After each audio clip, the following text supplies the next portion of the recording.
Chapter 1. The Rabbit's Proposal. Above the Beast World continent, a dazzling light flashed, descending rapidly from the sky, soon landing deep within a dense forest. Jiang Yu rubbed her eyes, the intense sensation of weightlessness jolting her awake from slumber. Surveying her surroundings, she noticed towering trees that formed an impenetrable canopy, obscuring the sky. Jiang Yu's eyes widened in disbelief. She had been sound asleep at her bed. Why on earth had she awakened in this unfamiliar place? Lost in thought, she suddenly spotted a pair of rabbit paws delicately presenting a tender blade of grass before her. "Goddess, would you like to eat?" Jiang Yu's mind went blank for 3 seconds. A rabbit just spoke. It must be an illusion. Surely, rabbits cannot talk. Yes, she must still be dreaming. The rabbit continued, its adorable paws swaying enticingly. "Would you like to eat?" With a dramatic roll of her eyes, Jiang Yu fainted. In the meantime, Tu Xiao gazed at Jiang Yu with a hint of confusion. She had witnessed the golden light that had descended from the sky, crushing the tender grass she had intended to gather. Tender grass, the favored food of female rabbits. In the beast world, males hunted while females foraged. The presence of a golden light emanating from a humanoid female signified the legendary goddess. Their rabbit tribe must surely be favored by the heavens to have such a divine being descend upon them. Tu Xiao glanced at her paws, finding them rather inconvenient. Transforming into her human form, she hoisted Jiang Yu onto her back and made her way back to the tribe. Tu Xiao refrained from informing any of her kin, directly carrying Jiang Yu to her burrow before turning to seek the tribe leader. A soft, warm sensation enveloped Jiang Yu, and as she opened her eyes, she surveyed her dim surroundings. It was evident that this was not her home. Pinching her thigh harshly confirmed the painful reality this was no dream. Where on earth was she? Just as she pondered this, a voice echoed, followed by a board being lifted above her. Tu Xiao hopped down excitedly. "Goddess, you are awake." Goddess? Was she referring to her? Jiang Yu pointed at herself, asking, "Are you speaking to me?" Despite the apparent linguistic differences, Jiang Yu was astonished to find she understood perfectly. Tu Xiao nodded affirmatively. "Yes, you descended from the sky, radiating golden light. You are the goddess." Jiang Yu squinted, inquiring, "Then where exactly is this place?" Tu Xiao explained, "This is the Beast World continent." The Beast World continent. Jiang Yu's eyes widened, nearly causing her to faint again. She had read numerous tales set in such a world and understood its intricacies. Yet, facing this reality filled her with dread. "You are that rabbit?" Tu Xiao nodded eagerly. "Yes, it's me. I'm delighted you remember me, goddess." Jiang Yu. "I am not delighted at all." She had just left the comfort of her homeland. No, even the embrace of earth. A low rumble from her stomach interrupted her thoughts. She was hungry. All these beastmen were rabbits. Did it mean she would be forced to eat grass from now on? The mere thought of bidding farewell to delicious food ignited a desire to give up on life. "Goddess, our tribe leader wishes to see you." Jiang Yu resolved to glean some information first, as the rabbit before her appeared quite innocent. "What is the role of the goddess?" Tu Xiao looked puzzled, gazing at Jiang Yu. "The goddess is a great female who will lead our rabbit tribe to thrive and grow stronger." Jiang Yu raised an eyebrow, thinking to herself that she lacked such capabilities. Before long, she stood before the tribe leader, who was clad only in fur, his skin a shade of gray and rather unattractive. His entire form was draped in a layer of pelt, covering only the essential parts, invoking a sense of nausea with just a glance. After a mere moment, Jiang Yu averted her gaze, surmising he must be a gray rabbit. The gray rabbit leader grinned at Jiang Yu, appraising her appearance with a gleeful expression, noting her fair and delicate features. "Prepare for a ceremony to unite me and the goddess." A wave of dread washed over Jiang Yu, her intuition screaming that this was not good. "What ceremony?" The gray rabbit leader chuckled. "It is, of course, the ceremony to bind you as my mate. Fear not. I shall take good care of you henceforth." Become his mate? Marry him? He was so repulsive. Jiang Yu rolled her eyes dramatically. "I refuse. I would rather die than marry you." The gray rabbit leader had never been so openly rejected, glaring at Jiang Yu with fury. "You cannot refuse." As a sage, He was aware of certain truths. Typically, when a goddess descends, she is destined for a specific tribe, accompanied by a guardian. This goddess seemed to have encountered an unforeseen mishap, landing here, and he had seized the opportunity. Once he possessed the goddess, she would undoubtedly serve him wholeheartedly. Thus he needed to act swiftly. The gray rabbit leader turned to Tu Xiao. Tu Xiao, keep a close watch on her. The ceremony must take place tonight. This meant that no one would consider Jiang Yu's opinion. Once again, she was led back to the previous room, where Tu Xiao attempted to console her. Goddess, please comply. Our tribe leader is a sage. In the Beastman tribes, all revered the strong and held sages in even higher regard. What is a sage? Is it the smartest person in your tribe? Tu Xiao nodded enthusiastically. Yes, a sage is someone inherently intelligent. All the females in our tribe aspire to be the mate of the leader. Jiang Yu's mouth twitched. So, in this world, looks were of no consequence. Goddess, you should rest. I will return to escort you to the ceremony tonight. We must first summon the fire seed. Once again alone, Jiang Yu felt an overwhelming sense of despair. She was merely 18, had drifted into a strange world after a deep slumber, and was being coerced into marriage by an unattractive rabbit. Truly, death seemed more appealing. Yet, she could not perish. Her arrival here was shrouded in mystery, and becoming a so-called goddess must have significance. If she could arrive, she could surely return. After all, she was her parents' cherished jewel. If she vanished, they would undoubtedly grieve. The thought of returning home brought tears to Jiang Yu's eyes. After crying enough, Jiang Yu calmed down, realizing there must be some detail she had overlooked. The inexplicable understanding of this language, her miraculous survival after such a fall. Surely something was protecting her. Was it the so-called system, or a traveler's golden finger? Jiang Yu attempted to call out in her mind. System?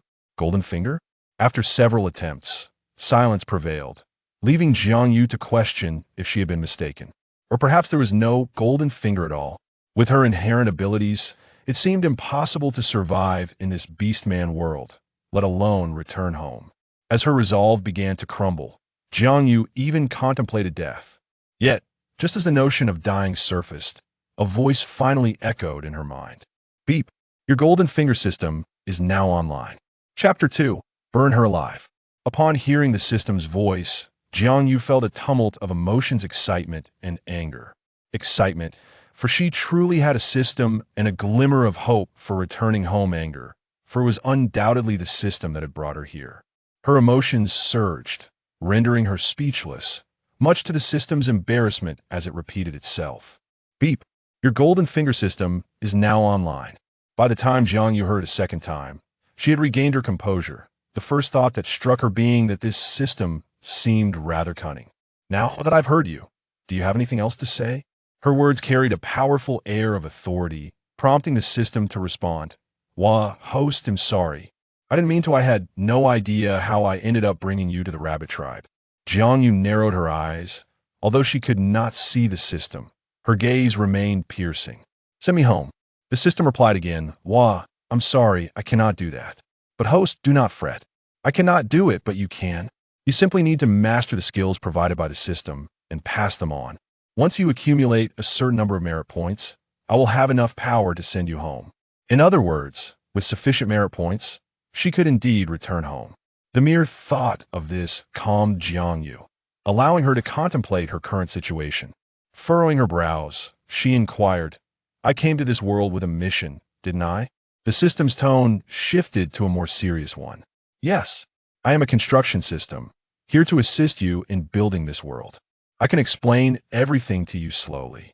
After the system's lengthy explanation, Jiang Yu understood that the beast world was currently underdeveloped and required individuals to drive progress.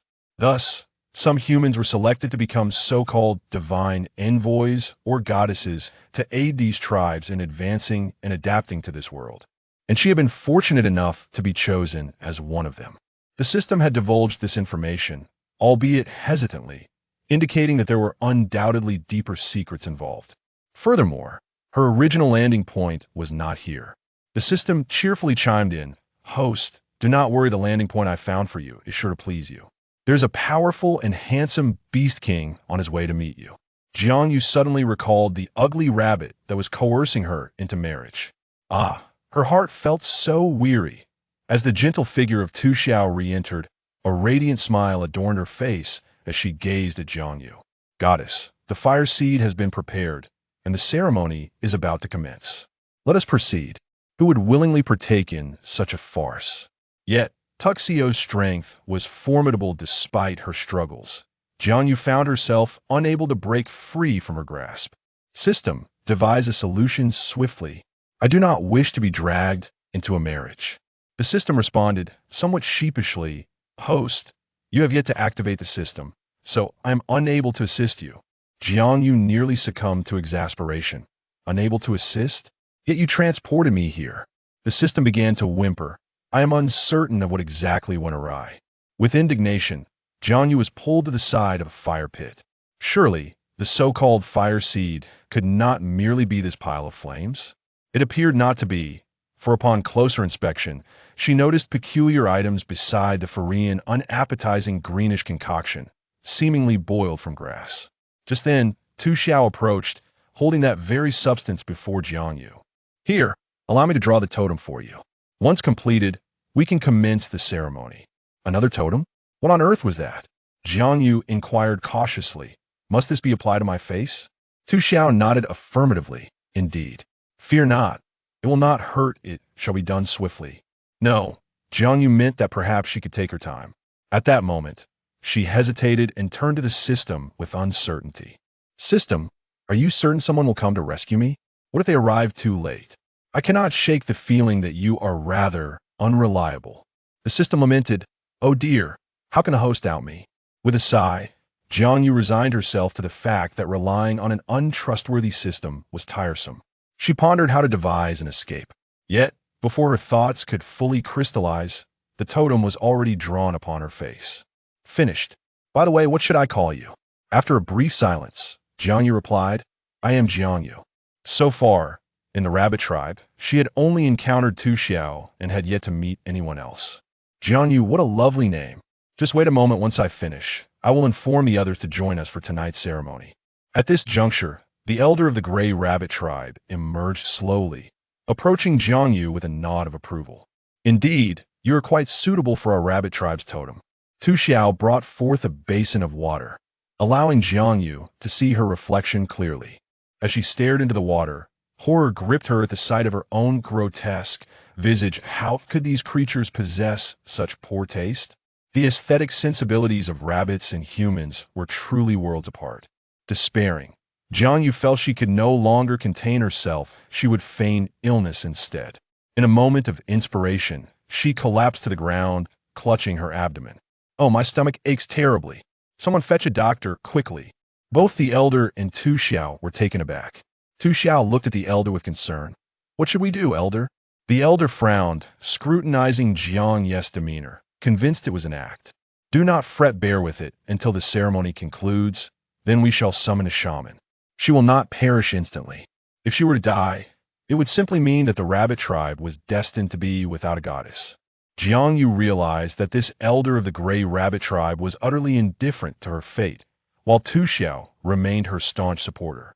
Her ruse to feign illness had failed as she was forcibly pulled to her feet, standing in line with the elder, prepared for the ceremony. The other females of the rabbit tribe glared at Jiang Yu, as though she had usurped their positions. Little did they know, she had no desire for it. She silently pleaded for someone to rescue her. The elder waved her hand, summoning the tribe members to gather around the fire pit, encircling it while chanting incantations in unison. At that moment, the system's voice broke through. Host, you must intervene quickly. Once they finish their chant, the ceremony will be complete, and you shall be doomed. Intervene? How could she possibly do that?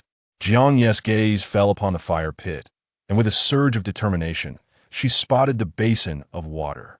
Without hesitation, she dashed forward, wielding the basin to extinguish the flames.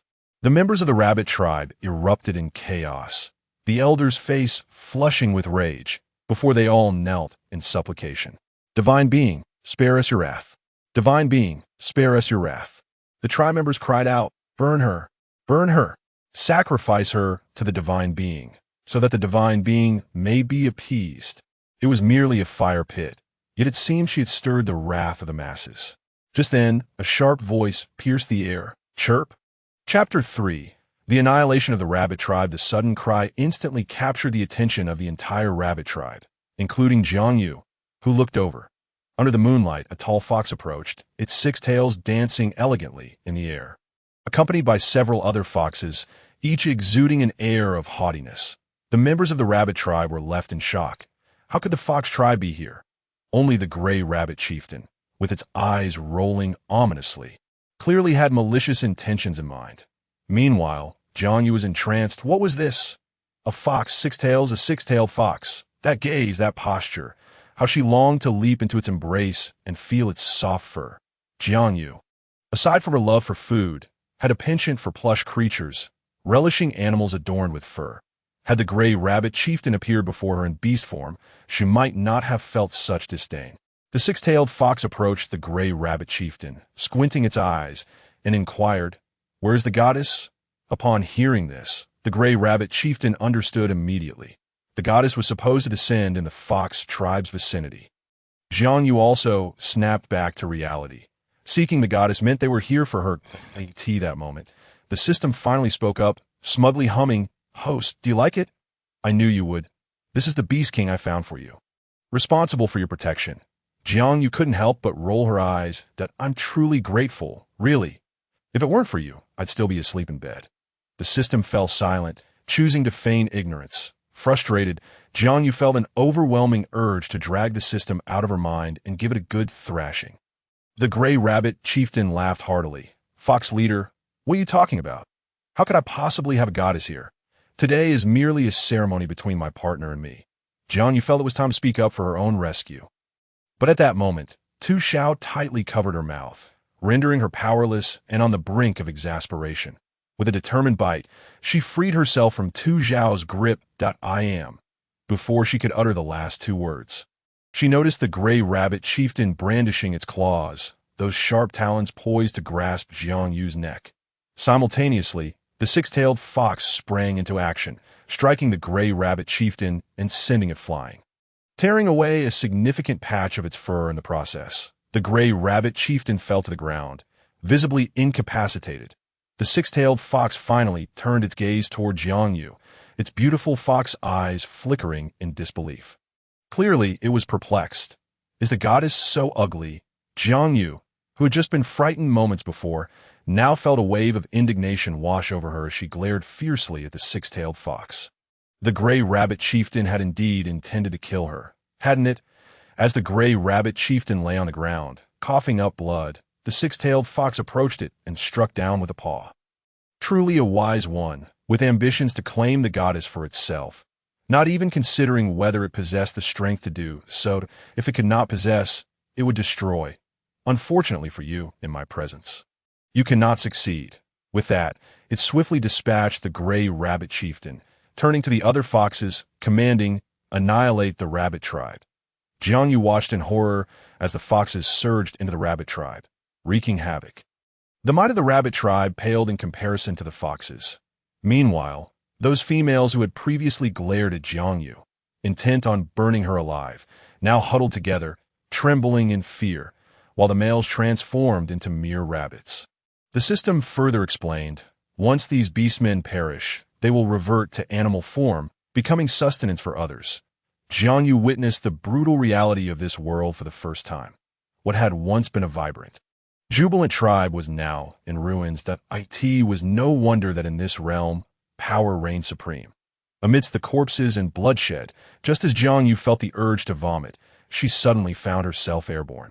Oh no, it was the 6-tailed fox lifting her by its mouth, soaring through the air. Jiang Yu experienced the sensation of flight for the first time, dizzying and nauseating, upon arriving at the fox tribe. It was already the dead of night. Some members of the fox tribe were still awake, and upon their arrival, they found a woman standing there, a female by their standards. Jiang Yu was unceremoniously dropped before her, and as soon as she landed, she couldn't help but rush to the side, gagging. She desperately wanted to vomit, but having not eaten for a day, all that came up was a few mouthfuls of water. The 6-tailed fox appeared to find Jiang Yu distasteful, addressing Hu Qing. Hu Qing, she is entrusted to you. Tomorrow, consult the priest to determine whether she is indeed the goddess, though it sensed Jiang Yu's potential divinity. The fox was uncertain due to her appearance and deemed it prudent to verify with the priest. Hu Qing approached Jiang Yu, observing her closely. Are you all right? Jiang Yu had recovered significantly and, upon seeing Hu Qing, was struck by her beauty. Glancing at Hu Qing, Jiang Yu realized that the attire here primarily consisted of animal hides, little garments crafted from fur that covered the chest, and a short skirt that protected modesty. Yet this beauty was truly captivating. Jiang Yu's inner self couldn't help but exclaim, "What a stunning beauty! I'm fine at your Hu Qing, right?" "Hello, my name is Jiang Yu." Hu Qing didn't comprehend the meaning of hello, but she understood that the goddess was named Jiang Yu. "Come, I will take you to rest. Tomorrow, I will take you to meet the priest." As she spoke, she cast a sympathetic glance at Jiang Yu, pondering how unfortunate it was that her face was so unattractive. What a dreadful sight it was. Unfamiliar with the rabbit tribe's totem, the fox tribe members assumed Jiang Yu was simply born this way. Jiang Yu obediently followed Hu Qing to rest. Hu Qing led her into a cave where several other females resided together. "You should get some good sleep." Jiang Yu was genuinely exhausted, both weary and hungry. As she watched Hu Qing prepare to leave, she felt compelled to ask, "Is there anything to eat?" Hu Qing paused for a moment, then retrieved 2 fruits from her dwelling. "Only yo-yo fruits. Oh, you want to eat?" Yo-yo fruits resembled apples, and upon seeing them for the first time, Jiang Yu felt a sense of familiarity. "That I'll have some." She eagerly snatched a yo-yo fruit and took a bite. It was crisp, sweet, and devoid of seeds. Truly the perfect fruit. She devoured 2 in quick succession, then collapsed onto the bed, utterly drained, and quickly succumbed to sleep. Meanwhile, Hu Qing observed Jiang Yu, who lay vulnerable in slumber, her brow furrowing in concern. It seemed Jiang Yu was experiencing nightmares, restless throughout the night, striving to awaken, yet unable to do so. Just before dawn, Hu Qing gently shook Jiang Yu's shoulder. "Jiang Yu, wake up, it's time to meet the priest." Jiang Yu jolted awake, gasping for breath. Chapter 4. Nourishment that could be devoured. Jiang Yu sat up abruptly, her sudden movement startling Hu Qing. "Jiang Yu, what's wrong?" Jiang Yu waved her hand dismissively. "It's nothing, just a nightmare. I didn't sleep well." Rising from the bed, she moved toward the door. As she stepped outside, she was greeted by the sight of a tall, handsome man standing at the entrance. His fair skin gleamed, his upper body bare, revealing a chiseled 8-pack, causing Jiang Yu to swallow hard. His lower body displayed strong, elongated legs, also unclad, save for a strip of fur wrapped around his waist. "Oh, handsome," Jiang Yu exclaimed. Just as her words fell, she noticed the man cast a disdainful glance in her direction. Indeed, it was a look of disdain. Hu Qing emerged behind her and immediately addressed him. "Chieftain, you've arrived." "Chieftain?" Jiang Yu blinked in surprise, looking at him incredulously. "Are you that 6-tailed fox from last night?" "6-tailed fox? What an odd title." Hu Bai's expression darkened visibly. "I am Hu Bai. You shall address me as Chieftain Hu." Jiang Yu blinked again. "But I'm not one of your tribe." Hu Bai scoffed. "You'd best pray you are the goddess I seek. Otherwise, given your looks, I shall kill you." "How rude," Jiang Yu retorted. "Who's ugly?" It was all the fault of the rabbit tribe. She wondered what that green liquid was and whether it could be washed off. Just as she was about to suggest washing her face, Hu Bai had already turned to lead the way to the priest's residence. The priest was a female who appeared somewhat elderly, draped in a pelt on her upper body and wearing a long skirt made of fur below. Wielding a staff, she quickly instructed Hu Bai and Hu Qing to leave. "You two may go now." The cave was left with just the priest and Jiang Yu, who regarded her warily. "What will you do to test me?" The priest smiled gently at Jiang Yu. "Child, do not be afraid. I will not harm you. Testing whether you are the goddess is quite simple." As she spoke, she produced a peculiar stone. "Child, hold this stone. If it glows, it signifies your connection with the divine. If it does not, you are not the goddess." "Is it really that mystical?" Jiang Yu mused. After all, with a system, time travel, and beastmen in the picture, why should she trust mere science? Nevertheless, she was intrigued by the stone before her. "System, what is this thing?" The system appeared somewhat excited, failing to utter a sound. "This is the divine messenger's contact stone. IT also serves as the switch to activate the system. Haha, our wondrous journey is about to commence. At this moment, the system seemed to exhibit a touch of juvenile exuberance. Jiang Yu felt as if she had not merely brought along a system, but rather a child, which left her feeling quite weary. The priest had already explained its usage, and Jiang Yu eagerly grasped the stone, which immediately emitted a dazzling light. Congratulations, host! System activation rights granted, along with a beginner's gift pack. Upon hearing these words, Jiang Yu was overwhelmed with joy. Her curiosity piqued by the contents of the beginner's gift pack. Suddenly, a face materialized within the stone, as if it could see Jiang Yu as a new divine messenger. How remarkably unattractive, perhaps due to the distance. The figure could not clearly perceive the surroundings, only vaguely discerning Jiang Yu's vividly colored expression. Not speaking. Are you a newcomer? Which tribe do you belong to? I will send someone to retrieve you. At that moment, Jiang Yu instinctively sensed the underlying thoughts of the figure, another potential source of nourishment. This statement frightened Jiang Yu immensely, causing the stone in her hand to fall to the ground, and the figure vanished. Yet the Fox tribe's priest was exceedingly elated. Goddess, you are indeed the goddess. With the blessing of the heavens, our Fox tribe shall finally rise. Jiang Yu observed the priest's exuberance. But her thoughts were consumed by the man's inner voice. A newcomer, a potential source of nourishment. System, tell me the truth. What is going on? What do you mean by a potential source of nourishment? Aren't we here to build this world?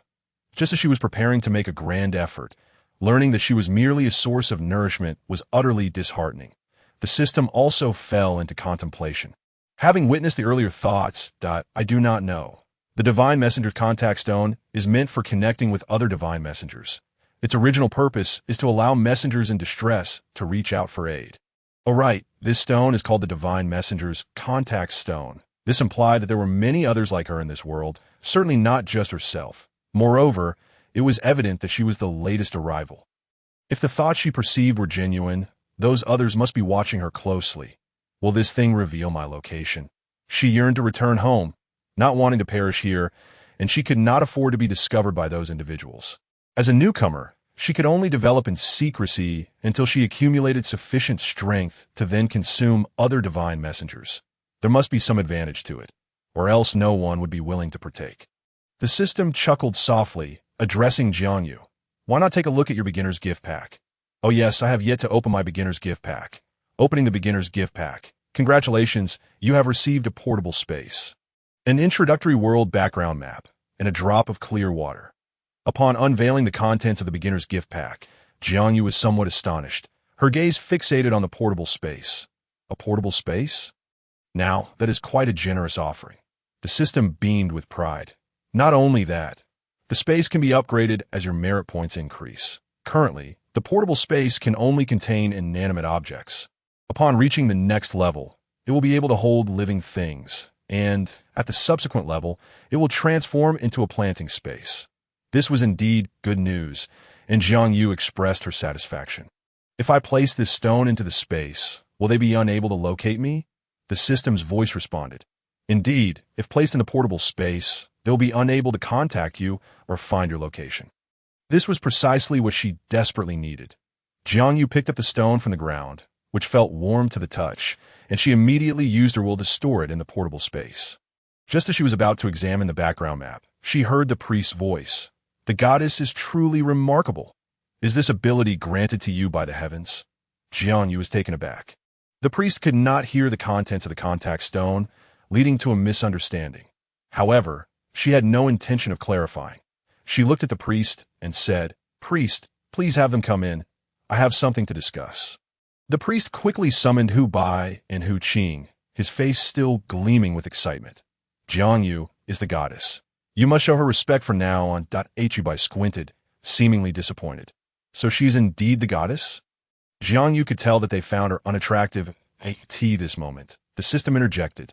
Host, it is advisable to use that drop of clear water to wash your face. You may experience unexpected benefits. A drop of clear water. Is that also something from the beginner's gift pack? Could it possibly be something valuable? Jiang Yu glanced at Hu Bai, who still wore a look of disdain, and thought for a moment before speaking. I have something I would like to discuss with you. Instantly, Hu Bai and the others turned their attention to Jiang Yu. What do you wish to say, regardless of their personal feelings? She was the goddess, after all, and deserved respect, as she must possess some special abilities. Jiang Yu aimed to preserve her life and spoke to them. Could we keep my identity as the goddess a secret for now? Hu Bai was taken aback, as this was a request they had never encountered before. Furrowing his brow, he replied, but having a goddess in any tribe is a matter of great honor. Did Jiang Yu not understand this? She inquired curiously. So do tribes with goddesses generally develop smoothly? Hu Bai pondered for a moment. It follows the legends, but those tribes in the tales are all quite powerful. Jiang Yu scoffed slightly. That is precisely it. Those tribes are already strong before announcing the presence of a goddess. Your tribe's strong right now. If word gets out, wouldn't that attract individuals from other powerful tribes to come and take me away? Thus, we can develop our strength first and then publicly announce the presence of a goddess. What do you think? After some consideration, Hu Bai found this reasoning to be sound. You are the goddess. I shall heed your words that if we do not call you goddess, what shall we address you as? This Hu Bai, though a chieftain, was quite obedient, a pleasant surprise that I am Jiang Yu. Let us agree on this. From now on, call me Jiang Yu, just an ordinary female of your tribe. Hu Bai looked at Jiang Yu in astonishment. I think it may be a bit challenging for you to disguise yourself as a female of our fox tribe. After all, we do not have any females that are so unattractive. Once again being called unattractive left Jiang Yu seething with indignation, and she gritted her teeth. Wait a moment. I need to wash my face. Do you have a basin? Please fetch me a basin of water. Hu Qing looked puzzled. What is a basin? If you wish to wash your face, I can take you to the water's edge. Jiang Yu replied. Oh, that is not urgent. My identity must remain a secret. Hu Bai nodded. Understood. I shall go and lead the tribe members on a hunt. From now on, treat you as an ordinary female. With that, Hu Bai departed while Jiang Yu followed Hu Qing to wash her face. The fox tribe had chosen this location as their habitat primarily due to its proximity to a water source. Just behind the cave there flowed a small creek, with water cascading down from the mountains. Crystal clear, they typically used this water. How fortunate that meant the tribe's members were completely unaware of what a basin even was. Jiang Yu felt a sense of darkness about her living conditions, but nodded. Let us head to the water's edge. Upon exiting the priest's chamber, most of the fox tribe members had already begun their breakfast, consuming their meal before heading out to hunt. They typically ate only 2 meals a day, a hearty breakfast before venturing out to hunt, then sharing the meat upon their return for dinner. Thus, when Jiang Yu emerged, she witnessed individuals gnawing on raw meat, blood dripping down with each bite. The sight sent chills down her spine. It was simply too barbaric. She inquired softly. Do you all eat raw meat? Is there no cooked food? Cooked food? Hu Qing shook his head, curiosity evident in his expression. What is that? Jiang Yu helplessly explained. It is food that has been cooked over a fire. Or boiled? You have any? Hu Qing responded. No, fire is a precious resource. Suddenly, Jiang Yu recalled extinguishing the fire of the rabbit tribe, which had incited their desire to kill her. All right, I understand now. Shortly, they arrived at the creek, where the water sparkled invitingly. However, without a basin, how could she retrieve that drop of water? Perhaps she could employ the method used by the rabbit tribe, which seemed to involve bamboo tubes. Jiang Yu scanned her surroundings but found no large bamboo. However, she spotted a sizable clamshell in the water, and her eyes brightened. Hu Qing, may I pick up that clamshell? Hu Qing regarded Jiang Yu with confusion. Would such a thing be useful to a goddess? Nonetheless, he nodded. Wait here. I will retrieve it. Though not particularly fond of water, this was the request of the goddess. Yet, as he approached the water, Hu Qing appeared somewhat hesitant. Jiang Yu realized that Hu Qing was afraid of water. Hu Qing, wait a moment. Let us first check whether this shell is alive or dead.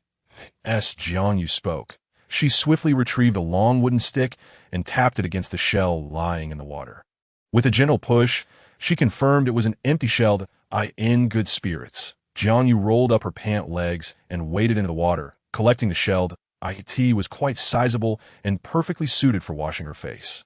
After rinsing it thoroughly, she filled it with water and added a drop of the clear liquid from her starter pack. Despite no visible transformation, Jiang Yu remained undeterred and began to wash her face with the water. After several attempts, she discovered that the clear water had turned green, revealing the greenish juice from her face, now washed away, exposing her originally clean visage. Jiang Yu gazed at her reflection in the stream, nodding in satisfaction. The system chuckled. "Are you pleased, host? Your complexion has become even more radiant." Jiang Yu patted her cheeks, affirming the system's quality. Meanwhile, Hu Qing stood in astonishment, observing Jiang Yu. "I had no idea you were so beautiful." Jiang Yu grinned. "Of course, I'm quite stunning, so you can't call me ugly anymore." Hu Qing nodded in agreement. "Yes, you are beautiful. In the afternoon, I'll tell the clan leader how lovely you are." Jiang Yu pouted slightly. Why would it matter if Hu Bai knew how she looked? Suddenly, her stomach grumbled. She was hungry. However, the thought of gnawing on raw meat was out of the question, glancing at the lone shell in her hand. She lamented its singularity. If only there were a few more, they could serve as a pot. If she could just gather some earth, she could cook. The problem was the lack of food, and Jiang Yu sighed. Just as she was lost in thought, a few fish swam into view. Fish! They could be roasted. Without hesitation, she resolved to fill her belly first. Jiang Yu considered it, washed her hands in the shell, and then dipped them into the stream. Sure enough, fish were soon caught. "See? The system's gifts were quite effective." That Hu Qing was astonished. "Didn't the goddess say to disguise as an ordinary female? How can you do that when the fish come to you so easily?" Jiang Yu was preparing to catch the largest fish when Hu Qing exclaimed, startling her. Chapter 6. Roasting fish. Turning to the startled Hu Qing, Jiang Yu asked, "What's wrong?" Hu Qing, frightened by the increasing number of fish, quickly warned, "Jiang Yu, come over here. There's so many fish. They might eat us. And why are you catching them? Fish aren't tasty. They're quite bitter." In truth, when hungry, they had contemplated catching fish before, but they were too unpalatable. Moreover, fish were notoriously elusive. Jiang Yu chuckled. "It's all right." With swift reflexes, she caught a fish and tossed it onto the shore, stunning it. This fish appeared to weigh over 10 pounds, sufficient for her appetite. So she decided against catching more. Hu Qing stared in amazement. "You're excellent at catching fish, but they're not tasty." Jiang Yu giggled. "That's because you don't know how to cook. Just wait. I'll prepare it for you, and you'll see how delicious it can be." Jiang Yu approached the fish, which had already succumbed. As she contemplated how to scale it, she noticed a broken shell nearby. Picking it up, she sharpened one edge against a stone, and it became quite sharp. She fashioned it into a knife to scale the fish, gutting it and discarding the innards. Once cleaned, Jiang Yu realized she had no seasoning.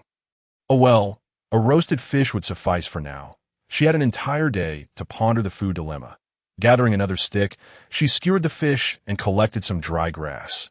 After preparing the fish, she turned to Hu Qing. "Help me hold this." Hu Qing took the fish, utterly bewildered by Jiang Yu's actions, unsure of her intentions. Jiang Yu gathered more dry grass and sticks, beginning to kindle a fire. Under Hu Qing's astonished gaze, what they deemed a precious spark appeared. Hu Qing rushed over, extending her hand towards the flame, only to recoil with a startled cry when she felt the heat. A real spark. "Amazing, Jiang Yu, you actually have fire." Jiang Yu attributed her skills primarily to her father, who had once deemed her too weak and whimsically enrolled her in wilderness survival training. Little did she know, she would end up traversing realms and utilizing these skills. Don't be so surprised. It's just lighting a fire, a simple feat. That Hu Qing gazed at Jiang Yu with admiration.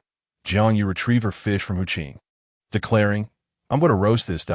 If you want to eat, you'll have to catch a fish yourself." Referring to the fish as fish beasts, she chuckled at the notion that Hu Qing wouldn't understand. Hu Qing shyly admitted, I can't catch fish beasts." Jiang Yu offered a tip.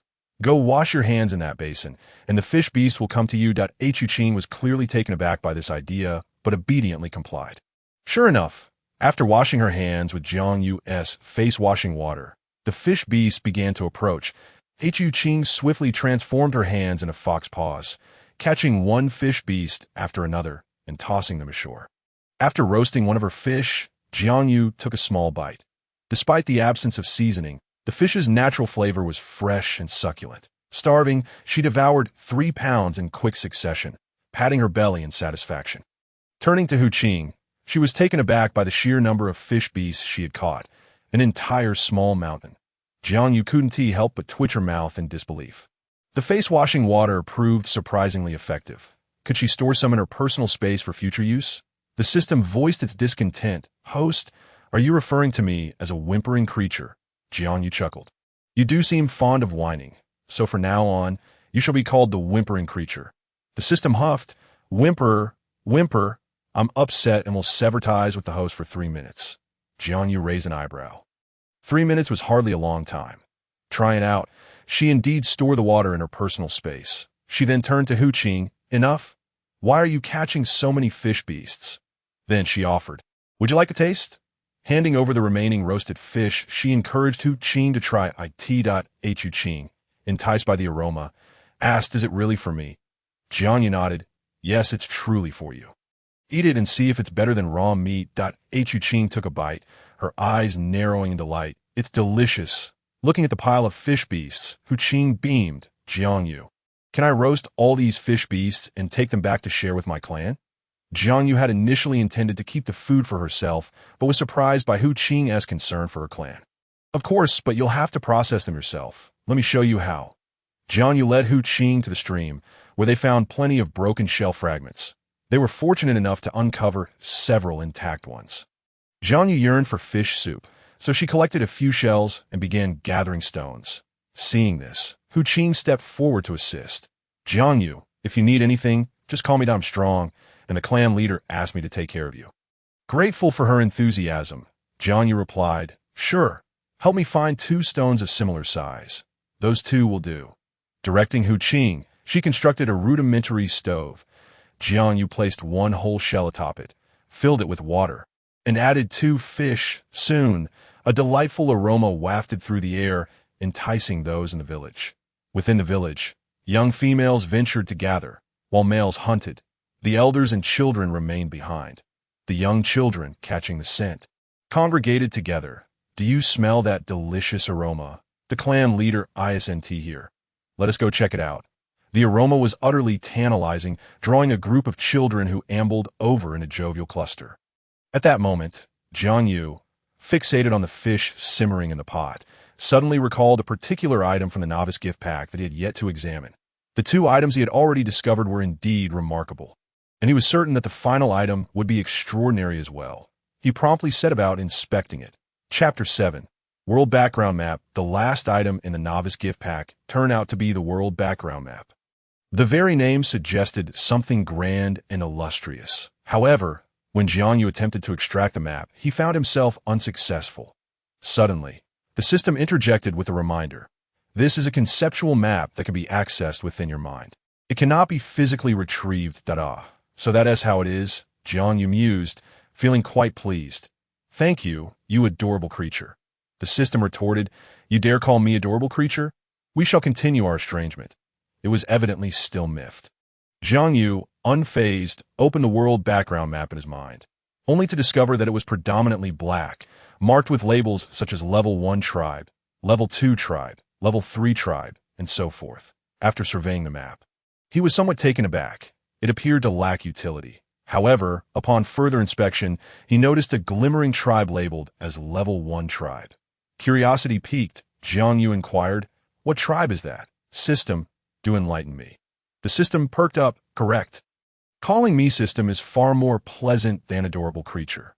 The shimmering location signifies a connection with the deity you previously encountered in the liaison stone. Thus, she had pinpointed someone's location. What use is that?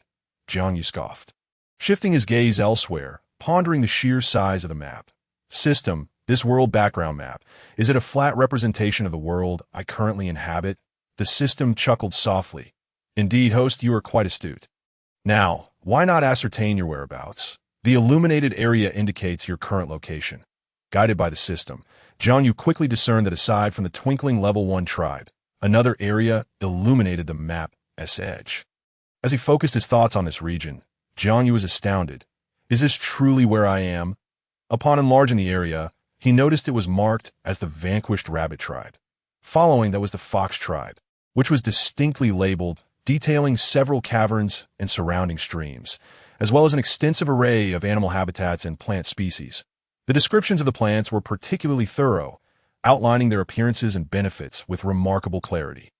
With this resource at his disposal, he found he would no longer require identification tools, as everything was meticulously labeled. Just moments ago, he had been lamenting the lack of suitable seasonings for his grilled fish and fish soup. And now he discovered they were conveniently nearby. Jiang Yu's heart leaped with joy. Ah, system, you truly are magnificent. Everything that emerged from the novice gift pack was nothing short of exceptional. The system, brimming with pride, huffed. Of course, now you understand my allure, yes? Jiang Yu eagerly anticipated the next gift pack. Are there any circumstances under which I might receive another? The system coldly replied. None. Jiang Yu shrugged, somewhat resigned.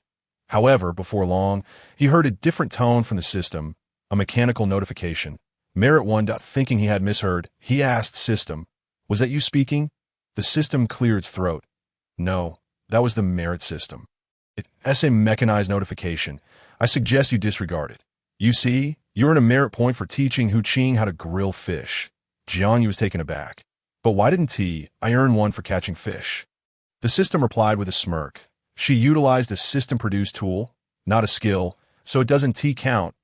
If you promote something, anyone who learns from you will earn you a merit point. It's quite easy. Keep at it. Host out a light laugh escaped Jiang Yu. Ah, so that is how it works. Glancing at Hu Qing, he realized she had provided him with a merit point. It was essential to learn in order to earn merit. He hoped the wildlings possessed sufficient intelligence to learn as well.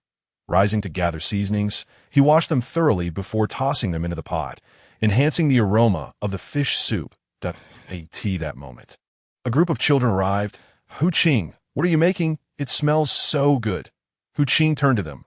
What brings you here? By the way, this is Jiang Yu. She is teaching me how to grill fish. The sight of the fire had left the children in awe. Fire? Did you steal fire? Hu Qing explained, it's not stolen. It was a gift from the gods to Jiang Yu. Would you like to taste the grilled fish? It's delicious. The children immediately crowded closer, eager to sample the dish. After each took a bite, their eyes widened in delight, exclaiming, Hu Qing, this is amazing. Hu Qing smiled at the older children. You all should gather your mothers.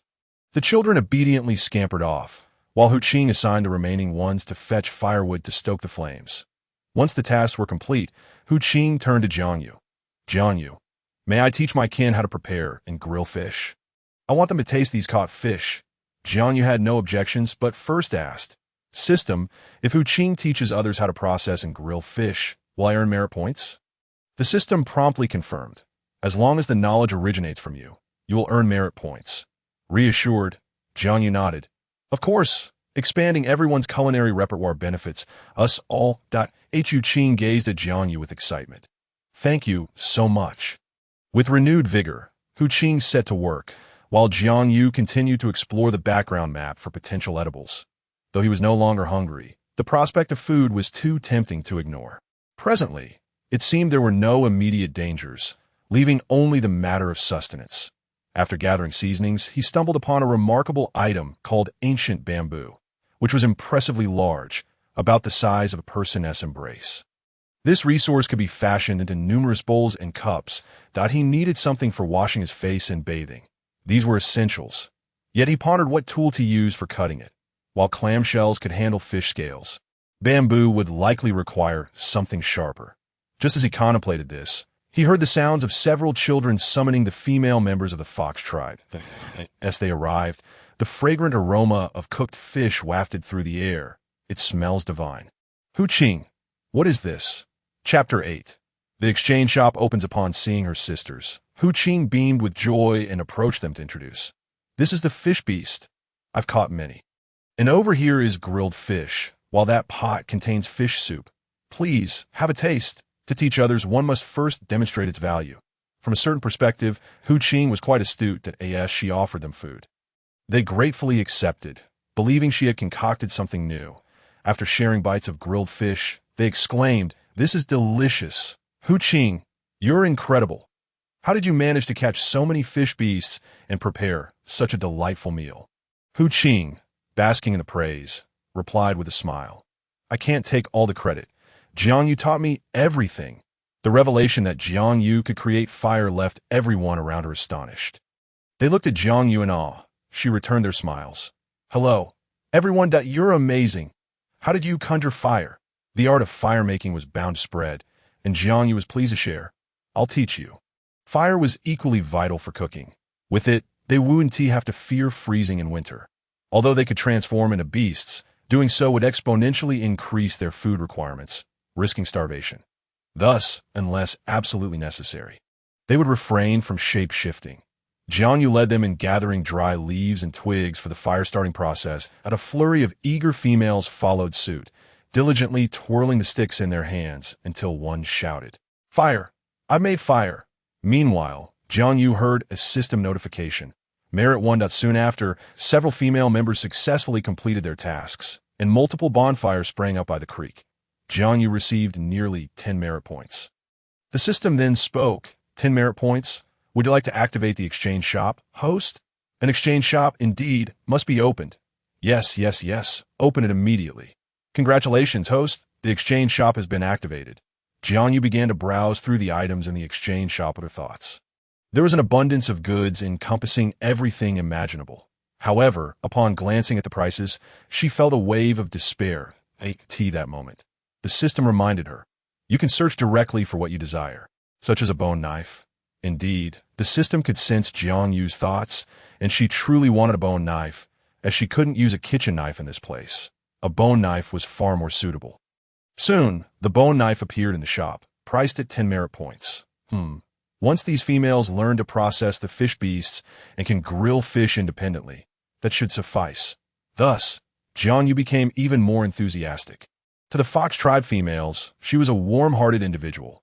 They grew increasingly fond of her, and under Jiang Yu's guidance, they quickly learned to grill fish independently. Merit points 1. The incessant sound of accumulating merit points made Jiang Yu beam with joy. And before long, she gathered another 10 merit points. Holding the bone knife in her hand, she examined it closely. It was indeed quite sharp that it should suffice for cutting bamboo. I will head to the bamboo grove now. Jiang Yu glanced at Hu Qing and the others, who were busy handling fish beasts, grilling fish, and preparing fish soup. She made her way toward the bamboo grove, just as she had walked a short distance. Hu Qing called out to her, Jiang Yu, where are you going? Jiang Yu looked at Hu Qing and replied, I want to take a stroll and see if there are any other good items around.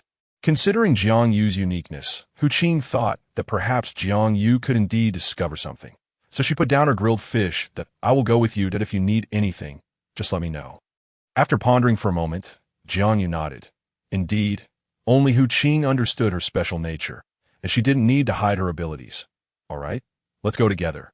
They soon arrived at the bamboo grove, where Hu Qing appeared taken aback. What are you doing here? There are small insects inside, quite bothersome. The grove was teeming with ants. Jiang Yu smiled at Hu Qing. I want the bamboo segments of the ancient striped bamboo. She had learned the name of the bamboo from the background image. And Hu Qing understood her words. Upon hearing Jiang Yu's request, Hu Qing hesitated for a moment. Then you should stand back. I will transform into my beast form, that my claws should be sharp enough to cut it down. Jiang Yu was somewhat surprised. Does transforming into your beast form have any implications? Why does it seem so painful? Jiang Yu inquired further. Hu Qing quickly clarified. It doesn't have any significant impact. It's just that in beast form, I eat more and bear a heavier burden. Jiang Yu replied, Oh, then you need not transform, that I have a bone knife, which is quite sharp, that I will first try cutting a smaller one.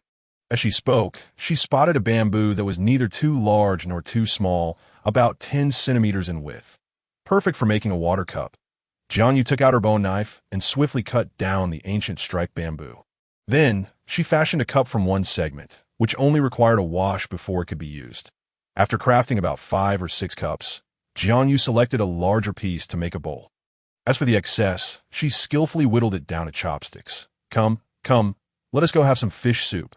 With the bamboo bowl and chopsticks in hand, Jiang Yu felt elated, believing she had discovered the knack for cutting bamboo. She was quite satisfied. After washing them, they could be put to use. Next, she planned to select larger pieces for holding water, suitable for washing her face and feet, that Hu Qing, cradling the bowl and chopsticks. Followed closely behind Jiang Yu as they headed back to the group of females. Jiang Yu was already contemplating another matter. How to carry back so many fish beasts, Hu Qing. How do you plan to transport those grilled fish beasts back? Hu Qing looked at Jiang Yu, somewhat perplexed, and explained, we'll just carry them back with our hands that, if necessary, we can make multiple trips. When Jiang Yu and Hu Qing returned, the females had already grilled the fish. The grilled fish were skewered into the ground, and Jiang Yu slapped her forehead, recalling the broad leaves she had seen earlier, which could serve as wrapping paper to bundle the fish. She could then place them in the bamboo basin she had crafted for transport. With this thought, she realized she could also make a bucket. The bamboo had remarkable utility. As Jiang Yu and Hu Qing returned, the females immediately looked up and approached them. What is this? Hu Qing then noticed Jiang Yu's bone knife was missing. Chapter 9. Bowls and chopsticks, however. Being a divine maiden, it was entirely normal for Jiang Yu to conjure items out of thin air. Observing the enthusiastic expressions of the group, Jiang Yu smiled warmly and began to explain. These are bowls and chopsticks made from bamboo. They can be used to hold soup. Look, it's very convenient. As she spoke, she placed a bowl into the pot and filled it with fish soup. It will be ready to drink once it cools a bit. Without any spoons prepared, they had to make do for the time being. After filling the bowl, she began to pick up pieces of fish. The nearby females stared in awe. Jiang Yu, what is this? It's so magical. You can pick up the fish beast with just 2 sticks. The crowd buzzed with curiosity, and Jiang Yu found it amusing that they had previously eaten with their hands, which explained their unfamiliarity with bowls and chopsticks, not wanting to miss the opportunity. Jiang Yu patiently explained what bowls and chopsticks were. Having already prepared chopsticks for the females, she decided to teach them how to use them, handing out a pair to each. Here, let me teach you how to use chopsticks. Hold them this way, apply pressure with your fingers, and you can pick up whatever you want to eat. They tackled the issue of consuming cooked food. The next challenge was flavor, without seasonings. How could these dishes be made delectable? Moreover, she had just explored the background image, discovering that the items in this world were not vastly different from those in her own. However, the beastmen here seemed largely unaware of their benefits. Hu Qing took the chopsticks and quickly managed to pick up a piece of fish, bursting into laughter. Jiang Yu, I got it. She popped the fish meat in her mouth, and her eyes sparkled as she looked at Jiang Yu. Jiang Yu, you are amazing. This meat is so tender that even the elderly without teeth can eat it. Elderly beastmen often struggled to chew raw meat, leading many to starve as they aged. With the cooked food Jiang Yu mentioned, the risk of starvation was significantly diminished, provided they could catch the fish beasts. The other females were also diligently trying to pick up their food. And Jiang Yu noticed that these fish beasts were somewhat different from the fish in her own world. Here, the fish beasts were larger and only had a few large bones, devoid of the small, sharp spines that she particularly disliked. Jiang Yu chuckled, accepting Hu Qing's compliment. Hurry and eat. Once we finish this pot, we can head back. Should we take some of these grilled fish back to the tribe to share? A mountain of fish beasts, at least 100 in number, was neatly grilled and waiting to be transported back. As they looked into the creek, no fish beasts were visible any longer, prompting Hu Qing to sigh. What should we do? Have we caught all the fish beasts? If we want to eat them again, will there be none left? Jiang Yu blinked, finding it amusing. That's impossible. Is this the only creek? Isn't there a river nearby? If so, we can catch fish from the river. Hu Qing was taken aback. No, we can't go into the river. There are very large monsters in there. It's dangerous. The other females echoed her sentiments. Yes, we can't go into the river. It seemed there was indeed a river nearby, and Jiang Yu nodded. All right, I want to wander off carelessly. She had no intention of risking her safety for just a few fish. Noticing that the fish soup in her bowl had cooled sufficiently, Jiang Yu took a sip. You all should drink up quickly. After finishing, they planned to take the grilled fish back and extinguish the fire. Upon hearing Jiang Yu mention extinguishing the fire, the females were taken aback, waving their hands. No, we can't extinguish the fire. In their minds, the fire was an essential element that must never be extinguished. Jiang Yu frowned. You all can start fires now. It's fine to extinguish this one. We can start another fire next time. If the fire were to remain lit, it could potentially set the surrounding area ablaze, which would be quite troublesome. Upon hearing that a fire had broken out, several female orcs turned pale with fright and obediently extinguished the flames. Jiang Yu soon realized that although these orcs may not be particularly clever, they certainly excelled in their readiness to follow instructions.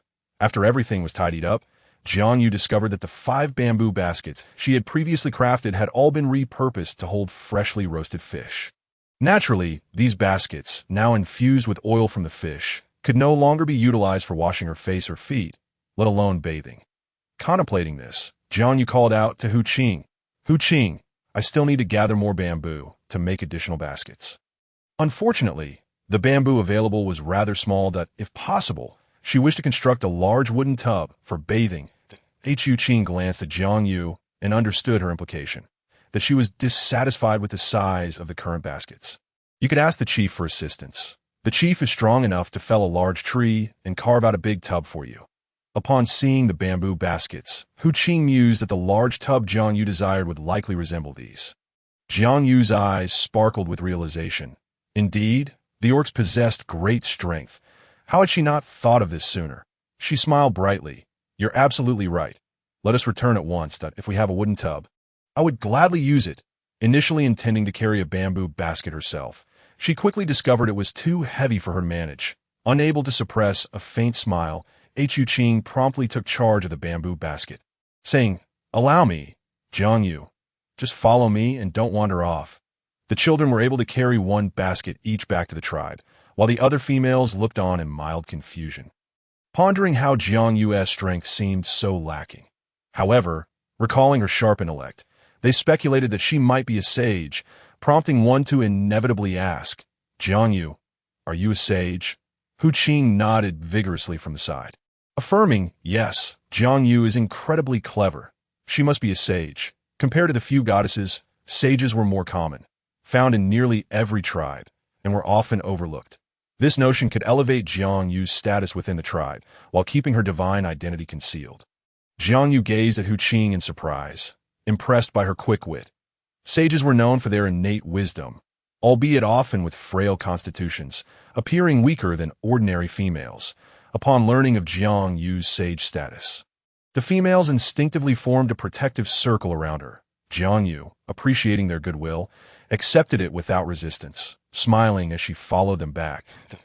In a short span, she had also learned the names of these females. The group returned to the tribe, chatting and laughing, proud of their significant contribution of food. Just as they placed the food down, Jiang Yu lightly tapped an item, only to be met with a sudden commotion outside. Chapter 10. "What a stroke of luck!" exclaimed Hu Qing, rushing towards her. "Jiang Yu, the chief has been injured." "The chief? Who by? The strongest male in the entire tribe has been injured. What happened?" Jiang Yu questioned, her heart racing. "Let us go see." When Jiang Yu arrived, the priest had already been summoned, visibly relieved upon spotting her. Hu Bai was conscious, but a long wound on his arm continued to bleed profusely. Nearby lay a massive porcupine, the source of Hu Bai's injury, as evidenced by the deep gash inflicted by its quills that a male orc beside Hu Bai was filled with guilt, lamenting, "It's all my fault. If I hadn't needed saving, the chief wouldn't have been hurt." The priest approached Jiang Yu, asking, "Jiang Yu, can you help save the chief?" The tribe members wore expressions of deep concern for them. Injury and blood loss were grave matters, often leading to death. Jiang Yu, taken aback, inquired, "How do you usually handle injuries?" The priest frowned and explained, "I pray to the sky god, hoping for their protection over the injured." "What? You mean there's no treatment? Just enduring it?" Jiang Yu was astonished.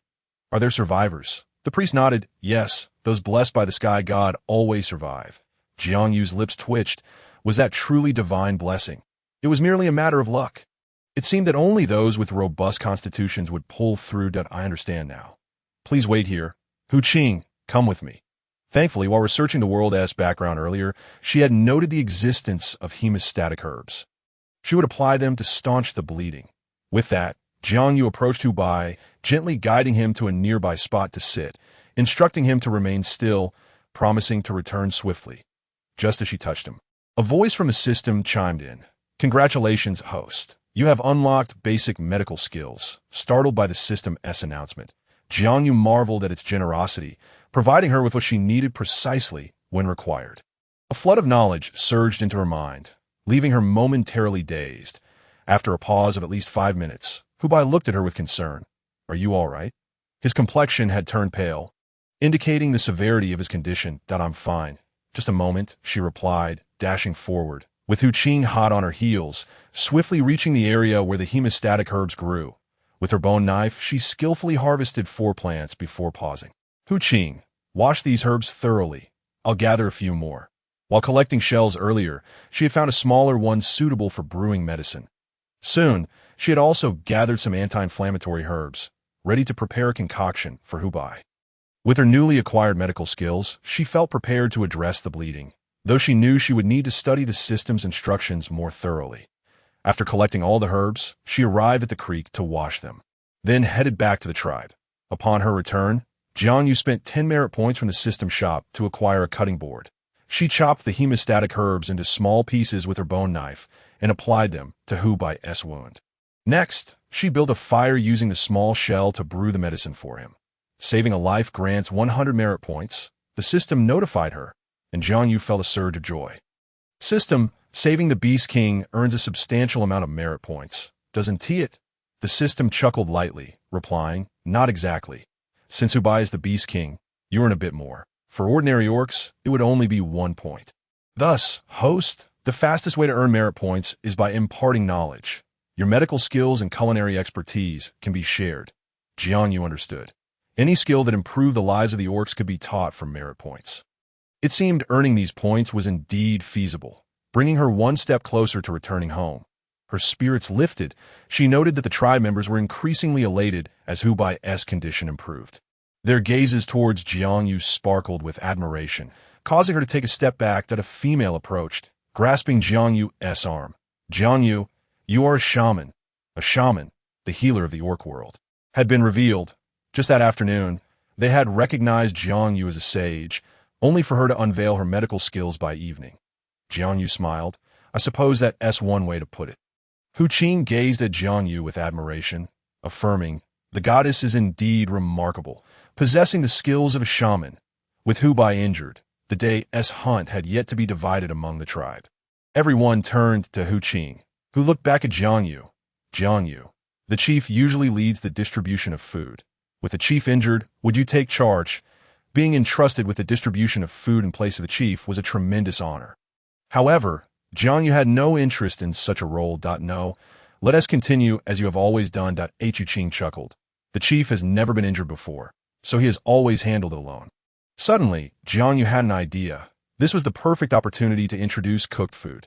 Looking at Hu Qing, she suggested, let us bring out the roasted fish for everyone to enjoy, and we can prepare today's catch as cooked meals.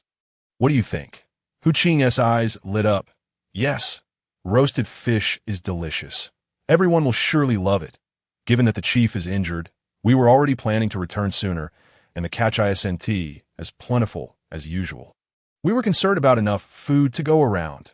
Now, they had a plan. Great, let us prepare cooked meals. However, with so many people, one shell may not suffice. Not to worry, I'll take a few others to gather more shells and firewood. It was evident that Hu Qing was a capable organizer among the females, as she summoned a few of the strongest males to assist. Jiang Yu also enlisted several males to help move large stones. Constructing a cooking platform, and began lighting the fire to cook the fish. She had intentionally reserved 5 or 6 fish to make a broth for Hubei, believing it would be beneficial for his recovery. As she surveyed the massive porcupine, she couldn't help but salivate at the thought of the abundant pork and fat it would yield. Huda, come here. Lord Fox, true to his name, was a towering figure as he approached Jiang Yu. Sorceress, what is it that you require? Jiang Yu presented her bone knife to Lord Fox and instructed, come, listen to me, we shall slaughter a pig. Chapter 11. Have you learned to roast meat? Slaughter a pig. Lord Fox expressed mild astonishment, yet he obediently nodded. Very well. I shall follow your instructions. Jiang Yu first procured an empty bamboo basin to catch the blood. Aim for the neck of the wild boar and pierce it, ensuring to collect the flowing blood. All of this is edible. Please do not waste any of is blood truly edible. Lord Fox pondered, recalling how they had always disregarded it during their hunts, leading to a significant waste. Jiang Yu swiftly plunged her bone knife into the boar, and blood gushed forth, filling the basin to the brim. The pungent aroma of blood filled the air, making Jiang Yu feel nauseous, yet the thought of indulging in blood sausage steadied her resolve. She directed Lord Fox to dismember the porcupine, extracting the lard as well. After some contemplation, she exchanged for another bone knife, feigning a search in the cave. She then gestured to a particularly robust orc. "Come here, chop the lard into smaller pieces on this cutting board." "Sorceress, I am called Hu Zhuang." Jiang Yu chuckled, amused by the name. Was it derived from his size, or did he grow into it? Her curiosity piqued. She inquired, "Is the clan leader named Hu Bai because he is fair-skinned?" Hu Zhuang looked utterly perplexed, clearly not understanding. Not wishing to dwell on the topic, Jiang Yu demonstrated a few techniques and allowed Hu Zhuang to continue chopping. Meanwhile, Lord Fox efficiently prepared the meat, washing it clean and removing the skin before slicing it. The slices could be used for stir-frying or roasting. Chu Ching was quick in his tasks as well, returning with over a dozen clam shells, even bringing back 2 live ones. Jiang Yu, having recognized from the background image that clam meat was delectable and edible, decided to cook them together. Some seasonings are needed. And fortunately, they grow abundantly in this vicinity. The system chimed in cheerfully. When selecting the landing site, I took considerable time to choose such a bountiful location, but I would never let you suffer. One must admit. The system was indeed generous to Jiang Yu. However, she smirked, "Are you compensating me? If it weren't for you, would I have come here? In my world, I could eat whatever I desired." This was undeniably true. And the system, feeling somewhat embarrassed, chose to remain silent. Jiang Yu, along with her companions, processed these items, unwittingly disseminating her knowledge little by little, such as how to ignite a fire. Many males and females learned the skill, increasing her merit points. Thus, her merit points gradually accumulated. Once the lard was chopped, Jiang Yu instructed Hu Qing to gather more bamboo from the forest. They collected several large bamboo basins, crafted bamboo spatulas and spoons, and prepared an abundance of bowls and chopsticks, essentially providing one for each individual. However, a significant portion of the bamboo grove had been thinned out, and it would take time for it to regrow. Although bamboo does grow rapidly. Speaking of which, Jiang Yu is still unaware of the seasonal structure in this world. Did it also divide into spring, summer, autumn, and winter? The current weather resembled early summer, neither too hot nor too cold. Quite pleasant. Seizing the opportunity while everyone was busy, Jiang Yu approached Hu Qing. "Hu Qing, accompany me for a moment that I need to gather some seasonings." Among the spoils of their hunt were wild chickens, which made for excellent soup, and roasted chicken was equally delightful. Yet, relying solely on meat would not suffice. For balance, she required some wild vegetables as well. She recalled the location of these seasonings for the background image. Situated near the edge of the tribe, there was salt grass, its surface adorned with white crystals, which, when shaken off, became usable salt. The wonders of this world were indeed remarkable. Jiang Yu had never encountered such things before, and an exhilarating sense of adventure surged within her. The chili trees bore enormous fruits, each one an impressively large pepper. Jiang Yu, a fervent lover of spice, had always dreamed of possessing such a chili tree. Overflowing with peppers, she filled bamboo tubes with several scoops of salt and harvested a handful of peppers, planning to let the chili-loving orcs sample them. Then on her way back, she gathered a considerable amount of leafy greens. No, they should be called large greens, with leaves nearly as large as modern cabbage. However, they were entirely green, and without the background image's guidance, she would have hesitated to consume them. With her arms laden with treasures, she returned triumphantly. Within the tribe, the orcs were captivated by the aroma emanating from the clam shells. Lord Fox, upon seeing Jiang Yu's return, beamed, "Sorceress, you have returned. I have prepared the spoils of our hunt." Jiang Yu nodded, surveying the scene. Pleased with what she saw, she retrieved the newly acquired clam shells and began to render the lard. Watching as the lard bubbled and sizzled, Jiang Yu felt a profound sense of hope wash over her, unable to suppress her smile. Hearing the commotion outside, Hu Bai stepped out, his spirits lifted upon seeing Jiang Yu's radiant smile. Indeed, he had not noticed before, but Jiang Yu had become more beautiful, the green streaks upon her face now absent. Noticing Hu Bai's gaze upon her, Jiang Yu glanced back, smirking slightly before lowering her head to scoop out the oil. She poured it onto the preheated stone slab, which hissed at the contact. Placing the raw meat slices atop the sizzling surface, The enticing aroma quickly wafted through the air as she sprinkled salt and arranged the greens around the meat. Hu Qing, open your mouth. Having witnessed Jiang Yu's prowess, Hu Qing deeply admired her and promptly swallowed the morsel whole. Her eyes widened in astonishment. What was this flavor? It was so fragrant, rich, and the greens balanced the richness of the oil. It was simply exquisite. Words failed her to describe the sensation. Her eyes sparkling with delight. It's delicious. Jiang Yu, you are truly remarkable. Seeing Hu Qing's reaction, Jiang Yu couldn't help but swallow hard herself. Just then, a sound of dripping water reached her ears. Was it raining? Turning to investigate, she was greeted by a sight she would never forget. What rain? It was saliva. Each orc was drooling at the sight of the delicious food. That a bit gross, Jiang Yu remarked, turning to Hu Qing. Hu Qing, have you learned to roast meat? Chapter 12. How many orcs are there in the tribe? Hu Qing, who had been intently observing Jiang Yu's technique, nodded earnestly at her question. I have learned. Excellent. Jiang Yu cleared a space. Now you take over and gather a few more individuals to assist with the roasting, so everyone can enjoy their meals sooner. The fish and chicken soups were nearly ready. Jiang Yu opted for the fish soup, and after ladling some fish meat into a bowl, approached Hu Bai. Clan leader, Hu, it is time to eat. One bowl of fish meat would surely not satiate clan leader Hu. So Jiang Yu waited by his side, prepared to serve him another helping once he finished. Hu Bai had long been salivating. Yet as the clan leader, he could not display his hunger openly. Thus, he had turned away. If he were to drool, it would have to be discreetly. Why is there no green one? Jiang Yu paused.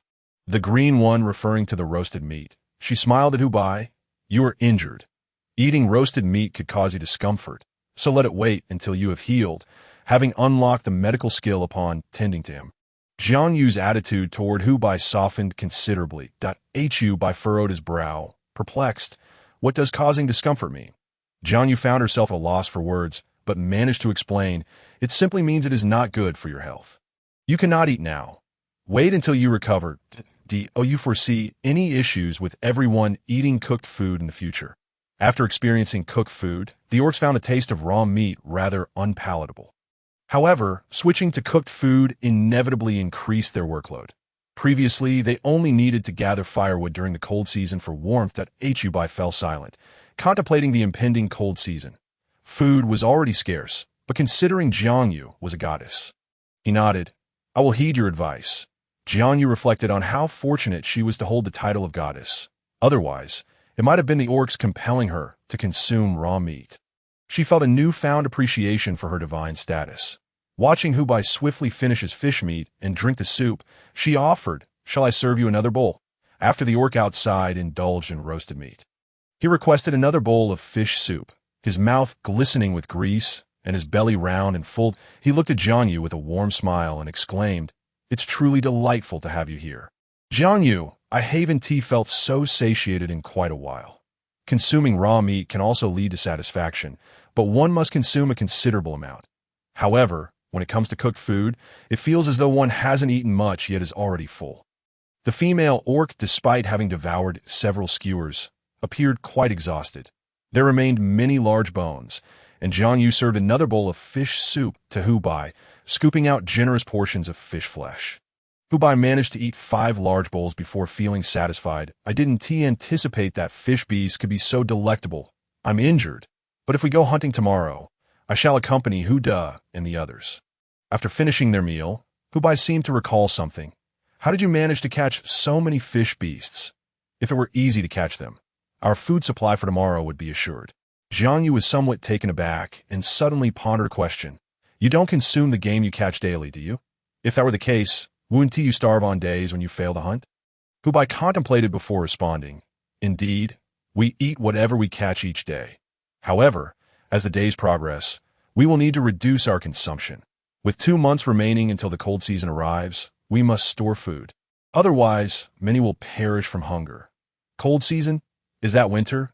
Jiang Yu inquired, somewhat astonished. Will it snow during the cold season? Hu Bai nodded affirmatively.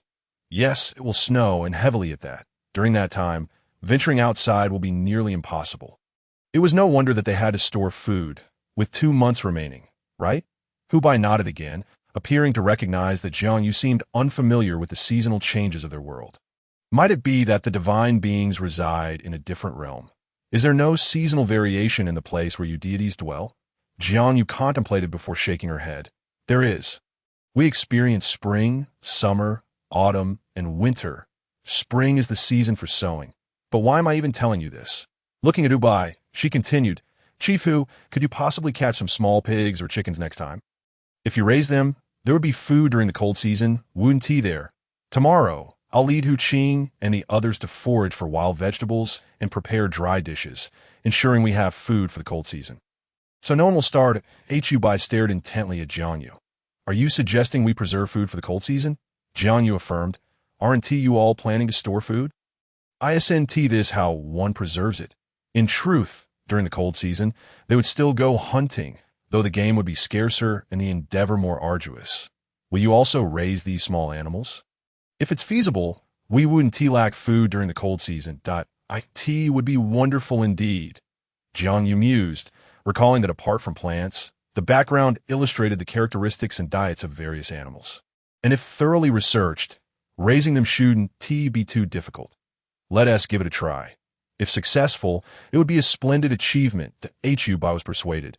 The mind of a divine being was indeed remarkable. Why hadn't they considered this before? Very well.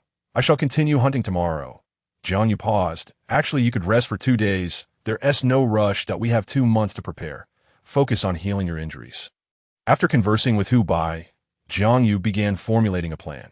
First, she would dispatch a group to gather firewood and construct a shelter to protect it from the elements that they should dig a cave. For the inhabitants of this place resided in caves, they would also need storage for food, dried vegetables, and meats. For the meat, they could prepare smoked meat, which could last for an entire year, certainly enough to last through one cold season. As for fish, they could make salted fish, which also has a long shelf life. Jiang Yu's mind was racing with strategies on how to safely endure the cold season. After all, she could not bear the thought of being well-fed while others starved. Hu Qing approached with a bowl of fish meat, presenting it to Jiang Yu. Jiang Yu, what are you thinking about? I noticed you haven't had dinner. Hurry up and eat. Jiang Yu accepted the dish. Pondering as she ate, I'm contemplating our next steps. By the way, how many people are there in the entire tribe? She had previously overlooked this detail, but now as they sought to expand, it was essential to inquire. Hu Qing was well aware of these matters. Our fox tribe is indeed quite large. Jiang Yu tilted her head. And how many are there? How many members are in the tribe? Hu Qing scratched her head. Glancing at Jiang Yu, before her expression fell. Chapter 13. We do not wish to be useless. Jiang Yu found the situation perplexing as she observed Hu Qing counting on her fingers. As if she had come to a realization. You can't count, so you don't know how many people are in the tribe, right? Hu Qing looked at Jiang Yu with a guilty expression. I'm sorry. I can't be of assistance. Jiang Yu chuckled lightly. It's all right to go ahead and count everyone. The sun has set. Tomorrow morning, gather everyone together so that I can see how many there are. Hu Qing felt remorseful for not being helpful, but Jiang Yu was genuinely kind, not blaming her. The day had indeed been tiring for Jiang Yu. She lay down and quickly fell asleep, only to awaken at dawn to the sound around her. Jiang Yu, you're awake. Jiang Yu nodded, looking at Hu Qing. Good morning. Hu Qing. Hu Bai was injured, and today, Hu would lead everyone on the hunt. The morning outside was bustling with activity. Hu Qing imitated Jiang Yu's greeting. Jiang Yu. Good morning. I'm heading out to distribute breakfast. Jiang Yu got up as well. A hearty breakfast was essential for the energy needed for hunting. Having only recently transitioned to cooked food, she needed to rise earlier. Jiang Yu simply considered it and directed the fire to be lit for cooking pork, as it could be eaten once it was thoroughly cooked. Hu Qing gathered several nimble females to handle the task. Meanwhile, Jiang Yu called Hu Qing aside and asked, will everyone come for breakfast? If that is the case, it seems unnecessary to gather everyone specifically. Hu Qing nodded.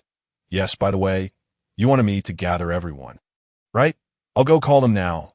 Soon, all the members of the fox tribe appeared at the breakfast area, including the injured Hu Bai looked at Jiang Yu with a puzzled expression. Jiang Yu, why did you call everyone here? Jiang Yu glanced at Hu Bai. Aren't you looking to develop and strengthen the tribe? I want to see how many members we have, so we can begin our construction. I tell you, The food in this mountain is abundant. She had seen plenty in the background images, but no one had bothered to gather them. The orcs consumed various fruits in addition to the meat they hunted. As it seemed, they regarded the grass below as inedible. Naturally, Jiang Yu viewed the grass as vegetables, valuable resources that Hu Bai looked at Jiang Yu with surprise. "You're quite enthusiastic." Jiang Yu rolled her eyes. "What can I say? I am in your tribe now. The larger your tribe grows, the better it is for me." "Well, I certainly won't harm you that I'll go ahead and count." Jiang Yu then proceeded to tally the numbers. Walking through the crowd, she discovered that while the fox tribe was indeed sizable, it was not as large as she had imagined. The entire tribe consisted of only 230 orcs, with merely 60 adult males. Surprisingly, not the majority. The largest group comprised over 70 elderly males, with the remaining members being around 40 females and 50 children. Most of the children were male, which explained why it was said that females were rare in the orc world. Among them were about a dozen heavily pregnant females, who enjoyed certain privileges. They were allowed to do nothing but quietly await the arrival of their children. After counting the numbers, Jiang Yu fell into contemplation. She realized something seemed amiss. There were females, males, and children, but the issue arose. These children all resided in the same cave, knowing only who their mothers were, yet unaware of their fathers. Moreover, most females lived together while males grouped separately, as though the concept of family did not exist. This realization left Jiang Yu bewildered. Sensing that something was fundamentally wrong, Hu Qing approached with a prepared breakfast of boiled meat. "Jiang Yu, it is time for breakfast. Have you counted? How many people are there in our tribe?" Jiang Yu took the cooked meat, biting into it. It was salty and quite tasty, prompting her to eat more. The system couldn't help but interject. "You're adapting quite well. Now you're eating meat." Jiang Yu rolled her eyes at this remark, wondering whose blessing it was that she could eat like this. It was all thanks to the system. The system immediately fell silent. Jiang Yu then addressed Hu Qing. "In total, there are 230 individuals, and the adult males who hunt cannot be reassigned. They must hunt every day." Casting another glance at the able-bodied adult males of the tribe, numbering 27, it became apparent that they could be divided into 3 groups: one to gather salt, another to collect fruit, and the last to accompany her in foraging for the tribe's daily necessities. The 70 elderly individuals could also be mobilized, perhaps to gather vegetables while simultaneously jotting down notes and sketches, thus managing everyone's tasks efficiently. Unbeknownst to Jiang Yu, as she busied herself with her writings, the number of individuals surrounding her steadily increased. "Jiang Yu, you can actually write. How impressive!" they exclaimed. "Could you teach us?" They understood that imparting knowledge would surely earn her greater merit points, and Jiang Yu was intrigued by the prospect. With a smile, she replied, "Of course. I shall teach you when the cold season begins. For now, we must focus on stockpiling food for the winter, ensuring our safe passage through the season." The tribe members gazed at Jiang Yu with admiration, thanking the divine for sending her to their community. After satisfying her hunger, Jiang Yu gathered everyone together, first summoning Hui, take the others and go hunting. Obediently, Hui led the group away, leaving the females behind. Jiang Yu turned to Hu Yun. "Hu Yun, take 6 others with you. The 7 of you will form a group to collect salt." Salt was easily gathered by shaking it off the salt grass. The area they had harvested yesterday was abundant with salt grass, and if they shook it all off, it would suffice for the tribe's salt needs for an entire year. They could easily store it in bamboo baskets, making it quite convenient. Hu Yun led her group to the salt-gathering site, which was not far from the tribe and posed no dangers. Jiang Yu was about to speak when several elderly orcs stepped forward. "Jiang Yu, what can we do? We do not wish to be mere burdens to the tribe. Surely you have tasks for us." They insisted that they were capable of gathering salt as well. "Indeed, instruct us, and we shall not be idle." Chapter 14. The backpack for Mountain Taro. Observing the enthusiasm on the faces of these individuals, Jiang Yu noted their eagerness not to be left behind. One could not help but admire the earnestness of the orcs. With a smile, she reassured them, "There is no need for haste. I've already planned some tasks for you. Are you capable of digging caves?" Although they were elderly, Jiang Yu was unsure of their mobility, so she inquired. One elder stepped forward. "Jiang Yu, my name is Ulin, and I can dig caves." Jiang Yu nodded approvingly. "Very well. Select 10 suitable orcs and dig at least 5 caves. I envision one for storing firewood, one for preserved vegetables, one for smoked meat, and the rest for the small animals we raised. Hu Lin quickly gathered a team, and Jiang Yu smiled at the remaining 60 or so elders. Divide yourselves into groups of 30. You shall gather firewood. The remaining individuals will join us in foraging. Collect anything of value that you find at Hu by watch Jiang Yu as she efficiently organized tasks. Ensuring everyone had a role, some tribe members needed to remain behind to care for pregnant women and children. Once everything was arranged, they set off.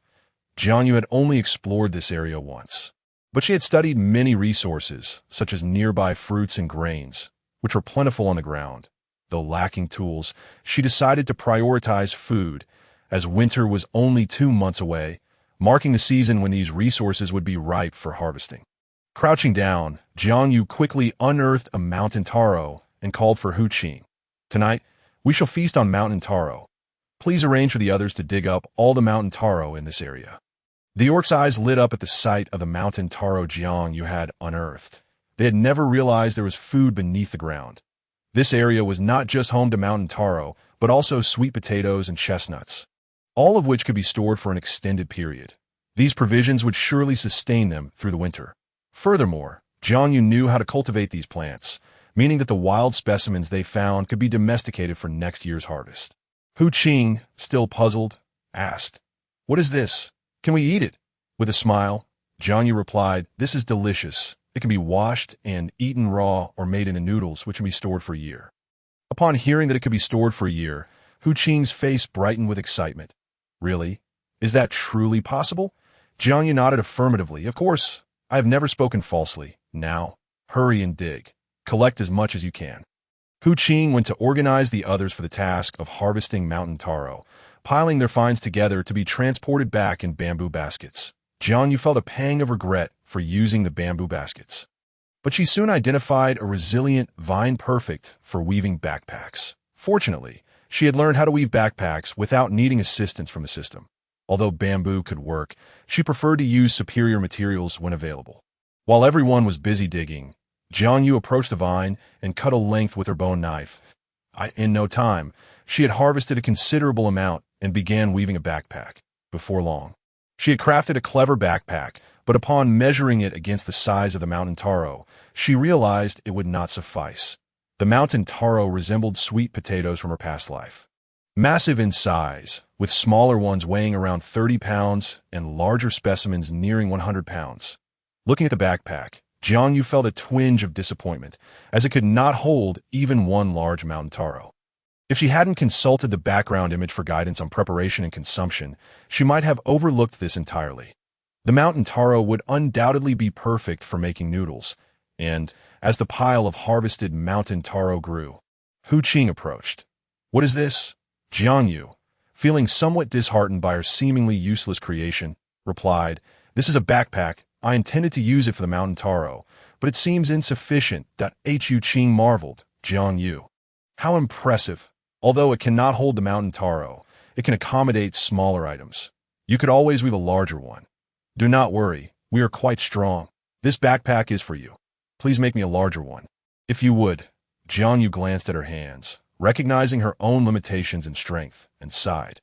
The system, sensing Jiang Yu's thoughts, quickly interjected, Host, the exchange shop offers strength-enhancing pills.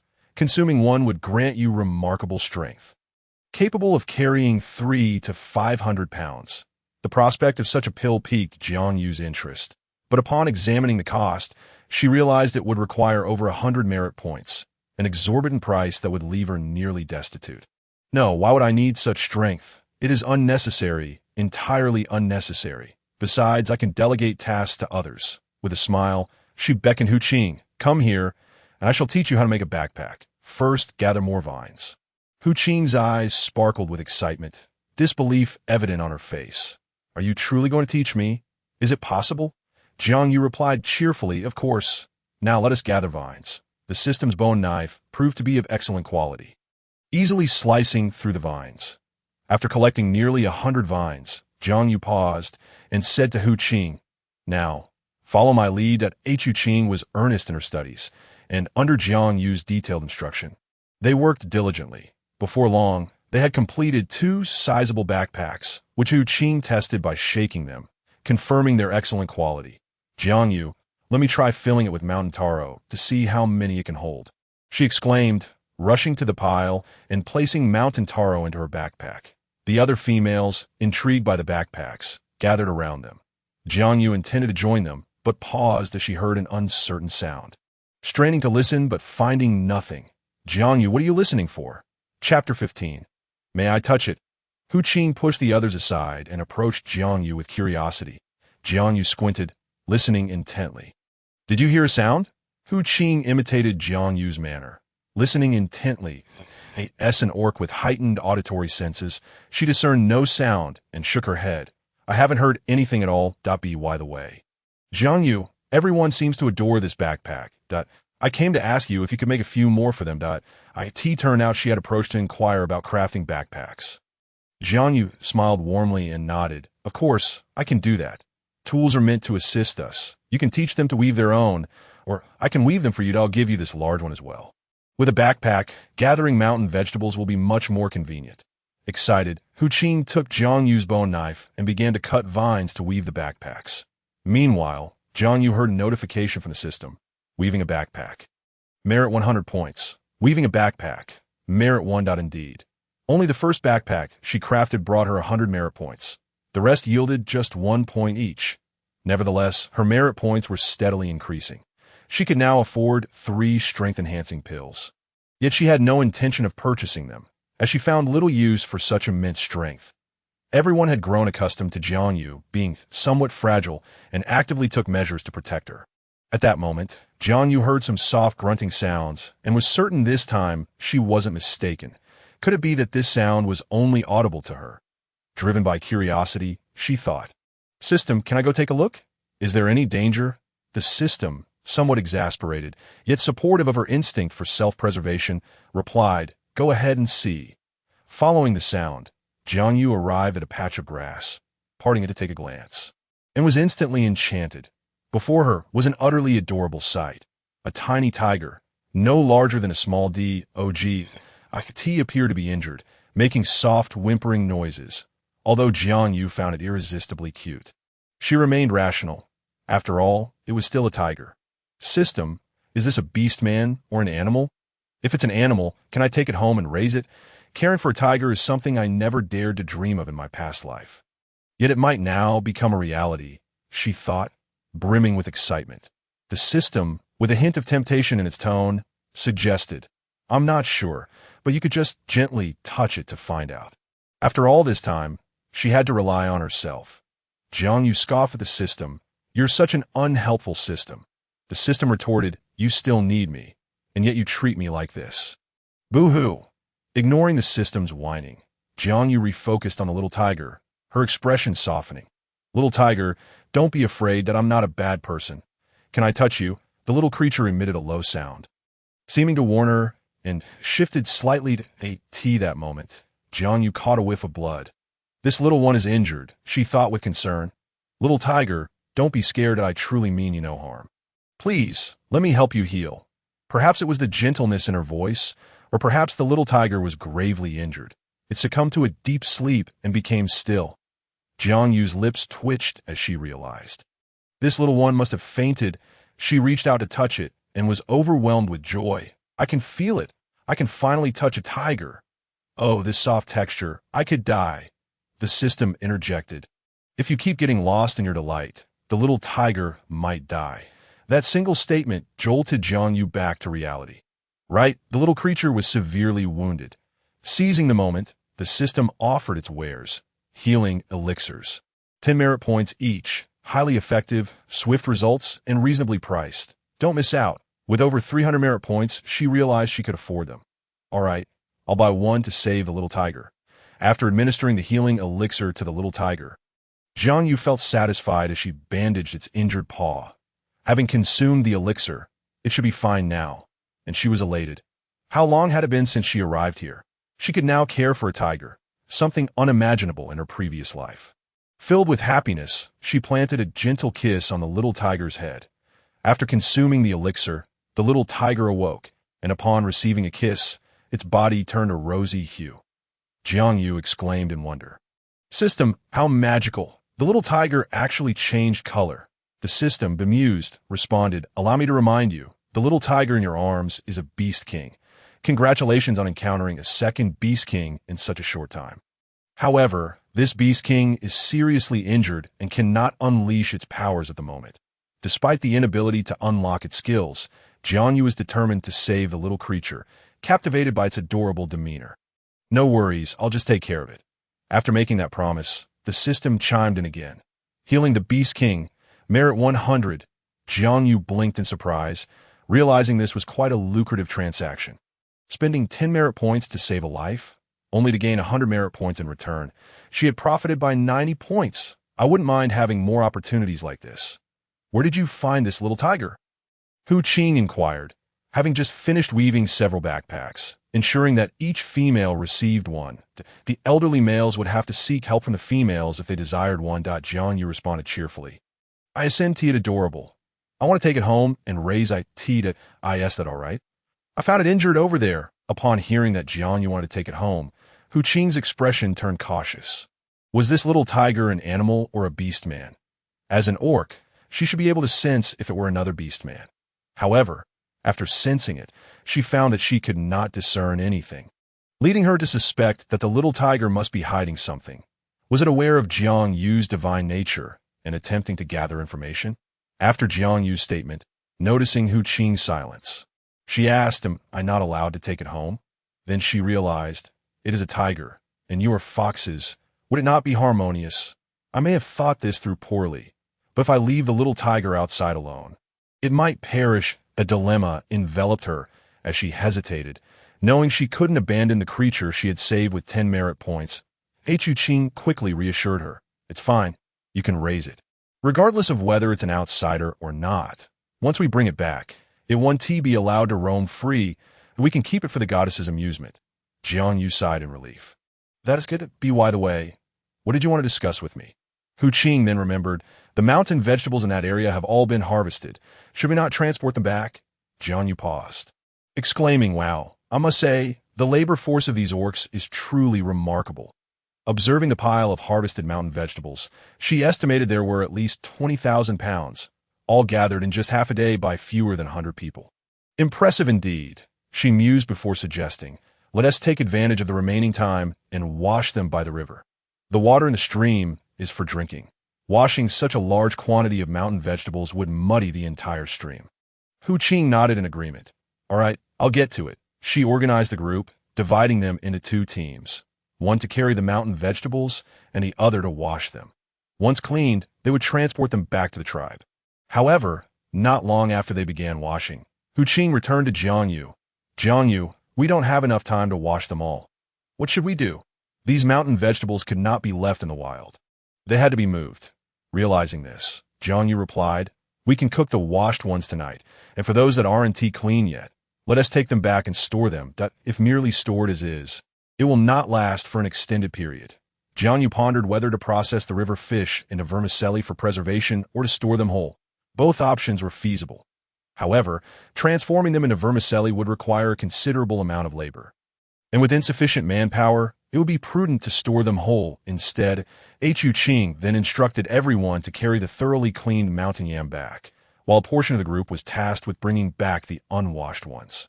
They divided them into 2 piles for storage, as the cave had yet to be excavated, necessitating temporary outdoor storage. On their return, they encountered the team that had been harvesting salt, returning with only 7 individuals, but an impressive haul of over 10 basins of salt, which appeared to weigh around 300 pounds, at least half of what they needed.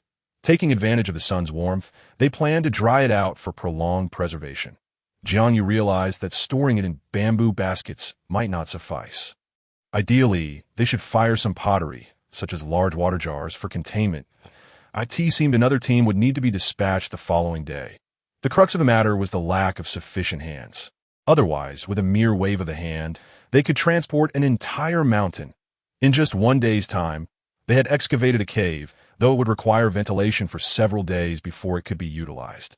Before long, the hunting party returned, bringing back a commendable bounty, albeit consisting solely of animal carcasses. The living creatures Jiang Yu had mentioned were beyond their capability to retrieve. Jiang Yu, undeterred by the absence of fish, opted to select a few chickens, which she proceeded to slaughter and pluck, then began simmering chicken soup. She also cooked the mountain yam, preparing some of the meat for roasting and the rest for boiling. While cooking, Jiang Yu contemplated the necessity of gathering more vegetables to create a stir-fry, as having a foundation of several thousand pounds of mountain yam instilled her with a sense of security regarding food supplies for the cold season.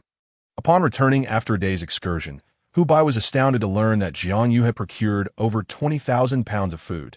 The sight of the small tiger nestled in Jiang Yu's arms sent a shiver down his spine. Where had this creature come from? Jiang Yu cast a sidelong glance at Hu Bai, who had emerged upon catching a whiff of the meat's aroma. Upon seeing the small tiger in Jiang Yu's embrace, his eyes widened in disbelief, and he questioned her. Jiang Yu, momentarily taken aback, explained that she had found it in the nearby forest, where it had sustained severe injuries. Had she not encountered it, the creature would surely have perished. A sheen of sweat appeared on Hu Bai's brow, as he felt an instinctual sense of danger emanating from the small tiger. "I find it perilous," he confessed. Jiang Yu remained unfazed, reassuring him that the little tiger was, in fact, a beast king. The aura between two beast kings would undoubtedly differ. "Rest assured, it is gravely injured and poses no threat to you that I intend to take it in." Her conviction left Hu Bai with little to retort, and he merely muttered, "As you wish," before moving on to his meal. Jiang Yu then prepared a chicken for the little creature, serving a bowl of chicken soup along with 2 portions of chicken meat. When she brought it over, the small tiger had just opened its eyes, meeting Jiang Yu's smile. "Little one, you're awake. Here, consume this.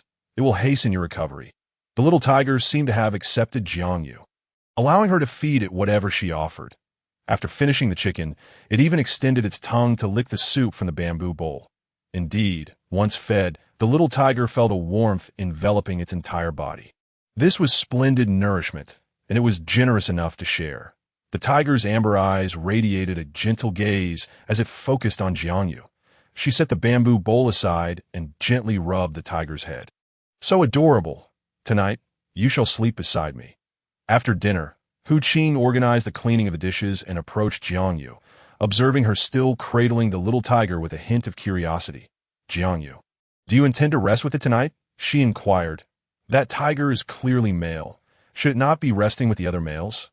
Jiang Yu nodded. "Of course. Look how small it is, and it is injured. Would you have the heart to let it sleep alone?" With that, she carried the little tiger to her bedside, cradling it close, unwilling to release it. Jiang Yu's bed, crafted anew by Hu Qing, was meant for one, while the other females shared a communal sleeping space akin to ancient inns. Jiang Yu stroked the little tiger and finally voiced her lingering curiosity. "I've noticed that the females all reside together. Does everyone here lack partners? Yet, I've heard someone refer to Hu Yun as Mother Hu."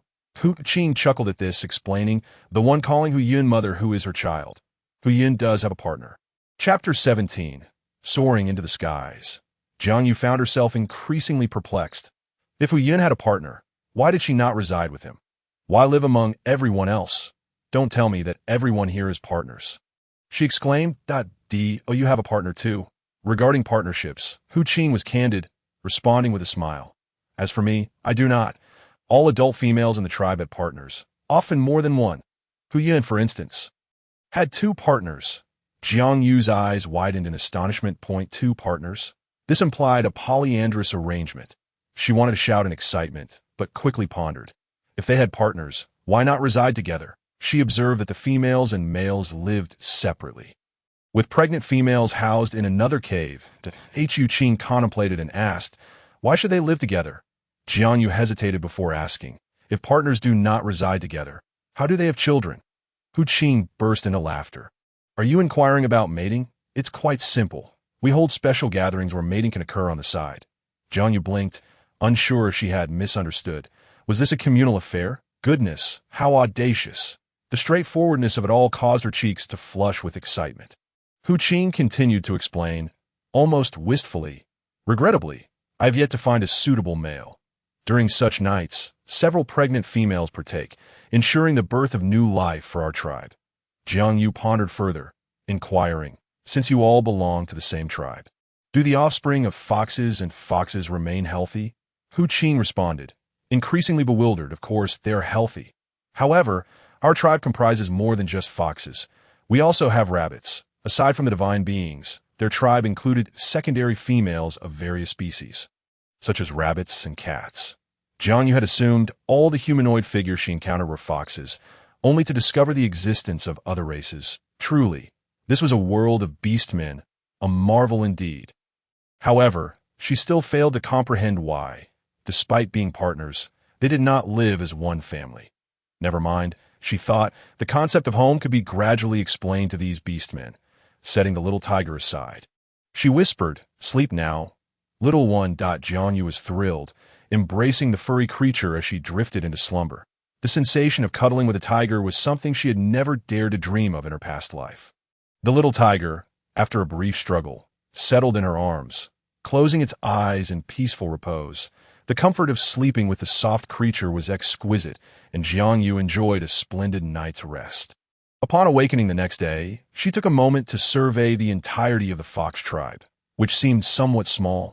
Establishing individual homes would require excavating numerous caves, which appeared impractical. It was perhaps better to continue cohabitating.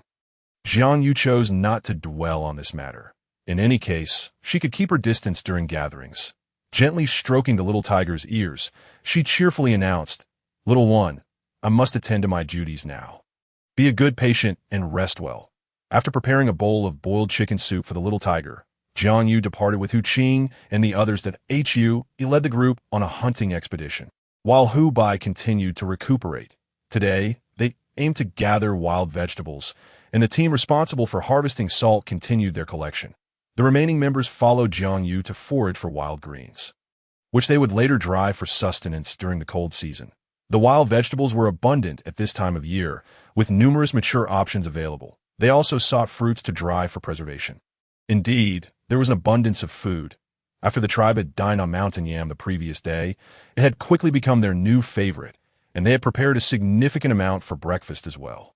Jiang Yu led the way, gathering not only edible greens, but also several varieties of leaf vegetables. Leaving half the group to collect small greens, she pressed onward until she finally spotted large cabbages, which bore an uncanny resemblance to the ones from her previous life. Though much larger, one cabbage stood half a person high, and a short distance ahead, she spotted cucumbers one by one. They are quite large.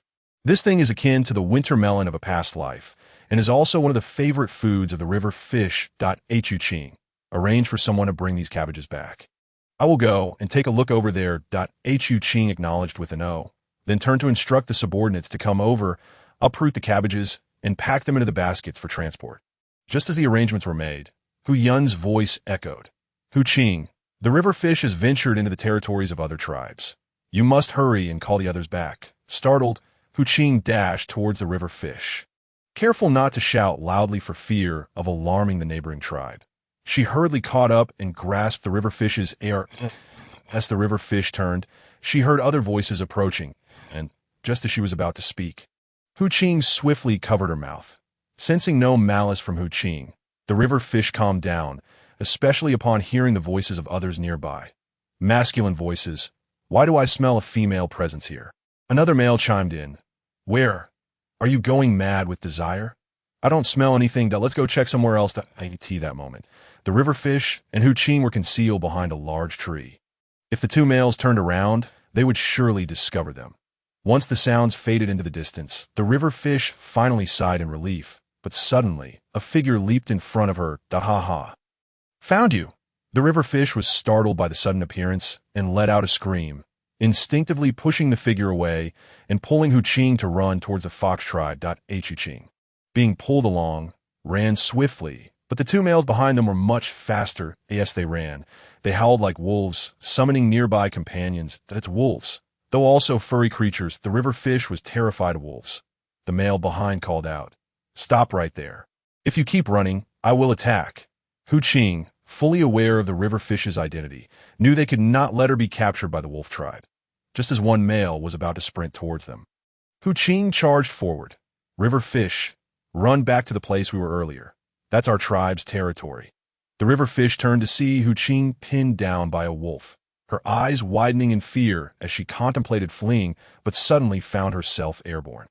Chapter 18. I have set my eyes on you. Looking down, she realized she had unknowingly mounted a wolf's back. The moment the wolf appeared, the surrounding males fell silent. The river fish found herself atop a majestic, pure white wolf, an imposing creature. Congratulations on encountering the Wolf King, unlocking basic culinary skills. The river fish was utterly astonished. She was now riding on the back of a Wolf King. In no way. Aren't Beast Kings supposed to be rare? How have I encountered 3 in succession? She pondered, bewildered. System, what is going on? The system replied with a grin. It's simply because I chose a prime location. The river fish, exasperated, attempted to communicate with the Wolf King. Could you let me down? The Wolf King shook his head, offering no response. Meanwhile, Qing had been captured by the male who had pinned her down, bringing her before the Wolf King. Your Majesty, it is up to you to take action. These 2 little females actually thought they could escape. Qing took a deep breath and addressed the Wolf King. Wolf King, we are from the Fox tribe. You cannot take us away. From the Fox tribe? The Wolf King narrowed his large eyes, studying Qing. You may return, but she cannot. The sheer magnitude of the wolf speaking was far more shocking than witnessing a rabbit articulate words. The river fish felt as though she were riding a mythical beast. Qing's heart raced. The Wolf King was no ordinary creature. Was it possible he had come here specifically to wait for the river fish? No, she is the mate of our tribe leader. You cannot take her. The river fish's eyes widened in confusion. Wait, how am I the mate of Hubai? Although Hubai is quite handsome, I am someone who wishes to return home. How could I possibly look for a mate here? The Wolf King paused briefly before bursting into laughter. The mate of the Fox Chief, you say? Then I shall make her my mate as well. Qing, I will allow you to return, but you must tell your chief to visit me tomorrow, as I intend to take her as my mate. As he spoke, he carried the river fish back toward the tribe. The river fish was left dumbfounded and quickly interjected. Wait, I am not Hubai's mate, nor will I become yours. Furthermore, I had no idea this was your territory. I thought I was in the Fox tribe's land. Had she known about such territorial awareness, she would have inquired with Qing beforehand. The Wolf King laughed heartily. Regardless of whether you are the Fox Chief's mate, I have set my sights on you. Since you have appeared in my territory, you belong to me. The river fish was infuriated yet powerless. System, can I exchange for a strength-enhancing pill to knock this Wolf King out with a single punch? The system regretfully replied. Unfortunately, that won't work. The Wolf King is in beast form and possesses immense strength. Even if you consume the strength-enhancing pill, it would only serve as a massage. However, the system continued. Do not fret, host. You have already activated the system's usage rights, and you can earn merit points in any tribe. It doesn't have to be the Fox tribe. The Wolf tribe seems to be even larger. This realization struck a chord with the river fish, though she still felt averse to the idea of forming a partnership. But what if he forced me into such a bond? The system reassured her. It's quite simple. Just tell him no. After all, beast men cannot compel females. The river fish scoffed twice. You must be joking. Didn't the gray rabbit chieftain try to force me? The system retorted. But that tribe was annihilated. Wasn't it? Just inform the Wolf King that if he attempts to force you, it could lead to the tribe's downfall. With a display of your abilities, capturing the Wolf King should be a breeze. I have faith in you. The river fish rolled her eyes. The system's confidence in her was rather excessive. Abilities? This sparked a thought in the river fish's mind. The medical skills she unlocked previously had been due to Hubai's injury. Just a moment ago, she had unlocked culinary skills while atop the Wolf King. Could it be that the Wolf King had a penchant for food? If that were the case, it wouldn't be entirely unfeasible. Perched on the Wolf King's back, the river fish could not escape and began to scrutinize her surroundings more closely. The background revealed a small red line separating the Wolf tribe's territory from the Fox tribe's. She had previously overlooked this detail, and her original mission in the Wolf tribe had been to find coconut rice. Regrettably, she had yet to reach her destination when the Wolf King apprehended her. How fortuitous! Sitting on the Wolf King's back, she sighed deeply, causing the Wolf King to halt. What is your name? Are you so reluctant to accompany me? Look at me. I am tall and formidable. Am I not superior to that Hubai fellow? The river fish raised an eyebrow at his words. You know who by? It made sense, given the proximity of the two tribes. It was only natural for them to be acquainted. Suddenly, realization struck her, and her eyes widened. You came here intentionally, didn't you? Even if I hadn't ventured into your territory, you would have found a way to abduct me, correct? The Wolf King paused, then smiled.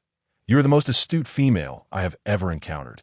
Being neighbors, the Wolf King's tribe naturally kept a close watch on the developments of the Fox tribe, ensuring they could respond should anything amiss occur.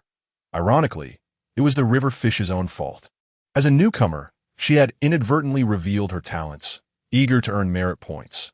With the entire tribe, elderly, weak, and ill, active, how could it not raise suspicions among neighboring tribes? So your intention to capture me as a mate was genuine? The Wolf King shook his head. Not at all. That part is true. You resemble the females of the Fox tribe, both in appearance and allure, yet you possess a unique scent that I find utterly enchanting. What a peculiar statement. She was neither a perfume nor a delicacy. What did he mean by somewhat fragrant? The Wolf King sighed. Alas, the deities have decreed that I cannot consume females who have committed no offenses. Otherwise, I would truly wish to savor your flavor. I tea this. The river fish felt a chill run down her spine. In a way, this creature intends to eat me. She needed to devise a plan to keep her distance from him. But that proved impossible, as they had now reached the entrance of the wolf tribe. Bustling with welcoming figures, the Wolf King returned with his entourage. They erupted into a chorus of howls. The cacophony pierced the river fish's ears, leaving her longing for deafness, unable to bear the noise. What on earth was the wolf tribe doing? In the next moment, she realized it, her eyes widening in astonishment. Chapter 19. The Chinibyu Boy. After all the wolves had finished howling, they roared in unison. Welcome back, Wolf King. The Wolf King is invincible. A strong wave of Chinibyu vibes swept over her, and Jiang Yu began to doubt her life choices. She had traversed into a beastly world, a place where culture was evidently not widespread, yet she heard someone exclaiming invincible. This was utterly ridiculous, truly absurd. Could it be that some in this wolf tribe had also crossed over? Or were there other divine messengers within the wolf tribe? The Wolf King let out a hearty laugh. I have returned. Come, greet your wolf queen. Puffed. Greet the damned wolf queen? Jiang Yu's eyes widened. Was he had agreed that females would not be coerced? She and T consented at all. The members of the wolf tribe reacted similarly to Jiang Yu, clearly taken aback. Who would have guessed the Wolf King would bellow? Why aren't you greeting the Wolf Queen? Instantly, the crowd of the wolf tribe roared. We greet the Wolf Queen. Their voices reverberated so powerfully that the birds in the nearby woods took flight in chaos. Simultaneously, Jiang Yu noticed a pair of hostile eyes fixated on her. It was a female. Goodness, could that female be the Wolf King's admirer? Jiang Yu's imagination conjured a dramatic tale of love and hatred. The Wolf King. Could he be fickle in love? Pleased, the Wolf King nodded his proud head. All right. Disperse. We shall share the food shortly. Only then did the crowd scatter, the food being the game brought back by those who had gone hunting. Jiang Yu was directly led by the Wolf King to his cave. This is my cave. You will reside here henceforth. You can cook cooked food, right? Don't tell me you can't. I know you can. The cooked dishes of the Fox tribe were all made by you. Jiang Yu's lips twitched. Surely, this man had implanted spies in the Fox tribe. Thus he knew so much. Foxby seemed capable, yet how could he be so useless? Do you wish for cooked food? If you have any preferences, do let me know, and I shall prepare it for you. Speaking to such a large wolf was still a challenge for Jiang Yu, as she had to look up at him. Suddenly, the Wolf King transformed into a human right before Jiang Yu's eyes. She had expected a tall and robust man, but upon his transformation, he turned out to be a youth. Jiang Yu's eyes widened as she gazed at the Wolf King. You are the Wolf King? The Wolf King nodded. Indeed, it is I that I will go divide the food and bring it back to you that if you have any requests, feel free to tell me. With that, the Wolf King exited, and no wonder there were traces of Chinibyu. He was, after all, a youthful wolf that ate tea that moment. Fox Ching had already returned to the tribe. Chief, something's wrong. Jiang Yu's been taken by the Wolf King. Upon hearing this, Foxby immediately stood up and headed outside. I will go to the wolf tribe to check. The priest appeared promptly, blocking Foxby. No, you are still injured, and it will soon be nightfall. Once night fell, the forest would become exceedingly perilous. Had Foxby not been injured, the priest would not have intervened. We shall go tomorrow. Jiang Yu is a goddess, protected by the celestial deities. She will surely be safe. Foxby furrowed his brows.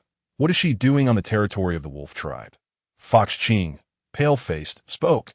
She must be foraging for something, as we never informed her that it was the territory of another tribe. She likely does not know.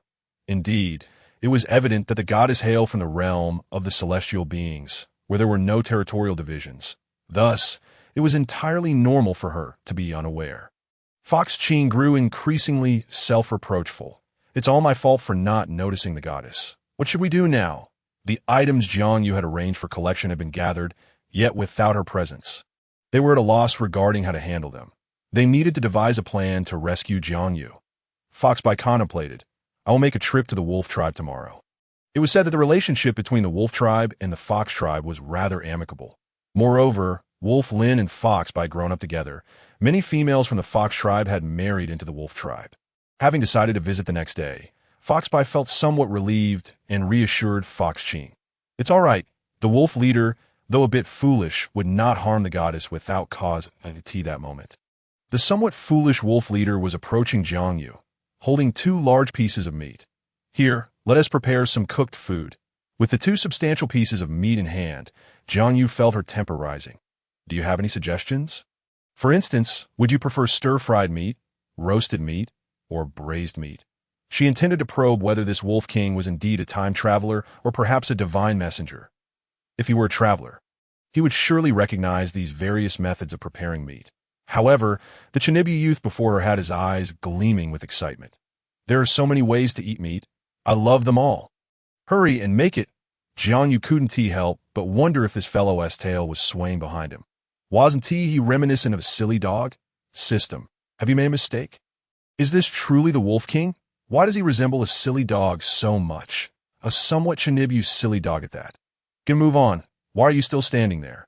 Jiang Yu, exasperated, looked at the Wolf King. To prepare cooked food, we need fire, pots, and firewood. You have none of these. What am I to use? Wolf Lin paused for a moment, then suddenly remembered. Oh, right, just wait a moment. Before long, he returned with several pieces of dry firewood and a flint stone.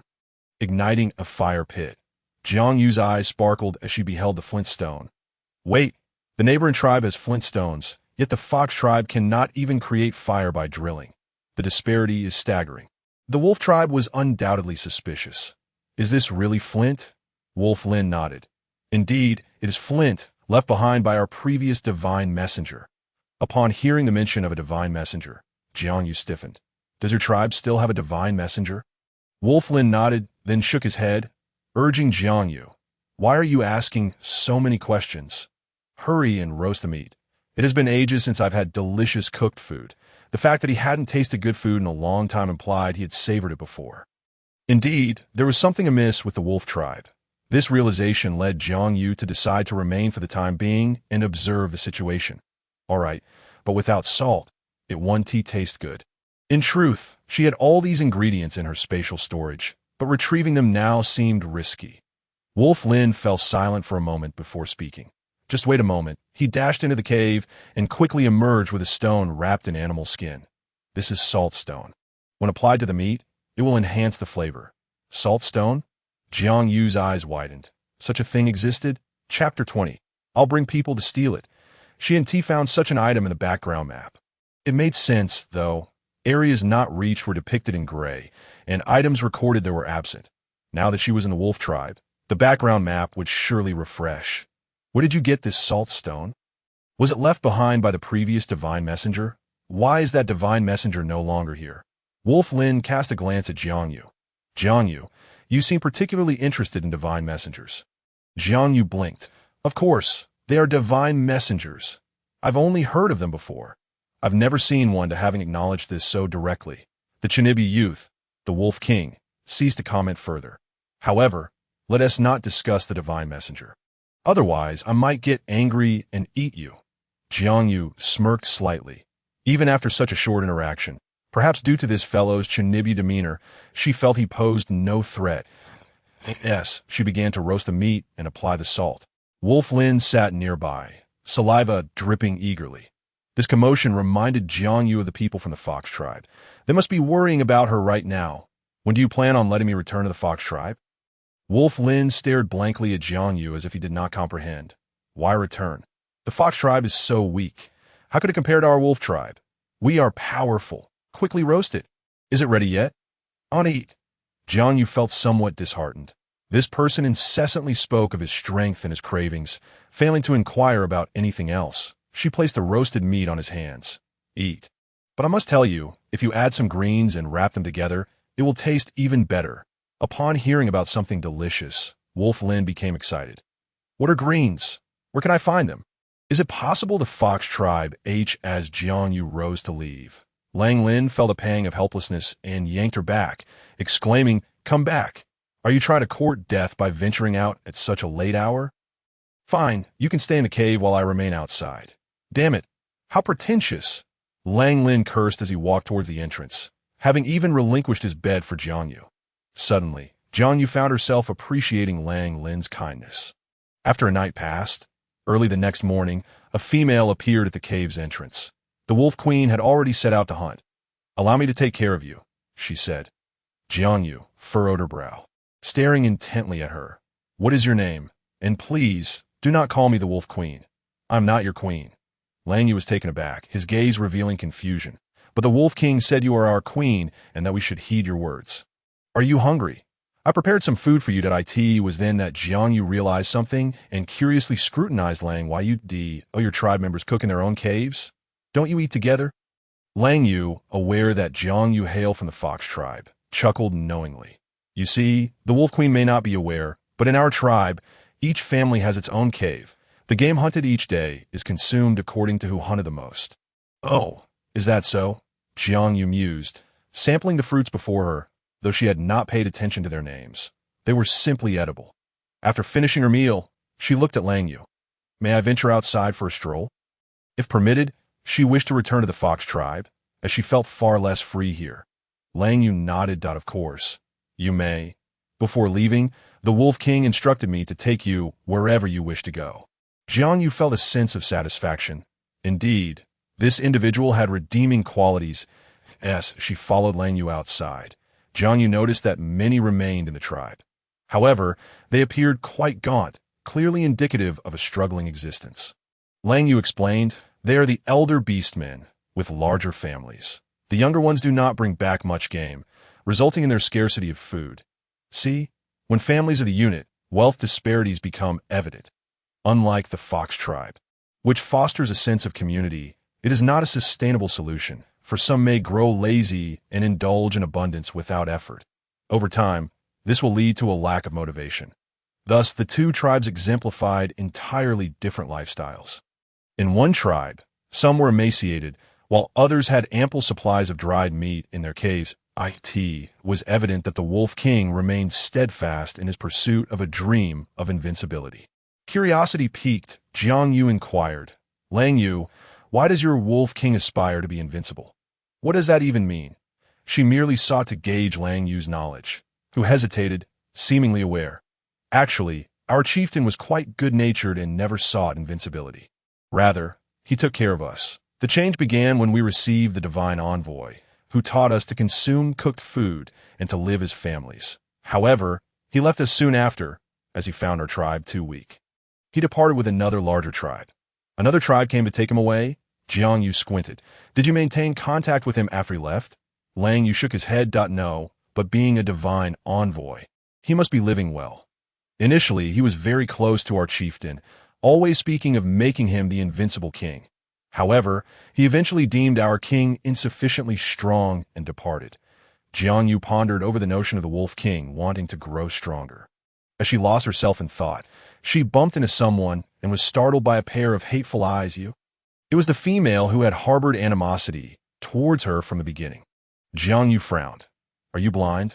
There is so much space, and you still managed to bump into me. Chapter 21. Pursued by wild boars, Jiang Yu acknowledged her fault in being lost in thought and collided with the other. I apologize. It was unintentional. Lang Yu interjected. Lang Exen, do not bully the Wolf Queen. That if the Wolf King finds out, you will be reprimanded. Upon hearing the term Wolf Queen, Lang Xion's expression darkened further. Jiang Yu, indifferent to the title, immediately declared, "Stop! I am not your Wolf Queen." Initially intending to clarify, Jiang Yu's words only fueled Lang Xion's anger, causing her to shout, "Do you think you are above our Wolf King?" Jiang Yu managed a bitter smile, that it's not that I look down on him. We simply aren't suited for each other. We only met yesterday. We need time to understand one another. Lang Yu and Lang Xian exchanged bewildered glances. Fixating on Jiang Yu, "You still disdain our Wolf King, do you? Wolf Queen, it will be wise to comply. Otherwise, you may be expelled from our tribe." The mention of expulsion, Jiang Yu's eyes sparkled with interest. "Then expel me. Once cast out, she could return to the Fox tribe." Lang Yu and Lang Xian were taken aback. Lang Yu finally cautioned, "Wolf Queen, do not speak carelessly that we females are quite vulnerable. Being cast out of the tribe would make survival impossible." Lang Xion's eyes, however, gleamed with ambition. If Jiang Yu were expelled, the Wolf King would be hers. She unabashedly fixed her gaze on Jiang Yu. "You said so yourself. You look down upon our Wolf King. I will have you expelled." Lang Yu, step aside. Jiang Yu saw a glimmer of hope in escaping in the wolf tribe. Strength ruled. The frail elder beastmen seemed pitiful. This Wolf King was hardly competent. He was living comfortably while others suffered. Remaining in such a tribe would not bode well for her. Lang Yu stood firm before Jiang Yu didn't know. "The Wolf King instructed me to care for the Wolf Queen." Lang Xian chuckled coldly. "What Wolf Queen? There was no ceremony, so I do not recognize her. She has insulted the Wolf King and must be expelled." Upon hearing this, several surrounding females quickly gathered, their anger flaring at Jiang Yu's perceived insult to their king. One of them seized Lang Yu, declaring, "Lang Yu, step aside. This female is ungrateful. She has insulted the Wolf King and must be removed." Their motives were somewhat selfish. If Jiang Yu remained, she would be a contender for the title of Wolf Queen. Obstructing their chances, should she be expelled, they would have an opportunity. Becoming the Wolf Queen would ensure they would no longer suffer from hunger or cold, and they united against Jiang Yu, while Lang Yu naively upheld the Wolf King's words as sacred. Jiang Yu observed the expressions of the surrounding females. They seemed newly acquainted with scheming. Their thoughts were plainly visible on their faces, making it easy for Jiang Yu to understand their intentions. "See, even wild folk can have ulterior motives," the system chuckled. "Isn't that quite normal? Wild folk are human too, that if they are human, they will engage in conflict, that women's conflict arise from necessities such as food and shelter, while men's conflicts often stem from women and sustenance." How insightful, Jiang Yu nodded. "You need not expel me. I will leave on my own." Having ridden in on a wolf the previous day, she had a general sense of the way back. Not to mention the background image that had automatically mapped the route during her journey. That IT was indeed a remarkable tool. Additionally, on her way back, she could gather some supplies and store them in her personal space, alleviating her worries about hunger in the future. Lang Yu attempted to speak, but was cut off by Lang Xian, who glared at Jiang Yu. "Then go. Leave this place at once." Jiang Yu feigned indifference. "If I must go, then I shall. That I was taken from you by your Wolf King. Do you truly believe I would treasure your tribe?" With that, she swiftly made her way out of the tribe. Fearing that they might change their minds and pursue her, she broke into a run. Lang Yu then confronted the gathered females. "You are finished. The Wolf King decreed that she is to be the Wolf Queen. You let her go. The Wolf King will surely punish you." As she spoke, she attempted to chase after Jiang Yu. Hearing the commotion behind her, Jiang Yu quickened her pace, terrified that the women might catch up. It felt as though dogs were chasing her. After covering a distance, she finally exhaled in relief, leaning against a tree trunk, panting heavily. "Goodness, I've never run this fast in my life," the system promptly urged. "Host, you must keep running. Identify the path and return quickly. This forest is fraught with dangers, teeming with various wild animals." Jiang Yu felt her body stiffen, overwhelmed by the realization that a myriad of creatures existed in this world. It seemed she could hear the labored breaths behind her. What was happening? Could it be that her life was so wretched?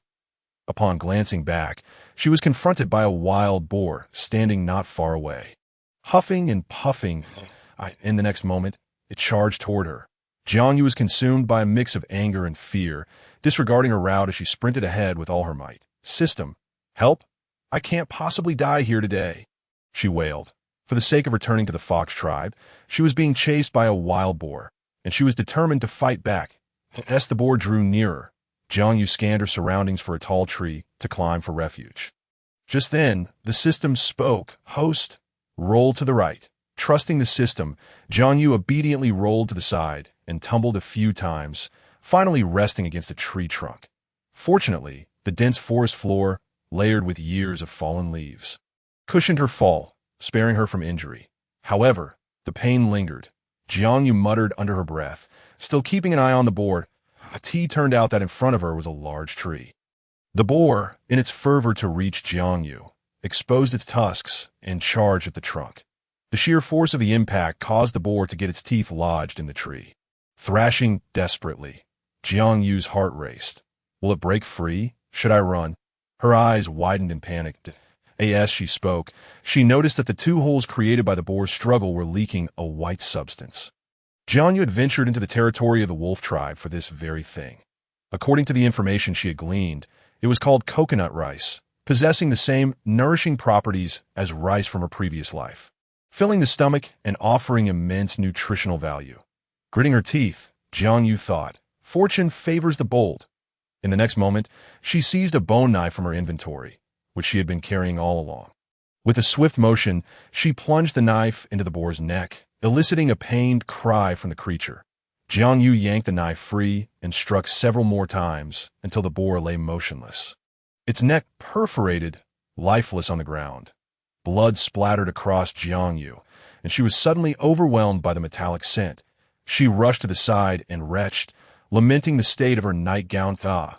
It's my only set of sleepwear. How am I supposed to clean it without detergent? Curse that wretched boar. The system was taken aback by Jiang Yu's fierce resolve, and no wonder the host could bond with it.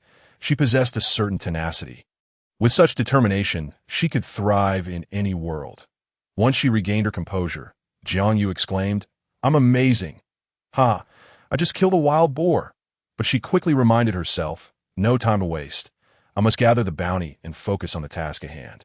The system's corners of its mouth twitched. Oh no, the host has only interacted with the somewhat eccentric Wolf King for a night, and now she's caught the same spirit. Ignoring the system's commentary, Jiang Yu stored the boar in her inventory and pondered how to manage the coconut rice. System, do you have any bags for exchange? I need 10 burlap sacks. 10 bags should suffice to collect the bounty from one tree. And she needed to hurry. Though she had secured the boar, the stench of blood would undoubtedly attract more predators. She needed to find a place to wash herself. The system's exchange shop was designed for Jiang Yu's needs. And of course, it had burlap sacks available. Their S1, quite sizable. Simply exchange 1 merit point. Jiang Yu quickly obtained the bag, though she frowned at its small size. Are you joking? How much can this tiny burlap sack hold? The system hastily clarified, Oh, host, don't fret. You won TB at a loss. Just place the burlap sack on the ground, and it can hold as much as you desire, up to 5,000 pounds. If you're willing to spend 100 merit points for an advanced burlap sack, the capacity will increase significantly. Would you like one? Jiang Yu rolled her eyes. According to your logic, this one is sufficient for now. Speaking of her system, it always seemed to conjure the oddest items, like this burlap sack. Surely, the life-saving items would be available as well. She had to check what else her system shop might offer. A glance revealed an opportunity. Weapons were available, and purchasing one came with crafting blueprints. Sweet! Jiang Yu placed the burlap sack over the 2 holes in the tree and secured it, allowing it to gather coconut rice. Surveying the massive tree, she estimated there were around 3,000 to 4,000 pounds of coconut rice. Truly an abundance of food, although the wild inhabitants remained oblivious. In no wonder they required so-called divine envoys to assist in their development. The background indicated a waterhole not far away that I should wash up there first. By the time I return, the burlap sack should be filled. After all, her pace was far from swift. Fortuitously, after a series of stumbles, she found herself at the water's edge, the surface calm. Having encountered the wild boar, Jiang Yu had become exceedingly cautious. A serene location like this could harbor hidden dangers. With that in mind, she refrained from approaching directly and instead picked up a stone from the ground. Hurling it into the water with force, to her astonishment, The stone barely touched the surface before being devoured by a massive jaw that erupted from the depths, crunching it to bits.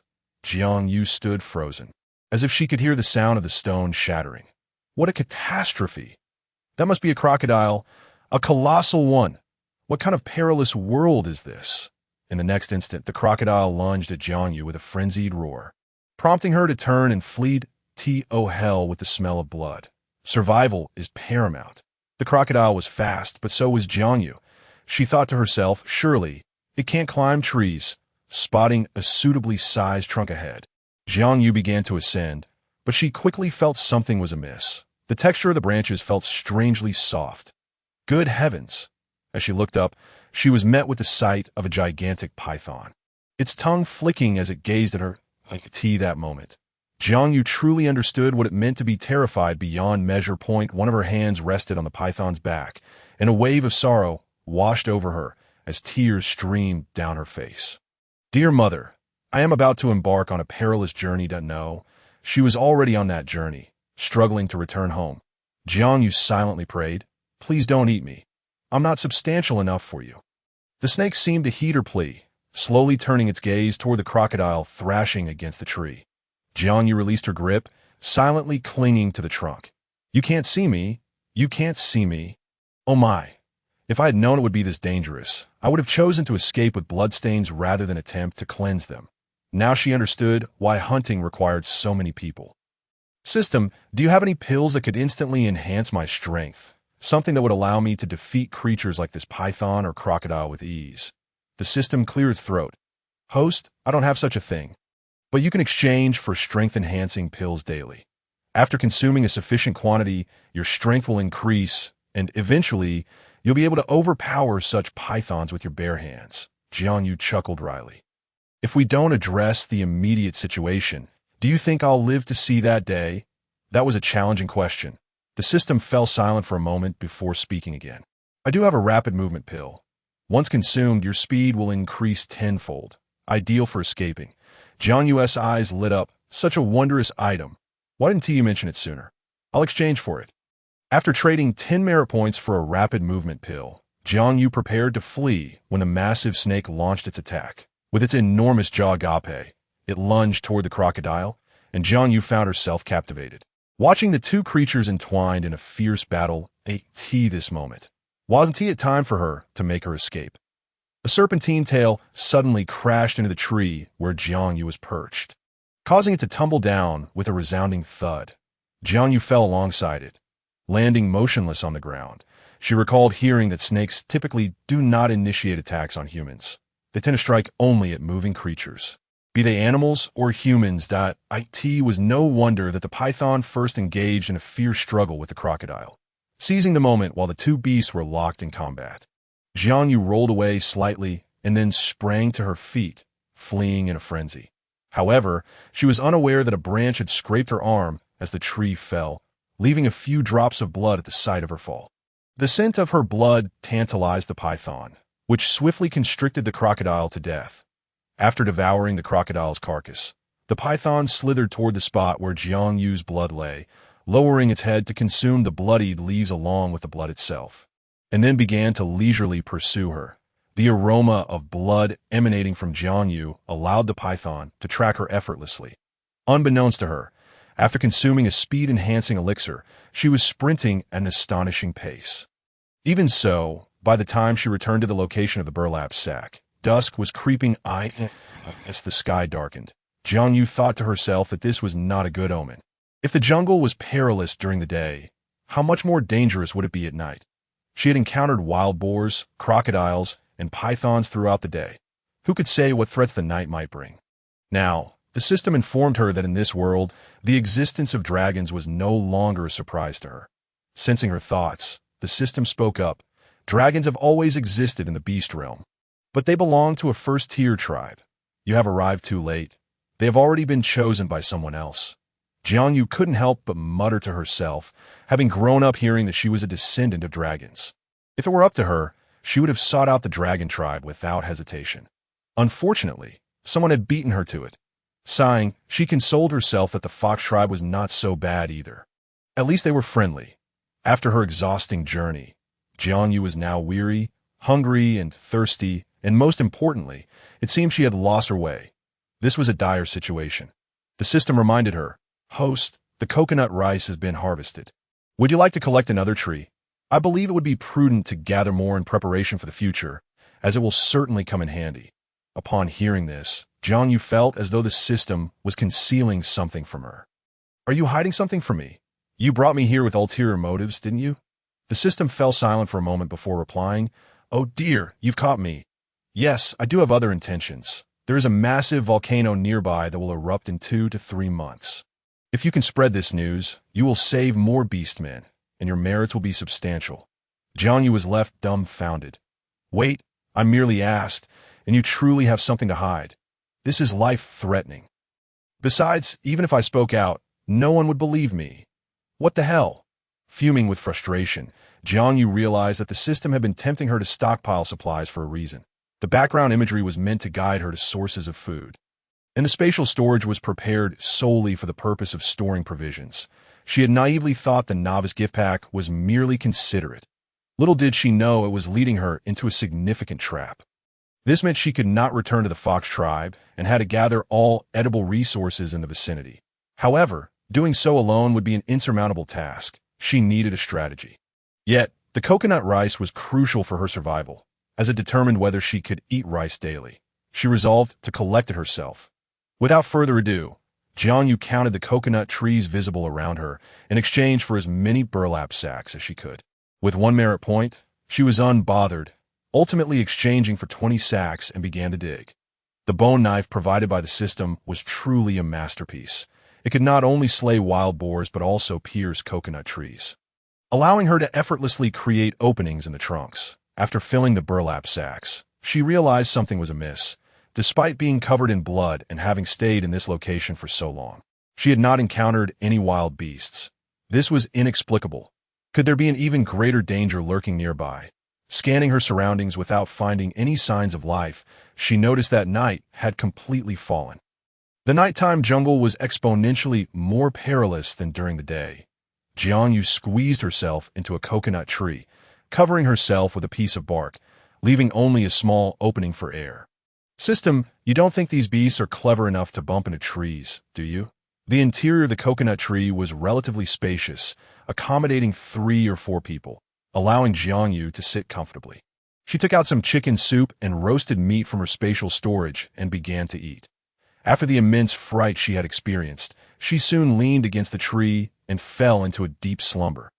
Not long after Jiang Yu fell asleep, the tree she had taken refuge in was entwined by the python that had been following her. The python exuded a terrifying aura, wrapping around the tree, causing other animals to steer clear throughout the night. Thus, no creatures dared to disturb Jiang Yu's rest, allowing her to sleep soundly within the hollow tree.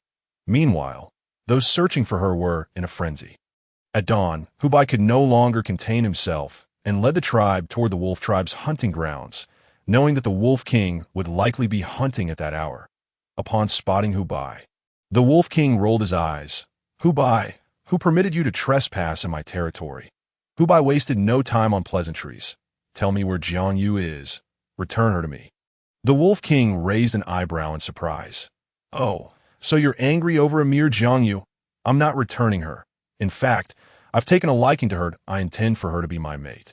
Don't even think about taking her back." Hubai's expression darkened. "I'm not joking with you. Return Jiang Yu to me, or don't blame me for being impolite." The Wolf King chuckled. "Huh, Hubai, you've grown bold, threatening me in my own territory. Do you think I'm easy to bully? I'm eager to see what skills you've acquired over the years." With that, he lunged at Hubai, who was no pushover and immediately transformed into his fox beast form, 6 tails soaring into the air. The Wolf King likewise revealed his beast form, a gigantic white wolf, and the two engaged in a fierce battle. Entwined in combat, the onlookers, witnessing the leaders of both tribes clashing, could not simply stand by and watch that a fray erupted in the dense jungle, with Hubai managing to throw the Wolf King aside. The Wolf King, unwilling to concede, charged back. "What? You think just because you have more tails, you're superior? Oh no, you've injured my claws and still dare to challenge me. You truly underestimate me." After discovering Hubai's weakness, The Wolf King launched a fierce attack, causing Hu Bai to stagger back, blood oozing from his claws. Laughing, the Wolf King taunted, "See, you cannot defeat me." Therefore, Jiang Yu will not be Hu Bai had already dashed out. Fully aware of the path back to the fox tribe, the journey was fraught with peril. As a female, how could she possibly return safely? The thought of misfortune struck her like a thunderclap, leaving her with an overwhelming sense of impending doom. Lang Lin was startled as well, quickly catching up to her. "Hu Bai, wait. It's perilous to be alone in the dense forest. Besides, it's nearly dark. You can't just rush out." Due to this incident, Lang Lin had not hunted that day, and with no prey, if anything were to happen to Hu Bai, the two tribes would indeed become bitter enemies. Thus, he swiftly pursued her, blocking her path. Hu Bai transformed into her beast form, startling Lang Lin. "Hu Bai, what are you doing? Is it truly necessary to risk your life for a female? There are plenty of females. Are you willing to die for one?" Lang Lin shouted, but Hu Bai continued to sprint ahead. Reluctantly, Lang Lin shifted into his beast form to stop her. "Halt! Listen to me." The hatred radiating from Hu Bai's eyes frightened Lang Lin. "It's just a female. Surely it can't be that serious. She is a goddess. Do you not understand? She is the hope I have awaited for so many years." "Lang Lin, let me make it clear. I can forgive you for anything. But if Jiang Yu comes to harm, I will never forgive you." Upon hearing Jiang Yu was a goddess, Lang Lin was taken aback. "Why didn't you say so sooner? We need to find her." With that, he charged into the dense forest, even more frantically than Hu Bai. Realizing what was happening, Hu Bai quickly followed, and the two began searching for Jiang Yu, although she had hidden herself exceptionally well. They searched throughout the night, but found nothing. As dawn broke, Jiang Yu pushed against the bark blocking her exit but found it immovable, causing her to gasp in shock. "System, I can't push it. I can't get out. Can you see what's happening outside?" After a brief silence, the system hesitantly replied, "Well, outside there is a gigantic python coiling around this tree. In other words, she was trapped. Time was running short. Only a little over 2 months remained before the cold season arrived, making travel imperative. While it was conceivable to set out earlier, other tribes might not trust her, unless she revealed her identity as a goddess, which would be perilously risky. There are sizable tribes nearby, and news could spread quickly. Earning merit points was no easy task. If not for the merit points, she would never have taken on the burden of being a so-called savior for all the tribes in the vicinity. The immediate concern was how to escape and retrieve her coconut rice and linen bags, which she absolutely needed to reclaim. The problem was, she couldn't get out to AS. She quieted her thoughts to devise a plan. A sudden noise from outside caught her attention. A tiger's roar. Was it a tiger that had arrived? Was a fight about to break out? Jiang Yu peered through a crack, but saw nothing. Pushing against the bark again, this time it moved. Once the bark was pushed aside, she indeed spotted the colossal python still coiled around the tree, but now a tiger appeared across from her. It was enormous, and just looking at its massive claws made her feel that one swipe could easily dispatch the snake. As expected, when the tiger struck, the python evaded, and the tiger pursued it. The two titanic creatures engaged in battle, instinctively choosing to distance themselves from the tree where Jiang Yu was hiding, moving further away. Jiang Yu couldn't help but marvel at her astonishing luck. After emerging, she stealthily gathered all of her linen bags into her spatial storage. With over 100,000 pounds of coconut rice safely stored, Jiang Yu felt an immense sense of satisfaction. Just as she was about to sneak away, she turned and collided with something furry. It was the very tiger she had seen before. Her first thought was, this is the end. That tiger's paw could squash her in an instant. She had indeed celebrated too early. Would she meet her demise now? System, I must bid you farewell. The system rolled its eyes. That's the very tiger you saved earlier. Jiang Yu's eyes widened in disbelief. How could that be? It was so small back then, and now it has grown so large. Chapter 25. I will stay in the fox tribe. Jiang Yu found it hard to believe, even instinctively reaching out to touch it. The next moment, the system's voice echoed. Congratulations, you have unlocked a life-extending pill worth 500 merit points. Jiang Yu's eyes widened, and the next instant, the tiger scooped her up in its mouth and bolted away.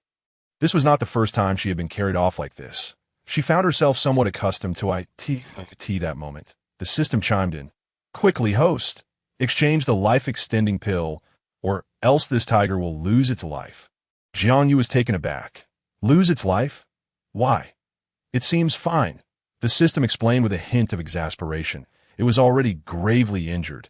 It burned its life force to save you. Upon hearing this, Jiang Yu understood that the tiger had risked its life for her, that a wave of gratitude surged within her. How noble was this little tiger? It was merely 500 merit points, which constituted her entire fortune at present. In order to save the little tiger's life, she was willing to spend it all. After running a considerable distance, the tiger gently set Jiang Yu down and shrank into a small tiger. Collapsing in her arms, barely clinging to life, quickly, feed it the life-extending pill. The system urged, panic evident in its tone. Jiang Yu, fearing she might be too late, hurriedly placed the pill into the little tiger's mouth and held it close as she continued to flee. The little tiger darted swiftly, but the massive python was still in pursuit. Though the little tiger had managed to evade the python for quite some time, the serpent always managed to follow closely. After consuming the life-extending pill, the little tiger curled up in Jiang Yu's embrace, appearing to have fainted. Jiang Yu could only run desperately ahead as the python drew ever closer. That moment, she spotted a wolf and a fox in the distance, their characteristic 6 tails waving in the air, their bodies emanating a fierce aura. Seeing this, Jiang Yu shouted, "Who by? I'm here." Upon hearing Jiang Yu's voice, Hu Bai's heart surged with joy. She was alive. Instantly, her fur bristled as she raced toward Jiang Yu. Meanwhile, the enormous python also closed in behind Jiang Yu, its gaping maw ready to swallow her whole. Following the system's advice, Jiang Yu rolled to the right, just barely avoiding the python's fangs as they grazed her arm. A sharp pain shot through her as her arm was cut, blood gushing forth. But she was thankful to have escaped with her life. Just as the python prepared to strike again, Hu Bai's tail arrived, delivering a powerful blow to the serpent. The fox charged in, followed closely by Lang Lin. As the two beasts attacked the python in unison, clearly outmatched, the python decided to flee, and the wolf and fox exchanged glances, recognizing that protecting Jiang Yu was their priority and thus chose not to pursue. Transforming back into their human forms, they approached Jiang Yu. "Jiang Yu, are you all right?" Having just sustained injuries, Jiang Yu felt as though her entire arm was on fire. She wanted to exchange for a healing potion but realized she had no merit points left. Gasping in pain, she exclaimed, "It hurts terribly." "Who said I'm fine? I'll look around for some herbs. Once I find them, we can head back to the fox tribe," Lang Lin offered, hearing Jiang Yu's intention to return to the fox tribe. Lang Lin opened his mouth but said nothing. Jiang Yu's luck was quite remarkable. She soon found some hemostatic herbs and gathered several anti-inflammatory ones nearby. Chewing the hemostatic herb, she applied it to her arm, tearing a piece from her sleeping garment to wrap it up. Then, holding the little tiger, she climbed onto Hu Bai's back, while Lang Lin trailed behind, continuing toward the fox tribe on the way back. The two mighty beast kings exuded an impressive aura, and no foolish beast dared to cross their path. Hu Bai brought Jiang Yu into the tribe. The villagers rushed out to greet them. Startled at the sight of Jiang Yu, covered in blood. "Jiang Yu, are you all right?" they asked anxiously. Upon noticing Lang Lin following behind, hostility surged within them. "What are you doing here?" Hu Bai, now calmer, recalled that she had revealed Jiang Yu's identity to Lang Lin, and he would undoubtedly have thoughts about it. Frowning, she said, "Let him come in." Once they reached the entrance of the cave, Jiang Yu dismounted. "Hu Qing, could you please fetch me a basin of water? And some clean animal skins?" She wanted to bathe, but her arm hurt too much to do so properly, so she could only clean herself a little and change into fresh animal skins. The fact that the little tiger resting on the bed was a beast king and male was entirely overlooked by her. Hu Qing swiftly brought in a large bamboo basin filled with water. "These animal skins are clean. Would you like a change?" Jiang Yu then realized that the skirt she wore was hollow in the middle and couldn't help but smirk slightly. Such a skirt was indeed quite convenient, wasn't it? Fortunately, she still has her little pants to wear. In the future, when the opportunity arises, I shall take her to craft garments and other items, but wearing these continually would be unbearable for her. Please assist me. Thank you. Furthermore, my arm is injured and I must be cautious. Once I have tended to it, I will impart some knowledge to Hucking. After accumulating some merits, my foremost task will be to procure a healing elixir, as the wound is truly painful. With Hucking's assistance, after changing and cleaning up, I noticed Hucking entering with a bowl of soup. Jiang Yu, having spent an entire night in the dense wilderness, you must be famished. Please eat quickly. Outside, the clan leader and the wolf chief are already partaking in their meal. They spent the entire night searching for you in the wild. Jiang Yu paused momentarily, realizing why the two were covered in blood. Evidently, they had not fared well either. However, she found it somewhat surprising that Woleng would search for her throughout the night. I understand now. I will join them for a meal. This bowl of soup is for the little tiger. Were it not for him, I would not have endured until Hubai rescued me. The little creature, having consumed a life-sustaining pill, remained quite weak due to its injuries. Jiang Yu gently fed it one spoonful at a time. After the meal, as Jiang Yu prepared to leave, she noticed the little tiger pawing at her with its claws, clearly unwilling to let her go, faced with the small tiger that had saved her. Jiang Yu was indulgent, scooping it up and making her way outside. Despite the fox tribe's primitive nature, they possessed caves to accommodate guests. Inside one such cave, Hubai and Woleng were dining. Upon Jiang Yu's arrival, she overheard Woleng declare, "I wish to remain in your fox tribe. Hubai, do not just eat. Have you heard me? I want to stay in the fox tribe." Chapter 26. A calamity approaches. Hubai's voice joined in. "No. As a wolf king, what purpose would you serve in our fox tribe? Do not covet Jiang Yu. You would not wish for her to become the next Lu Zhao, would you?" The mention of Lu Zhao rendered Woleng silent. As it was evidently a taboo name, Jiang Yu settled beside them, placing the little tiger on her lap as she began to eat. Hubai glanced at Jiang Yu. "Are you all right?" According to his knowledge, all divine envoys and goddesses were quite frail. Yet, Jiang Yu had managed to survive an entire night alone in the forest. Jiang Yu's survival was largely due to the effective shielding provided by the bark. The serpent that hunted her could not dislodge it and merely coiled around the tree. Without the little tiger, it was likely they would have been trapped there, and eventually, she would have been consumed by the serpent. Jiang Yu saw no reason to conceal her discovery of the coconut rice, as convincing the surrounding tribes to relocate would require Hubai's assistance. Shaking her head, she replied, "I am fine, but a great calamity is about to unfold." Upon hearing this, both Hubai and Woleng turned their gazes towards Jiang Yu. Before she could elaborate, the priest rushed in, visibly anxious. "Goddess, the goddess has returned. Have you received the news? A calamity is approaching that I witnessed ablaze. It is a warning from the celestial beings, yet it does not seem like heavenly fire." Jiang Yu inquired, "What is heavenly fire?" Hubai elaborated, "Heavenly fire is a punishment sent by the celestial beings that will consume our forest. Without sustenance, we shall perish." Jiang Yu comprehended. Thus, heavenly fire must refer to a conflagration in that moment. She also grasped the significance of the priest's role, capable of foreseeing disasters. The priest's gaze fixed upon her. Jiang Yu spoke softly, "I know that this disaster is not heavenly fire. It is a volcanic eruption that will trigger heavenly fire, cause the earth to crack, and unleash torrents of magma that will engulf everything." Both Hubai and Woleng sprang to their feet, agitated. "Why is this happening? Have we done something wrong? Why must the celestial beings punish us so?" Initially, they believed that with Jiang Yu, the tribe would flourish. Yet now they faced imminent extinction. Anyone would be unsettled by such news. Jiang Yu furrowed her brow. "Do not panic. The celestial beings have not abandoned you. They cherish each of their subjects. They sent me here to lead you away from this place, to find a new settlement where your tribe can prosper." Hubai regained his composure, while Woleng regarded Jiang Yu. "So you truly are a goddess. And no wonder you were so interested in the matter of divine envoys." Jiang Yu, recalling a name she had just heard, curiously asked, "So the Lu Zhao you mentioned is indeed the divine envoy of the wolf tribe. Did he not move to a larger tribe? What do you mean by becoming the next Lu Zhao?" Woleng's gaze turned distant as he stared at Jiang Yu, seemingly gazing beyond her. Lu Zhao, he did not wish to leave. Yet they said if he did not accompany them, our tribe would be destroyed. "Do you know, Lu Zhao is wonderful. He speaks so much, claiming he would lead me to an invincible path, making me the greatest in the world, so I could protect him. Jiang Yu understood.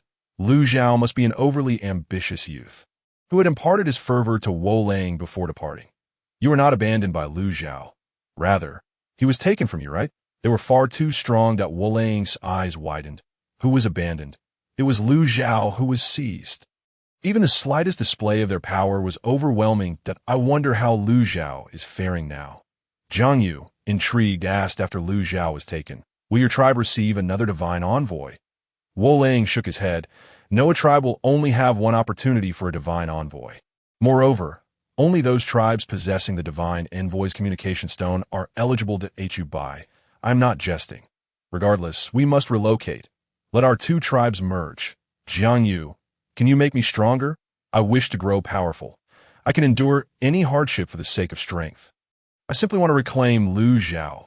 Jiang Yu furrowed her brow and asked, how long has Lu Zhao been gone? What if he has already been consumed?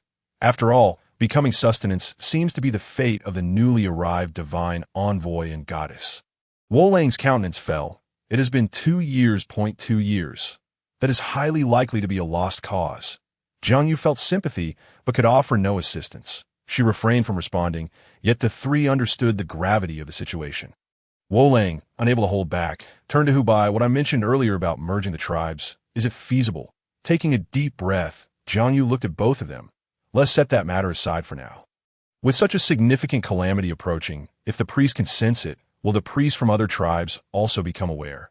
If they do, perhaps we can unite and migrate together. Relocating to another place is no trivial matter, Hubei remarked, furrowing his brow. The priest may sense it, but not every tribe possesses a priest, nor does every priest have the gift of foresight. Jiang Yu frowned.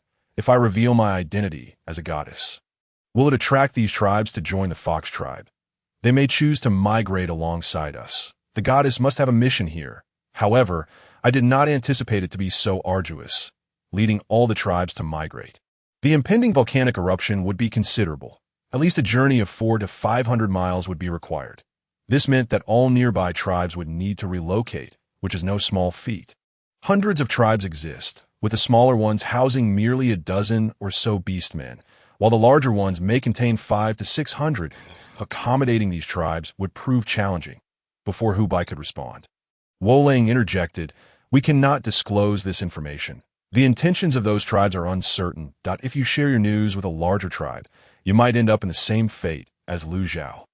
This was indeed a valid point. Besides, some were already aware of her arrival and would likely seek her out. IT was uncertain whether they had managed to track her down in such a short time. Thus, the idea of migration could be regarded as a beneficial endeavor. This time, Hubei did not dismiss Wo-Lang's input, but nodded in agreement. Indeed, we cannot reveal the identity of the goddess. Chapter 27.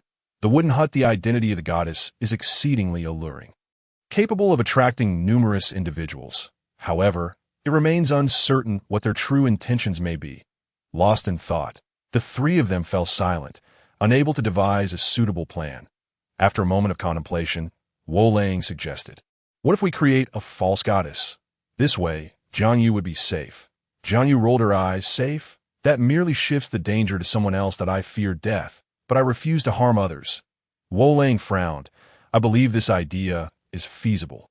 If all else fails, let Hubei take on the role. It is not unheard of for one who awakens as a divine envoy. Hubei, what do you think? If I hadn't come to awaken them, I would be frustrated if they didn't believe it. Jiang Yu rolled her eyes. No. Let's set this matter aside for now. We shall send messengers to the surrounding tribes, informing them that in 2 months' time, a celestial fire will descend, urging them to prepare for migration. They should also stockpile food for the cold season. Whether they choose to believe it or not is of no consequence to us. By the way, I wish to announce some edible provisions. Hubei, do you have any objections? After all, during migration, the more food everyone has, the better. Moreover, as each tribe occupies different territories, it would not hinder our clan's foraging efforts. She desired merit, yet she could not put herself in peril. A mere reminder would suffice, and that would be the extent of her benevolence. Hubei regarded Jiang Yu. You truly possess a noble heart. Very well. I shall send someone to notify the other tribes tomorrow. Those seeking food can come to learn from us. However, I worry about your safety should you venture into other tribes. I hope you can return. This concern is quite reasonable, Jiang Yu nodded. All right, we still have 2 months. Here's the plan. We shall dedicate 1 month to teaching, and in the remaining month, all tribes shall forage that we will set out in the last 10 days. Departing from the tribe that time, it will coincide with the onset of the cold season, which poses significant dangers. Hubai could not help but frown. However, embarking during the cold season is indeed perilous. At that moment, the system suddenly chimed in to alert Jiang Yu. This year's cold season will arrive 2 months late due to volcanic eruptions. There will be no snowfall. Snowfall is what Hubai and the others referred to as the cold season. Jiang Yu looked at Hubai. There's no need for concern. The cold season will be postponed this year due to the calamity. Hence, there will be no snowfall. Hubai cast a deep glance at Jiang Yu, choosing to place her trust in her. All right, I shall send someone tomorrow to invite the tribes. Yes, for how many will come, I cannot say. The newly constructed cave in the Fox tribe is ready to store provisions. However, accommodating the visitors from other tribes poses a dilemma. Jiang Yu looked at Hubai. Actually, we could construct simple wooden shelters for temporary lodging. It shouldn't be an issue. The recent weather has been delightful, with crisp autumn days and no rain. Thus, simple wooden huts will suffice. Upon hearing about the wooden huts, Hubai and the others curiously inquired, "What are wooden huts?" Earlier, Jiang Yu had disseminated several pieces of knowledge, garnering a considerable amount of merit points, which he exchanged for a healing elixir. With 10 merit points remaining, the system introduced new items. Host, there are design blueprints for wooden huts available, 1 merit point per blueprint. The design for these wooden huts is quite straightforward, and at 1 merit point, it is affordable. Jiang Yu exchanged for it without hesitation. However, the blueprint on paper cannot be revealed. Thus, Jiang Yu furrowed her brow and contemplated. Have you all finished eating? Let us go outside, and I will draw it for you. These wooden huts, though seemingly simple, can be constructed in a day or so, particularly with these beastmen whose strength and claws allow them to easily excavate the necessary space for construction. After all, they are merely temporary solutions. Jiang Yu led a few individuals outside and began sketching on the ground. Soon, a simple design for a wooden hut was completed, requiring only timber for construction, sufficient for human habitation. The sketch depicted a hut needing just 4 pillars, with grooves carved into them to secure wooden planks on top. After completing 3 sides, a door was left, and a bed could be placed inside for habitation. Over the preceding 10 days, a group would be designated to construct the wooden huts with minimal labor required. Regardless, after 1 or 2 months, these huts would ultimately be dismantled, which caused Hubai a tinge of heartache. Looking at Jiang Yu, she remarked, I shall arrange for people to relay messages to the various tribes and organize the construction of the wooden huts. The number of males in the Fox tribe is limited. And at this point, Ling Lin interjected. Let us from the Wolf tribe also send some individuals to assist 0.5 men per group.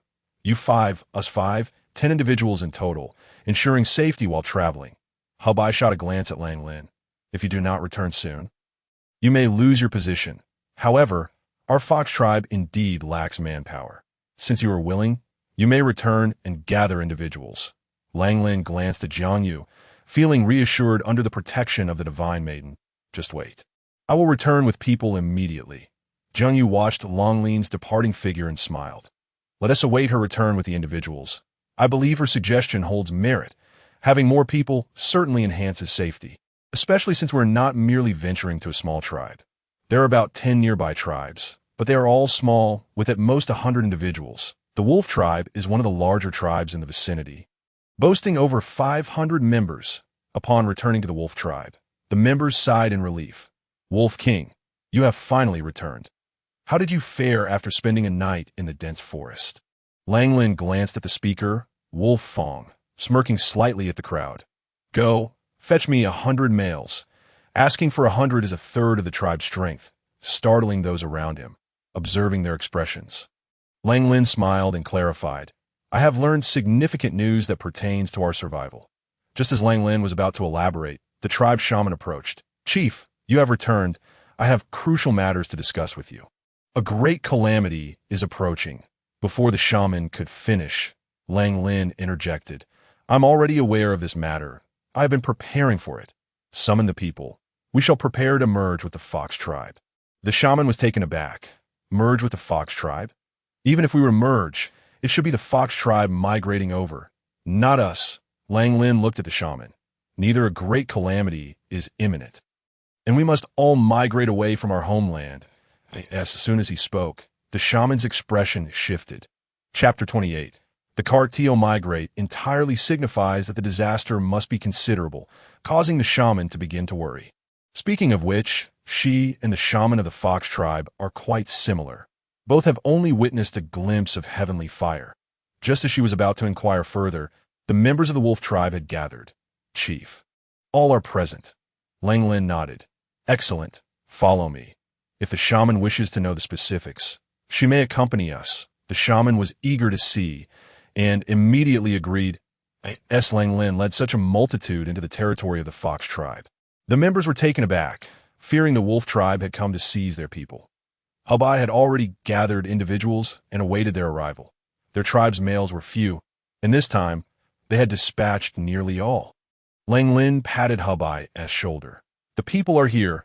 You all will follow the arrangements of the fox leader. The wolf tribe members were remarkably compliant, standing in formation. 100 individuals, combined with the 60 males from the fox tribe. Totaled 160, they could be divided into 16 groups, as there are only 16 tribes in total, with the farther ones requiring a 2-day journey. Hubai regarded everyone. Once divisions are made, each group shall proceed to their respective target tribes, deliver the message, and then return. They must also prepare food for the cold season, as they will need to leave with provisions that we cannot migrate to our destination without food. Otherwise, we shall starve. The decision to migrate has been made. The fox tribe has already harvested some vegetables. With Jiang Yu absent yesterday, today is the perfect time to handle matters, after delegating responsibilities to Hubai and Lang Lin. Jiang Yu went alongside Hucking and the others to begin preparing pickled vegetables, some for immediate consumption, while others would be dried for easy transport. The process of making dried vegetables is not difficult. It merely requires cooking and sun-drying. Though it sounds simple, the execution does pose some challenges. Fortunately, the recent weather has been favorable, characterized by abundant sunshine, which is advantageous for producing dried vegetables. Eventually, the dried vegetables will be packed into burlap sacks. As a divine maiden, possessing a few treasures bestowed by celestial beings is quite normal. ISNT it. At most, I can contribute some burlap sacks, ensuring an entire tribe will not suffer from hunger throughout the cold season. Hunting is still necessary, for if we do not convert these animals into jerky or smoked meat, they too will turn to ashes in the volcanic eruption. However, if we are to travel, I could construct a few carts and have Hubai and the others transform into their beast forms, allowing for swift movement. Indeed, that is a splendid idea.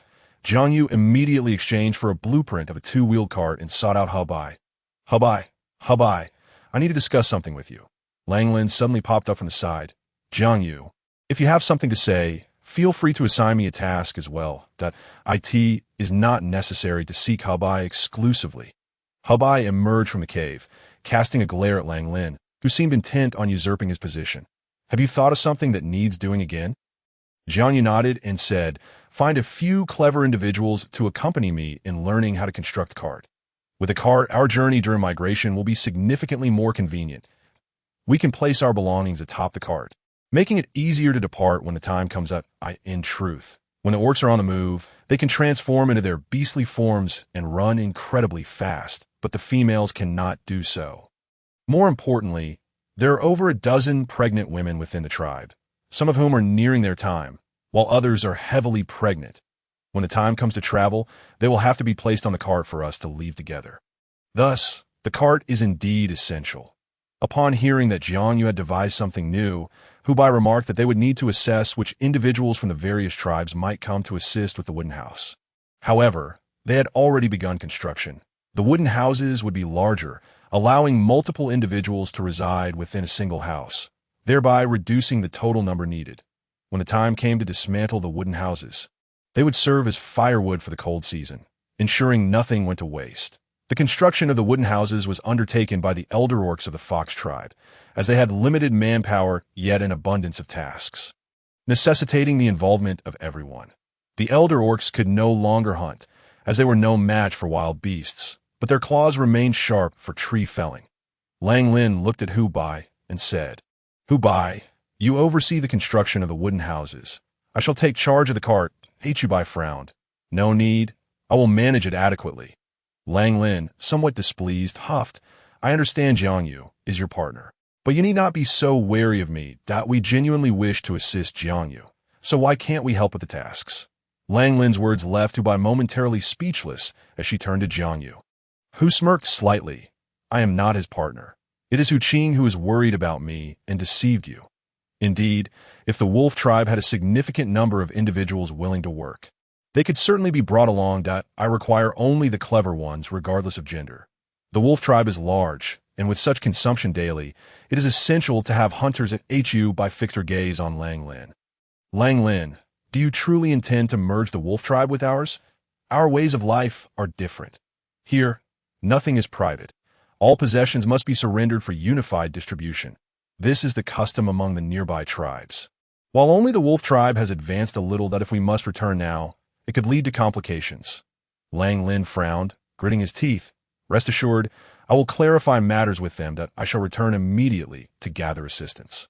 Lang Lin understood that Jiang Yu was a divine figure, and that in time, more tribes would align themselves with her as Jiang Yu chose to employ them. Naturally, they would grow closer to her tribe, which would ultimately benefit them. Although it was impossible for him to surpass Hu Bai, he certainly wouldn't allow any subsequent tribes to overshadow them. With this thought, he set off with the priest back toward the wolf tribe. The priest of the wolf tribe was somewhat speechless. After his brief visit, he discerned that the fox tribe had undergone some changes. It seemed everyone was quite busy. "Chief, wait a moment. I have something to discuss with you." "Why are you rushing? I notice that the fox tribe is bustling with activity and has produced many new items. What is the reason for this?" Lang Lin recognized that the tribe's development could not be separated from the priest's influence. The fox tribe has a divine figure. This statement left the priest wide-eyed. "No wonder, Chief, you have decided to merge the tribes. But who will lead after the merger?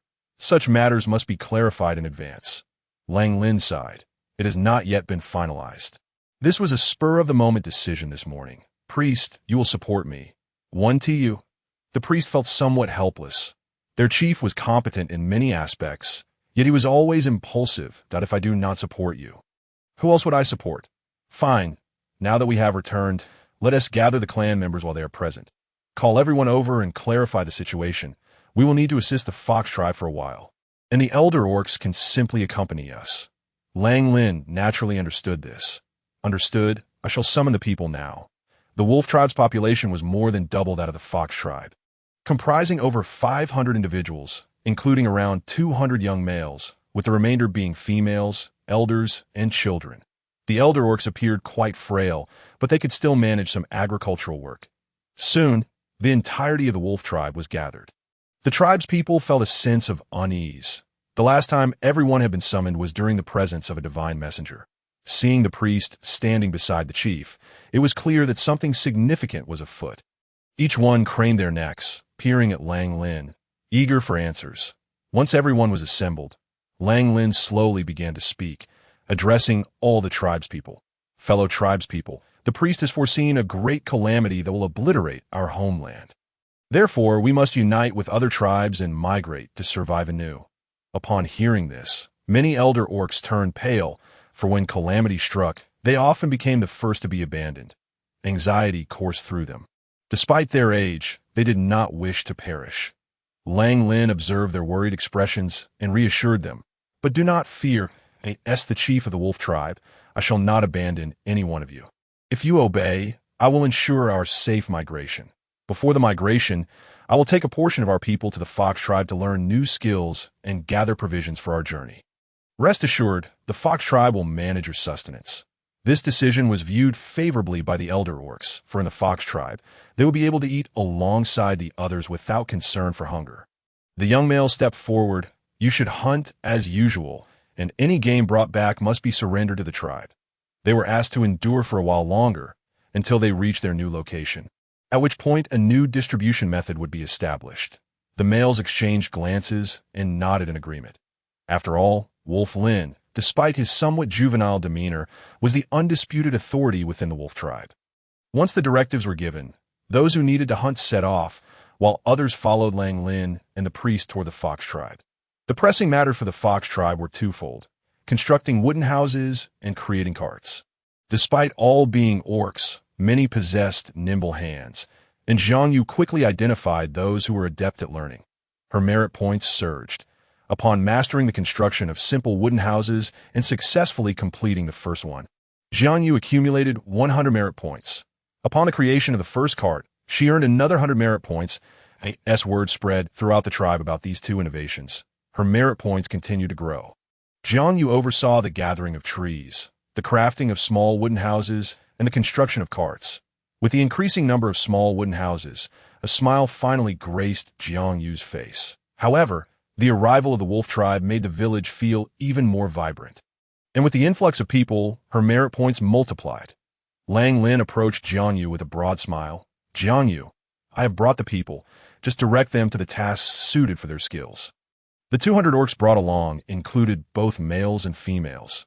The females were assigned to gathering, while the males were tasked with tree felling, house building, and cart construction. As the numbers grew and the chaos increased, Jiang Yu decided against introducing any new innovations. After all, if she continued to unveil new items, it might raise suspicions among the members of other tribes. Furthermore, there were teachings to impart. Jiang Yu observed that as the Fox tribe interacted with other tribes, the emblem of each tribe would illuminate on the background map. On this map, one could view the available food resources of each tribe, indicating what could be collected. Jiang Yu quickly scanned the map and discovered that wild vegetables were abundant, though salt grass was rare. However, salt stones could serve as a substitute, so there was no need for haste. Having selected what to pass on, an entire day slipped away to be why the following day, a returning group arrived from a nearby tribe. Having made the journey to the elephant tribe, Shaman, the elephant tribe has indicated they will send 10 individuals to learn from us. Jiang Yu nodded. "Thank you for your hard work. Go rest now." 3 days later, all those who had ventured out returned, and the neighboring tribes expressed their intent to send representatives. After all, the matters at hand concerned a grave, impending calamity, and some of the priests for various tribes had sensed the gravity of the situation. This disaster was unprecedented in its magnitude, hence the necessity for collective deliberation. Initially, there was a thought to convene at a larger tribe, yet the specific location remained undecided. Unexpectedly, members of the Fox tribe arrived to extend an invitation, claiming they had discovered new food sources and wished for everyone to come and partake. In total, over 30 tribes attended, with each tribe sending 10 individuals, resulting in more than 300 people, a number surpassing that of the Fox tribe itself. Fortunately, the Wolf tribe also collaborated in hosting, alleviating concerns about potential disturbances. Over 100 wooden houses had been constructed, providing ample accommodation, though the carts were still under construction, as there would surely be tribes willing to exchange goods for them. The following day marked the arrival of these tribes, and Jiang Yu, along with Wolf Lin and Fox Bai, convened to discuss matters. Wolf Lin wore a grim expression. "Fox Bai, I find this all too convenient. Nearly all tribes are eager to participate. I cannot believe they are all united in this." Jiang Yu nodded in agreement. "Indeed, the security arrangements will be your responsibility, Wolf Lin. You must keep a vigilant eye on those arriving.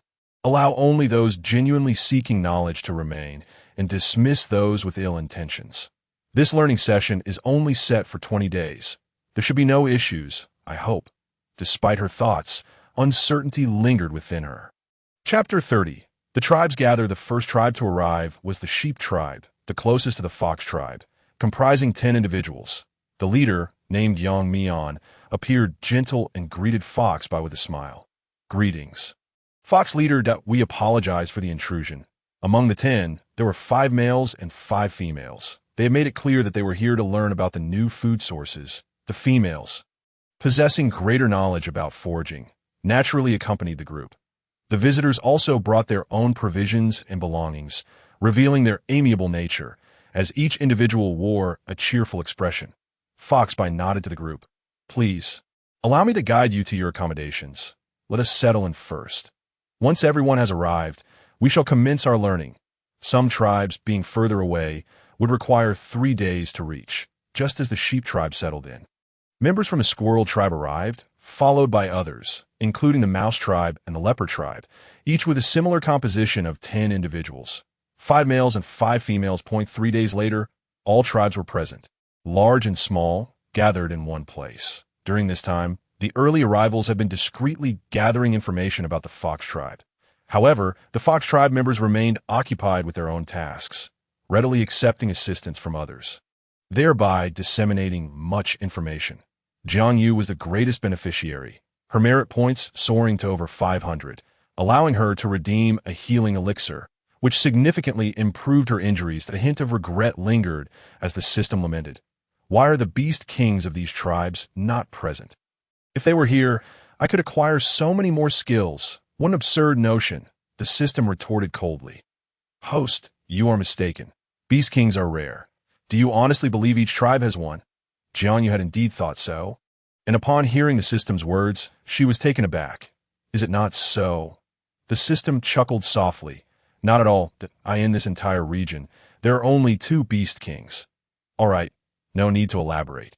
Are those 2 beast kings currently by her side? Jiang Yu pondered. Are there really so few? The chieftain of a tribe is formidable, but does not reach the level of a beast king. Wait, with the little tiger, that makes 3 beast kings, which is quite significant. The system remained silent for a moment before responding. The little tiger is not from this region. As for its presence here, you may inquire when it is healed. Very well, Jiang Yu conceded, realizing that the other tribes lacked beast kings. Instantly, her interest in the other tribes waned. The following day, as she prepared to impart knowledge, she discovered that the 300 individuals had split into several groups, as conflict is inevitable where people gather, even among wild folk. As Jiang Yu ascended to address the assembly, Fox Bai and Wolf Lin stood by her side, while the little tiger, at that moment, was contentedly asleep on her bed. Fox Bai stepped forward and spoke. Ladies and gentlemen, may I have your attention? I trust you have come here to learn about the new food sources we have discovered. Actions speak louder than words. Today, we shall allow you to sample our newly found provisions. Jiang Yu refrained from presenting the coconut rice, as she intended to reserve that for herself and her tribe. Sharing a selection of wild vegetables with the guests was already a generous offering, especially considering the abundance of meat cooked alongside the vegetables, which was exceptionally flavorful. After Fox Bai's announcement, the attendees brought forth bamboo baskets filled with prepared dishes and presented them before each tribe. Here are chopsticks. Please give them a try. Each tribe received a basket of vegetables, a platter of roasted meat, and a bowl of meat soup. The sight of such a sumptuous feast compelled the tribespeople to reach out eagerly, tearing into the roasted meat with fervor. Upon tasting the first bite, they were indeed impressed by the delightful flavors. These tribes, much like the fox tribe, were not particularly advanced and were accustomed to consuming raw meat. Experiencing the allure of cooked food for the first time was nothing short of astonishing. Why do the members of the fox tribe enjoy such delectable fare, while we do not? Leopard tribe's Leopard Chong abruptly stood, his expression dark and uncertain as he questioned, Are you truly willing to share such exquisite food with us? Fox Bai smiled. Of course, otherwise I would not have invited you all here. We can teach you how to prepare these dishes and how to identify these wild vegetables. Leopard Chong squinted, scrutinizing Fox Bai. Is that so? What is your ulterior motive?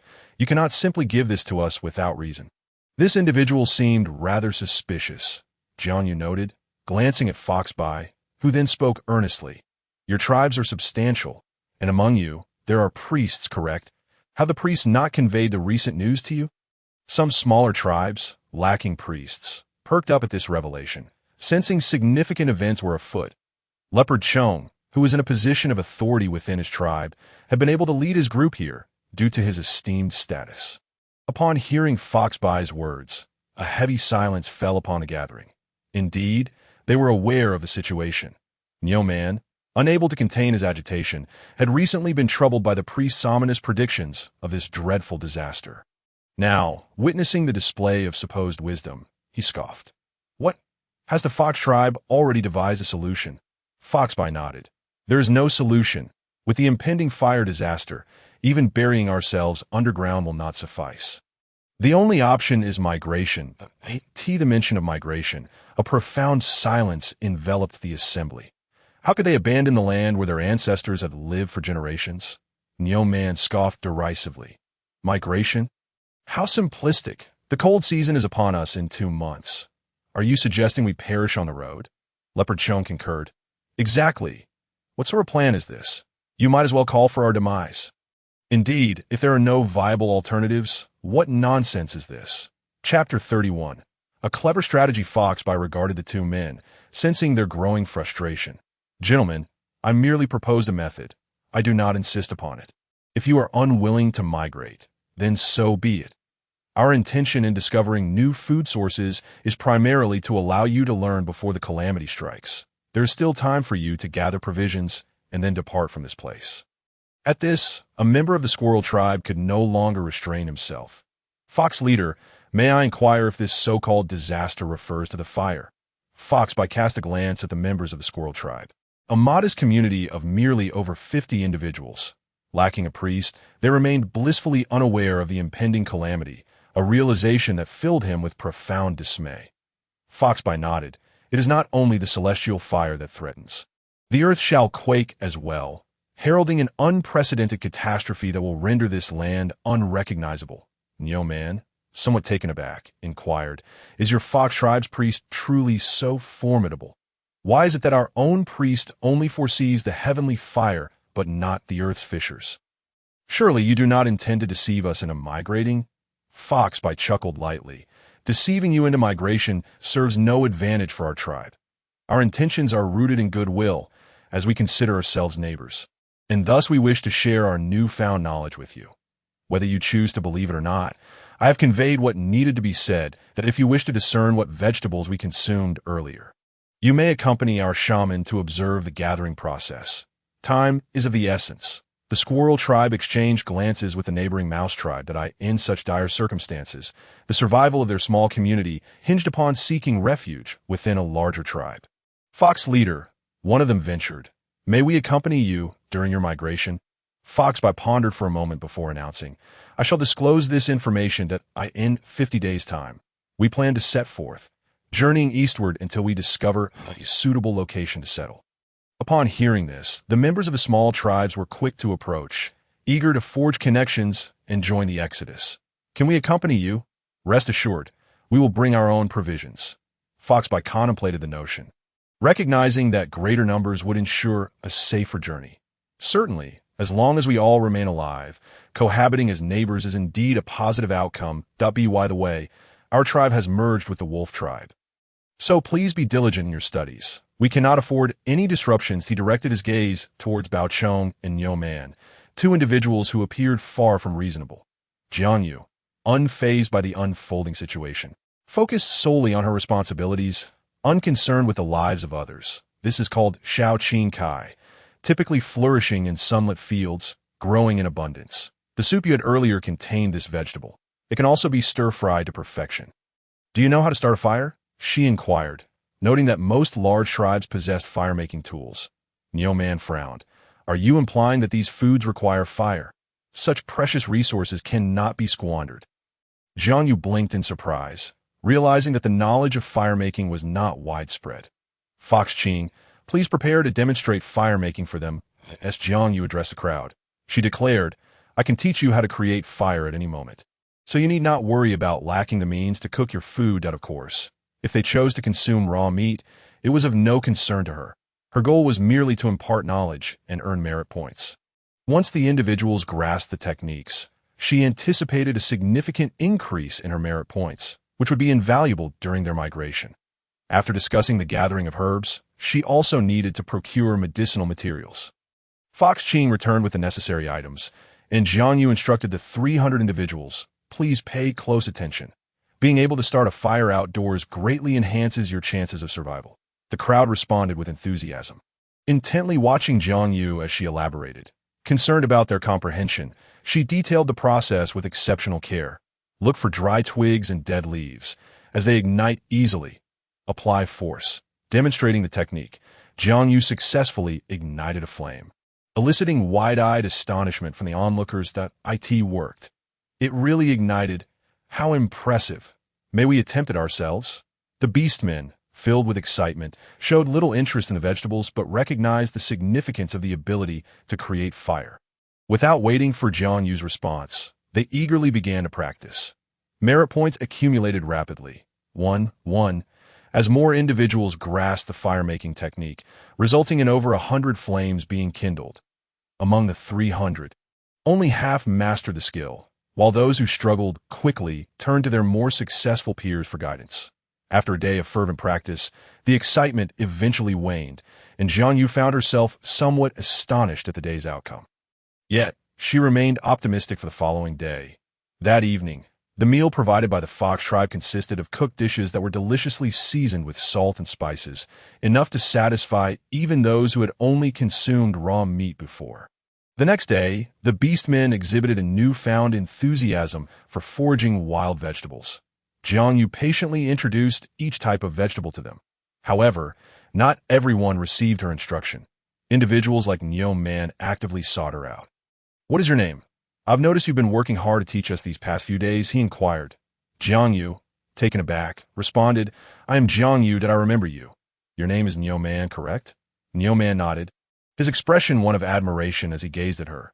"Jiang Yu, what a lovely name. You possess such knowledge. By the way, do you have a partner? If not, what do you think of me?" Jiang Yu widened her eyes in surprise. Nyo Man had taken an interest in her, leaving her momentarily speechless. "I must decline. I'm sorry." Nyo Man's demeanor soured. "Why not? Do you look down upon me?" Beside them, Bao Chung chuckled, interjecting with a teasing remark. "Nyo Man, you're quite clever. If you take her back, you'll have all the knowledge for yourselves." Chapter 32. Betrayal from within. Jiang Yu was taken aback by this comment. Who claimed these beastmen were mindless? Their cunning was remarkable, and they were clearly plotting against her. Nyo Man shot a glare at Bao Chung. "What nonsense are you spouting? I genuinely have feelings for this female." Jiang Yu sighed, pondering the motivations behind it all. Regardless, she was determined not to fall for their schemes. "I am not interested in you. Please refrain from making such comments in my presence." Nyo Man persisted. "What makes you think you're above me? What flaws do you find?" He boasted, "In the outside world, many females from the Nyo tribe desire to be my partner, and my interest in you is a stroke of good fortune." Jiang Yu rolled her eyes. "You can bestow that fortune upon someone else if you continue to bother me. I will have Fox by expel you." Fox Ching rushed over just then, intervening as Nyo Man attempted to approach Jiang Yu, pushing him aside. "What do you think you're doing, you brute? Who gave you permission to touch our shaman?" Nyo Man and Bao Chung were momentarily stunned, and a wonder Jiang Yu was their instructor. She was indeed the shaman of the Fox tribe. Many medium to large tribes had priests who could tend to minor ailments, but true healing relied on shamans.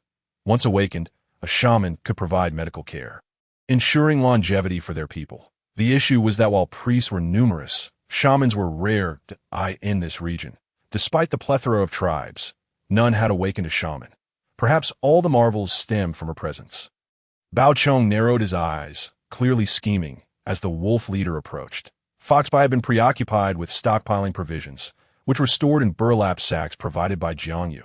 She informed him that these were gifts from the divine, intended solely for storage. Additionally, they had woven numerous baskets for carrying supplies. Jiang Yu led the 300 individuals in foraging for wild vegetables, explaining their various types. Curious about the woven baskets, the individuals inquired, "Could you teach us how to make those baskets?" Jiang Yu, amused by their eagerness, replied, "Of course. However, you cannot continue to take advantage of the Fox tribe. I share this knowledge because wild vegetables are abundant in the wild.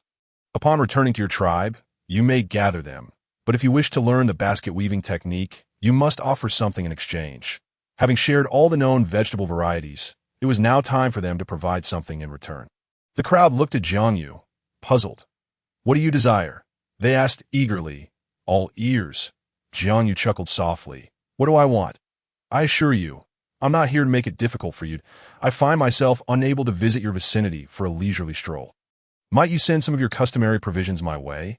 I wish to ascertain if there is anything of value that could be exchanged, besides the backpack, for which we could also trade carts and wooden cabins." Leopard stared intently at Jiang Yu. "Do your words hold any weight?" Jiang Yu replied with a cheerful demeanor. "Of course they do. I am a sorcerer, and you are well aware of the stature that comes with such a title." Leopard nodded. "Very well. Animals and plants can be exchanged, correct? Jiang Yu gazed at Leopard with mild astonishment, recognizing the man's cleverness, despite his seemingly brutish exterior. Indeed, you are correct. We plan to migrate, and our foremost need is sustenance. Particularly large game. Just 3 heads would suffice to procure the method for crafting the backpack. Furthermore, the backpack can also be fashioned into a basket for carrying items atop the cart, which can be taken along when the time comes. Upon hearing this, some individuals immediately ventured out to hunt, while others returned to the tribe to convey the news. The members of the squirrel tribe chose to return, and upon their return, they brought with them a specimen of every plant from their tribe. Sorcerer, come and see if the items we have can be exchanged for a backpack. Jiang Yu was taken aback by the assortment before her. It was evident that the squirrel tribe dined primarily on pine nuts. Among these offerings were chestnuts, a rare delicacy that, when paired with chicken, could yield a truly exquisite dish. Alas, she also needed to consider poultry. After selecting a few usable fruits, she inquired of the members of the squirrel tribe, "Is it true that your tribe comprises only 53 individuals?" The squirrel tribe members nodded. "Yes, sorcerer. Is there an issue?" Jiang Yu paused momentarily. "I merely find your tribe rather small. Perhaps you should consider merging with the fox tribe. They would surely treat you with equality." She contemplated that acquiring their chestnuts would be most advantageous, and the most effective strategy would be to assimilate their tribe. The squirrel tribe members appeared taken aback, gazing at Jiang Yu. "Sorcerer, I cannot make that decision." Jiang Yu acquiesced. "Very well. Discuss it with your chieftain. By the way, for this chestnut, 5 backpacks would be required. Once 5 backpacks are filled, you shall gain the knowledge of how to construct them. Each backpack can hold 300 pounds, so 5 would amount to 1,500 pounds, sufficient to sustain you for quite some time." This was yet another form of sustenance discovered. The members of the squirrel tribe were perplexed. The fruit was notoriously difficult to shell. Why would the sorcerer express such enthusiasm? In the days that followed, numerous tribes brought forth their offerings, and Jiang Yu adhered to the same stipulations. Allowing exchanges for valuable items, she garnered an impressive assortment of goods, including fruits, marking a time of unprecedented abundance for the fox tribe. The members of the goat tribe, led by Yang He, approached Jiang Yu. "Sorcerer, are the people of the fox tribe processing these foods? Can the methods of preservation be exchanged?" Yang He had observed how these individuals dried their provisions, realizing that this method would greatly extend the shelf life of their food, ensuring they would not starve during the harsh winter months. Yang He scrutinized Jiang Yu, somewhat puzzled as to why she would instruct them to reserve half their provisions. Jiang Yu regarded Yang He. "You wish to learn the method of food preservation? That is certainly no issue. However, I must ask, from whom did you glean this information?" Yang He hesitated, glancing at Jiang Yu, uncertain of how to respond. Chapter 33. Migration yet. Observing Jiang Yu's demeanor, she understood that silence would yield no results. The knowledge of food preservation was paramount to every tribe. Prompting Yang He to speak, it was one called Hu Zheng from your fox tribe who informed us. Once Jiang Yu heard this, she continued to regard her intently, urging her to elaborate. "Do tell, how did your inquiries unfold?" Yang He, feeling somewhat embarrassed, explained, "It was like this. One of our females posed the question of who could take her as a mate. Thus, it was a case of beauty leading to information." Jiang Yu understood immediately. In this era, with a surplus of females and many males unchosen, there were those who would gladly share secrets for a chance at companionship. With a hint of amusement, Jiang Yu resolved to share the method of food preservation to prevent further starvation among the beastmen. "As always, should you bring forth anything of value, I shall consider it for exchange." The goat tribe had already signaled their intention to bring forth their provisions, with Jiang Yu particularly eager for the milk fruit they possessed. The milk fruit, resembling coconuts from a bygone era, bore a tough exterior, but within lay a luscious, milky essence, ideal for quenching thirst and replenishing the energy of the beastmen on their journey. Yang He nodded. "Very well. I shall return with the edible provisions from our tribe for your selection." Upon Yang He's departure, word spread among the tribes that the fox tribe possessed a method for preserving food, and one by one, they sought to barter, knowing that such exchanges necessitated offerings. Jiang Yu, no longer focused on gathering provisions for herself, welcomed the opportunity to acquire sustenance. Before long, she collected a myriad of edible leaves, fruits, and grains for exchange. This trading session unveiled the unique treasures hidden within each tribe. As if they had all gleaned insights into one another's secrets, Jiang Yu relayed the situation regarding Hu Zheng, prompting Foxby to take action. Upon meeting Hu Zheng, it became evident that he was a rather naive giant. Any mention of a potential partnership had led him to divulge all. Jiang Yu found herself at a loss for words, promptly issuing a stern warning to her kin that tribal secrets must remain confidential. Fortunately, the true secrets of the tribe were known only to Foxby, Fox Ching, and the shaman. The subsequent days were consumed with processing the items received from various tribes, transforming wild vegetables into dried fare and storing them in the woven baskets. As the food supplies grew, the spirits of the Fox tribe soared. The team tasked with harvesting salt gradually expanded, bolstered by the participation of the wolf tribe, resulting in a bountiful catch of game. These provisions were expertly cured into jerky, ensuring sustenance during the cold season. 10 days later, the 53 members of the squirrel tribe returned, expressing a desire to join the Fox tribe. With the Fox tribe not being numerous, their addition was welcomed. Thus, over 50 new members joined the Fox tribe, 3 of whom were pregnant, and were promptly placed in the care of the tribe's expectant mothers. The remainder began to claim the territory of the squirrel tribe. Gathering all the fruits Jiang Yu had set her sights on, each fruit was gathered in quantities of thousands of pounds. Once returned, Jiang Yu discreetly stored them in burlap sacks and concealed them within her personal space, while also filling several baskets to maintain a fa of normalcy in the days that followed. Numerous tribes approached to exchange for the methods of food preservation, while seeking salt from the Fox tribe. The only tribe possessing salt grass, Jiang Yu realized that the system had indeed guided her to a prosperous tribe. Currently, the Fox tribe was bustling with activity. Some were hunting, others foraging, while a portion was busy transforming the gathered provisions into storable food. Preparing for the migration, as the other tribes observed the Fox tribe's fervent preparations, they too sought to contribute. If migration were necessary, they could transport prepared sustenance, ensuring safety on the journey. Conversely, if migration were not required, they could retain the food for the winter, alleviating fears of starvation. Consequently, all tribes were engaged in this collective endeavor, and amidst the flurry of activity, time seemed to accelerate in the blink of an eye. A month and a half had passed, and Jiang Yu was meticulously tracking the passage of time.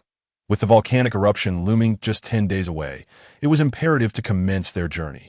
Otherwise, they would find themselves trapped by the impending disaster. Fortunately, during this period, she had managed to gather a considerable amount of supplies. That evening, Jiang Yu ignited a torch in the gathering area, addressing Foxby, Wolf Lin, and the squirrel tribe leader, who had assumed the role of captain after joining the Fox tribe. I plan to set off tomorrow. We shall migrate eastward, seeking a suitable location to settle.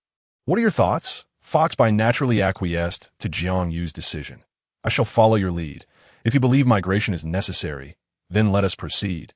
Wolf Lin nodded in agreement. The sun has eluded us these past few days, replaced instead by a thick plume of smoke obscuring the sky. It is indeed time for us to depart. The Fox tribe has recently garnered significant attention, provoking discontent among some other tribes. However, this is of little consequence, for many of them covet certain aspects of the Fox tribe. Since the merger of the Fox tribe and the Wolf tribe, they have ascended to become the largest tribe in the region. Even if others harbor intentions, they find themselves powerless to act, relegated to merely observing the movements of the Wolf tribe.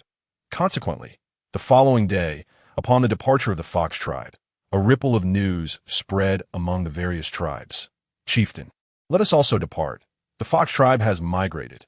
The speaker was Yang Li from the Sheep tribe, who, as the tribe shaman, recognized that her strength was not on par with that of the shamans from the Fox and Wolf tribes. She sensed impending danger, though the nature of that danger eluded her.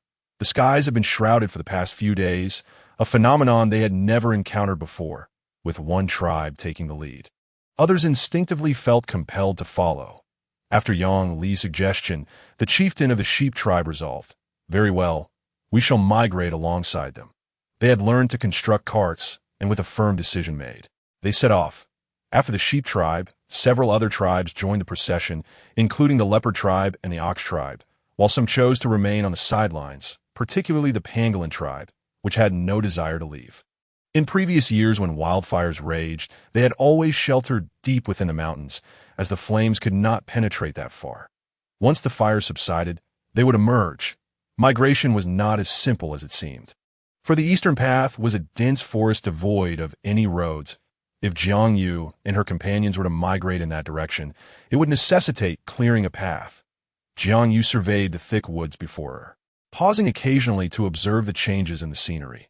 After all, no one could predict what dangers lurked within the forest. However, she could see the signs. Dangerous animals and plants were marked, especially those deemed perilous, which were signified by red flashing lights. It was then that Jiang Yu noticed a red flashing light trailing behind their tribe, indicating the presence of danger in their wake. Yet with so many members in their tribe, it seemed unlikely that any threats would dare approach. As they set off, they loaded over 100 carts with provisions, with more than 100 males pushing the carts while the females walked in the center. Males flanking the perimeter on guard. In the lead was Hu Bai, clearing the path, while at the rear was Lang Lin ensuring their safety. Jiang Yu, cradling a small tiger, accompanied the pregnant females and their offspring. Unlike the others, Jiang Yu walked alongside them, as the heavily pregnant females and their young sat atop the carts, being pushed along by the males. Several were nearing their time, unable to move as easily due to their advanced stages of pregnancy. Jiang Yu's presence was motivated by concern for these females. Should they go into labor, she would need to assist in the deliveries. The other two shamans followed closely behind her, ensuring the strongest protection during this leg of their journey. With two males surrounding them for security on the first day of their journey, everything progressed smoothly without incident. The combined numbers of the fox and wolf tribes approached 1,000, and the animals were instinctively wary of such a formidable gathering. The oppressive smoke obscured the sun, a truly detestable phenomenon, and it incited unrest among the mountain creatures. Throughout the day, Hu Bai dispatched several aggressive animals, which they preserved for food. They had set off after breakfast. And after a long day, Hu Bai led the group in clearing a path through the underbrush, covering approximately 50 kilometers, a commendable distance for the first day when everyone was still relatively fresh.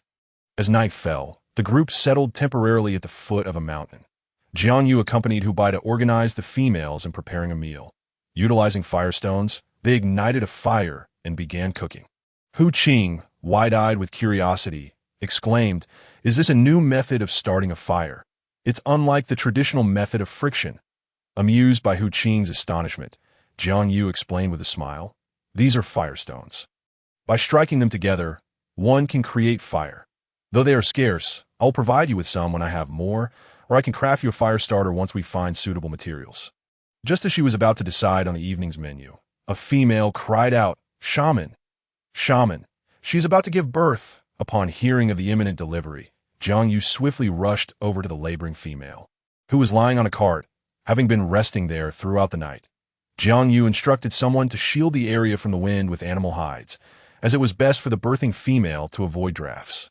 She then had someone light a torch to provide illumination for the delivery. Admittedly, this was Jiang Yu's first experience assisting in childbirth, but she retained knowledge of the process in her mind. Fortunately, the two accompanying shamans were seasoned in deliveries. Just as she was about to seek their guidance, she noticed the shamans kneeling in prayer to the deities for the safety of both mother and child. Realizing she could not rely on them, Jiang Yu steeled herself, whispering, "You can do this, Jiang Yu. Stay strong." After mentally preparing herself, Jiang Yu approached the expectant mother, combining her knowledge with observation. "Do not rush. It is not time yet. Conserve your strength for the moment of birth. Allow me to teach you a breathing technique that will ease the process." Several other females in labor turned their attention toward her. Traditionally, the delivery process involved the shamans praying while the mothers delivered. Though successful outcomes were rare, the laboring female, having learned the breathing technique, managed to bring forth a child with relative ease. Though an orc, the newborn resembled a human child. Jiang Yu felt a wave of relief upon seeing the human-like infant. As she had feared she might deliver a small fox instead, the opportune moment, Hu Bai delivered warm water for the mother. Once attended to, received soft animal hides to clean the child. "Here is your baby," Hubei said. "She is quite lovely." The birth of a female child brought a radiant smile to the mother's face, who expressed her gratitude. "Thank you, shaman." Jiang Yu smiled back, relieved, and proceeded to prepare some food for the new mother. Naturally, the meal for her differed from what the others ate while on the move. They had roasted meat over an open fire and consumed milk fruit, which was quite satisfactory, being mindful of the mother. Jiang Yu generously offered some coconut rice, preparing congee for her, and also crafted fish soup to aid her nursing. As night enveloped the area, several fires were lit, and Jiang Yu instructed the group to establish a watch, dividing the night into shifts. During their rest, Lang Lin approached Jiang Yu and Hu Bai to discuss matters. "With several tribes following us, should we not reach out to them? It is unreasonable for us to clear the path while they benefit from our efforts." Opening the path ahead required considerable strength. The notion of others reaping the rewards without contribution was indeed frustrating, and Jiang Yu frowned at the thought. These tribes were being quite unreasonable. The volcanic eruption's impact necessitated a retreat of at least 500 kilometers to ensure safety, implying a minimum of 10 days of travel. Each day, they needed to cover over 50 kilometers, yet if the path was continuously cleared by their efforts alone, it would be impossible for the others to keep pace. "This cannot continue," Jiang Yu declared. "Let us invite them to discuss this tomorrow. They must contribute manpower to aid in the journey, but if not, they should refrain from following us." Lang Lin spoke with a fierce demeanor while still seeking the opinions of Jiang Yu and Hubei. "I believe it would be advisable for you to summon them first thing in the morning," Jiang Yu suggested. "You can take the lead in asserting that they must provide assistance. Otherwise, it will appear as if we intend to confront them. Then, Hubei can step in as the peacemaker, persuading them to cooperate in clearing the path." "What do you think?" Lang Lin, with a hint of playful resentment, replied. "I see you are quite protective of Hubei. It seems I am to play the villain in this scenario."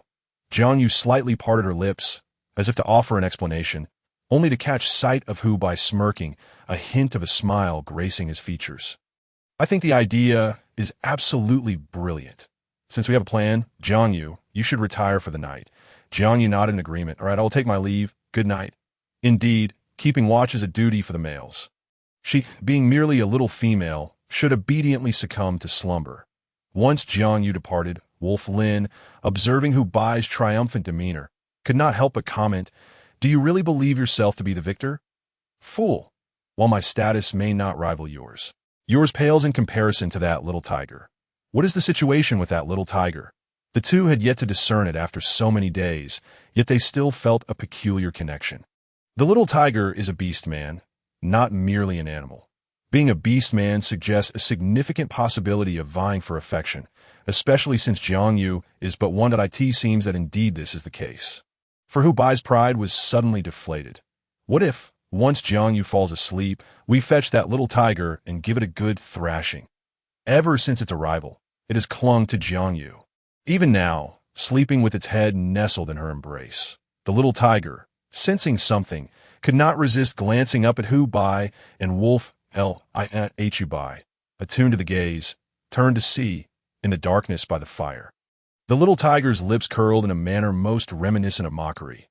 Wolf Lin chuckled softly. "Did you see that? The little cub is quite clever, issuing you a challenge. I am going to sleep now." The glee in his voice was palpable as he scampered away. Hubei's gaze remained fixed on the little tiger. As he approached, he witnessed the creature burrowing further into Jiang Yu's embrace. The night air was cool in the dense forest, but Jiang Yu was draped in a fur blanket, providing some warmth. The little tiger's head was the only part exposed. Hubei reached out. The little tiger stirred slightly, revealing a triumphant grin that vexed Hubei considerably. With no means to reclaim the little tiger, he could only turn away in frustration. The next morning, as Jiang Yu awoke, Hu Qing had already gathered a few individuals to prepare breakfast. Meanwhile, Wolf Lin had dispatched someone towards the nearby tribes. The Goat tribe and Leopard tribe, among others, were all following closely behind. "Goat Chief, our leader requests your presence." The Goat Chief observed the other members of the Wolf tribe approaching other tribes, clearly inviting them. Uncertain of the purpose, the Goat tribe, fearing exclusion, decided to attend. "Very well, please wait a moment." Upon returning with a few warriors from other tribes, they made their way to Wolf Lin. Shortly thereafter, the leaders of the following tribes, accompanied by their kin, arrived, all crowding together to face Wolf Lin. "Wolf Chief, you summoned us. What is the matter?" Wolf Lin regarded them with a cold smile. "Are you all enjoying the spoils from behind?" "What do you mean by that?" The representatives of various tribes exchanged puzzled glances. "What is the Wolf Chief implying?" Wolf Lin, visibly displeased, addressed them. "What? Are you pretending not to understand? We have been laboring hard to forge a path, and you merely follow along that is it customary to be so ungrateful. You wish to be at the forefront, but how about one tribe leading the way for a day? After all, we are all fleeing disaster. We should share the burden. This request implies your tribe should lead the way. Not every tribe possesses the strength of the Fox tribe. Wolf Chief, that seems inappropriate.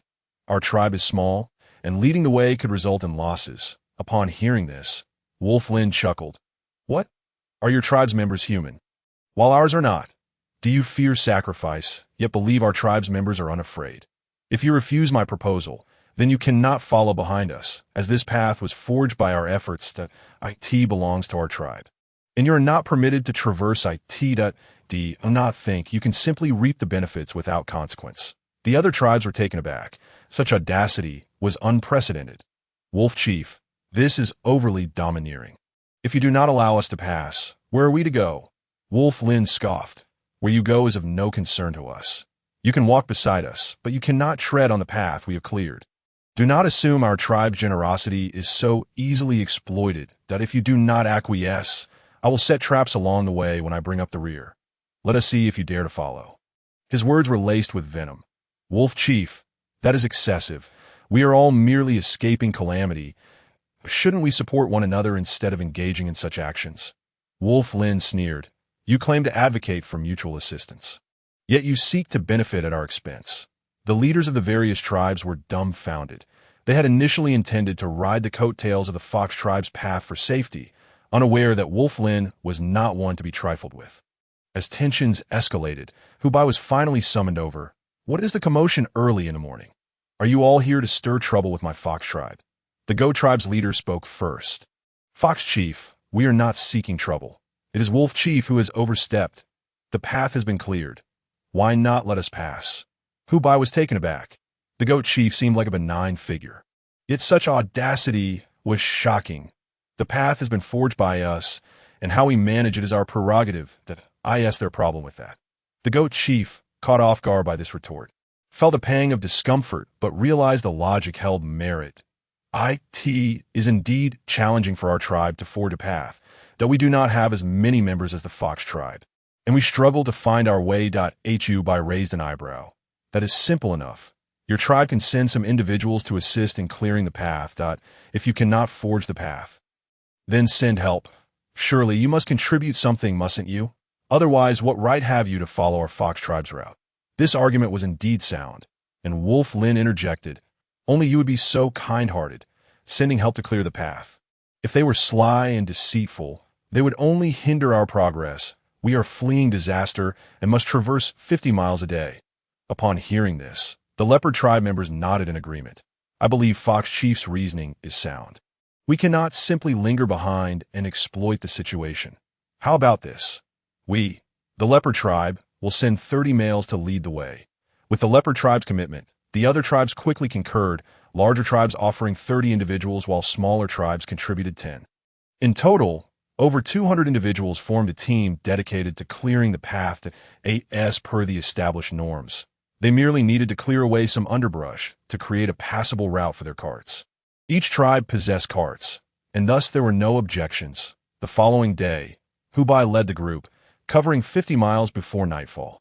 The clearing crew returned to their respective tribes, resting in place and lighting fires for cooking. Each tribe had several bonfires illuminating the forest. Having traveled over 100 miles, other tribes had now arrived. Suddenly illuminated, they attracted the attention of other tribes. However, when they approached to investigate, they were taken aback. The males who came to inspect were captured by those Hubai had stationed to patrol. "Leader, we've apprehended 2 individuals. The 2 captives were robust and without shifting into their beast forms. Their tribal affiliations remained unknown. What tribe do you belong to?" The captives were momentarily speechless. gazing at the throng before them, unsure of how to respond. With such a large gathering, appearing to number at least 2,000. Was this a single tribe? The sudden arrival of such a massive group in their territory seemed threatening. Clearly misunderstanding the situation, they stammered, We are from the Antelope tribe. This is our territory. It turns out that they had come to rest in another's territory, prompting the locals to investigate. So that is the case. That my apologies for the disturbance we have caused, said Hubai, gesturing for the individuals to release each other. Continuing, he expressed, Our party intends to journey eastward. A great calamity is imminent, and we must flee. It is likely that this place will be affected as well. You should inform your chieftain upon your return, urging an immediate retreat, even at a distance of over 100 miles. The billowing smoke is still visible, and it appears to be growing denser. The two male members of the Antelope tribe were left speechless, uncertain whether the words of these travelers were genuine or mere fabrications. As they made their way back, they exchanged bewildered glances. I believe what they said is true. They have no reason to deceive us. Consider it. They outnumber us significantly. Thus there is no need for deceit. With no authority to decide, they resolved to relay the message to the chieftain of the Antelope tribe. The chieftain promptly decided to observe further, assessing whether these individuals were merely passing through. If they were indeed fleeing, then they must follow suit. A throng of this magnitude would deter wild beasts from launching an attack, ensuring a relatively smooth journey. However, few from the following tribes decided to join, as they were skeptical of the impending disaster. Nevertheless, a little over 1,000 individuals ultimately chose to migrate.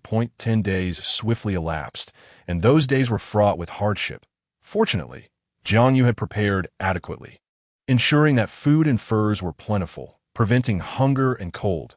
The newborns, after 10 days, had blossomed into beautiful infants, well-fed and tender. In the urgency to travel, they managed to cover a distance of 500 kilometers, though they were still at risk of being affected by the disaster. However, the impact here would be considerably lesser, allowing Jiang Yu to finally breathe a sigh of relief. That moment, a thunderous roar erupted. A volcano had erupted, transforming the sky into a fiery crimson. Amidst the terrified gazes of countless witnesses, red-hot lava surged skyward before cascading back down.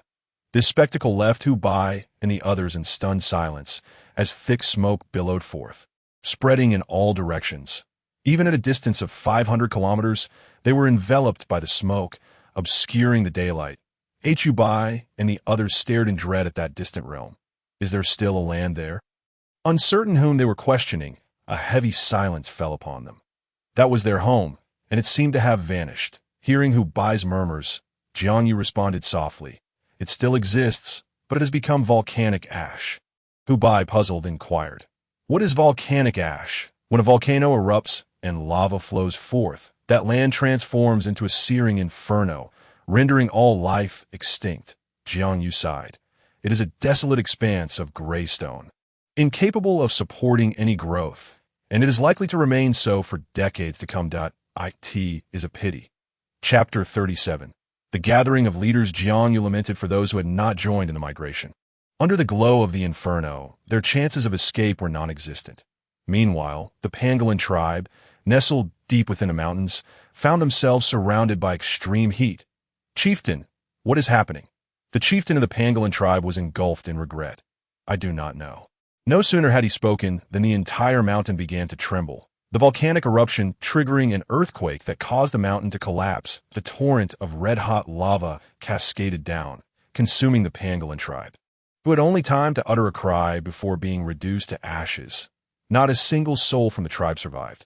Other tribes faced a similar fate, cries of despair echoing, though some fortunate ones managed to transform into their beast forms and fled at the first opportunity. The Fox tribe ultimately performed a noble deed. The path they departed upon had transformed into a lifeline. Countless animals and survivors of other tribes rushed along that route in frantic escape. Regrettably, those who could successfully flee were few and far between. Meanwhile, Jiang Yu's party encountered some chaos as several large rocks plummeted from the sky towards them. Alarmed, Jiang Yu's heart raced. Fortunately, Hubai acted swiftly. Transforming into his beast form, his 6 tails soaring high, shattering the stones into fragments that rained down, creating deep craters upon impact. Upon witnessing this, Jiang Yu regained his composure. Hubai, clear the way ahead. Continue forging onward. Underestimating the eruption's might, they had traveled 500 kilometers, yet rocks continued to fall. And one could predict whether the volcano would erupt again, that a second eruption would undoubtedly be more devastating. Understanding this, Hubai signaled for everyone to cease resting and hasten their pace. Jiang Yu, moving at a slower pace, obediently climbed onto a cart, swiftly pushed by a male. Those leading the way did not dare to pause. Transforming into their beast forms and using their claws to clear any obstacles in their path. Before long, animals from nearby mountains surged downwards, also fleeing for their lives. The two groups of escapees, while not obstructing one another, raced forward with great urgency, running for an entire day until exhaustion set in. Fortunately, here the smoke was thick, but no boulders fell, allowing Jiang Yu to breathe easier. Glancing at the background image, the eruption of the volcano had radiated immense heat, nearly scorching Jiang Yu and prompting a yelp. Now, tranquility had returned, revealing red dots on the background image that marked the eruption zone. Encircled in red, this indicated that entering this circle was perilous, while her current location remained marked in green. The green point had ventured beyond the red circle, clearly indicating that they had escaped danger. After a day of flight, Jiang Yu called out to Hubai. Hubai, we can rest now. Let us settle here for the night. Hubai understood that Jiang Yu could sense danger, and thus her words signified a safe haven. Conveniently, there was a flat area at the foot of a large mountain, suitable for setting up camp, and no longer needing to flee frantically. This respite was a welcome opportunity for them to catch their breath. Let us rest, as Hubai's words echoed. The weary individuals collapsed onto the ground, gasping for tea that moment. A female cried out, "Wizard, wizard, it is dire. Several females are about to give birth. Hurry, come help." Instantly, the entire tribe erupted into chaos. After such a frantic escape, even those seated on carts were filled with trepidation. Goodness, this must have frightened them into labor. Hubai, arrange for someone to boil water. I will attend to them first. With that, Jiang Yu rushed towards the females in labor, who were clearly in distress. Upon seeing Jiang Yu's arrival, they released a sigh of relief, as 5 females were on the verge of giving birth. Fortunately, there was water nearby, and Hubai had already dispatched someone to fetch it. After Jiang Yu arrived, she began checking the pulses of the expectant mothers, confirming that the distress had provoked their labor. Come, let us follow the breathing technique from last time. Breathe in rhythm with me. As she spoke, she gently placed her hands on their bellies. Childbirth does not occur instantaneously, and patience is required. Meanwhile, after about an hour of rest, the others began to kindle a fire and prepare a meal. Food was abundant, as they had captured plenty of game during their flight. After cleaning the catch, they began cooking on the spot. Seeing the fox tribe resting and eating, the other tribes also decided to halt their activities. Unbeknownst to them, the fox tribe had become a model of behavior for the other tribes. Jiang Yu then called for Hubai. Hubai, please fetch a few chickens. I will make soup for the females to replenish their strength. They had been expressing discomfort for an hour, yet no child had been born. It seemed that giving birth was not an easy endeavor. At that moment, one of them cried out in pain. My belly hurts terribly. Jiang Yu hurried over. The moment was upon them, as before. She had several females hold up furs for privacy, and soon enough, the first child was born.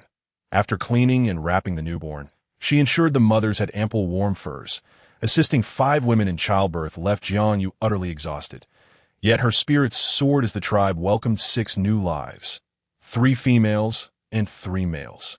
These children represented the future strength of the tribe. Hubai approached, holding a bowl of chicken soup. Drink a bowl of this delicious soup. It is quite nourishing. After the crowing hen prepared the chicken soup, it was served to the pregnant women, who, exhausted, drank it and promptly fell asleep. Jiang Yu was also fatigued. After satisfying her appetite, she too sought the comfort of slumber. Little Tiger sat obediently atop Jiang Yu's cart, patiently awaiting her return. Jiang Yu scooped Little Tiger into her embrace, and they both drifted off to sleep. Upon witnessing Jiang Yu's actions, Hubai felt a surge of irritation. It seemed that the chicken soup could not compete with the allure of the sleeping Little Tiger. What was the true nature of this little tiger? Not long after Jiang Yu succumbed to sleep, the leaders of several tribes, having gathered their belongings, approached Hubai and Lang L. It was Lang Lin who summoned Hubai, informing her that someone from the tribe was seeking them. As Hubai arrived, she was taken aback to find dozens of tribal leaders congregated there. Casting a curious glance at Lang Lin, she pondered their intentions. Lang Lin shrugged, saying, "Who knows? They claim to have matters to discuss with us, but have not specified what those matters are." Chapter 38. Seizing the opportunity, Hubai chose to remain silent. Deciding to observe what they would reveal, the tribal leaders from the surrounding areas had all come together, including those who had initially followed the leopard tribe and the fleeing antelope tribe. With the recent rains bringing down debris from the heavens, they felt compelled to abandon their previous encampments and seek refuge among the larger group, though they were uncertain of its destination. Hubai and Lang Lin exchanged no words, until finally, the leopard tribe's leader was pushed forward. "Wolf leader, fox leader, the reason we have gathered is primarily to inquire about our destination for migration."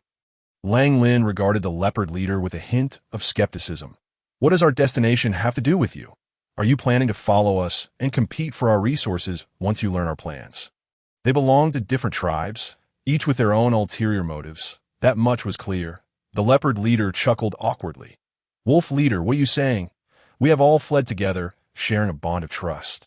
Wouldn't it be more beneficial for us to continue as neighbors? From the recent events, it was evident that the inhabitants of the fox tribe were genuinely kind-hearted, willing to share their knowledge and assist others in their flight." Lang Lin couldn't help but laugh at this. "You really are amusing. Are you addicted to taking advantage of others? What benefits would living next to you bring us? We do not engage in unprofitable endeavors. We only offered you advice out of neighborly goodwill, but it is your responsibility to heed it. Frankly, we have yet to find our destination. If you have one in mind, you are welcome to depart first." While they had yet to ascertain their destination, it was a matter that could only be clarified by the priestess. Generally, significant migrations required her guidance, as she was surely in touch with divine insights. The assembled leaders were momentarily stunned. Their purpose for following was simply to be neighbors with the fox tribe. Observing the situation, they realized that the fox tribe possessed formidable individuals, especially after the recent birth of 5 healthy children, a feat never before witnessed in their own tribes.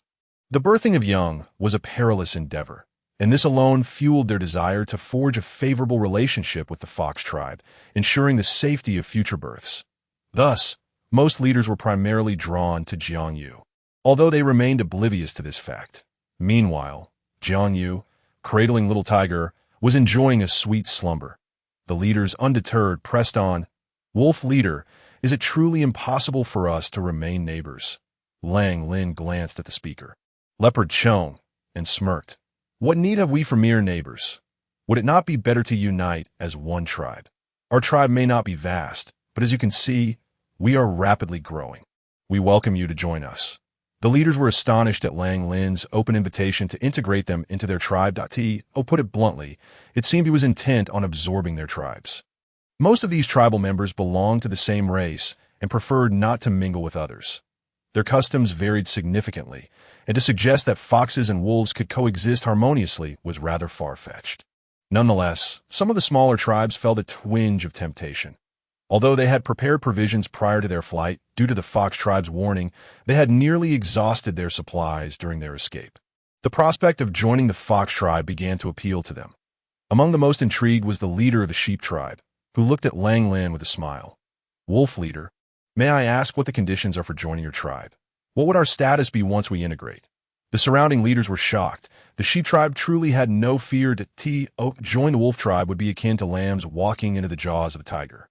Lang Lin had not anticipated that the inquiry would come from the sheep tribe. "Upon joining our tribe, you will be considered our kin. What we possess, you shall also have." This statement was indeed enticing. Many from a sheep tribe had long felt the strain of sustenance, particularly since many of their members were elderly. While they were certainly not as combative as wolves or foxes, aligning with a stronger tribe was not an unthinkable option. "Wolf leader, please wait. I must consult with my kin." With that, the leader turned to leave, seemingly serious about the proposition. Lang Lin chuckled, watching the sheep leader depart, then addressed the others. You may also take some time to discuss this amongst yourselves. We can reconvene tomorrow. It is getting late, and we should all rest. After our arduous journey, we intend to recuperate for a couple of days here. You are free to leave at your discretion. As the worst of the calamity has passed, Hu Bai remained silent. Watching the leaders depart before turning to Lang Lin, I see you are seizing the opportunity while the iron is hot. Lang Lin rolled his eyes. You heartless creature, who do you think I'm doing this for? It is for the benefit of our tribe to strengthen our community, and yet you dare to mock me. With Jiang Yu asleep, Lang Lin decided to postpone further discussions until the morning, ignoring Hu Bai's remarks. After arranging for a night watch, Hu Bai settled down beside Jiang Yu's cart to rest. The following day, the skies were overcast. As they moved away from the volcanic influence, the weather gradually returned to normal, heralding the arrival of the cold season. Suddenly, the system alerted Jiang Yu. Fish. Find a cave. It will begin to rain this afternoon. Jiang Yu was momentarily taken aback. Wait, why do you have weather forecasts now? The system chuckled softly. Of course, it is a system. Why would it not predict the weather?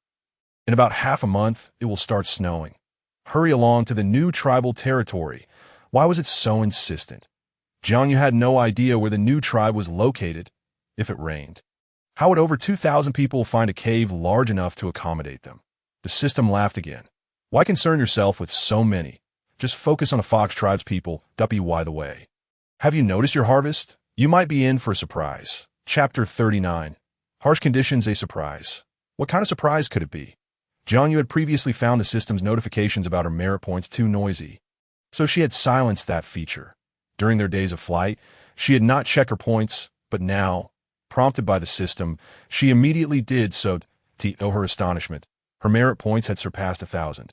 Exceeding 1,300. System, how do my merit points increase so dramatically?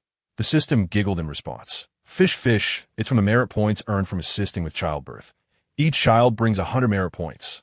Thus, expanding the tribe and facilitating childbirth for the females is a quick way to accumulate points. Jiang Yu's lips twitched slightly as she spoke with a hint of resignation. 100 points for 10 months is not particularly impressive. Never mind, I must find another way to earn points. With 6 children born, that accounted for 600 points, meaning the remainder must have come from her recent educational efforts. It appeared her harvest was indeed fruitful. As she pondered this, a delightful aroma wafted through the air. It was Hu Qing bringing breakfast. Jiang Yu, you're awake. Come eat your breakfast. Afterward, both the tribe leader and wolf leader wish to speak with you. They've been here several times already, but didn't disturb you since you were still asleep. Not that she was still asleep. She had been conversing with the system after finishing breakfast in a few bites. Jiang Yu cradled the little tiger and made her way towards Hu Bai. Did you just call for me? Hu Bai, upon seeing Jiang Yu, revealed a fleeting smile, but it vanished instantly when she noticed the small tiger in Jiang Yu's arms. You shouldn't be holding this little cub all day. It will spoil him. Jiang Yu was well aware of the truth. This was no ordinary cub, but a powerful beast king, just like Hu Bai. It's fine, he won't be spoiled. What do you want from me? Hu Bai, seeing that Jiang Yu was unyielding, felt a surge of frustration within. It's about Lang Lin. Last night, he gathered all the leaders and discussed the matter of accepting newcomers into the tribe. So, do we have a destination for this migration? Just as Jiang Yu pondered this question, she noticed something appearing in the backdrop, a glowing blue circle. Upon closer inspection, she realized that the range of this blue light was not far from their current location. Could this possibly be their destination? Was that place undiscovered by others? Such thoughts crossed her mind, and it did seem like a promising location. Well, we have a destination, and it's not far. However, this is not the time to rush. In the afternoon, a heavy rainstorm was expected. Now, take the people and find shelter among the nearby trees. Just erect some makeshift tents to shield yourselves from the rain. Seeking a cave was impractical. They could only seize the moment and set up tents while the group was large. With wooden planks and vines brought on the cart, they promptly began cutting nearby branches to construct their shelter. Jiang Yu directed the efforts, and soon enough, they were hard at work. The people from the surrounding tribes observed the Hu tribe's members again engaging in what seemed like incomprehensible activities. Some were gathering large leaves, chopping them down without knowing their purpose. After the leaders returned yesterday and informed their tribes about merging with the Hu tribe, most declined, preferring to be neighbors instead. However, a few smaller tribes expressed interest in joining, though they had yet to find the opportunity to voice their intentions. Seizing the moment, one of them approached. Wolf Leader, can we truly join your Hu tribe? Despite being called the Wolf Leader, it seemed the Hu tribe was taking the lead in this scenario. The Wolf tribe recognized that the speaker was from the Rabbit tribe, a group that had followed the unfortunate. Originally, the Rabbit tribe from that area had been annihilated. Lang Lin nodded. Of course, if you wish to merge, follow us for now. Once we reach the new tribe, we will swear allegiance to the divine together. Oh, and by the way, there's a heavy rainstorm coming this afternoon.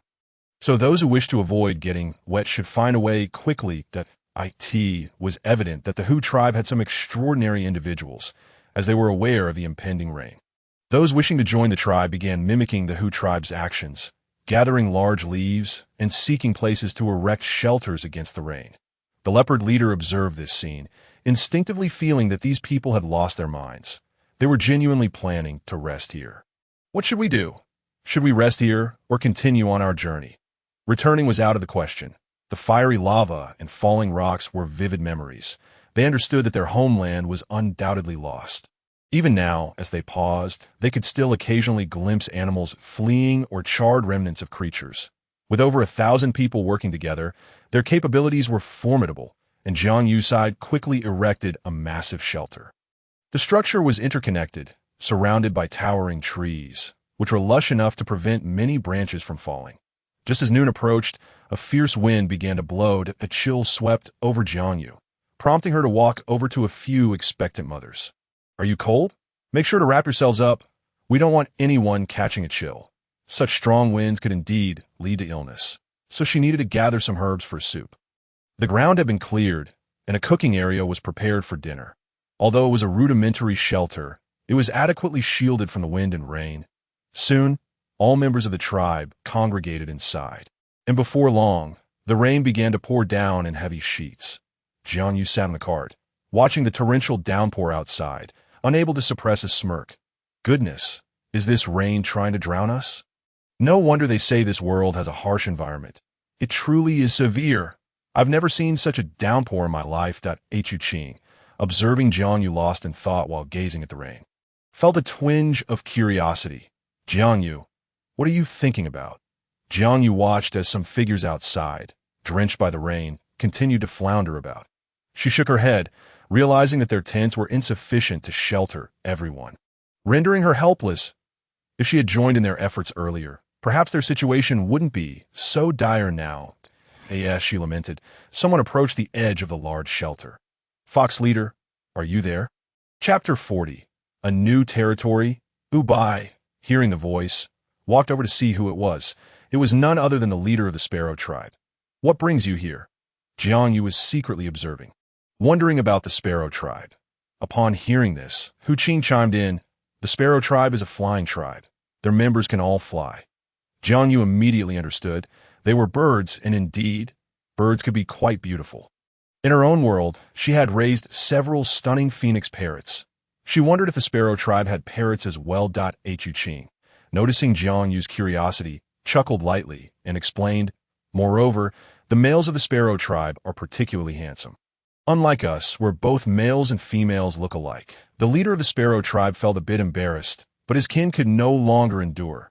Fox Leader, as you know, our tribe dislikes rain. Could we possibly have some space in your shelter to avoid getting wet? It was understandable for birds to dislike rain, but it would be unreasonable to allow them to shelter without offering anything in return. Hubai was about to speak when Lang Lin interjected. That request seems a bit unreasonable. We worked hard to build this shelter. How can you enjoy it without contributing? He continued, if we let you in, others want to join too. That we can't just accommodate you while neglecting everyone else. Hubai had no intention of agreeing to this request, and Lang Lin's refusal was a welcome reinforcement. Lang Lin shot a dissatisfied glance at Hubai. Fox Leader, you shouldn't be so kind-hearted. It can lead to losses. In truth, there wasn't much space left in their shelter. The leader of the Sparrow tribe, feeling somewhat awkward, proposed, how about we trade food for a spot? We have plenty of it due to the abundance of fleeing animals. Lang Lin found the Sparrow leader to be quite reasonable. All right, You may have a small space in exchange for 2 game. The Sparrow tribe members quickly delivered 2 hefty pigs, which Jiang Yu particularly liked. However, this was not the time for feasting. The rainwater was also valuable. Hu Bai sent a few males outside to gather water. I need to brew some medicinal soup for everyone to drink, that we don't want anyone catching a cold, which could delay our journey. As the torrential rain poured down, many tribes opted to continue forward in search of suitable locations. This was unavoidable. Without shelters, enduring such heavy rain was simply not feasible. Thus, several tribes set off together. Soon, numerous pots of water were brought in, poured into the pot, and Jiang Yu added the prepared herbs, beginning to brew the concoction. The firewood used was collected during the shelter construction. Before long, a peculiar aroma spread throughout the shelter.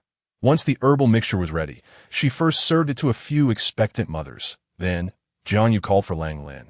Lang Lin, come over and organize a line. Everyone gets a bowl. After drinking, return and rest well.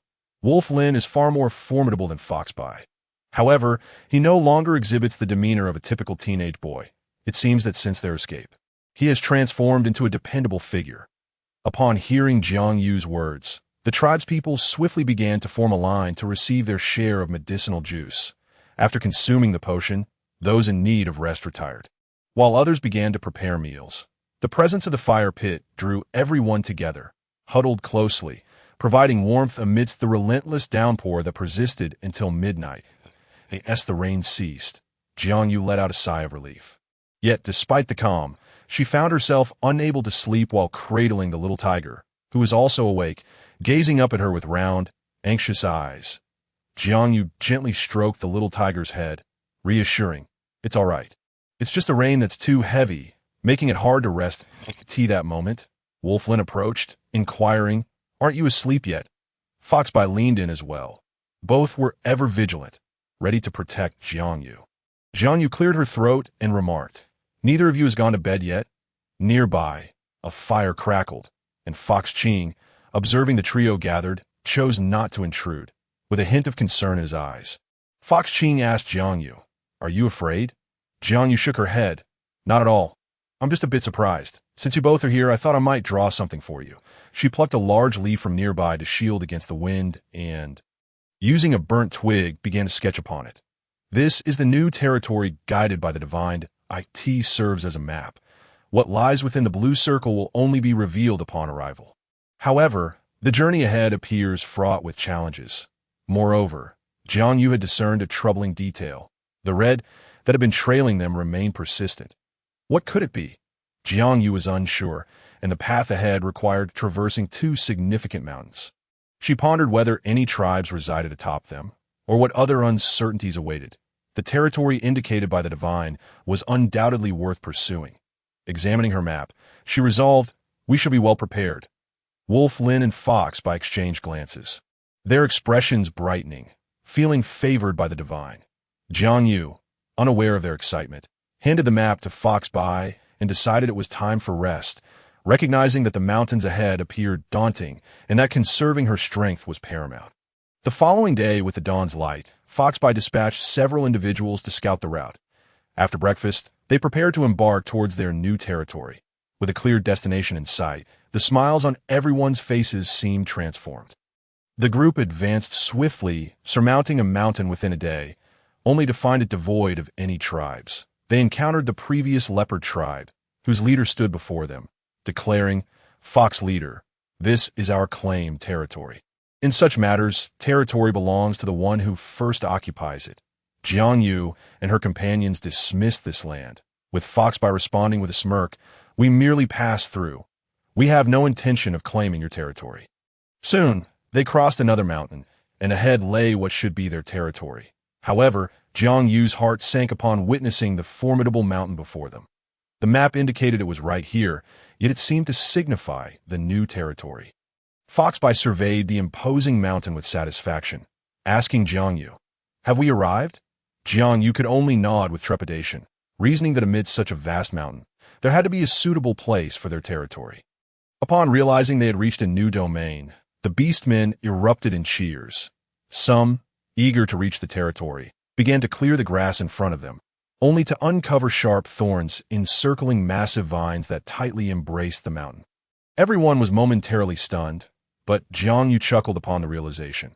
Drawing her bone knife, she cleared the thorns and vines, discovering that this mountain was dominated by a single type of plant, thorny vines that were also poisonous. Navigating through this treacherous foliage proved challenging. As she made contact with the plant, the background image illuminated, revealing a depiction of a grand tribal ruin within the blue circle. An unexpected boon indeed. Foxby, witnessing Jiang Yu's elation, inquired, "Have you discovered something?" Jiang Yu nodded. "There are small grasses on the ground. Have you seen them? Everyone should gather a leaf and hold it in their mouths." She then indicated a straight path leading to their new territory. The tribal ruin was vast, yet required restoration, for its contents appeared quite dilapidated.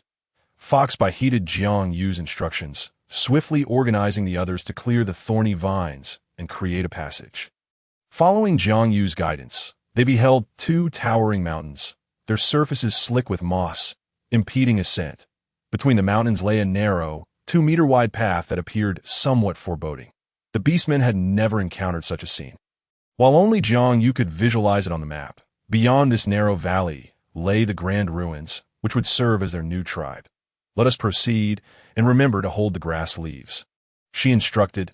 She refrained from mentioning their detoxifying properties, and although the beastmen were puzzled, they did not question further. Each obediently held the leaves in their mouths, trailing behind Foxby into the valley. Fortunately, while narrow, the passage could accommodate their carts. The group spent the morning traversing the elongated gorge, and upon exiting, they were greeted by an expansive plain featuring a vast, natural lake that seemed to stretch endlessly. On either side of the mountains, several caves hinted at previous habitation. To the center of the plain stood 4 towering stone pillars, exuding a powerful aura. Jiang Yu's eyes widened in awe as she gazed upon the pillars. Exclaiming, "Master, what are those?" She had never encountered such magnificent structures, soaring high into the clouds. The system chuckled. "Those are altars. You cannot see their true form from here. You must approach to comprehend fully." Foxby and the other beastmen stood in astonished silence, with Foxby incredulously asking Jiang Yu, "Is this truly our new territory? Is it not someone else's?" Despite appearing somewhat worn, these ruins surpassed their previous tribal dwellings, which consisted merely of a few caves. The vast plain held untold treasures, and near the lake, various prey could be seen quenching their thirst. Jiang Yu, too, felt a flicker of doubt. "Master, is this truly our new territory? Has your superior granted it to us?" "Your superior seems rather generous to provide us with such a vast expanse." The system laughed softly. "Of course, this is a benefit I have secured for you." With the confirmation from her master, Jiang Yu nodded. "Indeed, this is our new territory." Wolf Lin and Foxby exchanged knowing glances. They understood that even among beast deities there existed various tiers of power. It appeared that the deity who guided Jiang Yu here was indeed a formidable one. As they arrived at their new domain, they resolved to scout for any potential dangers in the vicinity. Jiang Yu began to explore the background map, identifying the resources available and planning the land's utilization. Observing the plain, she mused, "This is perfect for cultivation." Just as she was strategizing, a beastman shouted, "Look, there are caves here." Jiang Yu had already anticipated the caves nestled within the mountain walls. Upon hearing the call, Foxby approached, parting the obstructive vines to reveal a cave entrance. Clearing away the surrounding foliage, they discovered multiple cave openings dotting the mountainside. Curious about their interiors, Foxby suggested, "Jiang Yu, shall we explore the caves? If they're suitable for habitation, we could move in today." Jiang Yu nodded. "Sure, let us go take a look." Entering one of the caves, they found it empty, merely a spacious hollow. They resolved to clear the vines on both sides to ascertain the total number of caves available. With collective effort, everyone swiftly cleared away the foliage that blanketed the entrance of the cave, revealing the sturdy vines beneath. These vines would serve as a means to ascend to the higher caves nestled within the mountain's face. Jiang Yu counted the caves, noting that there were over 500 in total across the 2 mountains, sufficient for their community of people. Moreover, these caves varied in size and were haphazardly arranged. with the largest cave situated at the bottom and progressively smaller ones above it. Jiang Yu selected one of the caves, deeming it suitable for use as a granary, as it appeared quite dry.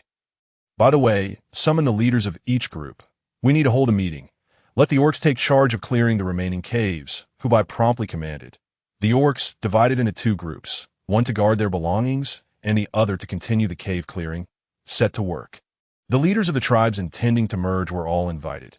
The leaders, feeling a mix of apprehension and curiosity, gathered, wondering why they had been summoned so suddenly. As they stood together, they observed Hubai, Lang Lin, and Jiang Yu approaching. Everyone recognized Jiang Yu as a shaman. However, they were puzzled as to why a shaman would partake in a meeting of tribal leaders. Chapter 42. The Beast King Valley Tribe, as the crowd regarded Jiang Yu. Their expressions turned peculiar. Nonetheless, they quickly greeted Hubai and Lang Lin, leader Lang. They were uncertain about the implications of having two leaders in a single tribe and what that would mean for the future. Hubai nodded at the assembly. The purpose of gathering you all today is to discuss matters concerning the tribe. With so many tribes uniting, what are your thoughts on the name for our new tribe? It was essential to collectively decide on the name to foster a sense of belonging and unity. The leaders were momentarily taken aback. They had assumed the tribe would simply be named after Hu or Lang. Before addressing that, Hubai raised another significant question regarding their future lifestyle. Should it be communal or private? I will clarify what each entails. That a communal lifestyle means hunting together, building a communal dining hall, and sharing meals there. In contrast, a private lifestyle implies that each male resides with his female counterpart and is responsible for providing for her tea that moment. Lang Lin interjected, our tribe previously operated under a private system. Thus, I cast my vote in favor of private ownership. We have 15 leaders here. It's a perfect opportunity for a vote. Hubai glanced at the crowd. Our tribe was communal, so I support that model. You may deliberate and return with your decisions. That we only have these two matters to address today. Please discuss them with your teams and let us know your choices by tomorrow. It's best to decide quickly. As the cold season approaches, that a leader suddenly expressed concern. Leader Lang, what will happen to the elderly orcs if we choose private ownership? The cubs can stay with their mothers, but what about the old orcs? Most tribes have never practiced private ownership. Who knows who their cubs belong to? Lang Lin reassured them. Rest assured, we will implement measures to ensure the elderly orcs can thrive as well. With that, the meeting concluded, and the tribal leaders dispersed. Hubai turned to Jiang Yu. What do you think their decision will be? Jiang Yu blinked, a hint of amusement in her eyes. I suspect most leaders will favor private ownership. It's a necessary step toward progress, a natural evolution of societal development. After all, these males would certainly prefer to live alongside their female counterparts. The lower caves had been thoroughly cleared, and Hu Qing had already organized the placement of food supplies. They sought out a few males who typically cooked to prepare dinner for the evening. That a flat area below the cave would serve as the site for their tribal activities. That Hu Qing had arranged for several large fires to be lit, casting a bright glow. After everyone had dined, they gathered around the fire, and Jiang Yu observed that the tribes were still comprised of members from the old tribes. Each tribe engaged in discussions about the two questions posed by Hubai: what to name the new tribe and which lifestyle to adopt. For these orcs, the allure of living daily with their females was immense. As Jiang Yu had anticipated, they overwhelmingly favored a private lifestyle. The appeal of claiming ownership over what one hunted was irresistible. The night passed, and the next day, the 15 leaders reconvened, accompanied by Hubai, Lang Lin, and Jiang Yu. Leader Hu, our sheep tribe has chosen a private lifestyle. With that initial declaration, the others followed suit, all opting for private ownership. This consensus fell well within the expectations of Jiang Yu, Hubai, and Lang Lin. Jiang Yu affectionately patted the small tiger, remaining silent. However, Hubai spoke up, since everyone has made the same choice, we will provisionally adopt a private lifestyle. I will announce the tribe's regulations shortly. Now, let us decide on the name of our new tribe. Does anyone wish to propose one? Hubai glanced at Jiang Yu, secretly hoping for a name that would reflect her status. I propose we name it Jiang Tribe, he suggested. The leaders exchanged glances, pondering the implications of naming the tribe after a shaman. What about calling it Foxwolf Tribe? It sounds quite formidable, suggested the Squirrel Tribe leader. Clearly trying to curry favor, Hubai and Lang Lin exchanged exasperated looks. This suggestion was hardly fitting. Is there another name? Soon, the leaders began to propose various names, each more outlandish than the last. Mighty Tribe. Valiant Tribe, Sky Tribe, suggested the Sparrow Tribe leader, who had followed along aimlessly. Jiang Yu sighed, bemused by the absurdity of the names being proposed. How about simply calling it the Beast King Tribe? She suggested, her eyes landing on the little tiger. With a smile, Jiang Yu declared, our new tribe shall be known as the Beast King Valley Tribe. What do you all think? Chapter 43. The divine offering the other leaders stared at Jiang Yu. Stunned. Shaman, that name cannot be chosen lightly. We have no Beast King. How can we call ourselves that? The Beast King, the ruler of all beasts, cannot be taken lightly. Jiang Yu was taken aback by their reaction. Did they not realize that both Hu Bai and Lang Lin were Beast Kings? The two leaders exchanged glances, and Hu Bai, who would oversee this tribe, took the lead. Let be known, we shall call ourselves the Beast King Valley Tribe. I am the Beast King. The other leaders were momentarily speechless, but then joy erupted among them. A Beast King that is powerful and comes with innate abilities, with a Beast King as our leader. Surrounding tribes will think twice before infringing upon us. Leader who is a Beast King. How remarkably humble of you. Henceforth, we shall address you as Beast King. Does that sound agreeable? Goodness, you have transformed into a more formal you. Such flattery is quite overwhelming. Even Jiang Yu finds it hard to bear. Mainly, she remains unaware of the allure that a Beast King holds over the tribe Hu Bai had initially intended for those who followed to heed her command. With a faint smile, she declared, in light of this, I shall announce the rules that I am the Beast King, your newly appointed leader. Henceforth, when you see me, simply refer to me as leader. This esteemed wolf leader shall henceforth serve as the second leader of the tribe. This is Jiang Yu, and she shall be addressed as Lady Shaman. Lady Shaman stands equal with us two leaders. This conferred a significant status upon Jiang Yu, leaving the clan leaders somewhat astonished, as they had always presumed that Lady Shaman was merely the Beast King's consort. It now appeared that this was not the case. Moreover, it seemed that the identities of the clan leaders would require some alteration. Upon hearing this, the clan leaders were perplexed, questioning how such a transformation would occur. Hu Bai continued, the tribe now boasts a population of around 2,000 and will establish a 300-strong guard. Only those with formidable strength will be deemed suitable for ensuring the tribe's safety. The clan leaders, all of whom were powerful individuals in their respective tribes, felt a tinge of anxiety at the prospect of only 300 positions available, considering that each tribe possessed a considerable number of warriors. This is not an issue. Selection will be based on strength, Hu Bai affirmed with a nod. Now, let us discuss the matter of private ownership. Private ownership entails that every individual must contribute a specified amount of food to the tribe each day. Once this is submitted, any remaining food shall belong to you. This applies equally to the elder beastmen and females. They may undertake daily tasks for the tribe in exchange for tribal currency, which can be traded for food within the tribe. This system was devised by Jiang Yu in collaboration with Hu Bai and Lang Lin last night, outlining the tribe's future survival strategy. Gradually, we will operate on a family basis, leading to the imposition of taxes. For instance, a mature male must contribute 20 pounds of meat daily. Anything beyond that is theirs to keep. That a mature male capable of delivering 20 pounds of meat will certainly find it manageable. Consequently, this policy should not encounter opposition. As for females, their contributions will be measured in the amount of harvested food. The more they gather today, the more currency they will receive. The currency in question is akin to modern money, provided by Jiang Yu in exchange from the system, starting with a sum of 10,000 copper coins. This expenditure consumed 500 of Jiang Yu's merit points, and these coins possess distinctive features that make them easily recognizable as authentic. This is a product of the system. With the day still ahead, Hu Bai addressed the gathering. All right, you may return now and summon all your tribe's people. We shall commence registration. These caves belong to the tribe. If you desire a cave, you may accrue debt initially. Jiang Yu observed Hu Bai's rapid-fire discourse with admiration that wasn't akin to taking someone else's constructed home and charging them for it. Jiang Yu, wielding a charred charcoal pencil, recorded the proceedings on a large leaf nearby.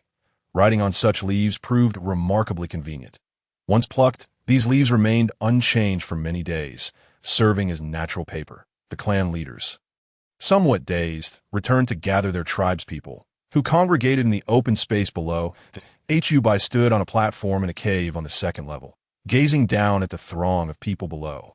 A surge of ambition igniting within him, as he had evolved from the leader of a 200-strong tribe to that of a 2,000-strong tribe in the blink of an eye, all thanks to Jiang Yu. Observing the crowd, Hu Bai suddenly raised his hand. Our tribe has acquired a new name, Beast King Valley Tribe. The congregation paused for a moment, then collectively erupted in chants. Beast King Valley Tribe. Beast King Valley Tribe. The echoes of their voices carried far and wide, while not far from the altar, for stone pillars began to emit a faint glow. Jiang Yu was the first to notice this phenomenon, and the system promptly informed her. The establishment of Beast King Valley Tribe has been recognized. You must have Hu Bai prepare offerings for a sacrificial ritual to beseech the blessings of the celestial deities for Beast King Valley. The establishment of the new tribe necessitated a ritual. Suddenly faced with a new task, Jiang Yu felt rather overwhelmed. What offerings are required for the ritual? The system quickly responded. 1 ox head, 1 pig head, and 1 chicken. Additionally, incense is needed. Simply light it. During this ritual, you shall stand in the center of the altar. Seek out 4 priests to stand by the 4 stone pillars, and together chant the sacrificial hymns to garner the favor of the celestial deities. Since arriving in this world, Jiang Yu, who had previously dismissed the existence of divine beings, now found herself believing in the presence of celestial deities. Understood, she replied. The priests would be easy to find. Among the 15 tribes, many priests existed. Jiang Yu turned to Hu Bai, prioritizing the ritual over any discussions of rules. Hu Bai, we must prepare for the sacrificial offering. Hu Bai was momentarily taken aback, but a surge of elation soon followed. Will the ritual grant us the totem of the deities? A tribe possessing a divine totem can truly develop into a powerful force. What exactly is a divine totem? Jiang Yu inquired, lacking understanding, to which the system explained with a chuckle. A totem represents the belief of the beastmen. Once acquired, the strength of the beastmen will experience a tremendous amplification. For instance, a totem warrior can easily overpower 10 ordinary warriors. Jiang Yu was astonished. The ritual must be conducted immediately. Chapter 44. The totem. This would undoubtedly enhance the tribe's strength, thereby augmenting her own power. The system chuckled. Look at your eagerness. The benefits extend beyond that. Warriors blessed with a totem will never betray the tribe, meaning they will remain loyal to you. Jiang Yu's eyes sparkled. Hu Bai, hurry and prepare for the ritual. The celestial deities did not stipulate a specific time frame, implying that the sooner, the better. Jiang Yu's joy was uncontainable. You are aware of the items required for the ritual, right? Additionally, seek out 4 priests. Hu Bai set off to gather the necessary items, while Lang Lin sought out the priests. The previous priest from the Fox tribe, namely the Fox priest, alongside the Wolf tribe's Wolf priest, as well as the Sheep priest and Sparrow priest, were chosen. The 4 of them understood that they would each have a place in the future of Beast King Valley tribe. Among them, the Wolf priest and the Sparrow priest were male, resulting in an equal gender distribution of 2 males and 2 females. The sacrificial hymn had already been transmitted into Jiang Yu's mind by the system. Standing before the 4 priests, Jiang Yu addressed them. You have been selected as esteemed priests. Can you chant the sacrificial hymn? The sacrificial hymn was an ancient and unique recitation. Each priest, upon awakening, would possess a melody in their mind, prompting Jiang Yu's inquiry. All 4 nodded in affirmation, though the 3 others wondered why the shaman would focus on this aspect, while the Fox priest spoke up. Do you have further instructions, Lady Shaman? The other 3 priests were taken aback by the Fox priest's reverent demeanor towards Jiang Yu. Reassured, Jiang Yu continued, if you can indeed chant, then follow my lead when the time comes. This ritual is of utmost importance. Any negligence is unacceptable. Should you fail the ritual, I shall have you executed. The Fox priest immediately replied, I can chant. What about you 3, lacking confidence in the remaining 3? They quickly asserted their capabilities. Rest assured, Lady Shaman, although this newly established tribe may find it difficult to receive a totem, it is not impossible given their size. Hu Bai, having swiftly gathered the required ritual items, drew a nod of approval from Jiang Yu. Very well, let us proceed. Embracing the little tiger, she led the way, flanked by Hu Bai and Lang Lin as they approached the altar. The excited tribespeople followed closely behind. Upon reaching the altar's edge, Jiang Yu placed the little tiger down. The little tiger, Hu Bai, and Lang Lin stood at the forefront of the altar, followed by the clan leaders and the tribespeople behind them. Jiang Yu addressed the four priests. Each of you shall carry one sacrificial item and stand at the corners of the stone pillars. Remember to pray earnestly when I begin to chant. Follow my lead. The tribespeople participating in the sacrificial rites, if their hearts are not sincere, would perish in that very moment. Thus, Jiang Yu decided not to conceal anything. The four priests obediently positioned themselves by the four pillars. Placing the sacrificial offerings atop them, Jiang Yu personally approached the side and began to light incense. The fragrant smoke soared straight up into the heavens. Jiang Yu arrived at the central position, proclaiming, I, Jiang Yu, solely represent the Beast King Valley tribe, beseech the celestial deities for their compassion and the descent of a totem. Although Jiang Yu uttered these words, the other tribespeople failed to comprehend them, rendering her speech somewhat cryptic and profound. In truth, Jiang Yu was merely articulating her request to the divine. The four stone pillars emitted a radiant glow, seemingly receiving and imparting messages. Concurrently, some ancient stone skins began to peel away from the pillars. Gradually, disordered markings emerged upon the stone surfaces. With eyes closed, Jiang Yu sat cross-legged at the center, commencing her chant. The four priests, upon hearing her voice, also closed their eyes and began to chant with deep emotion. The vague silhouettes upon the pillars became increasingly distinct, as if an invisible hand were sculpting the stone. As Jiang Yu neared the conclusion of her chant, the pillars erupted with blinding light, all of it converging above her head, gradually revealing a totem. Meanwhile, a python, which had been trailing Jiang Yu with the intent to devour her, suddenly seemed to sense something and charged wildly towards the altar. The light continued to shine at the altar, and the tribespeople eagerly anticipated the nature of the emerging totem. Gradually, the totem became clearer, depicting a serpent coiling around the stone pillar. Its soaring presence seemed capable of battling against any foe. At that moment, the python reached the altar and lunged towards Jiang Yu. Hu Bai and the others were taken aback, never expecting such a sudden turn of events during the sacrificial rite.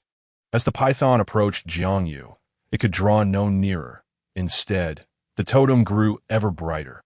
The serpent was enveloped in light, numerous beams merging into its body, causing it to emit anguished cries as it thrashed in the air.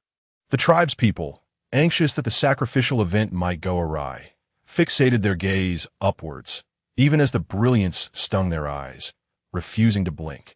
Finally, as Jiang Yu concluded her chant, seemingly oblivious to the plight of the unfortunate python above her, she opened her eyes and scanned the tribespeople below. Where her gaze fell, the tribespeople instinctively lowered their heads. The light gradually returned to the four stone pillars, and in that fleeting moment, each pillar suddenly emitted dozens of small orbs of light.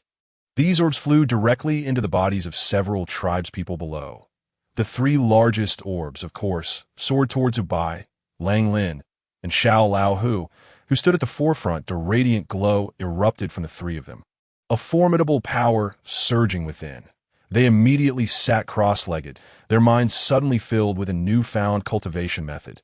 The many tribespeople who received the orbs followed suit, sitting cross-legged as well, their minds awakening to the usage of the totem.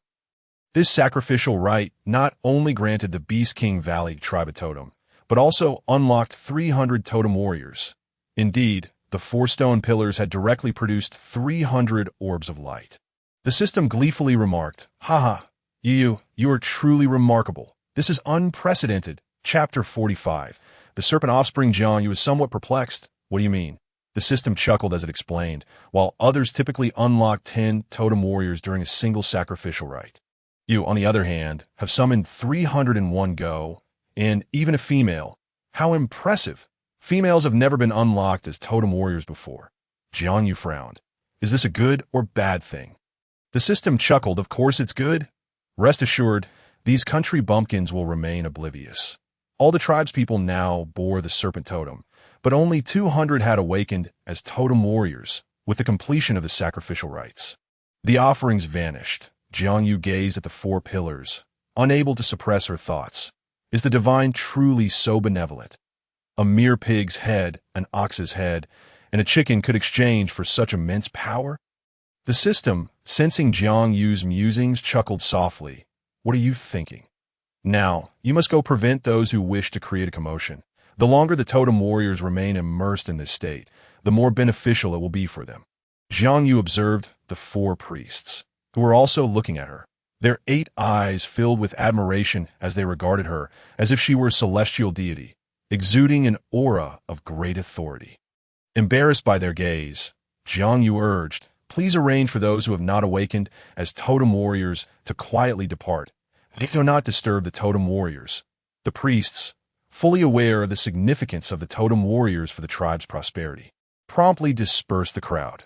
Once the people had been cleared away, the 4 priests returned to Jiang Yu's side, where she remained in her original sacrificial position.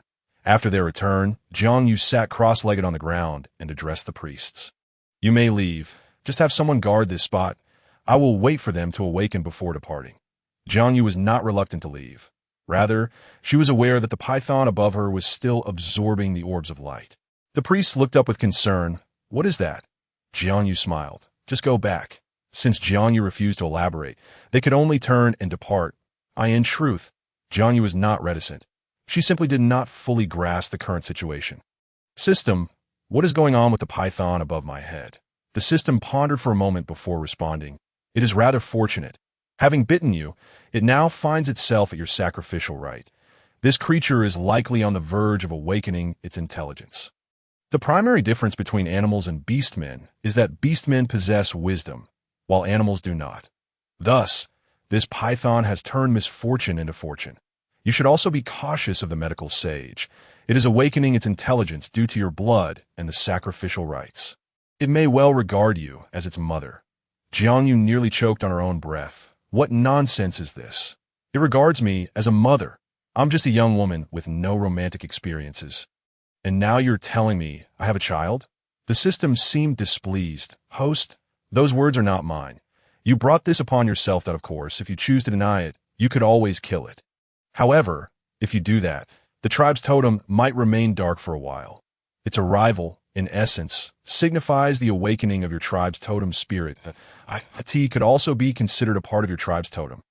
Goodness, while others had a totem as a mere painting, her sacrificial rite had produced not just one painting, but a tangible entity. What could she even say about that? And why was the tribe's totem a snake? To be honest, being pursued by a python was far from her favorite pastime. Yet here she was with a snake as a totem. The system detected Jiang Yu's thoughts and chuckled softly. "You should be grateful. The snake is among the finest totems. It is a growth-type totem, and its evolution will depend on the little one still in the process of maturation. A snake evolving." Jiang Yu felt a flicker of despair at the prospect. Sitting idly, she awaited the awakening of the totem warriors. A day later, the python above her suddenly fell. Jiang Yu instinctively caught it, only to realize that the once massive python had now evolved. In her hands lay a small, entirely emerald green serpent, with 2 tiny horns sprouting from its head. Could it be that this creature was on the path to becoming a dragon? Jiang Yu thought of modern mythologies. Narrowing her eyes, the little green snake awakened, gazing up at Jiang Yu with round, cartoonish eyes. Jiang Yu blinked, suddenly finding the little creature somewhat adorable. "Mama!" Jiang Yu's expression darkened. The system erupted in laughter. It truly regards you as its mother. Accept it. You've got a big baby now. Just don't be harsh with it. It will grow rapidly and become powerful, which the tribe will rely upon." Jiang Yu was genuinely exasperated, feeling helpless as she sighed. Fine, it's a baby now. After all, she had never raised one before. She would just consider it practice. Alas, the thought of having a little snake as her first offspring left her feeling tearful and at a loss. He never raised a baby snake. How on earth do I care for it? What does it eat? Jiang Yu could not resist the urge to reach out and poke the snake cub before her. Its skin was both cold and slippery, a rather daunting sensation for one who adored fluffiness. However, after a few gentle prods, she found it surprisingly soft and rather entertaining. Just as she was about to continue her playful poking, the snake cub suddenly wrapped its mouth around her finger. "Mama, hungry!" Its big eyes looked somewhat adorable. What does the little one eat? The system was at a loss for words. Women, it seemed, could change their hearts so quickly. Just moments ago, she had been terrified and lamenting her unexpected motherhood, and now she was reveling in it. Feed it meat. Go find a chicken and just feed it, the system suggested. Jiang Yu pouted. How could her little one eat raw food? No, it should have cooked food. There should still be chicken. I'll make it some chicken soup. Good little cub, wait a moment. Mama will prepare some chicken soup for you. After the snake cub fell to the ground, Jiang Yu was able to descend from the altar. The 4 priests, who had been waiting nearby, approached her as she descended. Jiang Yu instructed the 4. Go light incense. Make sure there are offerings at each of the 4 pillars, and they must not be extinguished. The 4 priests obediently followed her directive, each tending to their designated stone pillar. Jiang Yu then took the snake cub to prepare food. As she stepped down from the altar, several totem warriors began to awaken. Jiang Yu paused and glanced at them. Chapter 46. Assigning tasks. 5 totem warriors had awakened. Upon seeing Jiang Yu, they immediately bowed, greeting her. We have met the divine maiden. After a moment of silence, she realized that these warriors were indeed aware of her identity. From now on, refer to me as the shamanic healer. The title of shamanic healer sounded far more pleasant than divine maiden. Jiang Yu mused happily. After seeing the totem warriors nod in acknowledgement, she continued, you may return to guarding your companions and wait for them to awaken. With that, she made her way toward the kitchen. Having yet to establish separate living quarters, everyone had merely chosen a cave nearby, gathering as they had in their previous tribe. The kitchen was located in a single cave, and upon seeing Jiang Yu arrive, Gu Yin hurried to greet her. Jiang Yu, are you here for food? Jiang Yu nodded. Yes, please prepare something to eat. I suspect everyone will be waking up soon. Remarkably, she had gone a whole day and night without food and had not felt the slightest pang of hunger. Was this the power of the divine, to render one oblivious to hunger? Such an ability seemed rather formidable. The system had grown accustomed to its host occasionally broadcasting her thoughts. However, the snake cub was not so forgiving. It nipped Jiang Yu's hand gently, making its presence known. Mama, hungry Hu Yun, standing nearby, was taken aback as she looked from Jiang Yu to the snake cub. What kind of animal is this? Is it a beast, man? But why is it so small? Jiang Yu, when did you become a mother? Jiang Yu chuckled at Hu Yun's bewilderment. Calm down. This is my son, whom I found. I asked their food. Some chicken or something? Please prepare a bit for me. Then get ready the food for the totem warriors. That Hu Yun obediently went to make preparations. She soon returned with a bamboo basket filled with stewed chicken. Yesterday, our tribe sent people out to hunt, and we had quite a bountiful catch. Perhaps the animals here had not been hunted for quite some time, their vigilance low, resulting in a successful hunt. Jiang Yu nodded, picking up some chicken and offering it to the snake cub, which devoured it with gusto, finishing it in just a few bites. Watching this, Jiang Yu felt a twinge of concern.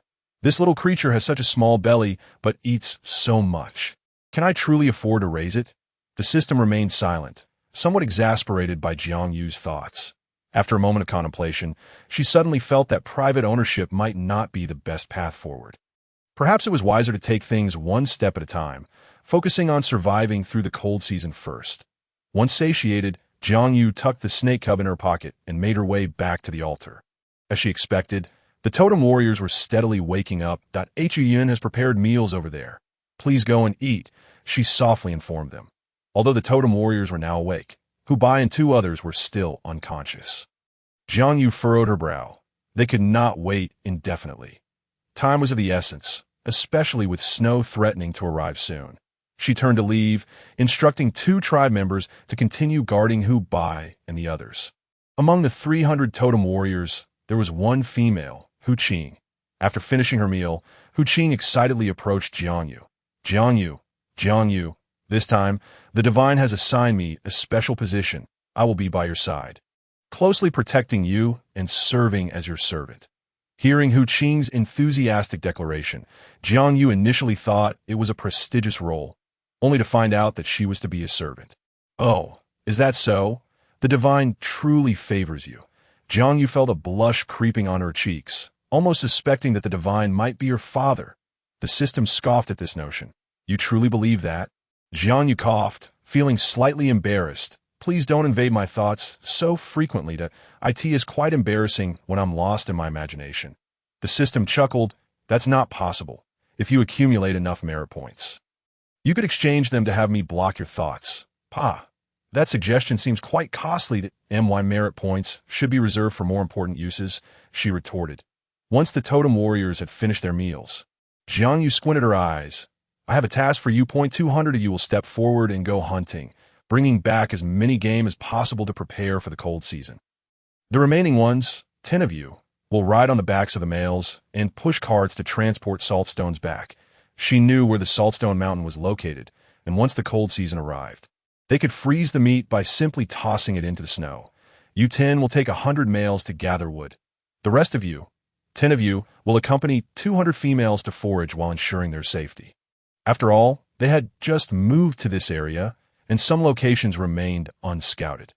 Although the background map showed no dangers, the reality could differ, and it was wise to take precautions. With her series of instructions, the entire tribe began to operate efficiently. They also sought out several elder beastmen to construct ladders using wood and vines to access the upper levels of the caves. When it came time to reside there, she preferred that females and their males lived together. She wished to avoid a haphazard arrangement, lest it offend her eyes. During the cold season, individuals would likely grow restless, leading to a need for some physical activity. Jiang Yu felt a pang of anxiety. She had been here for over a month, and her aunt had yet to arrive. She had not considered this aspect before.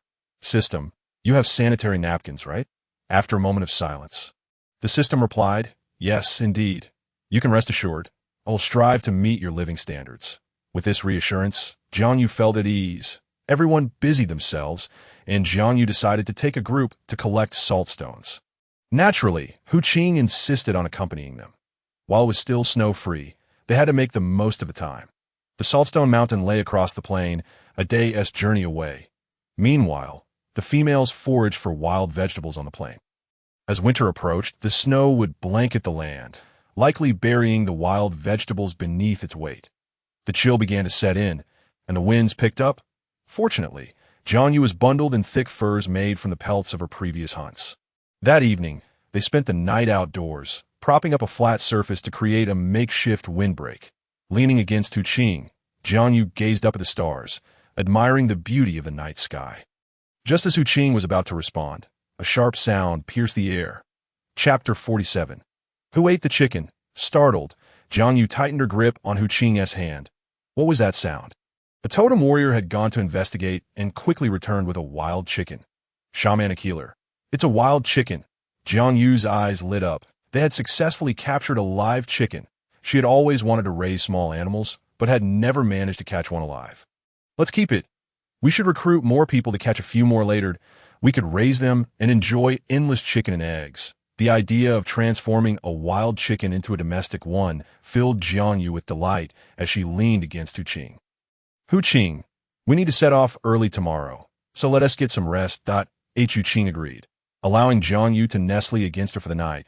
I had not noticed that after Jiang Yu took a rest, the little snake slipped out from Jiang Yu's pocket and approached the chicken. As it drew near, the little snake ruthlessly sank its fangs into the chicken. The unfortunate bird let out a couple of gasps and fell silent. Lifeless, the little snake, pleased with its conquest, devoured the chicken voraciously.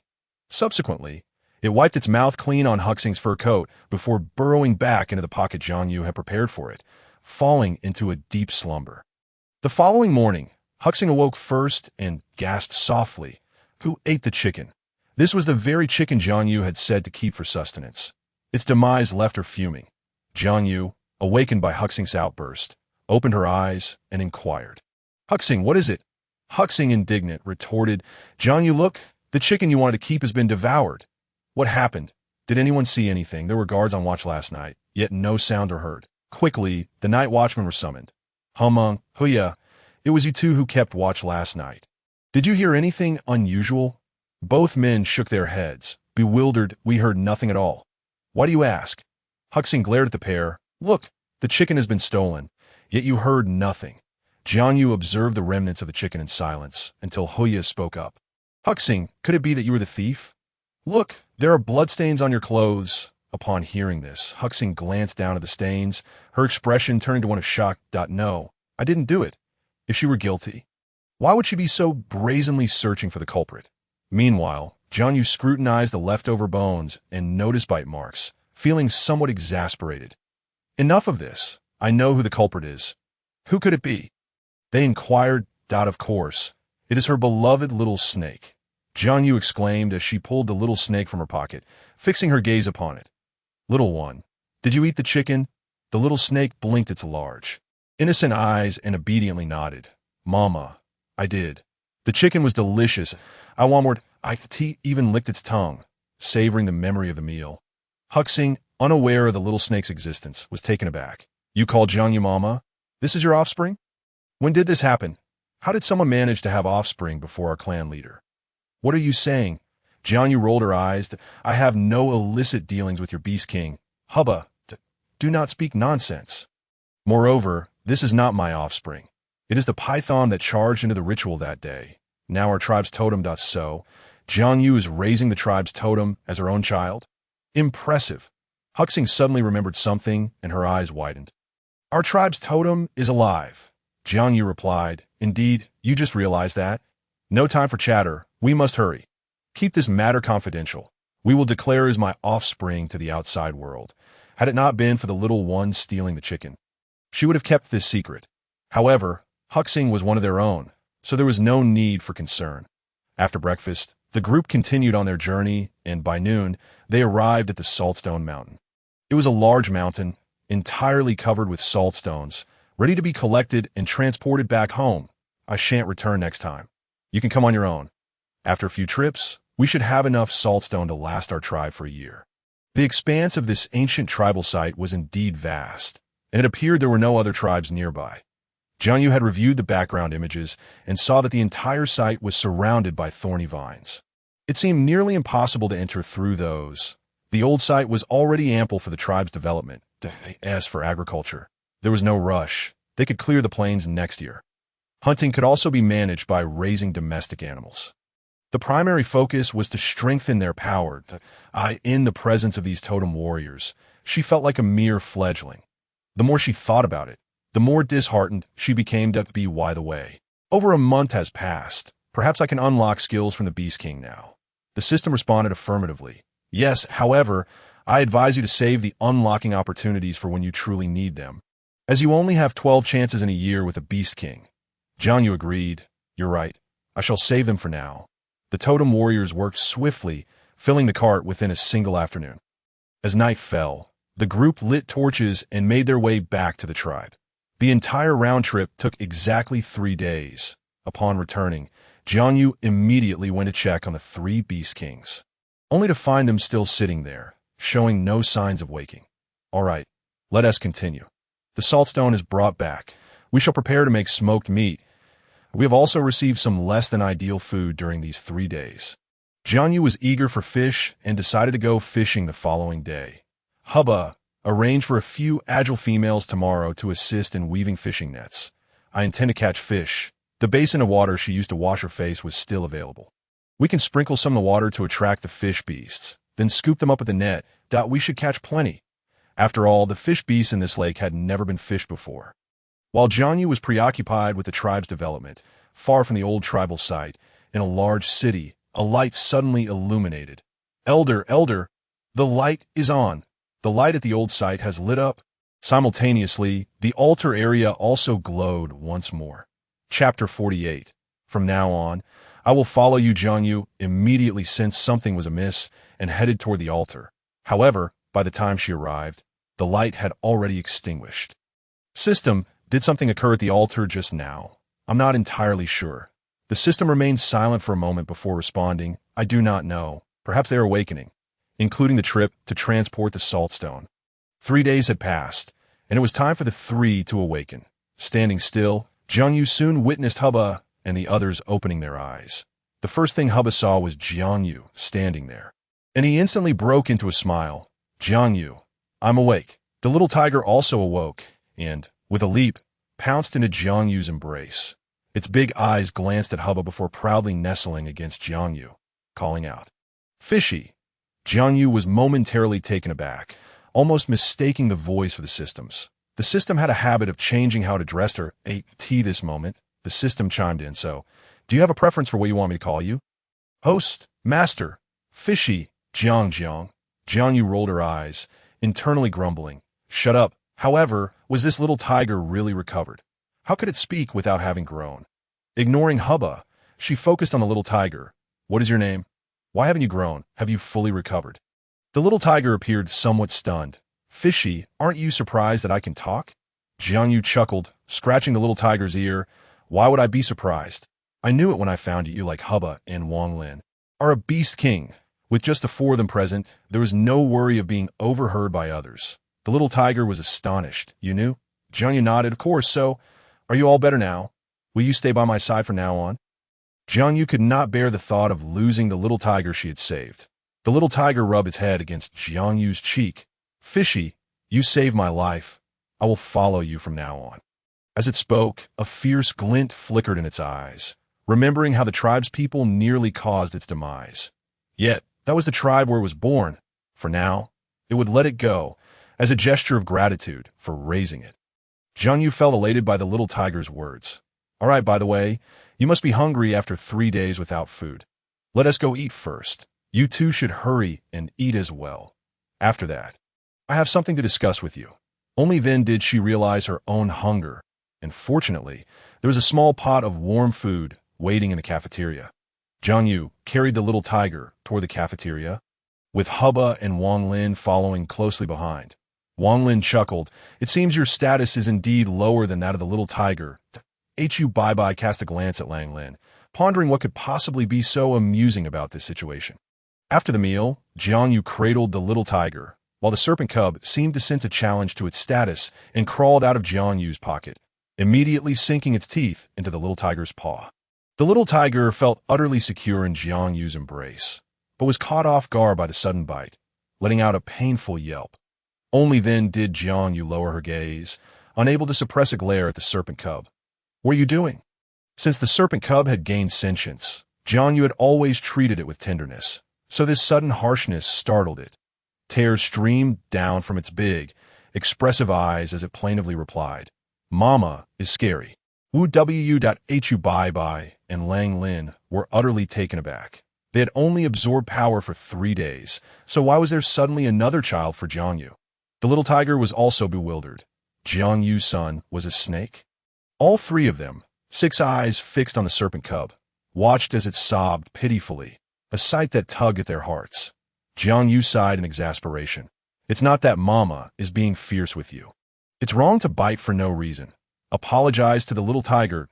At this point, Jiang Yu realized she had yet to learn the little tiger's name. With a resigned sigh, the little tiger spoke. Never mind, it looks so pitiful when it cries that moment. The serpent cub looked up at Jiang Yu with big, sorrowful eyes. Mama, I don't want you to raise it. Jiang Yu had not anticipated that the serpent cub would exhibit such jealousy. Did you hear it call me Mama? You are my only child, so don't be mischievous. The serpent cub then perked up. So is it father? In Jiang Yu's presence, it was either a child or a father. Father, I'm sorry, I won't bite you again. Wait, how did it become father again? The few individuals in the cave were left dumbfounded. The little tiger coughed twice and readily admitted, Yes, I am father. Regardless of where this serpent cub came from, it called Jiang Yu Mama and accepted the title of father. Jiang Yu felt a slight twitch at the corner of her mouth.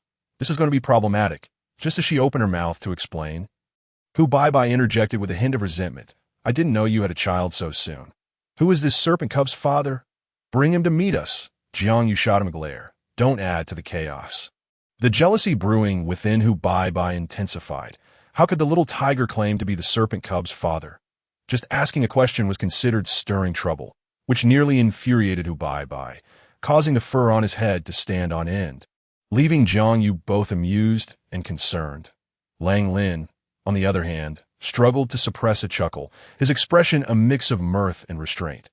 Unable to tolerate the scene any longer, Jiang Yu called out, Hu Qing, come here and take the serpent cub to eat chicken. The serpent cub perked up at the mention of chicken and eagerly followed along, as it loved the dish, with the 3 of them alone. Jiang Yu addressed the matter at hand. Let me clarify the identity of the serpent CUB. As she spoke, she gently pulled at the little tiger's paw, tending to the bite wound it had just received. This gesture stirred Hu Bai's jealousy once more, though he managed to keep silent. Jiang Yu continued, "The serpent cub is the totem of our tribe, and it will grow as it becomes stronger. So too will the power of our tribe.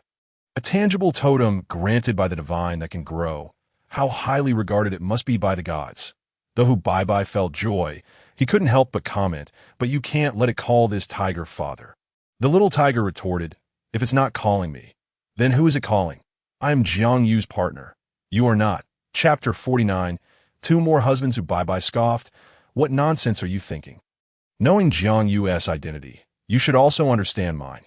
You don't think you can replace me, do you? I assure you that is impossible." Jiang Yu furrowed her brow, somewhat confused. What are these two arguing about? The system interjected with a hint of glee. "They're vying for your rightful position as the primary partner." Jiang Yu's brows knitted tightly in shock. What on earth? What primary partner? And what about secondary partners? The system chuckled softly. "Oh, you who don't understand yet, do you? In the world of beastmen, females are scarce. Thus, it is common for a female to have multiple male partners. As you, a goddess, have descended into the fox tribe, Hu Bai, as your guardian, is technically your primary partner. However, there are exceptions, such as when he cannot keep up with you and encounters a more powerful beast king. His position would then be precarious unless you deeply cherish him and prevent others from surpassing him." It was evident that Jiang Yu favored the little tiger, whose strength was clearly superior to Hu Bai's. Hence, the little tiger was now in a position to challenge for the primary partner role. Suddenly, Jiang Yu recalled an important detail. Hu Bai was fated, as decreed by the gods. So what about the little tiger? How could it also be your partner? The system continued to laugh cheerfully. "That is because you brought him home after finding him. You cuddle and hug him every day, even sleep beside him. In the world of beastmen, the rules dictate that if you bring someone home, they become your partner." Jiang Yu was utterly oblivious to this. "Why didn't you tell me? Besides, I intend to return home. Why would I want a man? Wouldn't that harm him?" The system paused for a moment, and the silence unnerved Jiang Yu. "You're not deceiving me, are you? I can't return home."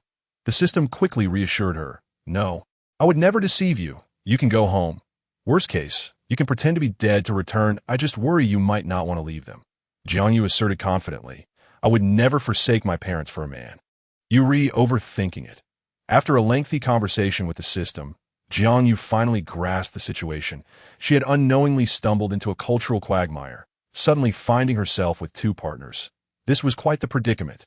Turning her gaze to Lang Lin, she inquired, "Lang Lin, I have a question for you. Are you also Lu Zhao's partner?" Lu Zhao is male, right? Lang Lin shot Jiang Yu a sidelong glance. "If you're in the mood to ask that, you should focus on stopping them. They're about to come to blows." Jiang Yu forced a smile, her voice laced with sarcasm. "What a petty person you are." Meanwhile, the system chimed in, "This is quite normal in the world of beastmen. After all, with females being so rare, powerful males may also seek to live alongside other males if they cannot find a female." Jiang Yu understood now and looked at the two still bickering. With an eye roll, she declared, "Enough. You two stop arguing to Hu Bai," and the little tiger turned their attention to Jiang Yu simultaneously. She sighed in exasperation.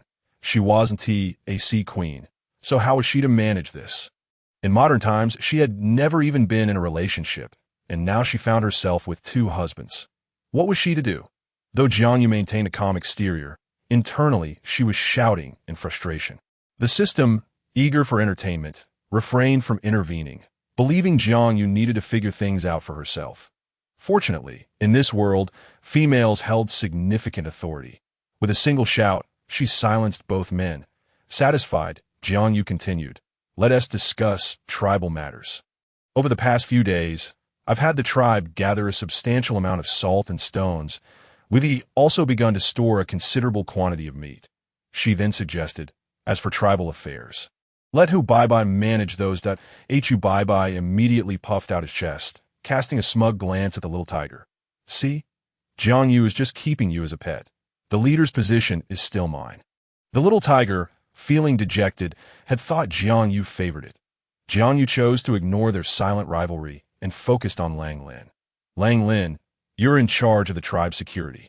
Our immediate priority is to procure enough food to survive the cold season.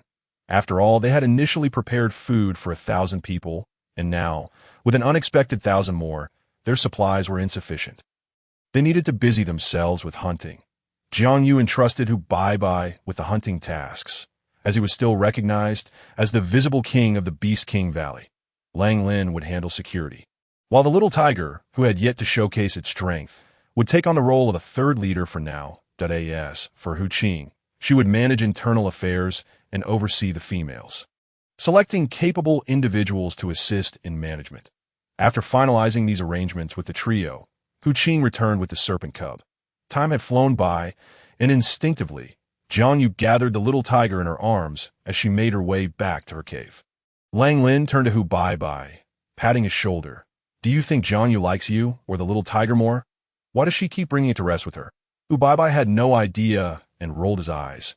Keep your schadenfreude to yourself and go to sleep. In recent days, they have truly reaped significant rewards. Wang Lin squinted, furrowing his brow, realizing that this was merely the first step toward greater strength. He needed to become even more formidable. After Jiang Yu carried the little tiger back to the cave, he suddenly remembered that the little tiger had already healed. Gazing at the little tiger, he inquired, "Pray tell, what is your name?" The deities must have acknowledged the little tiger as hers, for they bestowed a totem upon it, signifying that the little tiger would never betray her. After pondering for a moment, the little tiger spoke. The past is behind us. Yu, bestow upon me a new name that symbolizes my rebirth. If you please, to name oneself seemed an intriguing proposition. Observing the little tiger's eyes, reminiscent of amber, he contemplated calling it Amber, though it lacked a certain grandeur. However, the little tiger appeared soft and adorable, almost like a kitten. Perhaps Tiger Meow would suffice? The corners of the little tiger's mouth twitched slightly, its fur trembling as if it had made a regrettable choice. Yet the words had already escaped its lips.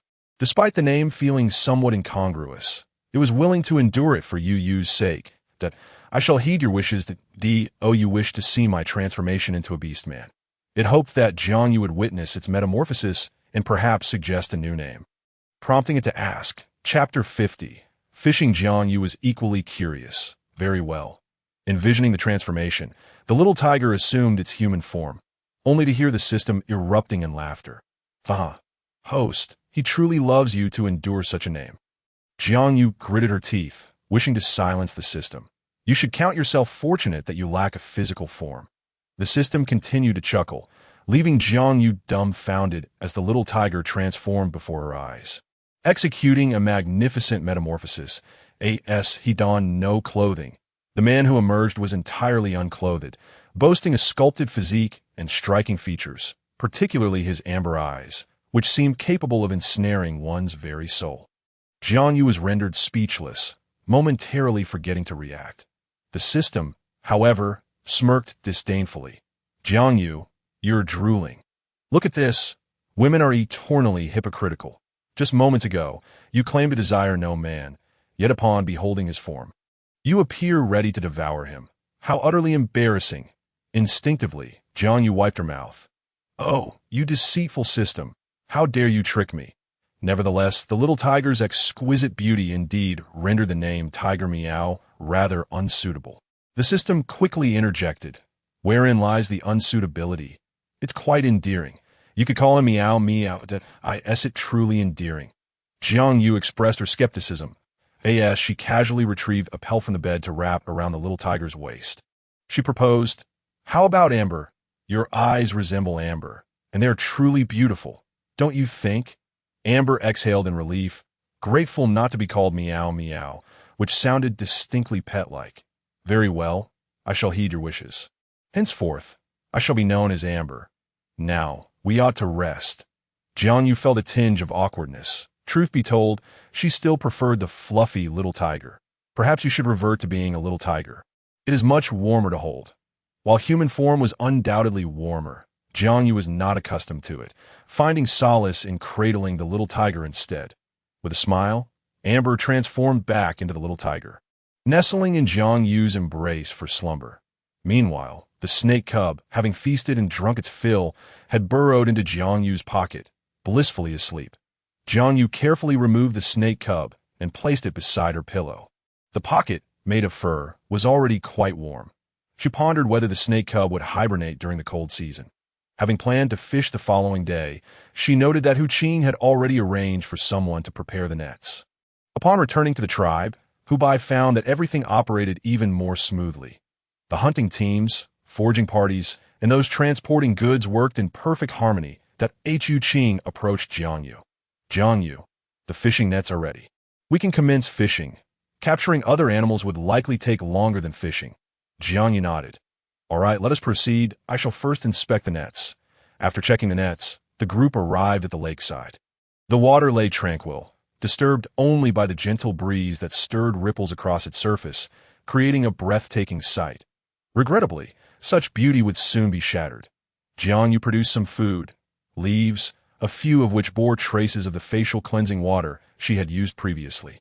Capable of attracting fish beasts, the group stood at the edge, nets in hand, poised to catch fish. Before long, the stillness of the lake was disrupted as various fish beasts surged toward them, frantically rushing in their direction. In no time, a multitude of fish beasts crowded before them. Hu called out to the others, tossing the nets into the water, hauling in a bounty of fish beasts before casting them aside on the bank and continuing to fish. Another team awaited on the shore to subdue the fish beasts, rendering them unconscious before handing them over to the females for slaughter. After scaling and cleaning the fish, they rinsed them with water drawn from the lake and placed them in bamboo baskets, supported by wheeled carts that would transport the catch back. Setting aside the fresh fish to be cooked that day, the remainder was prepared as salted fish, though tomorrow marked the onset of the cold season. No snow had yet fallen, only a chill in the air sufficient to dry the salted fish. The villagers crushed salt stones into small pieces, applying them evenly to the fish before tying them with rope and hanging them on drying poles. When a heavy snow finally fell, drying the fish would be even simpler. They would be wrapped in leaves and buried in the snow, preserving them throughout the cold season.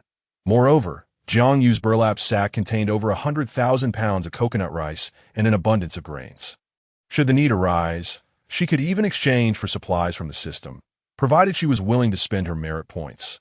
After a day of labor, Jiang Yu felt utterly exhausted. Yet, gazing at their bountiful haul, she felt an immense sense of satisfaction. These fish beasts would amount to at least 30,000 pounds, enough to sustain them for many days. Sustaining a large tribe was no small feat.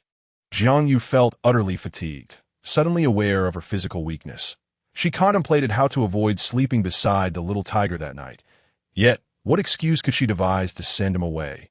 The little tiger seemed quite fond of clinging to her. As evening fell, Hu Bai and Wang Lin approached, gazing at Jiang Yu with cheerful expressions. Jiang Yu, we would like to ask Amber for a favor. Seeking Amber's assistance, Jiang Yu regarded them curiously. What could Amber possibly help with? In her eyes, Amber, being small and having witnessed his beauty, made her more inclined to favor him. Hu Bai frowned slightly before explaining. You see, as newcomers, we ought to investigate the surrounding environment, for instance, the nearby tribes and their respective strengths. But both Wang Lin and I are unable to leave that. I believe Amber, being akin to us, is certainly no weakling. It should be no trouble for him to scout. With several days remaining until the snowfall, I shall send 5 totem warriors along with him. Rest assured, there will be no issues. Amber, what say you? Amber fixed Hu Bai with a knowing gaze, sensing his underlying intentions. Though reluctant to part from Jiang Yu, he understood the necessity of showcasing his strength to prevent being labeled merely PT. It was rare for Hu Bai to allow him to prove himself. Yu, permit me to go. Have no fear.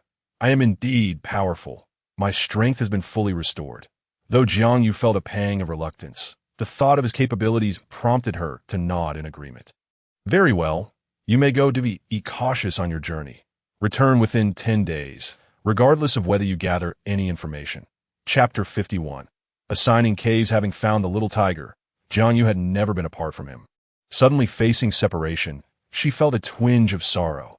The little tiger felt similarly, yet he obediently stated before Jiang Yu, I understand. You two must wait for my return. No one else is permitted. As he spoke, he couldn't help but cast a glance at Hu Bai. Jiang Yu, noticing his demeanor, couldn't suppress a smile. Without uttering a word, she gently patted the little tiger's head, prompting him to turn and walk toward the waiting totem warriors. Hu Bai reassured Jiang Yu. You need not worry. He is likely very formidable. The little tiger was, after all, a tiger and a beast king. When blessed by the deities, there existed a subtle connection among the three, allowing them to sense each other's strength.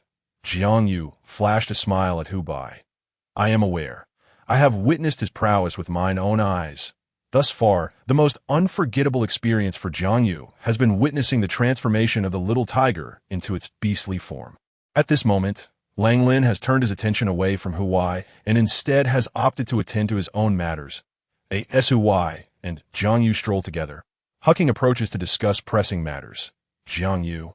We currently have approximately 3 caves filled with dried provisions. Jiang Yu estimates that each cave can accommodate around 10,000 pounds, and one cannot help but commend the impressive efficiency of these individuals.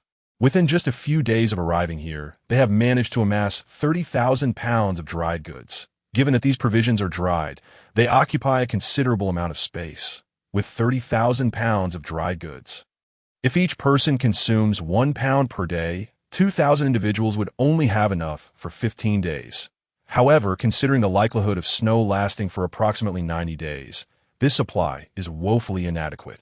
Additionally, we must factor in fish, meat, and the previously prepared coconut rice, along with chestnuts and other dried fruits, which together amount to over 500,000 pounds.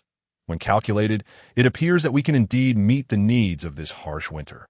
Jiang Yu breathes a sigh of relief, reassured that there is no need to worry about starvation during the cold season.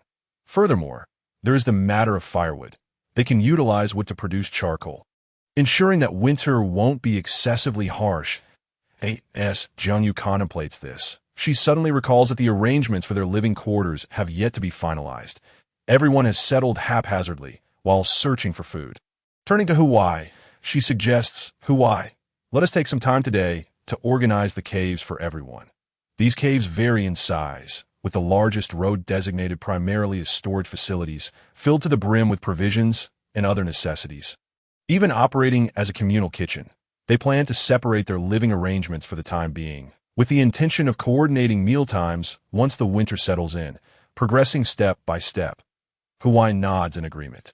All right, I will defer to your judgment. After dinner, Hu Wai gathers everyone together, forming a dense crowd. Individuals exchange glances, uncertain about the purpose of this assembly. Hu Wai addresses the gathering. The reason for convening you all today is to address an important matter. We have been residing here in Beast King Valley for several days now, yet our living arrangements remain disorganized. It is imperative that we allocate proper living spaces. All females, summon your males to your side. And we shall distribute the caves according to the number of occupants. As soon as Hu Wai concludes, the beastmen spring into action. Previously, the caves within the tribe had to be excavated by the inhabitants themselves. Now, they are afforded the luxury of residing in caves without charge, their faces alight with joy. Jiang Yu and Hu Wai stand aside, and Jiang Yu has already taken the liberty to label the caves according to their sizes using a system of sequential numbers. She has employed pinyin with letters A, B, and C denoting the sizes, inscribing doorplate numbers such as A2, and so forth. The letter A signifies the largest, capable of accommodating 10 beastmen, while B can house 5 to 6. And C represents smaller caves suitable for 1 or 2 occupants to facilitate record keeping. Jiang Yu has crafted charcoal pens and utilized special leaf for documentation.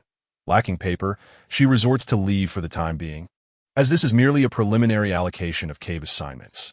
Jiang Yu is taken aback when she notices a particularly attractive female who has 6 males, 6 husbands. Truly remarkable. Moreover, she also has 4 children, meaning this family comprises 10 individuals. Indeed, a sizable clan. Jiang Yu assigns her the A20 cave, as A1 serves as the kitchen, while A2 and 19 are all sizable storage units. She begins noting down on the leaves. Your name is Lang Yuan. A20. Very well, duly noted. The living quarters have been assigned, and the door plates have already been engraved with their respective numbers. You may take up residence now. she instructs. Lang Yuan smiles and replies, "Thank you, esteemed healer.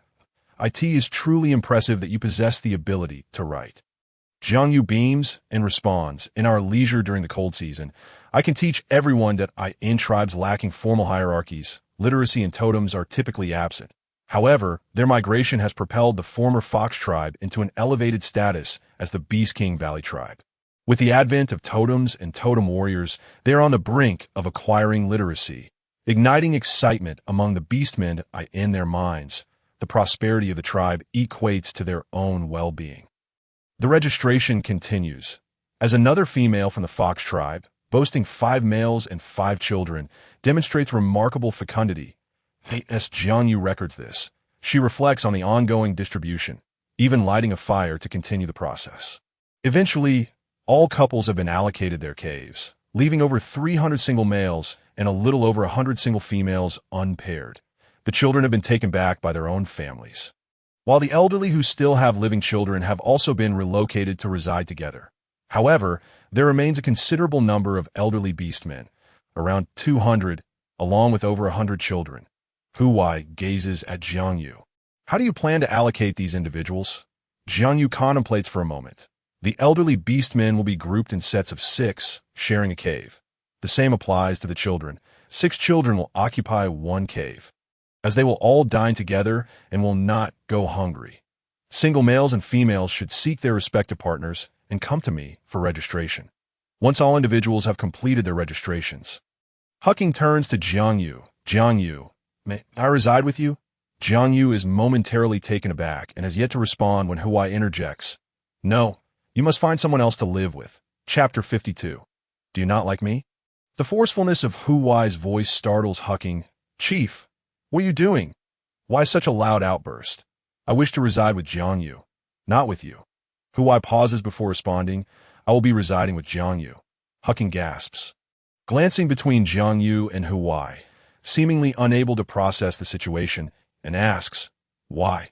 Huai, with a hint of dissatisfaction in his tone, replies, "Of course, it is because we are partners. You are unable to find a partner. Why must you entangle yourself with mine?" Fuming, Hucking retorts, "Having a partner is nothing to boast about. You could speak more kindly. Anyone can find a partner." Her eyes blaze with fury as she glares at Huai. "When did you become partners? I was unaware of this." Nearby, Lang Lin chuckles. "Jiang Yu actually has 2 partners. How could she possibly live with you?" Lang Lin resides alone, having chosen C2 as his dwelling. Several priests also choose to live independently. Not included in this arrangement, It is the Fox priestess who, unable to bear the scene, speaks up. "Hucking, why not reside with me?" Their tribe currently boasts around 10 priests, and the Fox priestess is the most formidable among them. Selecting a companion to share her quarters equates to choosing a successor. However, as the first female totem warrior, Hucking cannot assume the role of priestess and thus declines. "Thank you, priestess, but I must seek another companion. I am a totem warrior and must always protect Jiang Yu." The Fox priestess momentarily forgets this fact, feeling a tinge of regret, for she has always held high hopes for Hucking. "Very well, I shall seek another." The successor of the priestess is not easily found, as it requires awakening the priestess's talents and the ability to communicate with the celestial deities. One must at least comprehend the divine directives. Otherwise, what use is there in becoming a priestess? As Jiang Yu observes the priests depart towards their own quarters, the atmosphere is bustling with activity as everyone relocates. Hucking ultimately finds herself in a cave to herself. As a totem warrior, she is entitled to such a privilege. Jiang Yu selects a spacious cave beginning with B, which can accommodate 6 to 7 individuals. The allocated caves are permanent residences, and should they outgrow their current quarters, they may seek out new caves to excavate, but that will require effort on their part. Typically, when children mature and find mates, they will move out. After the distribution, a significant number of caves remain available. It becomes evident that this tribe was indeed quite large. With 2,000 inhabitants, they have occupied less than half of the available caves. This suggests that the previous tribe likely comprised at least 10,000 individuals. Surely, the former inhabitants of this tribe will not return suddenly. The system clears its throat before responding. Rest assured, that will not be the case. What has been granted to you is yours. During the cave allocation, Jiang Yu discovers that there are numerous pregnant females, over 100 in total. This accounts for more than 10,000 merit points. She resolves to remain vigilant, ensuring that she personally assists each female during childbirth. Hucking, please keep an eye on those pregnant females. Should any issues arise, notify me immediately. Hucking nods, understood. As twilight descended, the fire outside continued to burn brightly. During the night, there were individuals patrolling, traversing back and forth before the flames, clad in thick fur garments that enveloped them from head to toe, ensuring they remained warm. After Hucking departed, Hubba, who had been standing nearby, finally spoke. You should go rest. Jiang Yu responded with a soft "oh" and began to climb back to her cave, only to realize that Hubba was following her. She couldn't help but be momentarily stunned. What do you mean by following me? Hubba stood before Jiang Yu, his attractive brows furrowed. Are you implying that I cannot enter? Do you intend to heed the words of that little tiger and leave me to wander outside? Jiang Yu's lips twitched slightly. What was this nonsense? Oh dear! She wanted to scream skyward in frustration. After finally getting rid of the little tiger, another Hubba had appeared.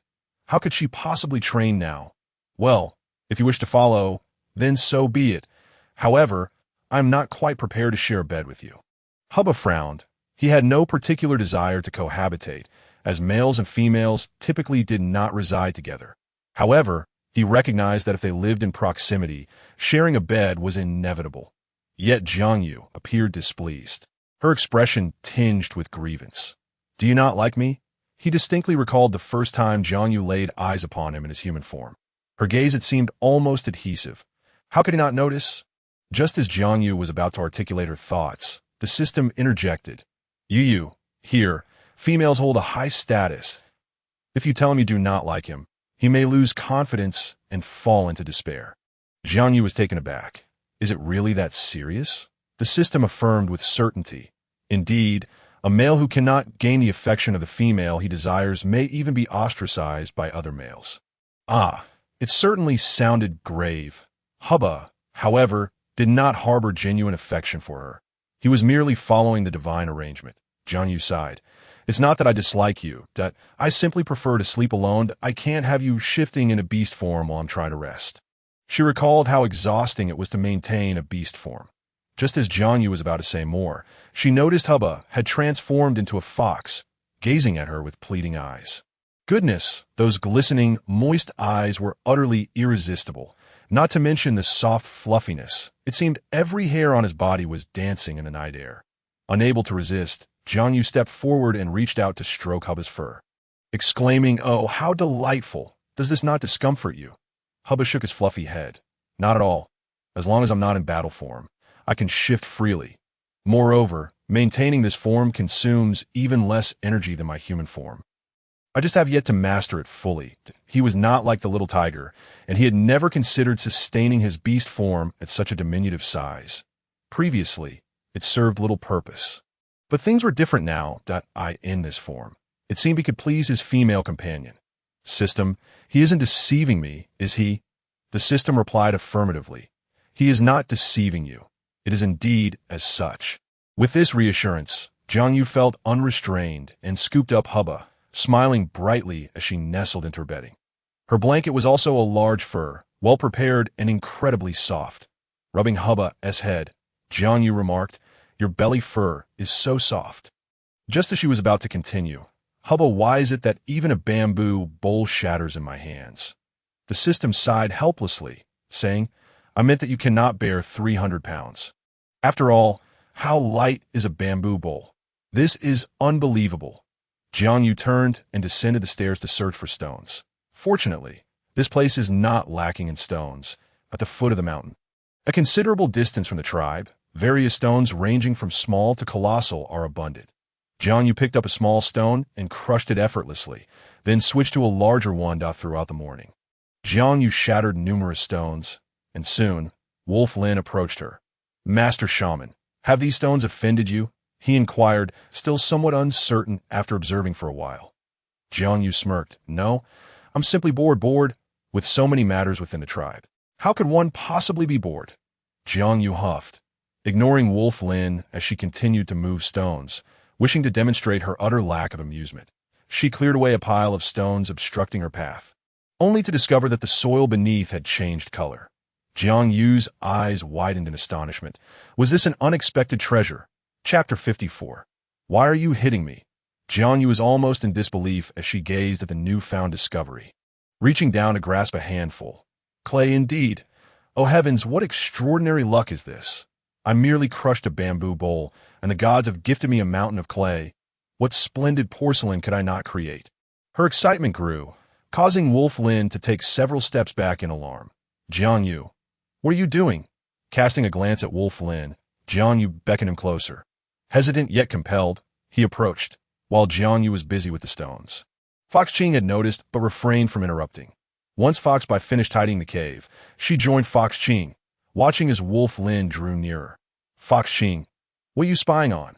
Fox Ching could not help but speak up. Tribe leader, does Wolf Lin wish to become Jiang Yu's mate as well? Fox Bai frowned. No, he wouldn't. Fox Ching speculated further, but what if Jiang Yu takes a liking to him? Would he then refuse? Look, he is getting closer to her. Just as Wolf Lin approached Jiang Yu, she playfully smacked him, causing him to jump in shock. Jiang Yu, why did you hit me? Jiang Yu chuckled. It hurts, right? This isn't a dream. Something wonderful is truly happening. At that moment, the system chimed in. Congratulations on unlocking a martial art technique, known as the Heaven Collapsing Fist. Heaven Collapsing Fist.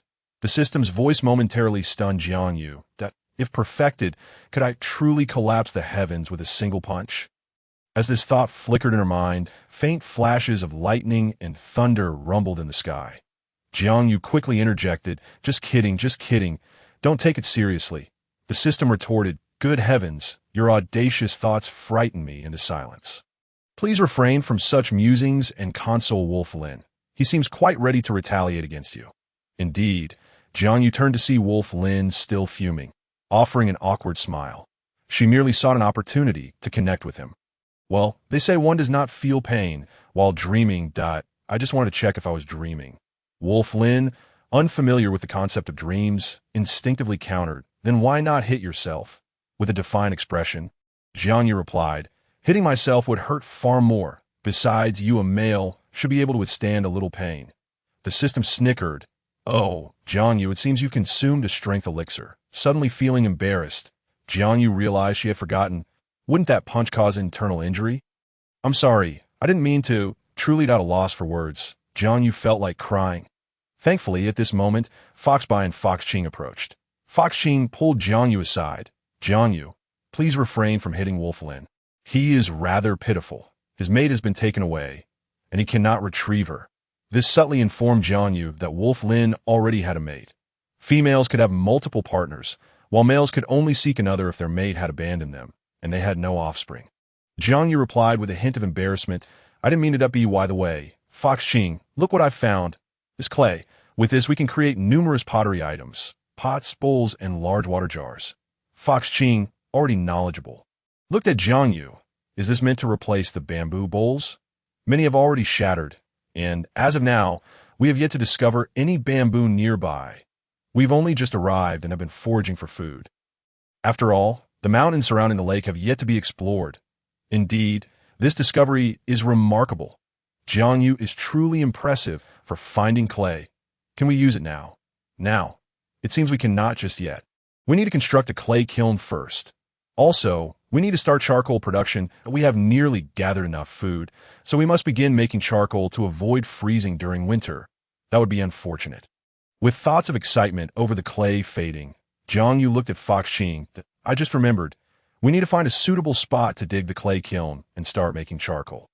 Once we have enough charcoal, we can proceed with the pottery. By then, it might even be snowing.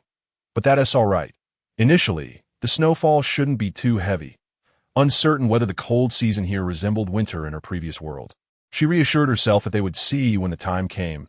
System, quickly, provide me with a design for digging a clay kiln. The design for the clay kiln was reasonably priced, 10 merit points. After a swift exchange, Jiang Yu had the design and method firmly in mind. She turned to find charcoal, leaves, and began sketching, soon assembling a team to assist. Just as she finished the blueprints, someone rushed over. Master Shaman. Hurry! Someone is about to give birth. Wow! That's 100 merit points. Jiang Yu set down the leaves. Foxby, take a team to start digging. Just follow the plans. I'll check on the situation. Saying this, she hurried alongside Ma Lan towards the birthing area. Ma Lan, a member of the antelope tribe, ran swiftly, yet Jiang Yu had to push herself to keep up. As they approached, they heard a female groaning. Oh, my stomach hurts. Master Shaman, please help me. A few anxious males paced nearby. It was Ma Yu's first childbirth, explaining the difficulties. Jiang Yu stepped forward to check her pulse and position. Having assisted in several births before, she was now quite experienced. Don't panic. It's just a minor issue. Stay calm, but we need someone to fetch hot water. You three, please step outside. Don't crowd here. The three males, evidently just called back, were already sweating in the cold weather. Once they were out, Jiang Yu continued with the delivery. Ma Yu's pelvic structure was small, making childbirth somewhat challenging, compounded by the attentive care of her males. The baby's head was somewhat large. Jiang Yu had never encountered this situation before. Adjust your breathing. Ma Yu, I'll go fetch the medical kit. Jiang Yu instructed. Ma Lan, stay here. Just as she was about to say to wait, Ma Lan transformed into her beast form. Master Shaman, what do you need to retrieve? Climb on my back. I'll run fast. Chapter 55. What a great deal you've scored. Jiang Yu had merely intended to use the excuse of fetching supplies as she needed to exchange items from the system. In this world, she could not procure the materials she required. All right, let's hurry. Fortunately, another female was attending to Ma Yu. Jiang Yu glanced over.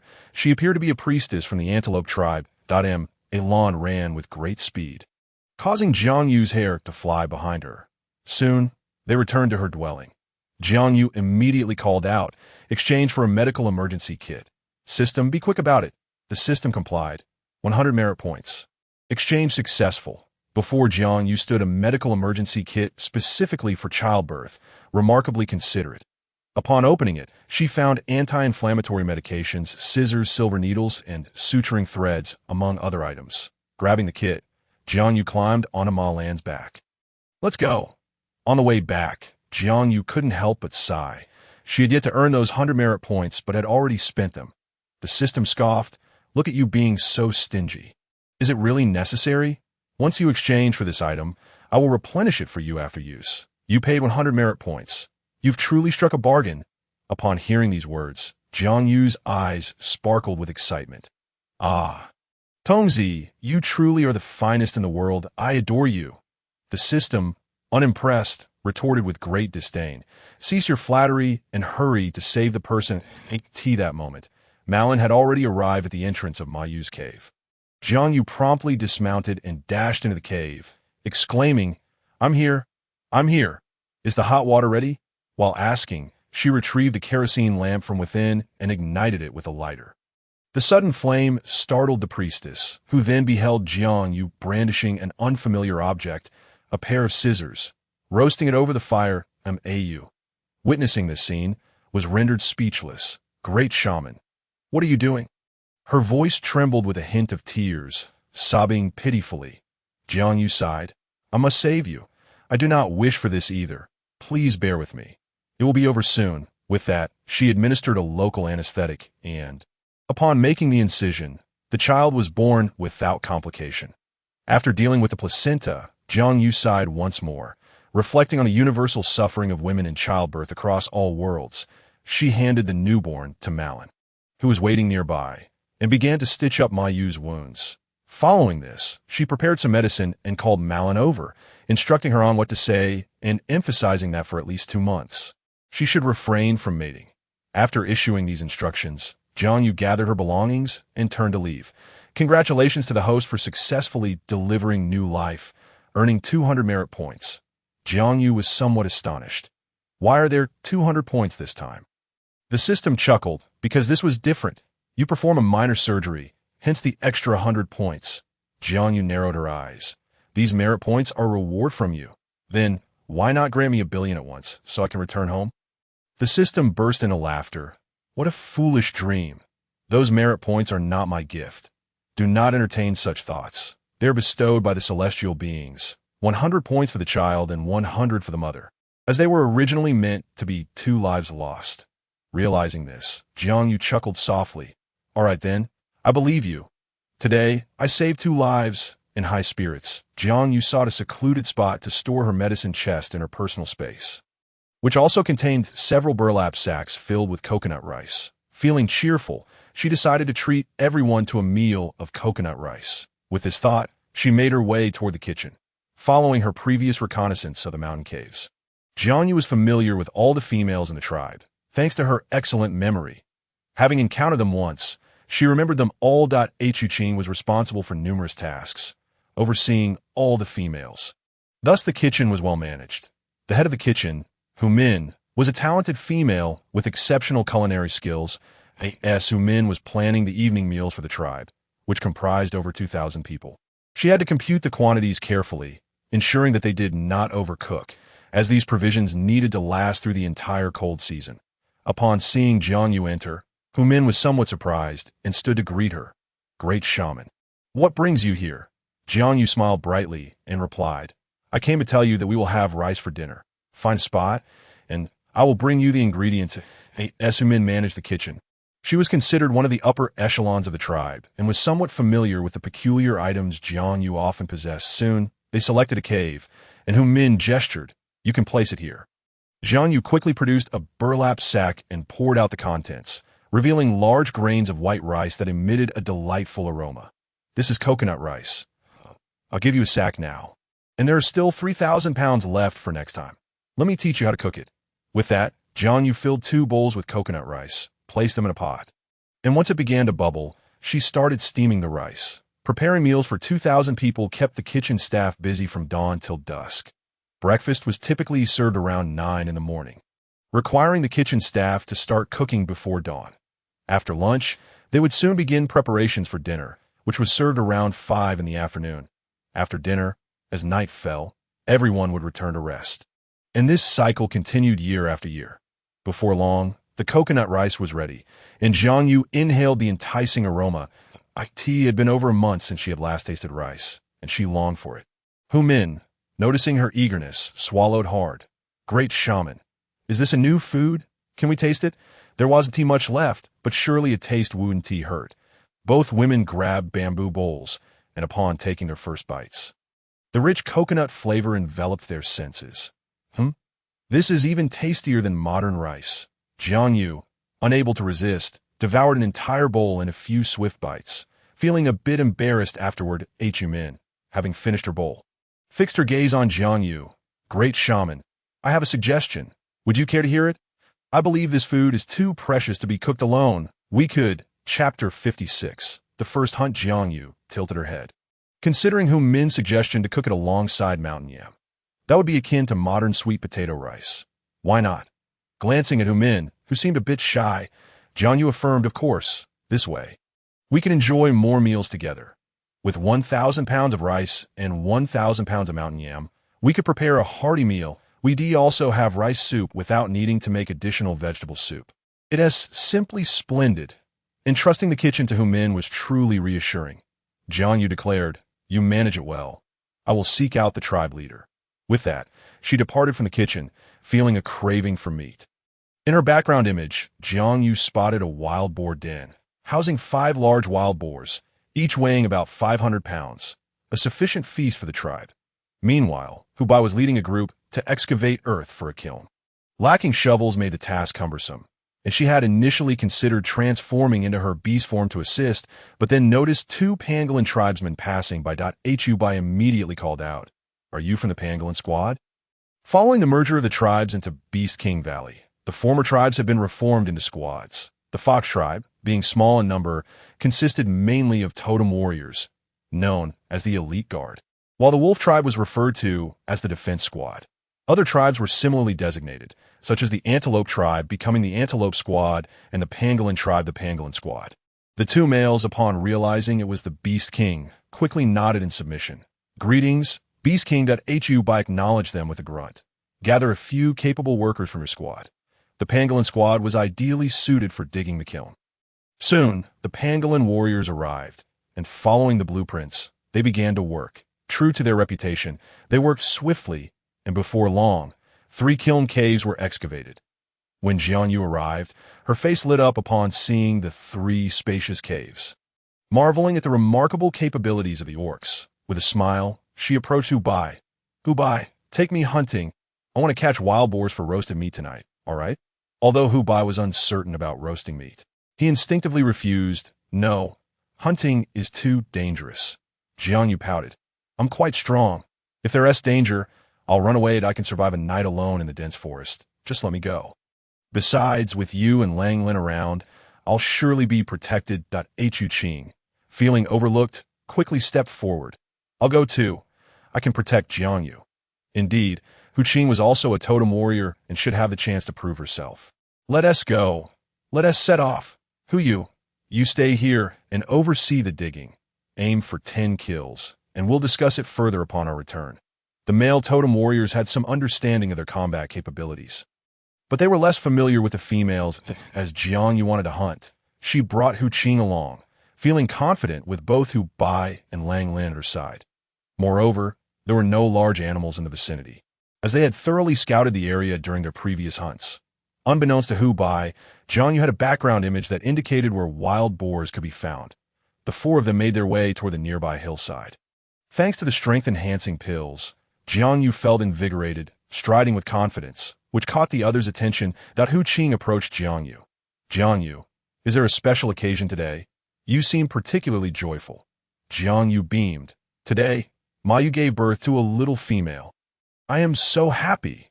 So it is. The tribe has indeed increased its population, which is undoubtedly a positive development. Having not ventured far, I soon spotted an animal ahead, resembling a wild chicken. Just as Jiang Yu was about to begin, she noticed the little snake she carried in her pocket suddenly darting out. In a flash, before Jiang Yu could comprehend, the little snake had returned, triumphantly clutching the wild chicken in its mouth. Jiang Yu couldn't help but smile slightly as she observed the little snake, which looked back at her with an expression of sheer excitement. Mama, chicken. I want to eat chicken. Jiang Yu found it perplexing that a snake would have a greater fondness for chicken than a fox. You can eat it. She did not discourage the little snake from consuming raw meat. After all, it was still young and needed to maintain its wild instincts. In no time, the little snake devoured the chicken, prompting Jiang Yu to squint her eyes. No, we must rear chickens and ducks, and rabbits too. Yes, she needed to find rabbits to raise. Rabbits were the easiest to care for. With this thought in mind, Jiang Yu began to scan the surroundings, searching for areas with abundant chickens. Curiously, she asked Hubba, how do you usually hunt? Upon hearing this, Hubba resolved to showcase his abilities before the females present. Wait here, I will catch you a wild chicken. With that, Hubba transformed in his beast form and dashed off, swiftly returning with 2 wild chickens clutched in his claws.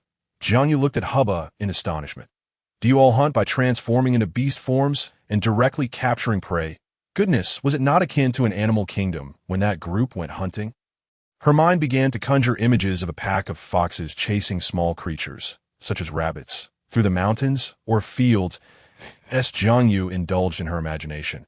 The system could not contain its amusement, letting out a laugh. Ha!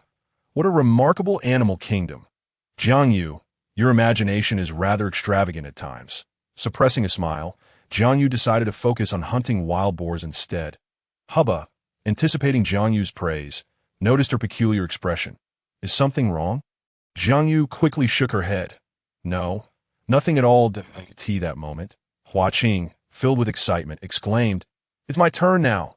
Jiang Yu, just wait. I will also bring you back some wild chickens. Don't worry, I won't kill them. Just injure them. Aware of Jiang Yu's desire to raise chickens, Jiang Yu nodded and watched as Hua Qing headed in the direction of the wild boars. Unable to restrain her concern, she called out, Be careful. Don't worry, came the voice, as Hua Qing had already transformed into her beast form and sprinted off. Jiang Yu, feeling uneasy, turned to Hubba. Hubba, you should check on her. I worry she might get into trouble on her first hunt. Just as she finished her sentence, Hua Qing came running back, shrieking, Jiang Yu, run. There are so many wild boars here. Chapter 57. Roasting meat. A fiery red fox dashed swiftly before Jiang Yu, grabbing her and fleeing. Jiang Yu was taken aback. This was the first time she realized Hua Qing was indeed a fire fox. The speed was astonishing. Yet, why did the foxes always carry people in their mouths while running? It was quite uncomfortable. Wang Lin and Hubba had already charged at the wild boars. After covering some distance, Jiang Yu couldn't help but shout, Hua Qing, you're a totem warrior now. Go back and fight. Hua Qing paused for a moment, then remembered that today was about testing her abilities. How could she run away? But then she thought of Jiang Yu. I can test my abilities another time. I must ensure your safety first. This instinct was ingrained in her genes. Jiang Yu's safety was paramount. Jiang Yu sighed.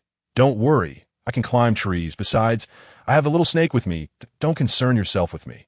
Go back. She wanted to witness the foxes battling wild boars and the wolves in action. Not play the coward. In the end, Hua Qing was persuaded by Jiang Yu, as she felt compelled to heed her words. After Hua Qing brought Jiang Yu back, they found Hubba engaged with 3 wild boars while Wang Lin dealt with 2. There are 5 wild boars in total. Hurry and take on one of them. I'll sit here on this branch and watch. The wild boars can't harm me. If possible, Jiang Yu also wished to try her hand at hunting. But the system disapproved, reminding her that she couldn't handle a 300-pound wild boar. Attacking a 500-pound one would be tantamount to seeking death. After Hua Qing set Jiang Yu down, she charged at the wild boars. Her sharp teeth quickly incapacitating one, creating 2 gaping wounds. Jiang Yu watched in awe, realizing that foxes could indeed be fierce hunters. Hubba and Wang Lin were equally astonished, swiftly dispatching the other wild boars, in no time. All 5 wild boars lay slain. Jiang Yu blinked in disbelief as she watched the wolf and 2 foxes transform back in a human form before her, utterly astounded. Each time was a spectacle. Little snake. Can you also transform into a human? The little snake poked its head out of the pocket, flicking its tongue before responding leisurely. Mama, I'm still young. I can only transform into a human after I mature. Jiang Yu was intrigued, thinking of the children in the tribe. Then why are those children all in human form? Hubba interjected with an explanation. You may not know this, but we beastmen are inherently human-shaped. It is only when we reach 12 years of age that we can gradually transform into beast forms. Once one is able to do so, it signifies adulthood, allowing participation in hunts. Jiang Yu gasped. In the beastman world, one came of age at 12. Suddenly, a question struck her. Hubba, how old are you this year? I'm 18, she replied, feeling quite young. Did that mean she was already considered ancient in Hubba's eyes? Hubba raised an eyebrow. I am 21. Relieved, Jiang Yu exhaled. Oh, that's good. But why have you not found a mate yet at 21? Hubba sighed, looking at Jiang Yu as she explained. The age for beastmen to awaken and transform into beast forms ranges from 12 to 20. The later one transforms, the more powerful they become. If one has not transformed by 20, they will not change at all. Oh, that's how it is? Jiang Yu pondered, a look of confusion on her face. Does that mean some people never transform? Hubba nodded. Yes, there are those who cannot transform into beast forms. They are relatively weaker. However, they tend to be quite intelligent, and such beastmen have a high chance of awakening as sages. Jiang Yu stuffed the 5 wild boars into a cloth bag, planning to butcher them upon returning, and glanced at Hubba's claws. Can your claws split a stone apart? Though Hubba was unsure of Jiang Yu's intent, she nodded earnestly. Yes, Jiang Yu chuckled. Then can you chip some stone slabs for me? I want to roast meat. There were no stone slabs to be found here, but there were plenty of large stones. Soon, she found a stone of suitable size and turned to Hubba. Come, Hubba, use your claws to shape this stone to about 2 centimeters thick. I'll prepare something delicious for you in cold weather. Warm food is best. If only they could bring back a few more wild boars. It seemed the heavens had heard Jiang Yu's wish, for upon their return to the tribe, the hunting team had just arrived. Eagerly approaching Hubba, leader, great shaman, today we caught 3 large wild boars. 3 large wild boars, with the 5 they brought back, that made 8 in total. They could feast to their heart's content. All right, bring the wild boars out separately. We'll process them right away. I'll gather people to build the cooking platform. The cooking platform was quite simple, consisting of 2 stone pillars of similar height. After counting the number of people, Jiang Yu arranged for 100 cooking platforms, with 20 individuals assigned to each. Once they finished setting up, the wild boars were slaughtered, and the tribe now had several bones. Jiang Yu approached Humin, sliced the pork into pieces, and arranged the bones in rows. We will use them for roasting later. Also, distribute the salt stones first. They will come in handy for the roasting. After entrusting the broader direction to Humin, Jiang Yu busied himself with his own tasks. He set up a stove, placed a stone slab upon it, and ignited a fire to heat the slab. As the slab reached a high temperature, he cast the thinly sliced fatty meat onto its surface, which sizzled and crackled delightfully, producing a sound that was music to his ears. Feeling quite pleased with his strength, Jiang Yu found a smaller chunk of salt rock and crushed it with vigor. Revealing grains of salt, he sprinkled some over the meat and then retrieved fresh, crisp greens. Wrapping the roasted meat in the greens, he took a bite, savoring the exquisite flavors that emerged from such simple preparation of high-quality ingredients. Satisfied, he picked up another piece of roasted meat, added a dash of salt, and offered it to Hu Bai, saying, "Hu Bai, do try this, is it not delicious?" Upon taking a bite, Hu Bai's mouth filled with a luscious, oily sensation, prompting her to squint with delight, exclaiming, "It's delicious!" Throughout the entire tribe, a chorus of praises erupted. "Wow, this is so delicious! I had no idea such delightful food existed. Thank you, divine beings." Jiang Yu couldn't help but laugh at the sheer simplicity with which these beastmen found satisfaction. As long as they were well-fed and content, that was enough. Nearby, Hu Qing joyfully enjoyed several bites, and it suddenly struck Jiang Yu that they could also roast mountain taro. Min, could you fetch me 2 mountain taros?" "And is the mountain taro porridge ready?" Hu Min nodded affirmatively, quickly retrieving several mountain taros and handing them to Jiang Yu before returning inside. Upon her return, she announced loudly, "Tonight's dinner features mountain taro porridge. Something you all have never tasted before. Please line up to receive your portion." Some, engrossed in their roasted meat, hesitated to get in line, while others, eager for a taste of the new dish, hurried back to fetch their bamboo bowls. Each individual had their own bowl, which was not shared. Once finished, they would clean it for future use. Jiang Yu also had his bowl ready. After taking a bite of the roasted meat, Hu Qing turned to Jiang Yu, saying, "I'll go get a bowl. You stay and eat." Many females had males fetching their bowls, and each received a bowl of porridge and a bowl of soup, tonight's offering being rice porridge that wafted a fragrant aroma.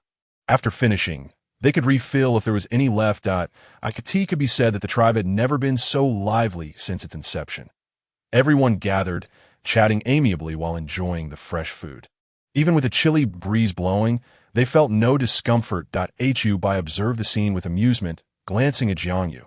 "Jiang Yu, I think we should make this a more frequent occurrence. After the cold season, everyone would have to queue up for their meals indoors, and such gatherings might become a rarity."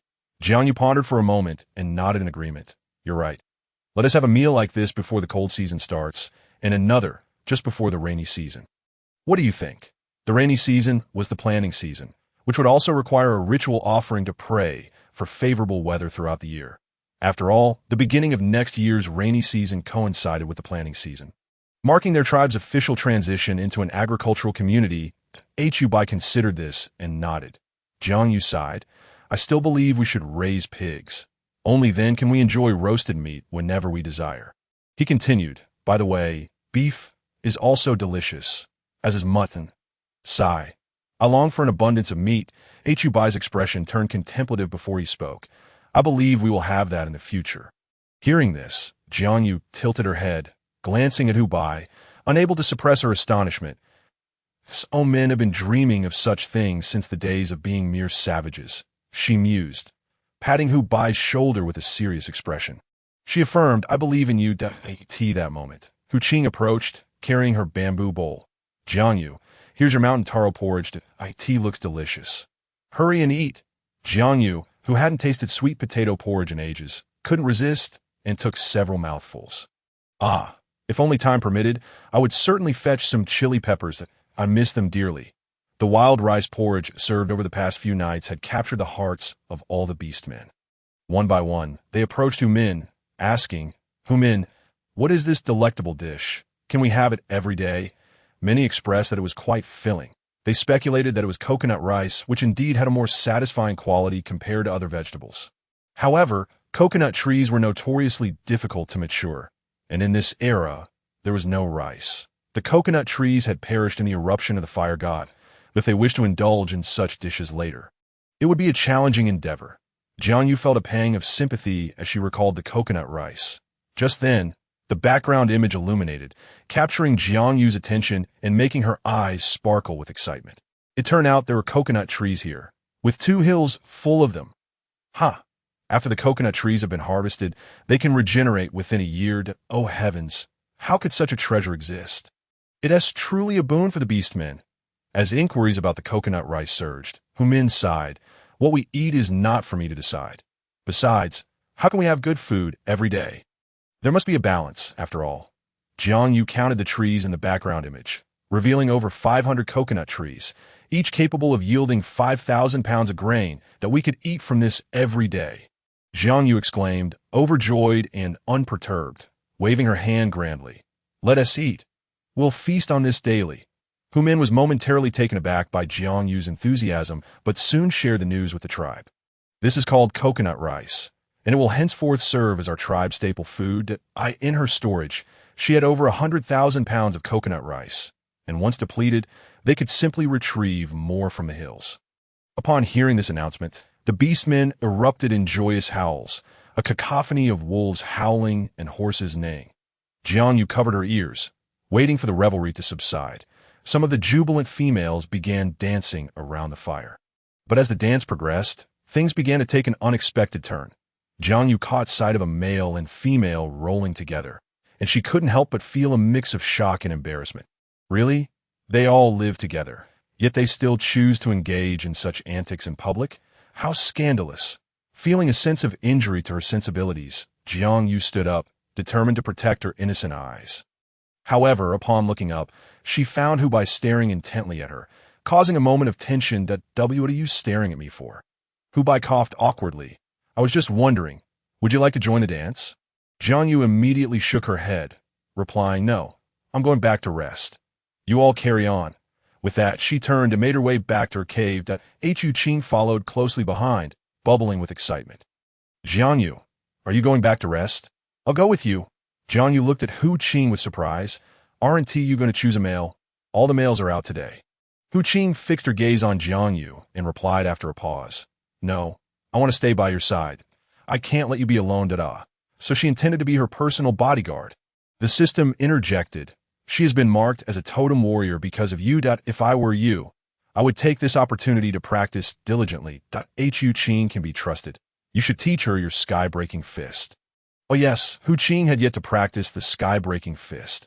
Learning together would certainly be beneficial. Hu Qing, how about I teach you a set of boxing techniques? We can go hunt wild boars together later.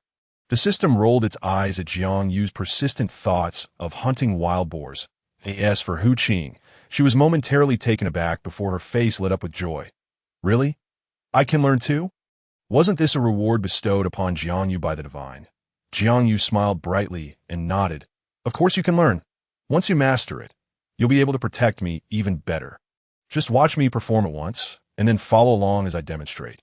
Ignoring the chaotic scene behind them, Jiang Yu began to practice the sky-breaking fist earnestly. Hu Qing watched closely, intent on not missing a single detail. Even Jiang Yu's little snake emerged from her pocket, lounging on the bed, its head drooping as it observed Jiang Yu. Jiang Yu paid no mind to the snake and focused on the images playing in her mind, executing each punch and kick. However, since she had never practiced martial arts before, her movements resembled more of a dance than a proper fighting technique. Hu Qing furrowed her brow. Perplexed, is this really martial arts? Jiang Yu, if you want to dance, you can go below. The system chuckled. Jiang Yu, you've been teased. She said your boxing looks like dancing. You really are quite clumsy. How can you call that a formidable technique? Jiang Yu, feeling indignant, retorted, you must be joking. I'm not clumsy. Whatever, I can't be bothered to argue with you. Turning to Hu Qing, Jiang Yu remarked, indeed, it is a martial art. Very well, I shall demonstrate it. And you can follow my lead. Point one movement after another, she taught him, and upon completion, Hu Qing nodded in agreement. It is indeed a martial technique. However, Jiang Yu, you must practice diligently. Jiang Yu felt that her execution and his were entirely disparate. Indeed, she sighed. Could it be that I'm truly not cut out for martial arts? No, I absolutely cannot be outdone by a primitive wildling. Let's continue. Once we have practiced sufficiently, we shall spar. I'm certain I can defeat a 300-pound wild boar. The system took note, recognizing Jiang Yu's tendency to hold grudges. Her mention of the 300-pound boar was merely casual, yet Jiang Yu had taken it to heart. Hu Qing, however, was quite earnest as they practiced the sky collapse fist in the cave. By the third round, Hubei returned to the cave entrance. He observed the two engaged in their movements and could not help but frown. "What are you two up to?" Suddenly, Jiang Yu laughed, glancing at Hu Qing. "Hu Qing, go ahead and use the sky collapse fist to strike Hubei." Obediently, Hu Qing charged forward, but Hubei, being the Beast King, possessed far greater strength and had his unique innate skills. Logically, Hu Qing should have been easily overpowered. Yet within the confines of the small cave, both were restricted in their movements, and surprisingly, Hubei found himself forced back by Hu Qing. As expected, Hubei and the others rely solely on brute strength. Hubei looked at Hu Qing in astonishment. "When did you become so formidable?" Hu Qing himself was astonished.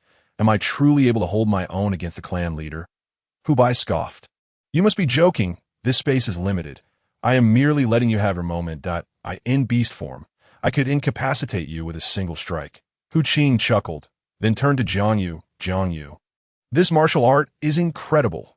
Jiang Yu, too, recognized its effectiveness and nodded cheerfully. "Indeed, it is impressive. Just keep practicing and strive to become even stronger." With her mighty pill as an advantage, Jiang Yu was well equipped. As for Hu Qing, he would have to rely on his own efforts. Hu Qing glanced at Hubei and then at Jiang Yu, suddenly realizing that Hubei was likely returning to rest. "All right, Jiang Yu, I shall retire for the night. Do take care and rest early." He swiftly made his way to the adjacent cave, conveniently situated next to Jiang Yu's for ease of care. Once Hu Qing departed, Hubei cast a mournful look at Jiang Yu. "Jiang Yu, I am your male." Jiang Yu nodded, assuming Hubei intended to engage in intimate matters. Having only recently gauged his dimensions that morning, she felt unprepared at the tender age of 18.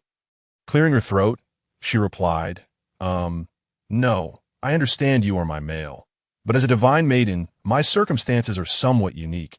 I cannot mate with you at this time, but IT will have to wait until I fully mature in 2 years. Surely you can comprehend." Hubei raised an eyebrow. "I am not referring to mating. I know you are not yet in heat." "Heat? What on earth? Did she even have that? System? What is this heat?" "The system." Taken aback by Jiang Yu's obliviousness, reassured her, "Do not fret. You do not experience it. What he refers to as heat is akin to the ovulation cycle in female beastmen, occurring once a year." Upon hearing about the menstrual cycle, Jiang Yu paused contemplatively. "I have been in the beastman world for several months. Why has it not occurred? Surely my body is not malfunctioning. The system side, with me around, what could possibly go wrong? Rest assured, all is well. Or do you wish for me to ensure your menstruation begins tomorrow?" Jiang Yu was speechless. The thought that the system could control her cycle was utterly fantastic. "Oh, system, you are truly my savior." In the sky, distant thunder rumbled, prompting the system to admonish, "Mind your words. Quickly appease your male." Adjusting her body to prevent menstruation while maintaining health was a dream come true for her. Jiang Yu turned to Hubei, feeling somewhat awkward, and chuckled, "It is not about mating." "Then why do you look at me so? I have done nothing to offend you." This, Hubei found himself both amused and vexed. "What was that martial art you were practicing? Can I learn it?" He had discerned that this female was not one to express herself directly, making communication challenging. Jiang Yu exhaled in relief. "I thought it was something more. You wish to learn the sky collapse fist? Very well, I shall teach you. Come, follow my lead." After demonstrating each punch and stance, Jiang Yu felt fatigued and sat on the bed, legs crossed, watching Hubei practice. Goodness, this man is muscular. He looks so striking while boxing. And most importantly, his movements are powerful, truly impressive. Observing Hubei's practice was a delight, and Jiang Yu could not help but applaud. "Well done." After Hubei completed a round, he felt invigorated, especially as each punch echoed with a sonic boom. A most exhilarating experience. "Jiang Yu, can this martial art be taught to others? Perhaps to Lang Lin?" Jiang Yu fixed her gaze on Hubei. "Do you wish to impart this technique to the people of the tribe?" Chapter 60. Raising piglets. Hubei nodded earnestly. "Yes, teaching the tribe would enhance our collective strength." Jiang Yu paused before speaking. "But Hubei, have you considered that once you share your martial art, there may be those who surpass you? If they prove stronger, will you be able to maintain your authority? I trust you, for you are my partner." She was not skeptical of the divine constraints, but understood the immense desire for power that resides in humanity. Hu Bai was taken aback, then smiled. "Do not worry. I will undoubtedly remain the strongest in the tribe. I will first teach the Totem warriors. They will never betray the tribe." Jiang Yu regarded Hu Bai. "As the leader of the Beast King Valley tribe, what more can I say? I shall defer to your judgment. After all, if you were to be overpowered, I would simply walk away." Unaware of Jiang Yu's thoughts, Hu Bai gazed at her with heartfelt sincerity. "Jiang Yu, rest assured that I will protect you and ensure you are never harmed." After Hu Bai excitedly left, the system finally spoke. "Yu, you are overthinking. With me here and the divine contract in place, the 2,000 inhabitants of Beast King Valley will not betray you. They will risk everything to safeguard you. You need not worry." Jiang Yu sighed in relief, sitting on the bed and looking at the little snake. "Little snake, please work diligently and grow stronger. I lack a sense of security in this world." The little snake tilted its head at Jiang Yu. "Mother, I will protect you. I will go train. Jiang Yu was curious. Could the little snake even train? The system kindly clarified, as a totem, its training methods differ from yours. With serious effort, it can swiftly enter its growth phase. Oh, that was it. Jiang Yu's eyes sparkled as she encouraged. "Go for it, little snake." The little snake immediately felt the weight of responsibility and could not even afford to sleep. Meanwhile, Hu Bai eagerly dashed outside, pulling the unsuspecting Lang Lin from his rest. "Come, let us spar." Lang Lin was utterly perplexed. "Why? Are you seeking validation after being rejected by Jiang Yu?" Just as he contemplated refusing, Hu Bai had already seized him and dragged him from the cave. Once they reached the open ground below, Hu Bai declared, "I shall begin. You best pay attention." With that, he launched a punch, startling Lang Lin into immediate defense. Previously, the two tribes were neighbors, and their bouts were frequent, often resulting in a stalemate. However, now Hu Bai was able to overpower him, and after being pushed back 3 steps, Lang Lin finally conceded. "Stop. I surrender." "Hu Bai, how have you become so powerful?" Hu Bai smiled mysteriously. "I've learned a martial art." He then demonstrated the sky collapse fist before Lang Lin. "What do you think? Would you like to learn? I will teach you, and you can gather the Totem warriors to practice. I have a feeling peace will not last long in our tribe, with only one winter season remaining, as most tribes would rest and recuperate during this time." Lang Lin nodded seriously. "Do not worry. I will handle it. Starting tomorrow, I will lead the Totem warriors in practice to enhance our strength." After exchanging a few more words, Hu Bai returned to the cave for rest, finding Jiang Yu already asleep. The next morning, Jiang Yu awoke to find she was alone. The little snake had spent the night training and had burrowed into her pocket to sleep. Jiang Yu was in search of Hu Bai's figure. Upon exiting the cave, she was greeted by Hu Qing's cheerful smile. "Jiang Yu, good morning." Jiang Yu nodded in acknowledgement. "Good morning. Have you seen Hu Bai?" Hu Qing replied, "Yes." The clan leader and Lang Lin took the totem out. Jiang Yu pondered the reason for their departure, suspecting they would return soon. Yes, she gazed outside. She noticed delicate snowflakes beginning to drift down, indicating that snow was imminent. "Is it going to snow?" she inquired. Hu Qing affirmed. "It seems so, but since the cold season has just begun, it's still possible to venture out. Once the snow accumulates, it will be difficult to go outside, as there will be little game to hunt, and one might easily get lost. If the snowfall is heavy, everything around will be buried." Jiang Yu recalled that the little tiger had been gone for several days without any sign of returning, and her concern began to grow. "Jiang Yu, shall we go have breakfast?" Hu Qing suggested. Indeed, Jiang Yu felt a pang of hunger. As they descended from the cave, breakfast consisted of the familiar mountain taro rice. After all, Jiang Yu had declared that this would be their staple food henceforth. So it was only natural to have it at every meal. The accompanying dishes included a stir-fry of greens with meat and a hearty meat soup, which combined to create a delightful flavor. The preparations for the vegetables and the cabbage soup were entrusted to Hu Min, who was quite clever and had even made some improvements upon Jiang Yu's teachings, resulting in delicious dishes. Having just finished breakfast, Jiang Yu intended to check on the charcoal she was burning, especially since the snow had begun to fall, but if she delayed any longer, it might become too late. Just as she exited the dining hall, she was met with a sudden commotion outside, the cause of which was unclear. Exchanging glances with Hu Qing, they both hurried towards the source of the excitement. They soon spotted Hu Bai beaming with joy, exclaiming, "Jiang Yu, look! I brought back so many piglets. Weren't you always wanting to raise piglets? Here are 6 of them." The prospect of 6 piglets, particularly if they were females, sparked Jiang Yu's imagination about the possibility of raising them for breeding. "Ah, have you prepared a cave for the piglets? We need to ensure they don't escape or starve. There's quite a bit to manage." "Right, I'll go find some wood and have someone build a pen.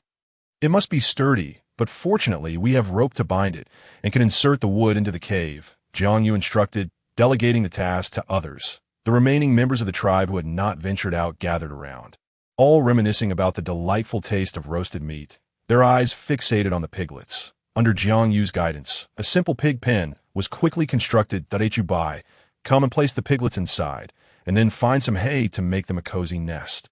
Also, we need to assign someone to take care of them and throw in some wild vegetables for their feed." Jiang Yu felt a twinge of anxiety. "Do you think I can raise these pigs successfully?" Chapter 61. The charcoal is ready. The system reassured Jiang Yu with utmost seriousness. "Rest assured, you can manage to raise them.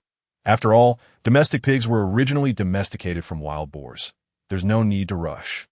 At most, a few may not survive, but success is certainly within reach." Jiang Yu instinctively nodded. "You're right. Failure is the mother of success." The 6 piglets were settled into their pen, and Hu Bai, watching the scene with a hint of confusion, asked, "Should we separate them?" Jiang Yu tilted her head in contemplation. "No need. Let us keep them together for now, and see if they eat tea." That moment, she recalled that the kitchen operations had been established and should be independent. Who should we ask to take care of the pigs? If anything happens to them, someone must be accountable. It would be best to find an old beast man. They wouldn't interfere with the hunters, who are our main force. Hu Bai nodded in agreement. "All right, I'll go ask around to see who is willing to take care of the pigs." Jiang Yu considered that the pigs shouldn't just rely on wild grass for sustenance. A mixture of rice soup would also be nutritious, so she planned to cook a batch to feed them. Hu Bai soon returned with 3 elderly beastmen, all male. Jiang Yu recognized them as members of the squirrel team, known for their reliability. She nodded. "Very well. You 3 will do. Hu Bai, please find someone to oversee here. I'll take them to the plains to gather more pig grass while we have the time. It will make feeding the pigs easier throughout the winter. If we can sustain them, we can capture more piglets during the rainy season for rearing." Leading the 3 elderly beastmen to the plains, they soon spotted a vast expanse devoid of large animals. This area was known for its abundant pig grass, a favorite among wild boars. "This is the pig grass they love. Let us gather plenty to take back. Even if it dries, the piglets will still eat it. We just need to feed them once in the morning and evening. Additionally, we should leave someone in the cave at night to care for the piglets." Jiang Yu clearly outlined the responsibilities of raising the wild piglets before entrusting the task to the 3 men. Afterward, Jiang Yu sought out several members of the pangolin tribe, as the charcoal burning was assigned to them, while Hu Bai led the totem warriors on a hunt in the cold season. Who would ever complain about having too much food? The foraging teams also set out, some digging for wild vegetables, others for pig grass, while some scouted the trees on the plains for any fruits to gather. Everyone was busy with their respective tasks. Jiang Yu arrived at the earth kiln, where the fire had yet to extinguish completely. After covering the kiln, she would need to wait a couple of days, estimating that the charcoal would soon be ready. Uncertain about the severity of the cold season, Jiang Yu regarded charcoal as an essential commodity, thus placing great importance on it. With several individuals closely monitoring the process, they finally opened the kiln. The pangolin tribe members carefully extracted the charcoal, and Jiang Yu breathed a sigh of relief. It was a success. She selected a few pieces to ignite and test the smoke output. She found it acceptable, feeling quite satisfied. With roughly 8,000 pounds of charcoal produced from 10 kills, it seemed that only 4 more burns would suffice. The wood had already been cut down previously. They just needed to burn it. Given that there were only about 300 caves for habitation, if each cave required 100 pounds of charcoal for the cold season, that amounted to 30,000 pounds. Excellent work. Continue the burning. Just 3 more times, and once the charcoal is ready, Hu Qing, find a cave to store it. Hu Qing promptly set about organizing this task. "All right, I'll take care of it." While the charcoal continued to be produced, the pottery-making process also needed to commence. With the impending heavy snow, it wouldn't be suitable to venture out for hunting, so they should allocate manpower to pottery making instead. as it would be wasteful not to utilize the resources available. Jiang Yu calculated that during the cold season, they couldn't go outside, but they could still work within the caves. Furthermore, if possible, the preserved pig intestines could be used to make sausages. With the experience gained from charcoal production, subsequent firings became much quicker. The pottery kiln was also being constructed using the design plans exchanged from the system. Each step was meticulously detailed to avoid any errors, costing her 10 merit points. After issuing the instructions, they also needed a potter's wheel specifically for crafting porcelain. Having a wheel would enhance the beauty and finesse of the porcelain produced. However, if one were to rely solely on hand-formed clay, it was still doable. Nonetheless, Jiang Yu had a penchant for aesthetically pleasing items, so she decided to have a wheel made. The blueprint for the wheel were also provided by the system, and Jiang Yu busied herself with this task throughout the day. When Hu Bai and the others returned, they had successfully hunted several wild boars and even a few giraffes. Jiang Yu was momentarily stunned at the sight of fresh deer meat. In the modern world, such animals were protected and not meant for consumption. Who would have anticipated tasting them in the world of beastmen? Jiang Yu sought out Hu Min to instruct her to keep the wild boars for making sausages starting the next day. Sausages and smoked meat could be preserved for extended periods, and the cured meat had already been prepared a few days prior, along with salted fish, all reserved for consumption during the cold season. After dinner, Jiang Yu observed the weather outside. It had snowed continuously throughout the day, blanketing the ground. Jiang Yu, why aren't you resting? What are you still doing? Although it wasn't excessively cold yet, Jiang Yu could endure without lighting the charcoal. Hu Bai, when will Hoopa return? Hoopa had been away for 3 or 4 days, and Jiang Yu felt a hint of worry creeping in at Hu Bai furrowed his brow. Perhaps tomorrow. Didn't you tell him to return in 5 days regardless of his findings? Jiang Yu let out a sigh. Expressing her hope for his safety, Hu Bai gently stroked Jiang Yu's hair and remarked, "You are so concerned about him." Noticing the tone was somewhat off, Jiang Yu quickly interjected, "I worry about you too when you go hunting. Both you and he are my family. It is only natural for me to be concerned." Hu Bai chuckled softly. "I understand. You need not be so cautious. As long as you hold me in your heart, that is enough. You are the illustrious Beast King. Is that all you desire?" Jiang Yu was somewhat taken aback, realizing perhaps she had gone a bit overboard. While Hu Bai seemed exceptionally generous, as time was getting late, she suggested, "Let us rest. Tonight, there is no need for you to transform into a little fox." Chapter 62. Crafting a windbreak curtain, Hu Bai transformed into a small fox, knowing that sleep would be elusive. Upon hearing this, a flicker of joy crossed Hu Bai's eyes. "Jiang Yu, thank you." Occasionally, he too would take on human form, but his small size made it difficult for him to control. Jiang Yu felt she ought to treat Hu Bai with more kindness, considering her desire to raise pigs, which he had taken to heart. The two spent the night leaning against each other, not feeling cold at all. However, the next morning, as they approached the cave entrance, a cold wind swept in. "This won't do.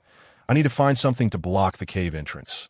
Otherwise, the winter wind will make it unbearably cold." Jiang Yu mused. With that thought in mind, she went to find Hu Qing. "Hu Qing, let us go gather some grass vines." She had already scouted locations where the vines thrived and knew exactly where to go. Hu Qing looked puzzled. "Are you planning to weave a basket? There are already plenty of baskets in the tribe." Jiang Yu shook her head. "No, I intend to make a curtain to block the wind from entering the cave during winter." Intrigued, Hu Qing joined Jiang Yu on her quest. Just as they had gathered a significant amount of vines, a frantic female rushed over. "Great shaman, a female is about to give birth." Assisting with births was Jiang Yu's favorite task. Upon returning to the cave, she quickly grabbed her small medical kit and headed towards the expectant mother's home. It was as if a remarkable switch had been flipped, one after another. Mothers were delivering their young to be by the end of the day. Over 10 children had safely come into the world. Unable to contain her gratitude, Jiang Yu clasped her hands together, thanking the heavenly deities. The tribe had welcomed 13 newborns, and Jiang Yu was overjoyed. Earning herself a commendable 1,300 merit points, Hu Qing arrived with dinner. "I brought your meal. You were amazing today, assisting so many births." In the past, childbirth had been perilous, but with Jiang Yu's presence, it seemed far less so. Jiang Yu, feeling quite hungry, accepted the meal and began to eat. Looking at Hu Qing, who had carried back the vines. She asked, "Hu Qing, how will you create the curtain I requested?" Hu Qing offered, "You describe it, and I will make it." Jiang Yu tilted her head in thought. "Baskets are round. For the curtain, measure the length of the cave entrance and make it that long." While eating, she exchanged merit points for a measuring tape. 10 points. After measuring, Jiang Yu noted the entrance was quite wide, about 1 meter in width and 2 meters in height. She sketched out the size for the curtain on the ground. "We've won this large. Let's get it worked out." Hu Qing was intrigued by the measuring tape and couldn't he help but ask, "Jiang Yu, what is this? May I see it?" To Hu Qing, everything Jiang Yu produced seemed to be a gift from the celestial beings. Jiang Yu handed her the tape. "Here, take a look." Hu Qing, having seen Jiang Yu stretch it quite far, pulled on it herself and was astonished by the numbers displayed. "Jiang Yu, what is this?" she exclaimed, never having encountered such an exquisite object. Jiang Yu looked up at her, noticing the confusion in her eyes, and patiently explained, "Those are numbers." Seeing Hu Qing's bewilderment, Jiang Yu clarified they describe quantities of items. "For instance, this represents 1 vine, and this indicates 2. Would you like to learn? If you do, I can hold a class when we're not busy that we can cover numbers, writing, herbs, and more. Learning is never a waste." Hu Qing, somewhat astonished, asked, "You would teach us all this?" Jiang Yu affirmed, "Is that not acceptable? If everyone learns, we will have more ideas to solve problems in the future. The tribe will prosper. Do you not agree?" Her aspirations stretched beyond a single tribe. Even though earning merit points was quite swift, she was currently accumulating 16,000 merit points, having spent little and saved much, which pleased her. When the time for teaching arrived, that would be when her merit points would soar. Jiang Yu felt elated at the thought, quickly finishing her meal and handing the bamboo bowl to Hu Qing. They began weaving the curtain, ensuring there was a small gap to allow for airflow. In fact, larger leaves could also serve the purpose. Perhaps adding an extra layer of leaves later would prevent any drafts. Jiang Yu worked skillfully, and before nightfall, her curtain was hung. Hu Qing followed suit, attempting to hang her own curtain. However, once the curtain was in place, the cave was plunged into darkness, devoid of light. Previously, a faint glow had filtered through the entrance. Jiang Yu disliked the complete darkness and hastily adjusted the curtain, feeling as though her efforts had been in vain. A night without any light would simply not do. The system appropriately chimed in. "Host, you can purchase instructions for an oil lamp. It is quite simple." The idea of lighting an oil lamp made sense. Animal fat could indeed be used, but the bamboo bowl would not suffice. This meant that to have an oil lamp, she would need to wait for the pottery to be fired. Only pottery that had endured high temperatures would be suitable for holding oil, which prompted Jiang Yu to realize that the process of crafting pottery must be expedited. When Hubai returned, he found Jiang Yu lost in thought and raised an eyebrow in curiosity. "Are you worried about the little tiger again?" Jiang Yu shook her head. "No, I was pondering how to hasten the pottery firing." Earlier, she had mentioned this to Hubai, and the next morning, while Hu Min was preparing a meal, one of the shell pots cracked. Frowning, Hu Min contemplated what to do about the broken potas, she thought. She ventured outside and discovered a large stone, transforming into her beast form to begin carving a stone pot. When Jiang Yu and Hu Qing descended, they were taken aback by the sight. Min, what are you doing?" Jiang Yu exclaimed. Hu Min replied, "Good morning, Jiang Yu. I am making a stone pot since the shell pot cracked."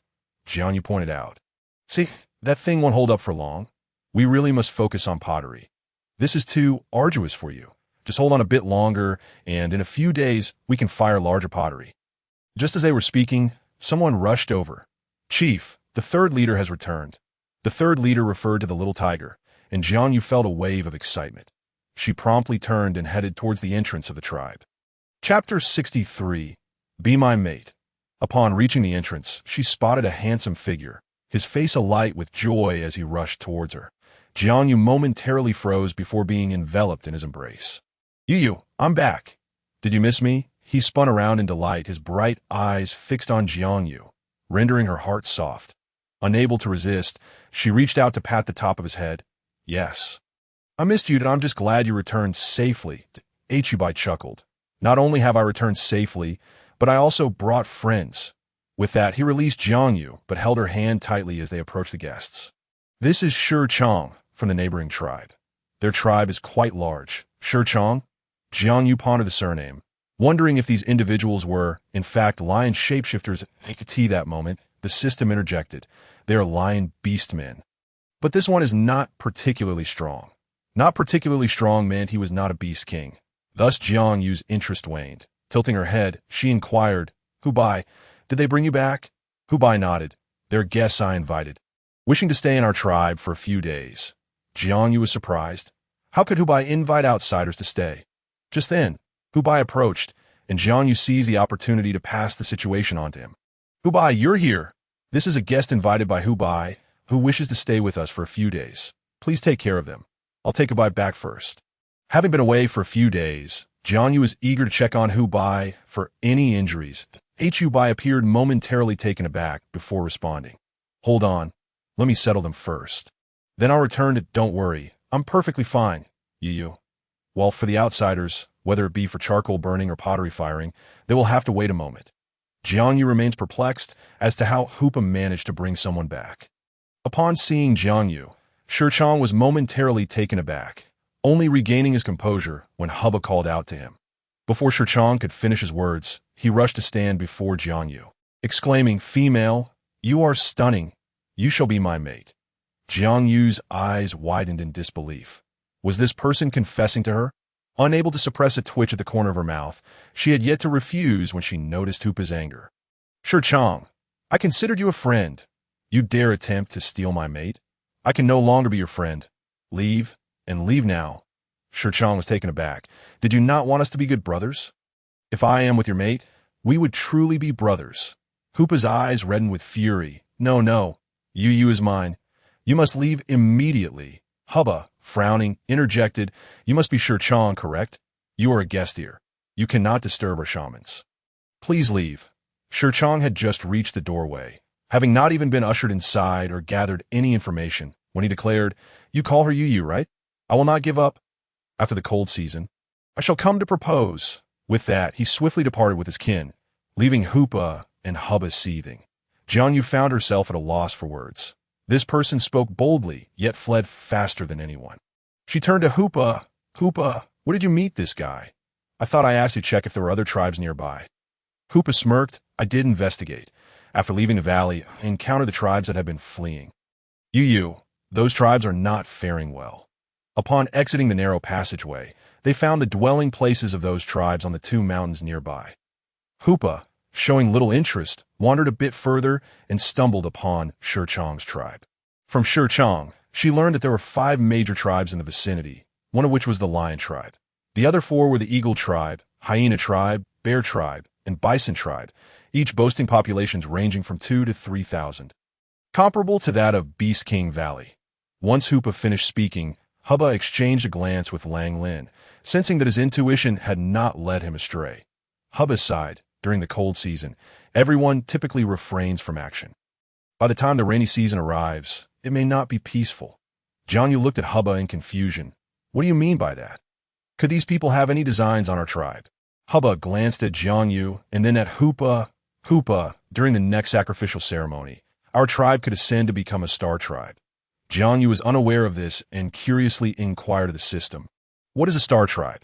The system promptly replied, You have made remarkable progress. In less than half a year, your tribe can attain star status. Let me clarify. Tribes are categorized into 1st, 2nd, and 3rd levels, further divided into stars. For instance, a 1st level 9-star tribe is currently the largest and most formidable tribe in this world. The tribe achieves star tribe status once it has developed totemic symbols and culture. Without totems and written language, no matter how large the population, it remains an insignificant tribe. Jiang Yu continued to press, How does one develop their own culture and totems? Isn't it just through sacrificial rites? The system's tone turned peculiar. Do you think there are that many priestesses and divine messengers? Only they can obtain totems through sacrifices. Others cannot. Thus, while there are many tribes in this world, only a select few achieve star status or possess levels. Only a few? Jiang Yu was taken aback, wishing to examine the background image, but realizing it was too vast. She had no idea how long it would take to view it all, so she abandoned the idea. Meanwhile, Hupa and Lang Lin looked at Hubba. So, If we conduct the sacrificial ceremony during the rainy season next year, we can become a star tribe. Indeed, becoming a star tribe would bring immense benefits. Otherwise, all tribes would not aspire to achieve such status for rapid development. Life would become significantly easier, and most importantly, the blessings from the deities would multiply. Hubba glanced at Jiang Yu, noticing her lack of understanding. Shook his head, then nodded. It is highly probable we will become a star tribe. After all, we possess a totem, which already meets the requirements. Just a single totem is enough to attract raiders from other tribes. With this thought, Hubba fixed his gaze on Hoopa. Hoopa, you haven't let slip about our totem, have you? Chapter 64. Do you like it? It's for you. Upon hearing this, Jiang Yu, Hoopa, and Langlin all fixed their gaze intently on Hoopa. Could it be that this fellow truly revealed their secret? Hoopa innocently shook her head. No, he didn't ask me, so I didn't answer. Hubba breathed a sigh of relief. He realized he had overestimated Hoopa's intellect. In an attempt to send her away, he had foolishly sent her to scout the surrounding tribes, nearly attracting enemies. All right, you've worked hard, go rest now that we must expedite the enhancement of both the totem warriors and ordinary tribespeople's strength. Hoopa, having just returned, was reluctant to rest and clung to Jiang Yu. Yu, I want to stay with you. Transforming into a small tiger, she leaped into Jiang Yu's embrace. Wherever you go, I shall follow.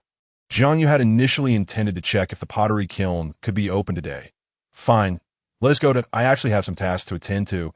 Hubba had already brought several turntables yesterday, and today they could begin digging for clay. Upon inspecting the kiln, it was nearly ready, and Jiang Yu called for Hubba. Gather everyone available. We're going to excavate clay and mold into shapes we like for dining and cooking. She intended to make a cylindrical vessel for an oil lamp, as she disliked having her home completely dark at night. Thoughts in mind, Jiang Yu waved her sleeve and began searching for a basket, lining it with broad leaves before setting off to dig for clay. Everyone followed her lead, excavating pottery clay. The clay was somewhat moist, making it easy to dig, and having consumed a strength-enhancing pill. Jiang Yu was quite powerful. After filling her basket, she carried it back into the cave, where the bustling activity kept the chill at bay. While Jiang Yu was diligently kneading the clay, a male approached her. Greetings, esteemed shaman. I am Achi, the maid of Mayu. May I inquire about that hanging thing at the cave entrance? Does it block the wind? Their cave's entrance was directly exposed to the wind. But thankfully, with ample animal skins at home, they had managed to shield Mayu's bed from the draft. Jiang Yu recalled Mayu, who had recently given birth. That is a wind-blocking curtain, if you desire one. You can ask Hu Qing. She can make it to Qi left in high spirits, while Hu Qing, nearby, was not unwilling to assist, but had to oversee everyone while Jiang Yu crafted her clay pieces. It was Jiang Yu's first time molding clay, and she found the material rather uncooperative. She formed it into a ball, then placed it on the turntable as instructed by the system, spinning it. However, the clay misbehaved, flinging itself everywhere. Jiang Yu grimaced as the system's mocking laughter rang out. Ha ha ha! You clearly lack the talent for pottery. Look at that wildling next to you. She has already fashioned a perfect round bowl. Jiang Yu turned to glance at a female beastkin, Hulan, who had been closely following her steps. With each action, she executed them flawlessly, quickly forming a smooth bowl in her hands. Jiang Yu felt a pang of envy at the sight of the bowl. Hulan, noticing Jiang Yu's gaze, asked, Jiang Yu, is something wrong?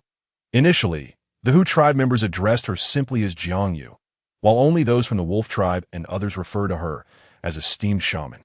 Jiang Yu smiled warmly at Hulan. Hulan, you are amazing. That bowl you made is truly beautiful. Hulan's face flushed slightly, a bashful smile gracing her features. Thank you. Do you like it? I'll give it to you. Jiang Yu, seeing Hulan's eager expression, swallowed hard. She had been wanting it all along and reached out to accept it. Thank you. I love it. Could you make a few more? And perhaps a long, slender one as well? She was flinging the clay everywhere, making it clear to Jiang Yu that she was not cut out for this, in light of this, it seemed prudent not to waste the precious clay. After all, others could learn. Jiang Yu only needed to serve as a guide. As she spoke, she shaped a solid figure, and upon observing its form, Hulan understood. All right, I will attempt to create one now. Before long, a slender pottery piece resembling a cup was completed. Jiang Yu contemplated that if it were to be used as an oil lamp, it shouldn't be too rudimentary, so she added a handle. Ah, splendid. I shall set this aside for drying in the kiln later. Currently, what they lacked was not bowls, but pots, so Hullen quickly began crafting a large pot under Jiang Yu's guidance. Jiang Yu could not help but marvel at the undeniable significance of talent. Amber watched Jiang Yu teaching Hullen, a smirk forming on her lips as she transformed into her human form. Yu, teach me too. I wish to learn. Whatever you desire, I shall mold for you. As she spoke, a rosy hue graced Amber's cheeks, exuding an endearing charm that made Jiang Yu wipe away non-existent drool with a chuckle. Sure, Hullen, you can continue on your own for now. Hullen embraced Jiang Yu's task, her hands swiftly working, creating vital supplies for the tribe. She finally felt she could contribute to their community. Amber, meanwhile, had also grasped some clay. You, what kind do you want? Something small and cute, perhaps? Jiang Yu, standing at 1.65 meters tall, appeared petite and adorable in the eyes of these wild folk, which Amber found quite fitting. With a twinkle in her eye, Amber blinked at Jiang Yu, who found it amusing. All right, something petite will do. Let us make a few cups for drinking water. Currently, we have just you, me, Hubba, and Shibao, 4 cups in total. Amber responded with an "Oh. Okay, then you direct me." Jiang Yu guided her verbally while Amber worked with her hands, then looked up at Jiang Yu. "Ooh, let us work together. You sit in front of me. I'll support you as we create the teacups." Jiang Yu, seeing Amber's skillful work, felt an itch in her hands and immediately sat before her. Amber grasped Jiang Yu's hands, her ears turning crimson. Yu's hands are so smooth. Jiang Yu glanced up at Amber, realizing she genuinely admired her, causing her to feel a bit shy. Indeed, I also think my hands are well cared for. The system sighed dramatically. Oh, you woman, devoid of romance yet proficient in self-praise. Jiang Yu rolled her eyes. In front of so many people, what romance could there be? Chapter 65. Are you two having fun? Reflecting back, Jiang Yu recalled watching television where male protagonists would craft clay with female leads, exuding an artistic vibe. Yet here, it seemed absent. The system, exasperated by Jiang Yu's thoughts, chose to remain silent. Amber was already holding Jiang Yu's hand, gently rotating the wheel. The sensation of the clay was both ticklish and smooth, leaving Jiang Yu quite satisfied. Observing the teacups they crafted together, Jiang Yu took a slender twig and inscribed words upon one. Yu with a heart drawn in the center, followed by Amber. Amber, her curiosity piqued, gazed at the designs on the cup. Yu, what is this? Jiang Yu beamed. These are words. It spells out Yu. And this is a heart, representing my affection for you. And this is Amber, your name. Thus the meaning is, Jiang Yu loves Amber. Amber beamed with joy, cradling the cup like a treasure. Amber loves Yu too. The wild folks' affection often manifested so directly, just as Jiang Yu was about to respond with laughter. Hubba's voice rang out. Are you two enjoying yourselves? Having entrusted the task to Hullen, she remained to assist Amber in crafting clay. Jiang Yu felt as if she had been caught slacking off. Chuckling lightly, Hubba, have you finished your tasks? Hubba narrowed her eyes at Jiang Yu, remaining silent as she observed Amber. I thought you'd be tired after your return, yet you seem quite lively now. Since you're not fatigued, off to training you go. She firmly grasped Amber's hand, pulling her toward the exit. Amber looked back at Jiang Yu with a pleading expression. Yu, I don't want to go. Yet Jiang Yu, glancing at Hubba, felt a twinge of apprehension. Nevertheless, training would benefit Amber, enhancing her self-defense capabilities. Amber, train well to be good. Hubba then flashed Jiang Yu a warm smile. Continue crafting your clay with them. Jiang Yu waved her hand in acknowledgement. All right. Once the two departed, Jiang Yu exhaled in relief that it was then that the system chimed in. So cowardly. You are a precious and rare female. Assert your authority before Hubba. You are the head of this household. Jiang Yu resisted the urge to roll her eyes. She certainly did not feel that way. She lacked the confidence to manage over 2,000 people. Over the past few days, Jiang Yu had come to recognize Hubba's strong leadership skills. She needed to keep Hubba content so that she would continue to heed her guidance in managing the tribe. As long as the tribe thrived, the flow of merit points would be endless, which aligned with the system's viewpoint. The system somewhat exasperated, had to concede that Jiang Yu's reasoning was quite astute in certain situations. At least her self-awareness was remarkably clear that, right, I need to make a fire pit to hold charcoal, with a kettle on top for boiling water. This way, hot water will always be available when needed. Inspired and recalling the cup she had crafted with amber, Jiang Yu seized the opportunity to create 4 more cups, inscribing them with Yu loves Hubba, Yu loves Shibao, Yu loves Jiang Yu, maintaining the format. Of course, as Jiang Yu admired her handiwork, the system suddenly cleared its throat. Have you forgotten something? Startled, Jiang Yu replied. Forgotten? What have I forgotten?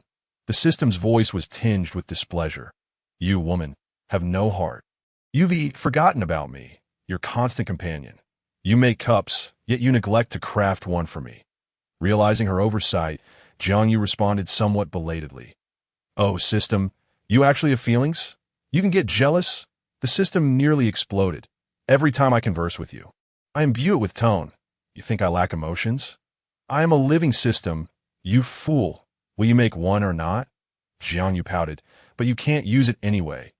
Despite her words, Jiang Yu proceeded to create a cup, inscribing, Yu loves system. Only then did the system let out a haughty hum. Now that's more like it. After you bake it, hand it directly to me. Who says I can't use it?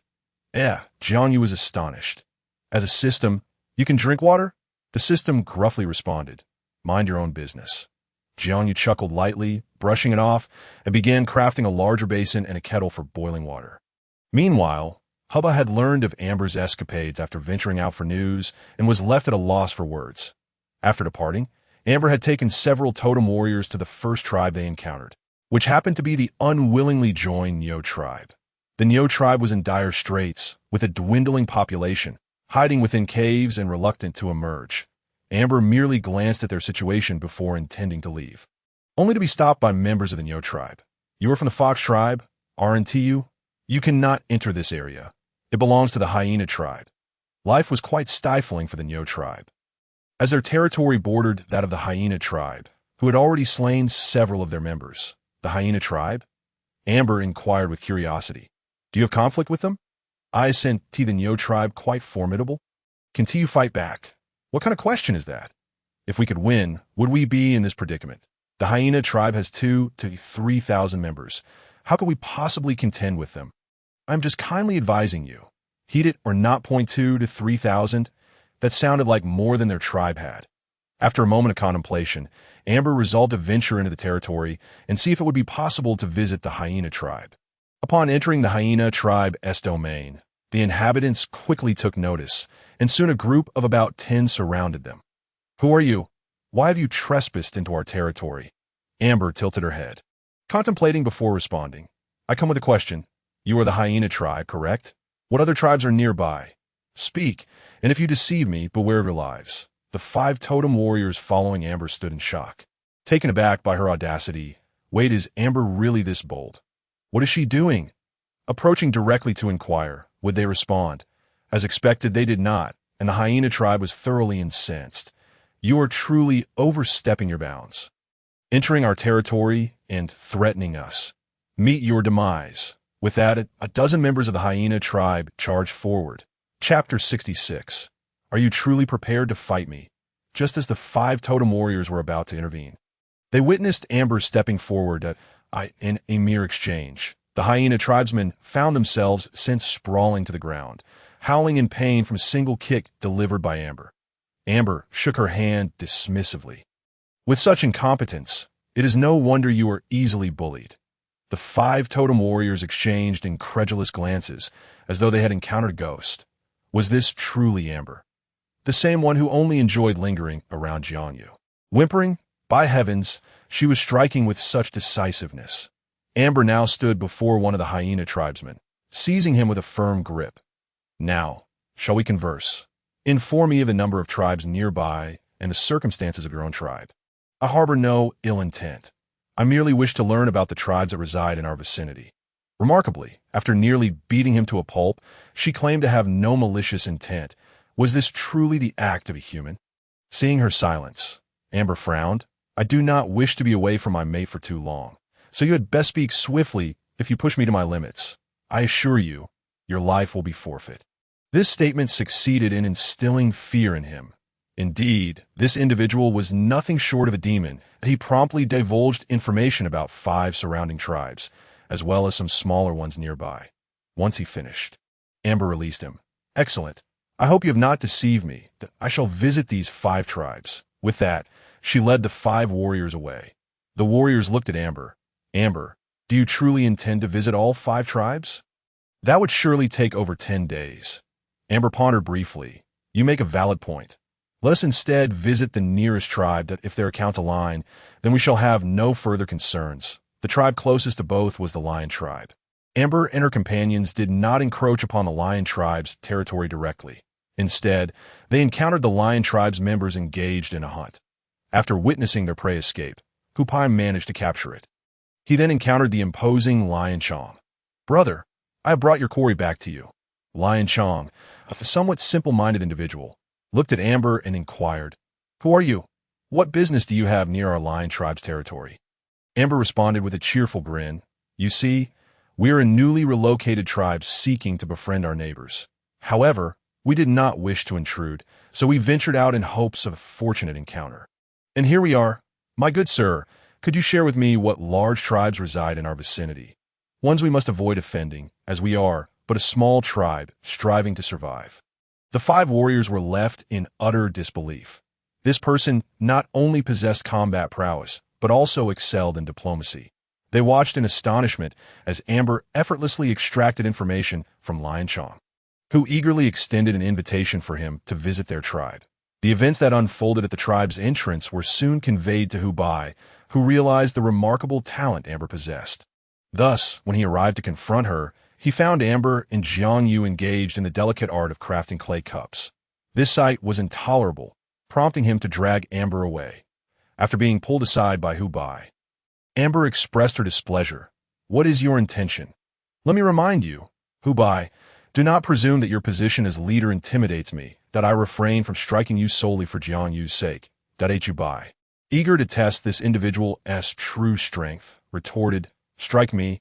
I see you've harbored this desire for quite some time. Today, you shall have your wish. Amber raised an eyebrow. What do you mean? Are you truly prepared to fight me?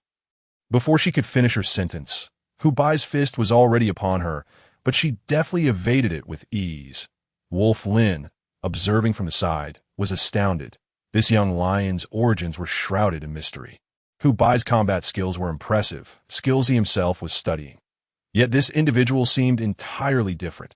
Even when Hubai employed his techniques, he could not land a blow on Amber. Hubai huffed. Why do you continue to evade? Face me head on. Amber smirked. Do you think I do not wish to? I fear I might injure certain individuals. And what if Jiang Yu no longer favors me? This blatant disregard for Hubai's prowess infuriated him. As he glared intently at Amber, should you lay a hand on me, I will ensure Jiang Yu understands. Upon hearing this, Amber's excitement surged. Is that so? Then this is entirely your doing. With that, she sent a punch toward Hubai, laughing heartily as she struck him back several paces. Let me assure you, you cannot best me. Do not be under the illusion that we all possess similar strength as beast kings. Amber then glanced at Wolflin, astonished that such a small place could harbor 2 beast kings. Wolflin, watching intently, felt a chill run down his spine. Amber was no ordinary adversary. He had witnessed her strength firsthand, and she was indeed serious in her assault on Hubai. Delivering blows that were swift and unseen, that it must be said, Amber's power was genuinely formidable. Meanwhile, Jiang Yu was preparing her tea set when she suddenly received a notification from the system. Jiang Yu, if you do not go check on your 2 husbands, you might find yourself a widow. A widow. What nonsense is this? Jiang Yu exclaimed in surprise. How could danger befall them within her own tribe? System, please clarify your statement. The system chuckled softly. Simply go see for yourself, and you shall understand. Off you go. For Jiang Yu, Hubai was still of great importance and must not come a harm. Hence the system's warning. Setting her belongings aside, she intended to leave when Hu Qing approached her. Where are you off to, Jiang Yu? Jiang Yu replied, Please handle matters here. I will check on Hubai and my belongings. You must keep an eye on them. Hu Qing nodded in agreement. Very well. You may go. The training was conducted in the large cave, so Jiang Yu made her way there, stepping into the adjacent cave only to find Qing and Amber engaged in combat. Are they truly fighting each other? Jiang Yu's eyes widened, and she then witnessed Hu Bai deliver a punch that sent Amber flying, landing at Jiang Yu's feet, where she promptly coughed up a mouthful of blood. Jiang Yu's heart ached at the sight, and she furiously confronted Hu Bai. Is this how you train him? Chapter 67. Do not drive me away. Amber grasped Jiang Yu's hand, whispering, "Fish, fish." Hu Bai did not mean it. He only wishes for me to grow stronger. Jiang Yu's anger intensified as she regarded Hu Bai with a disapproving glare. The surrounding onlookers were silent, casting bewildered looks at Amber, who was utterly shameless. Jiang Yu held Amber's hand and checked his pulse, her expression shifting to one of concern. The system, mocking, chimed in, "Tiske. Women can be so easily deceived by appearances." Jiang Yu coughed lightly. Are you implying Amber is merely pretending? If so, it appears Hu Bai is the one suffering more. Hu Bai, taken aback by the situation, remained silent, merely observing Jiang Yu. What brings you here? Jiang Yu cleared her throat, reflecting on how she had just raised her voice at Hu Bai without eliciting any anger from him, which left her feeling guilty. With a sigh, she confessed, I simply felt compelled to check on you both. Please take care during training. Are you all right? Let me check your pulse. Grasping Hu Bai's wrist, Jiang Yu found herself exasperated. He had indeed sustained internal injuries, yet he remained silent. Coughing again, she exchanged a healing pill for him to consume. Take this. It will aid your recovery. After ingesting the pill, Hu Bai felt a wave of comfort wash over him. Thank you. Jiang Yu composed herself before speaking. You two are like family. Training should be approached gradually. There is no need for such intensity. Both of you are injured, and it pains me to witness. I will take Amber home now. He has just returned and must be weary. Jiang Yu shot Amber a stern look and then turned to lead him away. Back in their cave, Jiang Yu scrutinized Amber closely. Did you intend to kill Hu Bai? You showed him no mercy whatsoever. Amber, feeling wronged, replied, Fish, fish, I did not. Jiang Yu let out a cold laugh. Do not feign innocence. You could not have struck so hard without intent. He is the clan leader, and you have wounded him. Do you aspire to ascend to a higher position and become the supreme leader? It seems that the role of the three leaders does not accommodate you. Does it? Amber feels quite wronged. You scold me for the sake of Hu Bai.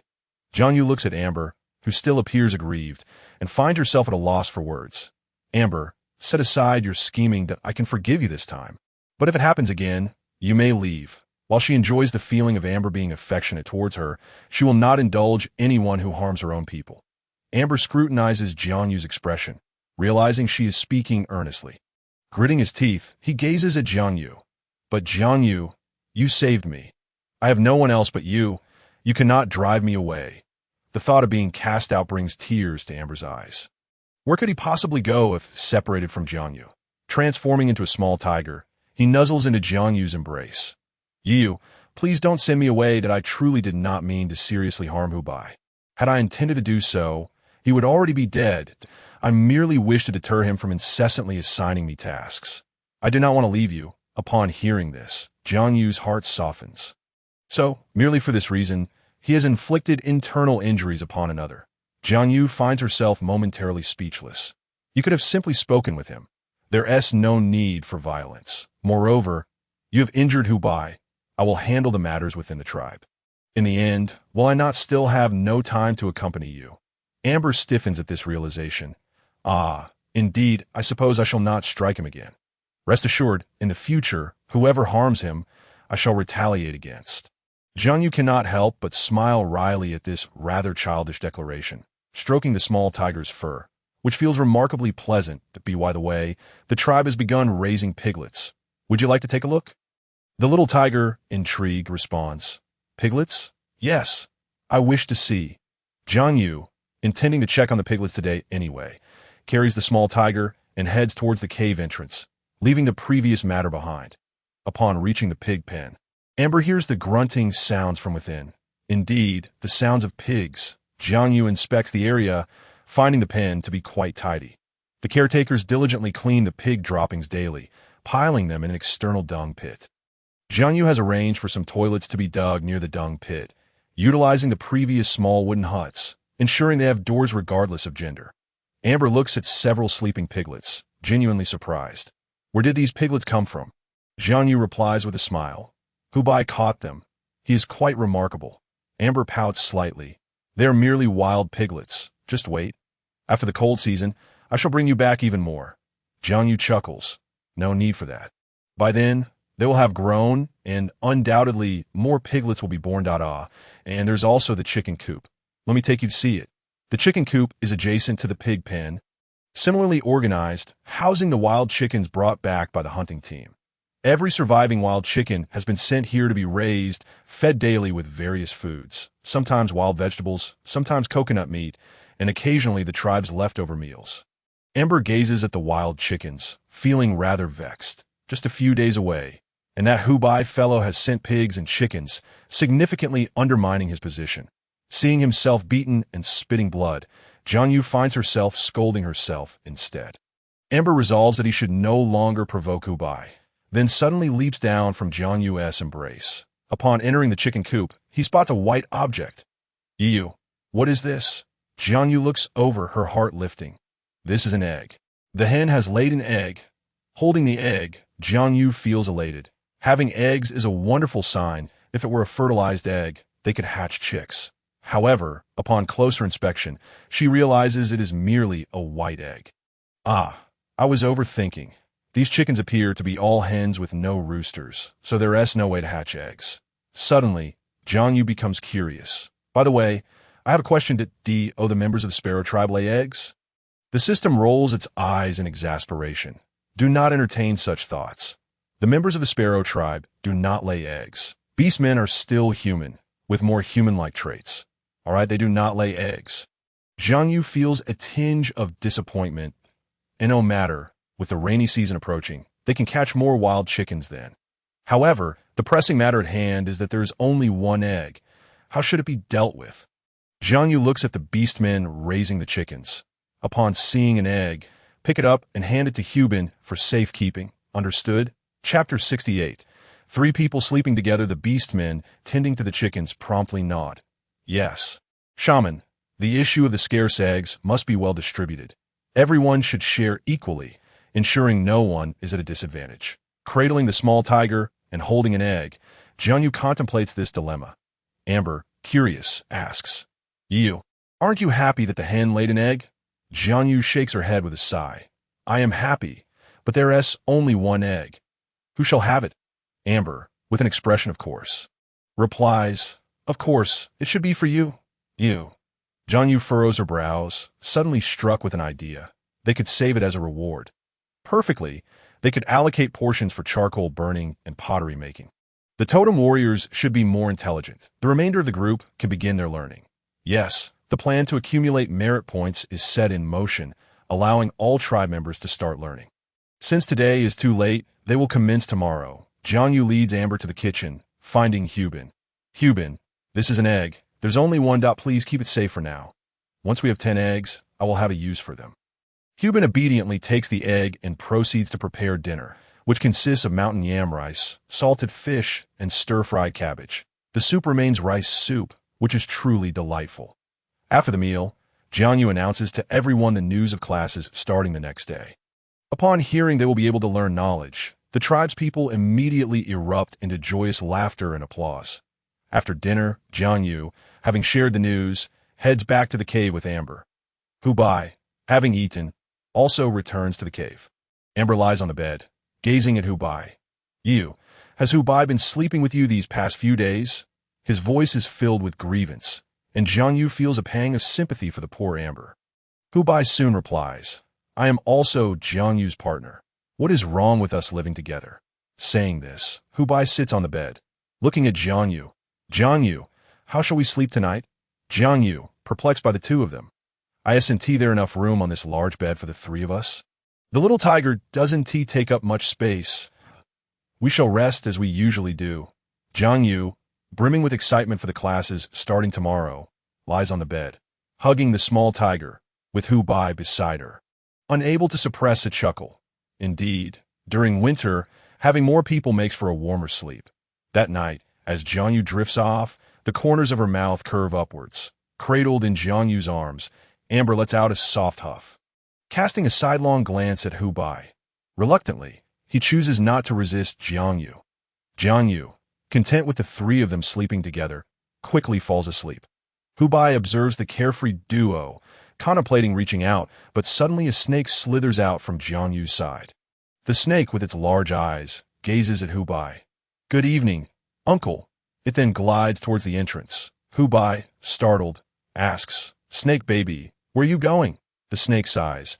"I need to absorb moonlight for my cultivation, but this curtain blocks all the light. I shall go outside to cultivate. You should rest early, uncle. You've worked hard." Saying this, it swiftly reaches the entrance, coils atop the curtain, and begins its practice. Hu Bai knows that snake baby's cultivation method differs from theirs, but he wonders why the snake seems unfazed by the cold. The next morning, upon waking, he sees snake baby returning, sliding back into its pouch to rest. Jiang Yu rises and notices Hu Bai staring at snake baby's pouch. Puzzled, "What are you looking at?" Hu Bai frowns, explaining about snake baby's need for moonlight. "I see." Jiang Yu ponders. "I shall create a new nest for her today, one that can shield her from the wind, so she can cultivate at the entrance at night. It is an impossible task to ask her to pull down the curtain. The night is quite chilly. Speaking of which, the kiln has been firing throughout the night. Perhaps in the afternoon, we should check back to see if the items she needs have been completed." When we descended, Hu Min and the others had already prepared breakfast. After the meal, Hu Bai arranged for those with tasks to continue with their duties, while those without were all encouraged to join in on the learning. Everyone gathered in a cave where Jiang Yu instructed Hu Qing to light 2 piles of charcoal. The group sat around the fire, casting their gazes towards Jiang Yu. She had exchanged for a blackboard and chalk within the system and addressed the crowd. "Let us commence our studies. We shall learn language in the morning and mathematics in the afternoon. Shall we begin with character recognition? Are there any characters you wish to learn?" Hu Qing suddenly spoke up. "I would like to know how to write Jiang Yu." To her surprise, Jiang Yu found it amusing that the name she most wished to learn was her own. Turning around, she inscribed the characters on the blackboard. "This is Jiang Yu. Would you like to practice writing it?" Her name was relatively simple. Beside her, Hu Qing inquired, "And how about Hu Qing?" Jiang Yu pondered for a moment, then sought out Hu Min, asking him to fetch some charcoal pens. Using leaves, she began to write alongside them. "Let us write these characters today. Jiang Yu, Hu Qing, Hu Bai, and Lang Lin." The others diligently wrote on the leaves, finding Jiang Yu easy to inscribe, but Lang Lin proved somewhat challenging. Soon, someone presented their leaf to submit their work. The first to approach was Hu Qing. "Jiang Yu, look, this is what I wrote. Is it correct? I can recognize it. This is Jiang Yu, this is Hu Bai, this is Hu Qing, and my name, this is Lang Lin." Though Hu Qing's handwriting was not particularly refined, it was evident that she had put in considerable effort. Jiang Yu nodded in satisfaction. "Very well done. Has anyone else finished? You may submit your work." Before long, another female approached, presenting her written leaf, which was legibly inscribed. Jiang Yu smiled warmly at her. "Do you have any characters you wish to learn?" She recognized this female and had a favorable impression of her. "Can I write my own name? My name is Ma Lan." Concerned that Jiang Yu might not recognize her, Ma Lan spoke quickly. Jiang Yu, still smiling, took the charcoal pen and inscribed on the leaf, "This is your name. You are wonderful." Lan joyfully took her leaf and departed. Shortly thereafter, another female approached Jiang Yu, appearing somewhat anxious. Jiang Yu glanced over and recognized her. It was Lang Yu, who had cared for her during her visit to the wolf tribe. During their escape and the time spent settling into the new tribe, Lang Yu had not come forward to see her. She regarded Jiang Yu with a hint of shyness. Although Jiang Yu had left the wolf tribe on her own accord, Lang Yu had not attempted to retain her, fearing Jiang Yu's reproach. Yet, driven by a strong desire to learn, she now stood before Jiang Yu, stammering, I have finished writing." Seeing Lang Yu brought a smile to Jiang Yu's face. "Ah, Lang Yu, it has been a long time. Let me see. You have done quite well." With Jiang Yu's praise, a smile finally graced Lang Yu's face. "Thank you." Jiang Yu cheerfully wrote on Lang Yu's leaf, "This is your name, Lang Yu." Lang Yu departed with her leaf. And soon many others came forward to present their completed leaves. Some struggled to write even those few simple characters for quite some time. As the hour drew to a close, Jiang Yu instructed the group, "Let us take a short break and drink some water. This afternoon, we shall have a mathematics lesson to learn numbers." The beastmen were unfamiliar with the concept of mathematics, yet they were filled with excitement. Everyone prepared fresh leaves and charcoal pens, sitting in the makeshift classroom, warming themselves by the charcoal fire, eagerly awaiting Jiang Yu's arrival to teach them mathematics. In the afternoon, Jiang Yu entered, observing that everyone was ready, and smiled broadly. "Everyone appears to be in high spirits. Let us begin." She turned to the blackboard and wrote the numbers from 1 to 10, along with 10 small sticks. "First, let us read together. 1, 2. The beastmen echoed loudly. 1, 2. The sound resonated throughout the tribe, startling Hubai, who was teaching warriors nearby, prompting him to come over.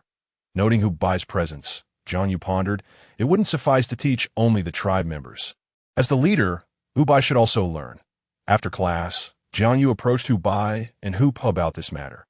Both had spent the day training together, and after a previous incident that displeased Jiang Yu, they had temporarily reconciled. While eating, Jiang Yu spoke up, "I'm teaching the tribe members to recognize characters and learn mathematics. As leaders, you must also learn. Especially you, Hubai. You must learn first and then teach the Totem warriors. Our tribe must develop its civilization and absolutely cannot remain illiterate." Hubai furrowed his brow, curiously inquiring, "What is illiteracy? Why must we avoid it?" Jiang Yu squinted, recognizing that the tribe had now officially established itself, and certain rules must be set. Hubai sensed something ominous in Jiang Yu's expression. "What are you thinking?" Jiang Yu smiled. "I was contemplating that since we have entered a civilized society, it is time to establish some rules. Tomorrow, I shall decree that spitting in public is forbidden, as is defecating and urinating indiscriminately, and especially no coercing of females." That Hubai chuckled lightly. "Jiang Yu, such coercion of females has never occurred in the Beastman continent. Females are highly valued. Their eyes are always directed upwards. Who would dare to force them? Anyone who does would be punished by the heavens." Unaware of this, Jiang Yu pursed her lips. "Very well. Then, besides that, we must maintain hygiene, washing hands before meals and so forth. There's also the matter of brushing teeth. Though we have yet to create toothbrushes, I possess one, but I cannot exchange one for everyone. With so many pig hairs available, we can use our spare time to craft toothbrushes." That Hubai readily agreed. "All right, I will inform everyone tomorrow. Should anyone violate these rules, they shall be punished. There must be regulations to adhere to. Those who breach them will face consequences that in the past, the tribe lacked such stringent rules, but what Hubai dictated was law. If he deemed it necessary, he could expel someone." Jiang Yu felt content, looking at Hubai with a smile. "Very well, I shall follow your lead. Now, let us begin our studies." As leaders of the tribe, they were undoubtedly intelligent. One's own partner should be cherished. Jiang Yu exchanged 3 small blackboards, one each for Hubai and Hupa, while the remaining one was for Shibao. Indeed, even the slumbering Shibao was roused by Jiang Yu and placed in front of the blackboard. "Now, follow my lead and write. This is 1. She began teaching simple mathematics, gradually increasing the difficulty, counting from 1 to 100. They were clever, and she was confident they would grasp it without issue. With determination, Jiang Yu wrote on the blackboard, 1, 2, continuing all the way to 100 before stopping and turning to see Hubai and Hupa. They were doing well. Both held the chalk and followed along. Their pace was slightly slower, but they managed. However, Shibao faced a more challenging situation, needing to stretch its body to view the blackboard and what Jiang Yu had written, using its tail to grasp the chalk. It attempted to replicate the writing, but struggled to keep up with Jiang Yu's speed. When Jiang Yu turned her head, she noticed her serpent offspring repeatedly stretching its head forward, then retracting it. Confused, she admonished Shibao, "Do not play. Focus on copying diligently." To Hubai and Hupa turned to observe Shibao, who had begun to accumulate tears in its large eyes. "Mother, I am trying very hard. I'm not playing." Jiang Yu approached Shibao, glancing at its tail, still clutching the chalk. She had written a 6, unable to suppress a smile. Having completed her count to 100, This child had only reached 6. Ah, how does one write with a tail? Oh, right. Shibao has no hands. I should have considered that. Jiang Yu reassured, you have worked hard. I did not think it through. Take your time. We are not in a rush. Saying this, she placed her blackboard beside Shibao, allowing it to write at a more comfortable pace. Shibao felt dejected, thinking it might be excused from writing. Jiang Yu glanced at Hu Bai and Hu Pa. Hu Bai's writing was flawless, perfectly replicating each character. Hu Po's handwriting, however, was less refined, and she tugged at Jiang Yu's wrist, saying, Yu, is my writing not pretty? Jiang Yu gazed at his aggrieved expression and, of course, offered words of comfort. It's perfectly fine. You will only improve with time. That Hu Pa felt disheartened, as this seemed to acknowledge the lack of finesse in his writing. Jiang Yu then seated herself before Hu Bai, saying, Hu Pa, why don't you join us? I will begin teaching you how to recognize characters. Chapter 70. The system is quite the performer indeed. Hu Bai displayed remarkable intelligence, mastering the pronunciation on his first attempt, successfully learning to count from 1 to 100. Hu Pa, albeit slightly slower, eventually grasped it as well, adopting a competitive demeanor as if he were determined to match Hu Bai's prowess. Next came the basics of addition and subtraction. Jiang Yu wrote an equation, 112, and then produced her teaching tools, 100 wooden sticks, the most effective means to teach children arithmetic. DOUC, 1 stick plus another stick equals 2 sticks. As Hu Bai learned to count, he quickly understood the concept, even extending it. 224, right? Jiang Yu immediately smiled. Exactly, very impressive. It was unexpected to discover Hu Bai's sharp intellect. At that moment, she began to truly regard him. His beastly form exuded majesty. His features were striking, and his physique was commendable. If placed in a modern world, he would undoubtedly be a top-tier influencer. How had she overlooked this before? Jiang Yu's admiration for Hu Bai grew with each glance.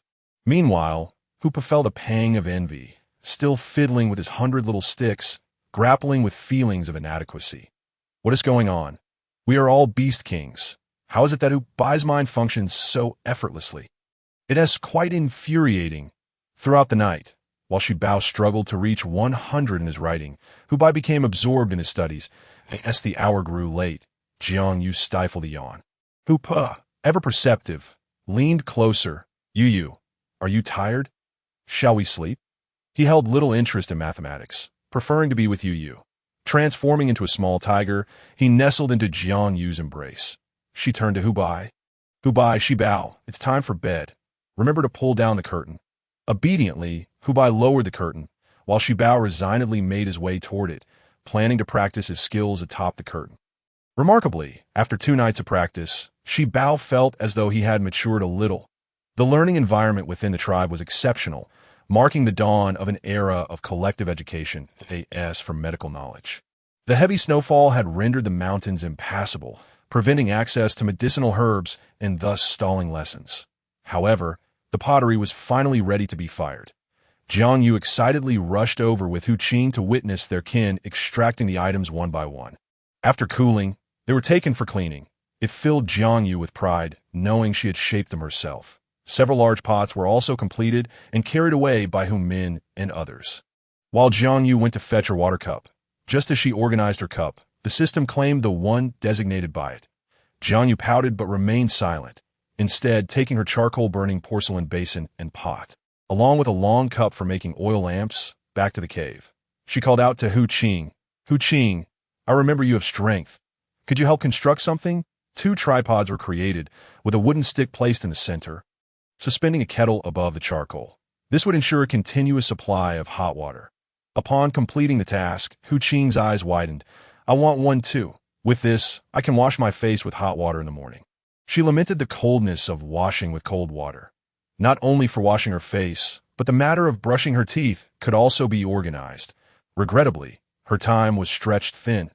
Jiang Yu furrowed her brow, contemplating how she could manage her time more effectively when she heard the system's voice. Why are you being so foolish? Not everyone needs you to impart knowledge, as long as you are the source. That's sufficient. Select a few bright students with good grades, provide them with focused tutoring, and let them teach the others. Jiang Yu's eyes lit up at this realization. This was akin to finding teachers. She decided to hold a test. Those who performed well would be chosen to teach the other tribespeople. She only needed to select 5 individuals. Each member of the tribe could dedicate 4 hours a day to learning, leaving the remaining 4 hours for work. 2 hours for character recognition and 2 hours for mathematics. This plan was set in motion. Oh, system, what a brilliant idea. Why didn't you remind me sooner? The system scoffed, because I honestly didn't think you would overlook such a simple method. That I am beginning to doubt your intelligence. Jiang Yu huffed in response. Yes, I'm not particularly bright. Should I send myself home and find someone else? The system, as if suddenly enlightened, retorted, You think to dull my senses with your foolishness? I shall not be deceived. Humph. Jiang Yu found herself speechless. The system was quite the performer. An examination was on the horizon for the tribe, the first of its kind. Jiang Yu felt exhilarated. The content of the test was straightforward. Dictation of characters she had previously taught. The entire team could learn alongside her, becoming little teachers. This morning, there had been no classes as they had opened the kiln. The porcelain produced was remarkably successful, leading them to commence a second firing. For the daily necessities of over 2,000 individuals could not be prepared all at once. In the afternoon, the tribe gathered for class. Jiang Yu addressed them. Today, we will hold an examination. I will read aloud the characters you have learned. You will write them down. Take out your pens and leaves. When you are ready, I shall begin. The beastmen swiftly retrieved their leaves and charcoal pens, settling on the ground to commence dictation. Initially, they had not planned well, so the makeshift classroom lacked tables and chairs to be why the next warm season. They would implement such improvements. Have you written it down? Those who completed their work quickly raised their hands. Jiang Yu surveyed the room, noting names, and proceeded to read the next character. She continued until all previously learned characters had been practiced. Once the language dictation concluded, they transitioned to mathematics, writing on the reverse side of their leaves. After finishing, they adhered to the usual protocol, bringing their work to Jiang Yu for inspection. The first to approach was Lang Yu. Jiang Yu. I have finished writing. Jiang Yu examined his work. It was excellent, each stroke clear, and the numbers were accurate. She nodded in satisfaction. Very well, please stand to the side for a moment. Soon, others began to approach in turn, and Jiang Yu patiently reviewed each piece until just before dinner. Completing her evaluations, 8 individuals were selected, 5 females and 3 males, all appearing quite promising. Jiang Yu decided to keep these 8. The 8, filled with trepidation, wondered what Jiang Yu intended for them. You must be curious why I have retained you.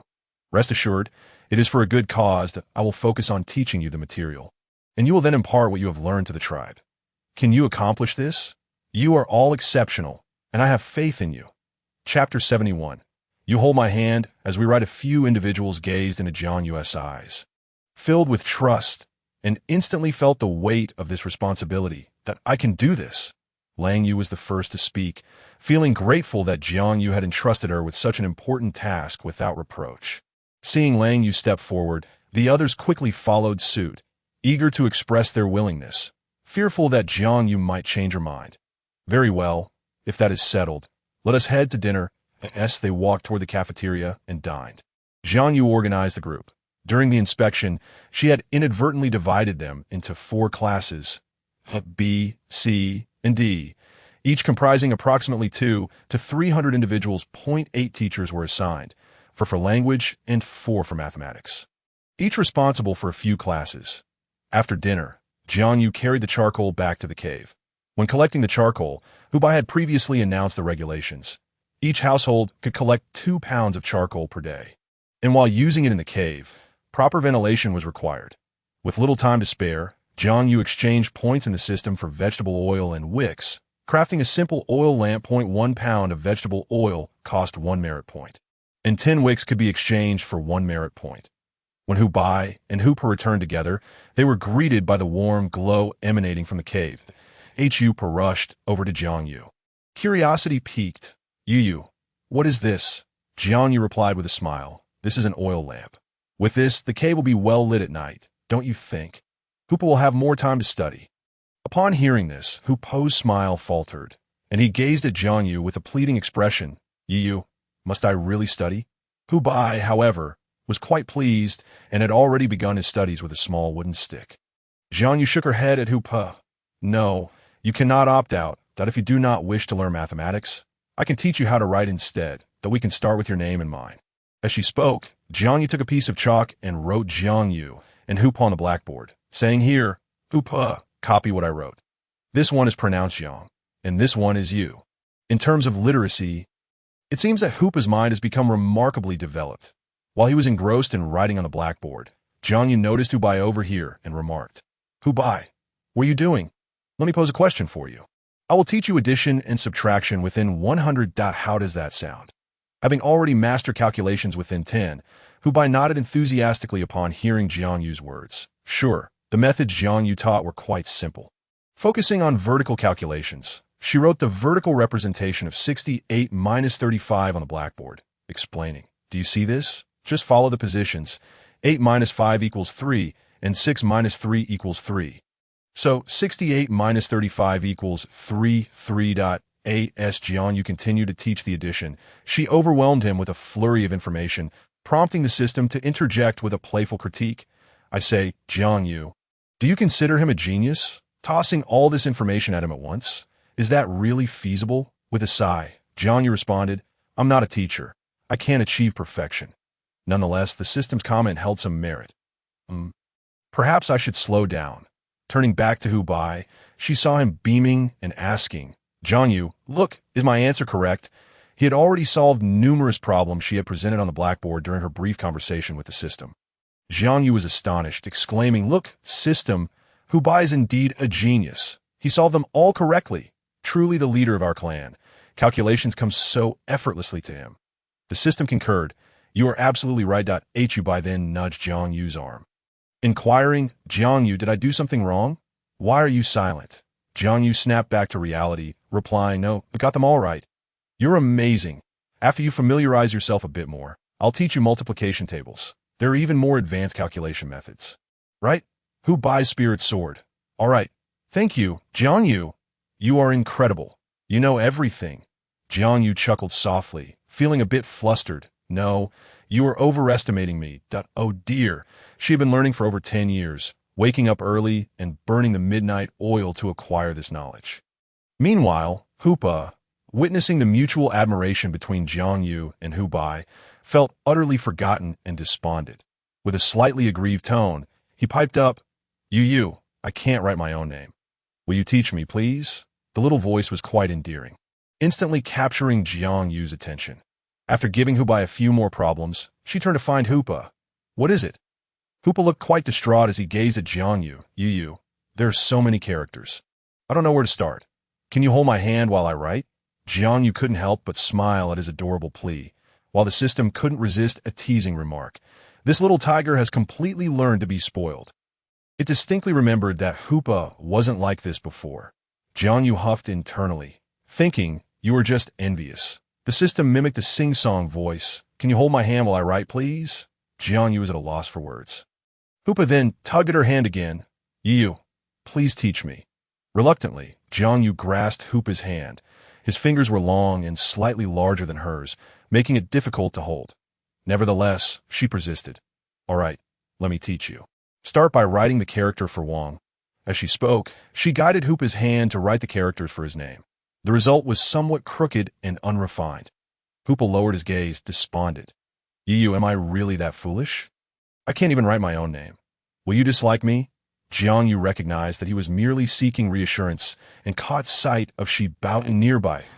To her astonishment, he was struggling to scrawl the number 99 on the blackboard with his tail, a true testament to his lack of academic prowess. The system remarked with a hint of exasperation, Shi Bao doesn't need to learn.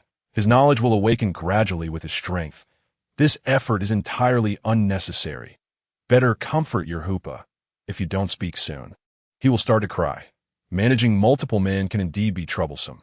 Soothing one while attending to another was a challenge. Jiang Yu smiled at Hupa. Of course not. How could I ever dislike Hupa? You protect me, and that makes you the best. Hubai had come to fully understand Hupa's character. He was all sweetness and light in front of Jiang Yu, yet he would unleash his fury on anyone else who dared to provoke him. Hupa's handsome face lit up as he exclaimed, Really? Does Yu truly think so? Am I perhaps even more formidable than Hubai? Chapter 72. Facing consequences, Jiang Yu sighed. realizing that Hoopa always sought to compare himself with Ubai. Gently ruffling Hoopa's hair, she began to speak, but was interrupted by a reminder from the system that Ubai was all ears, listening attentively as well. Jiang Yu remarked, "Indeed, having multiple men can be quite the hassle. I must placate two at once. Hoopa, every individual is unique. Each person is an independent entity, thus comparisons are futile, least in my heart. Both of you hold immense importance. I cannot do without either of you. We are a family." As soon as she finished, Shi Bao inched closer, blinking his large eyes. "Mother, what about me?" Jiang Yu instinctively replied, "Shi Bao is also part of the family. We cannot do without anyone." Satisfied, Shi Bao returned to scribbling numbers. Hoopa pouted, clearly unconvinced by Jiang Yu's words, but he dared not press further. Fearing he might lose her affection if he raised too many concerns, he was clever enough to save his questions for another time when Hoopa was absent. Jiang Yu took Hoopa's hand and wrote his name once more. "How about that? Have you learned it?" Hoopa snapped back to attention, shaking his head. "Not yet. Please write it again." Jiang Yu sighed inwardly. Realizing that Hoopa was a bit slow on the uptake, that he is one of my own, so I shall indulge him. After several repetitions, Hoopa finally became familiar with the two characters. Learning is a process. Some grasp concepts quickly while others take their time. Jiang Yu was in no rush. She preferred to take things slowly. However, she couldn't afford to neglect the matters of the tribe that in previous winters. The entire Hu tribe would crowd into a single cave, huddled together for warmth. Food would be rationed, prioritizing the children and young adults, while many elderly warriors faced starvation. This winter, however, was a stark contrast. It was remarkably comfortable that in the evenings, families enjoyed their own space, no longer crammed together. They had charcoal fires for warmth, making it quite cozy. Each morning, they awoke to the opportunity to learn the coveted written language before having breakfast and beginning their daily tasks. Every day brought ample food and recreational activities, making this life a true blessing for the beastmen. Jiang Yu had selected 8 individuals to educate in the morning, ensuring they would be prepared to teach others. The classroom could accommodate only 200 students. Those exceeding the limit were assigned to craft porcelain, produce charcoal, build furniture, or create toothbrushes. Everything was organized efficiently. Jiang Yu surveyed the rejuvenated tribe and its many beastmen with great satisfaction. After breakfast, she planned to lead them in making toothbrushes using wild boar bristles. She stepped outside. However, she was met with a beastman who spat phlegm directly in front of her. Jiang Yu's expression darkened instantly as she took a deep breath. "You there." "Halt!" The summoned Jiang Meng froze in shock, standing still. "What is it, great sorceress? Did you call for me?" Jiang Yu frowned, studying him. "What is your name?" Jiang Meng quickly introduced himself. "I am Jiang Meng, part of the Pangolin squad, currently working in the charcoal group." "What can I do for you, great sorceress?" With a huff, Jiang Yu replied, clearly displeased. "Did you hear the clan leader announce the rules? Spitting in public is punishable."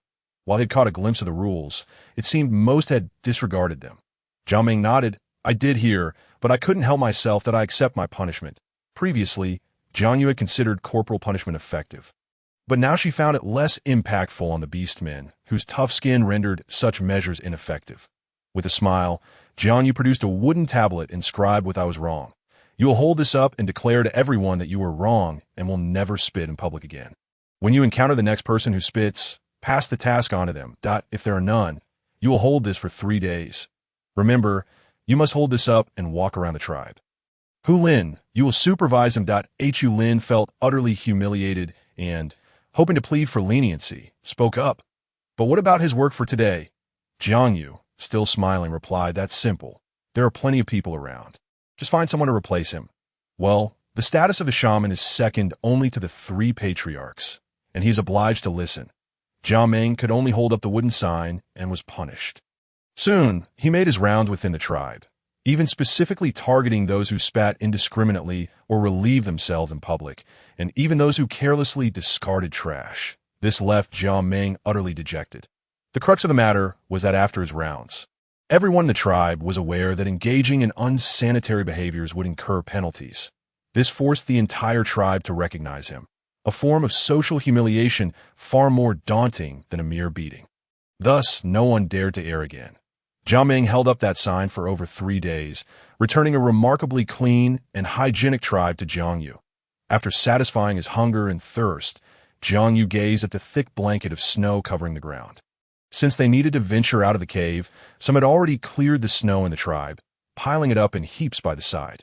Jiang Yu felt an urge to engage in some fun. Let us build a snowman. In previous years, such heavy snow would bring calamity upon them, but now it seemed to have transformed into a source of entertainment for all. Hu Qing, intrigued, inquired, "What is a snowman?"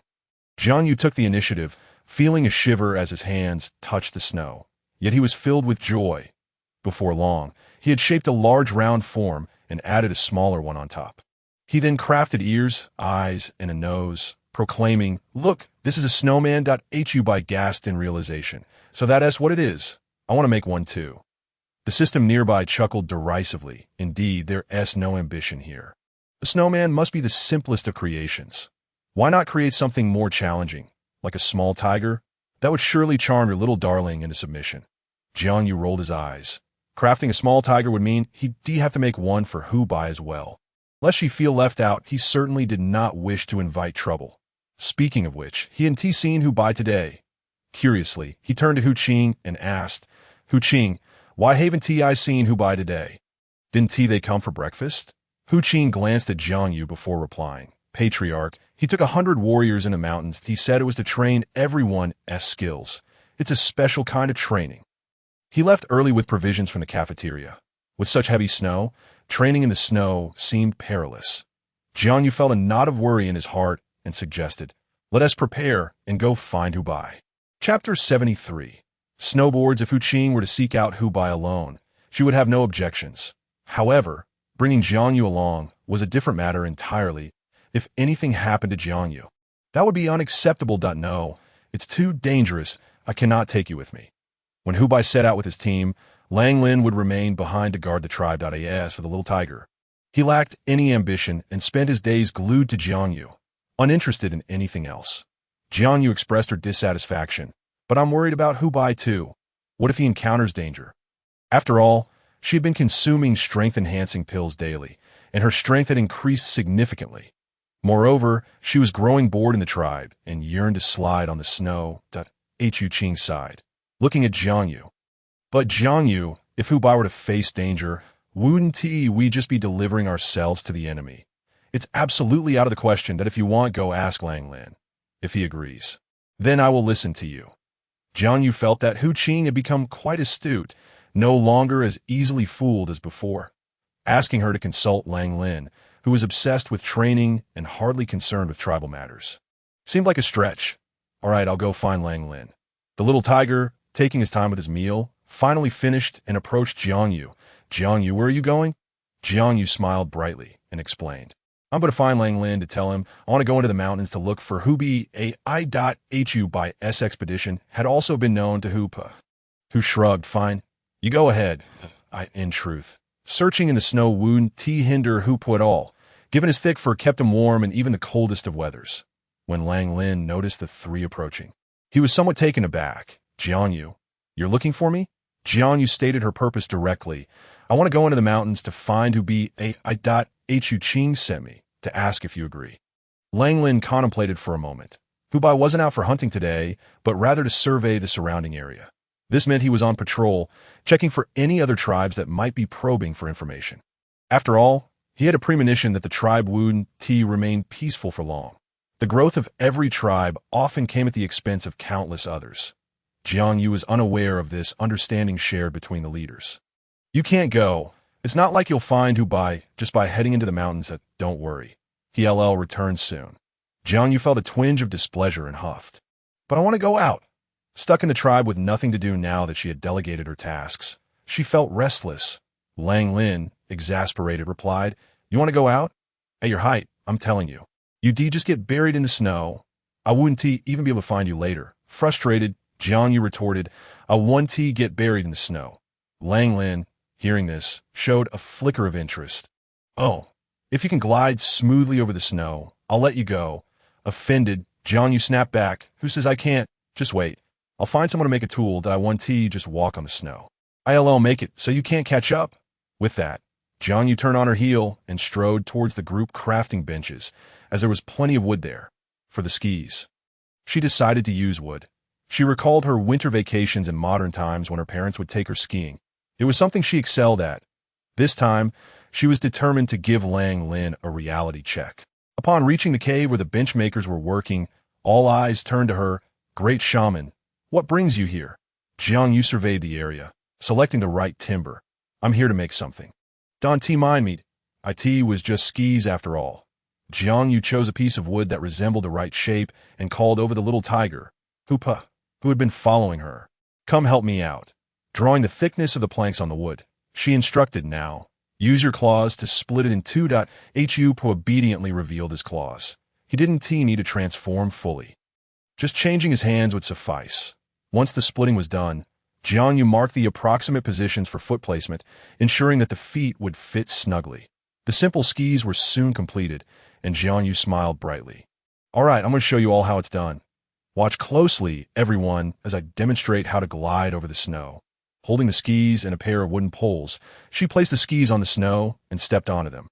Amidst the astonished gazes of the beastmen, she found her balance, turned to Lang Lin, and exclaimed, "Lang Lin, did you see that? I did it. I'm off." With that, she propelled herself forward on the skis, racing swiftly into the mountains. Lang Lin was taken aback, and just as he was about to speak, Hoopa had already transformed into a little tiger and dashed after her, leaping onto Jiang Yu's shoulders and firmly perching there. Hu Qing was utterly astonished. How did Jiang Yu manage that? She's really standing on them. "Lang Lin, aren't you going to chase after her? What if something happens to Jiang Yu?" Lang Lin, feeling exasperated, glanced at Hu Qing. "You go ahead and busy yourself." With Hoopa trailing her, what could possibly go wrong? He considered himself to be of comparable skill to Hu Bai, yet Hu Bai was at a complete disadvantage against the little tiger. This indicated just how formidable Hoopa truly was. With him following, there was no cause for concern.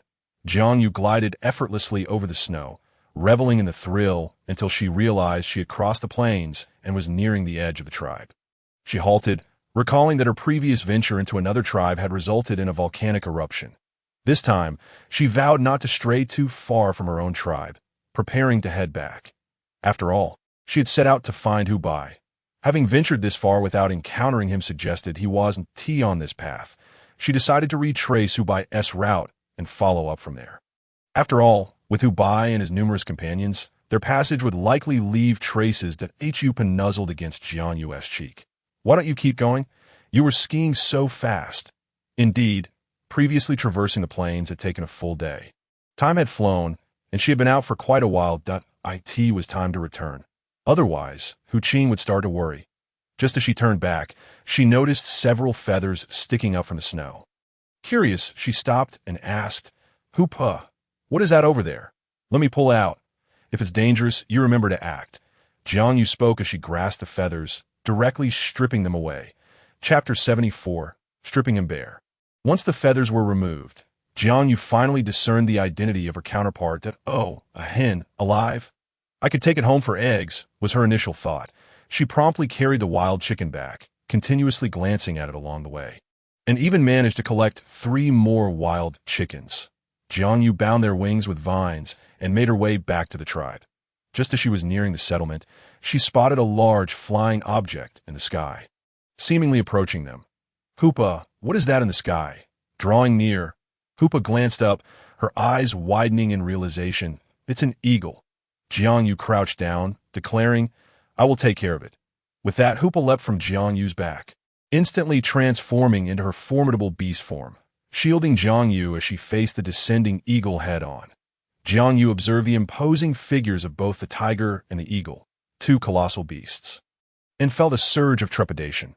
She hesitated to act, fearing that her presence would only serve as a liability to Hoopa, making her an easy target for the eagle. Hoopa stood resolutely before Jiang Yu, awaiting the eagle's assault.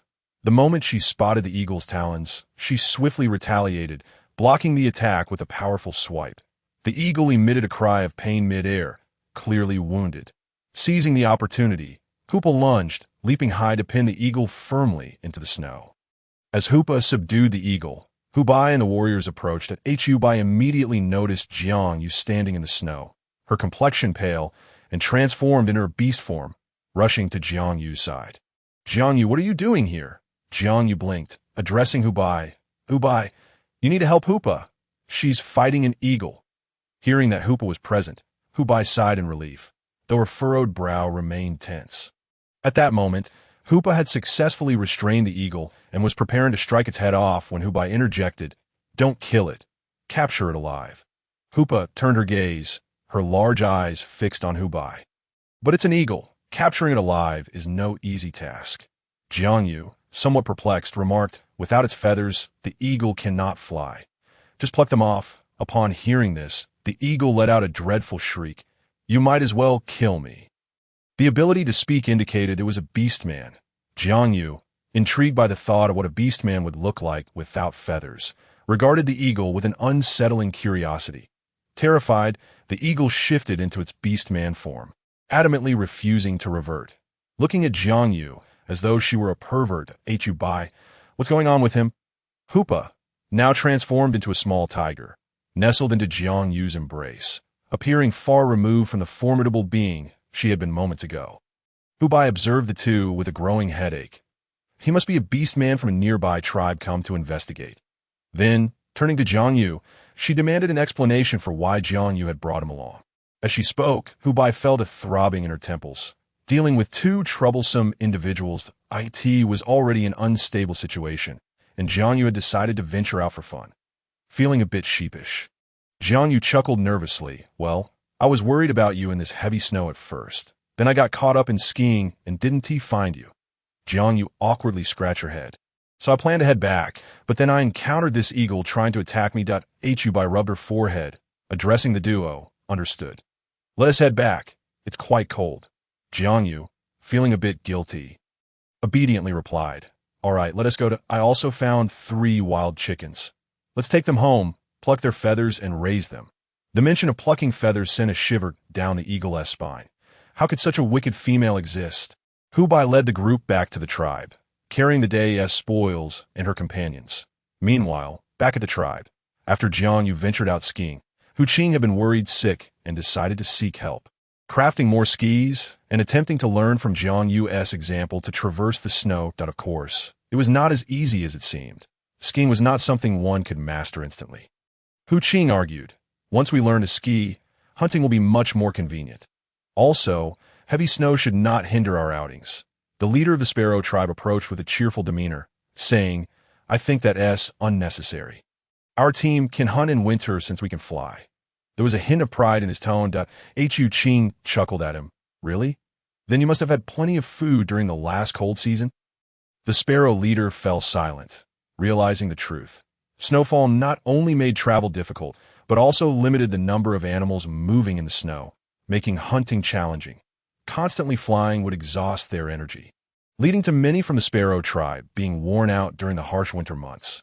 After all, with the heavy snow covering everything, there were hardly any fruits on the trees to stave off hunger. They also did not stockpile food in advance, so while they could fly, winter was still quite harsh for them. With an awkward smile, the leader conceded, "Then let us learn why the afternoon." More than 10 skis were crafted. Qing tried one, but found it nearly impossible to maneuver. Some clever beastmen, however, simply lay on the skis and glided far before using their hands to push themselves back, accidentally colliding with those who stood immobile in the snow, resulting in a pile-up that left Qing exasperated. "Forget it. Let Jiang Yu teach us when she returned." As Jiang Yu and Bai approached the tribe, they spotted the group. Jiang Yu glided over, asking, "Qing, what are you doing?" Qing sighed in relief upon seeing Jiang Yu. You're finally back. Look, I had to make skis like yours, but I can't get them to work." Jiang Yu chuckled, thinking it was only natural. She decided to help teach them how to ski. Remembering that the wolf tribe could run in the snow, her gaze shifted to the wolves present, prompting a look of resignation from Wolf Lin. "What are you thinking? Do you need us from the wolf team for something again? If so, just say it. Your expression is quite frightening." Chapter 75. Interrogation. Jiang Yu chuckled nervously, contemplating how to persuade the wolf tribe to help pull a sled. With sufficient resources, it was unlikely Wolf Lin would agree, and no matter. I can address it later. Despite her reassurances, Jiang Yu kept the matter in mind. However, for now, she decided to put skiing on hold and focus on interrogating the captured individual. Just as Jiang Yu was about to speak, Hubai instructed, Jiang Yu, you stay here and teach them to ski. As she began to lead the group away, Jiang Yu objected, no way. I want to participate in the interrogation. The thought of interrogation sounded thrilling. As someone from the modern world, this was her first experience. She felt an exhilarating rush, her eyes fixed on Hubai. Hubai was reluctant to let Jiang Yu worry, but since she insisted, there was little choice but to indulge her. Fine, if you want to go, then go. Ching, noticing the unusual atmosphere, curiously approached, I want to go too. Once the warriors returned, they took their respective roles. Only Hubai remained, leading them into a cave where the eagle tribe member was securely bound with vines. Hubai tossed the individual onto the ground, causing him to tremble in fear. Ching, puzzled, inquired, who is this? Where did you catch him? Jiang Yu chuckled. On the way back, I encountered this guy trying to attack me. And Hupa subdued him. Ching's heart raced, her voice rising several octaves. You encountered an attack? Jiang Yu reassured her, it's fine, really. See, I'm unharmed. Ching was at a loss for how to respond, resorting to kicking the eagle tribe member several times, demanding, tell us your name and why you attacked our tribe. The eagle, yelping in pain, protested, stop kicking. It hurts. How can a female be so strong? Of course she was strong. Hu Qing was the first female to become a totem warrior, capable of wielding totemic power. After enjoying her kicks, Hu Qing returned to Jiang Yu's side, eyeing the groaning individual. What's your name? Speak up, or I'll kick you again. The eagle quickly replied, my name is Chong, a member of the nearby eagle tribe. I was out hunting, and as soon as the words left her lips, Hubai delivered a swift kick. If you don't speak the truth, don't blame me for being rude. Hunting? Who do you think you're fooling? Who hasn't hunted before? Which tribe would allow a lone individual to venture out for a hunt? Chong remained silent, as if he were amused by the absurdity of it all. He would never betray his tribe. Jiang Yu regarded Chong with a discerning gaze. You wouldn't be here to gather intelligence on our tribe, would you? TSK, how truly nefarious. The audacity of sending you alone to spy is tantamount to signing your own death warrant. And yet, you profess unwavering loyalty to your tribe. Jiang Yu's words serve to sow discord. System, do you think my attempts at sowing discord are effective? The system chuckled lightly. Indeed, they are effective. These tribes lack totems, and thus their loyalty is suspect.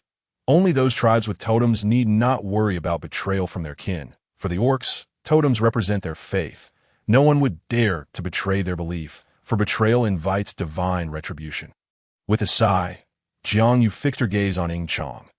Chong, is your position within your tribe significant? If they were to learn of your capture, would they come to your rescue? Chong remained resolutely silent. Jiang Yu let out a cold laugh. While you suffer here, perhaps your tribe is indulging in a feast elsewhere. They might not even know you've been captured. And even if they did, they would likely abandon you. Her voice, imbued with a peculiar tone, exuded an enticing allure that made it hard to resist believing her words. Unfortunately, Chang's resolute demeanor remained unyielding. He neither listened nor believed her. After all, who would feel secure enough to release someone they did not trust completely? Curiously, Jiang Yu turned to Hubai. Hubai, what do you usually do when you capture individuals from other tribes? Hubai pondered for a moment before responding. We return them, demanding their tribe provide supplies in exchange. Should the original tribe refuse, we execute them. Oh, that's how it is, Jiang Yu remarked. If we capture someone and cannot extract any information, wouldn't that be a waste? When a person is in a state of hunger, their willpower weakens. After a moment of contemplation, Jiang Yu suggested, for now, let's refrain from killing him. Let him starve a bit longer. We can interrogate him when he is on the brink of death. Chong, however, displayed his tenacity. Even if you beat me to death, I will never betray my tribe. Jiang Yu smirked. I admire loyalty. With that, she beckoned several individuals and made her way outside, for the hour was late, and her stomach had begun to grumble. Just in time, the evening meal was ready. Jiang Yu led her companions out to dine, leaving the matter of snowboarding for another day. The following morning, Hu Qing eagerly approached Jiang Yu. Jiang Yu, you promised to teach me to snowboard today. Jiang Yu nodded. Of course, let us go. After breakfast, the group made their way to the snowy expanse, each person equipped with their own snowboard. Envious of Jiang Yu's graceful movements on the snow from the previous day, those who had received snowboards were eager to learn from her. Jiang Yu found their enthusiasm amusing and began to instruct them on where to exert their strength. Hu Qing, being clever, quickly grasped the techniques Jiang Yu shared and was soon gliding across the snow. Jiang Yu, look at me, I'm gliding. Jiang Yu blinked in surprise, beaming with delight. Impressive. Within moments, several others had also mastered the skill, and a jubilant group reveled in the snowy landscape. Jiang Yu joined in, gliding alongside them until she suddenly received an alert from the system. Jiang Yu, someone is approaching the tribe's entrance. If you do not hurry, that person will perish. Perish? Jiang Yu pondered, how ominous to die at one's own doorstep. With that thought, she sped toward the entrance on her snowboard. The Beast King's Valley was surrounded by mountains, with but a single point of entry, though for the flying orcs, this was of little concern. However, for those who could not fly, the mountainous terrain posed a challenge. Jiang Yu squinted, realizing it was time to prepare some weapons. Strengthening the tribe was paramount. Although Bai had not mentioned it. She was no fool. The sudden appearance of an orc from the Eagle tribe and the imminent peril at their doorstep signified unrest. Upon reaching the entrance, Jiang Yu discovered an orc lying unconscious. His fate uncertain. She approached cautiously and turned him over, quickly realizing he had fainted from starvation. Goodness, how pitiable! She thought that Hu Qing had followed closely behind and regarded the unconscious figure with curiosity. Jiang Yu. Who is this? How did you know someone was here? Jiang Yu blinked. I don't know. I merely wanted to take a look. Let us drag him back. With her considerable strength, Hu Qing lifted the unconscious orc effortlessly and began to lead him back to the tribe. Jiang Yu felt a pang of envy. Despite taking strength-enhancing potions daily, she still did not match Hu Qing's might. Once they returned, Hu Qing looked to Jiang Yu for guidance. Jiang Yu, what should we do next? Jiang Yu had dismounted from her snowboard and replied, take him to the dining hall, that it's warm there, and I'll have food cooking. He should regain consciousness soon. Once in a warm environment, the orc stirred and, feeling the warmth, slowly opened his eyes. Upon seeing several females staring at him, he couldn't help but exclaim, by the gods, am I gazing upon divinity? Hu Qing burst into laughter. Divinity. Indeed, wake up and drink this bowl of meat soup. We have questions for you. Hearing her voice, the orc, Man, suddenly realized he was alive. He quickly sat up, and after consuming a bowl of meat soup, he regained some vitality and finally recognized Jiang Yu. You are Jiang Yu of the Fox tribe. You saved me. I am Man. Oh, you remember me? Man? Jiang Yu struggled to recall, but it was inconsequential. What mattered was why he was here. What were you doing at the entrance of our tribe? Why were you on the brink of starvation? Man, feeling a bit embarrassed, looked at her and pleaded, Jiang Yu, please save our tribe. We are in dire straits. Since we arrived here, we have been bullied by the locals, and throughout the entire cold season, we have not found food. Furthermore, there's a large tribe nearby. The Wild Bull tribe, which insists we join them. Our tribe refuses, but they are forcing us to comply, giving us only 3 days to decide. Jiang Yu was taken aback. She had heard of the Wild Bull tribe. But bulls are just cattle. Aren't your tribesmen all cattle too? Why not ally with them? Man's eyes reflected despair. Jiang Yu understood.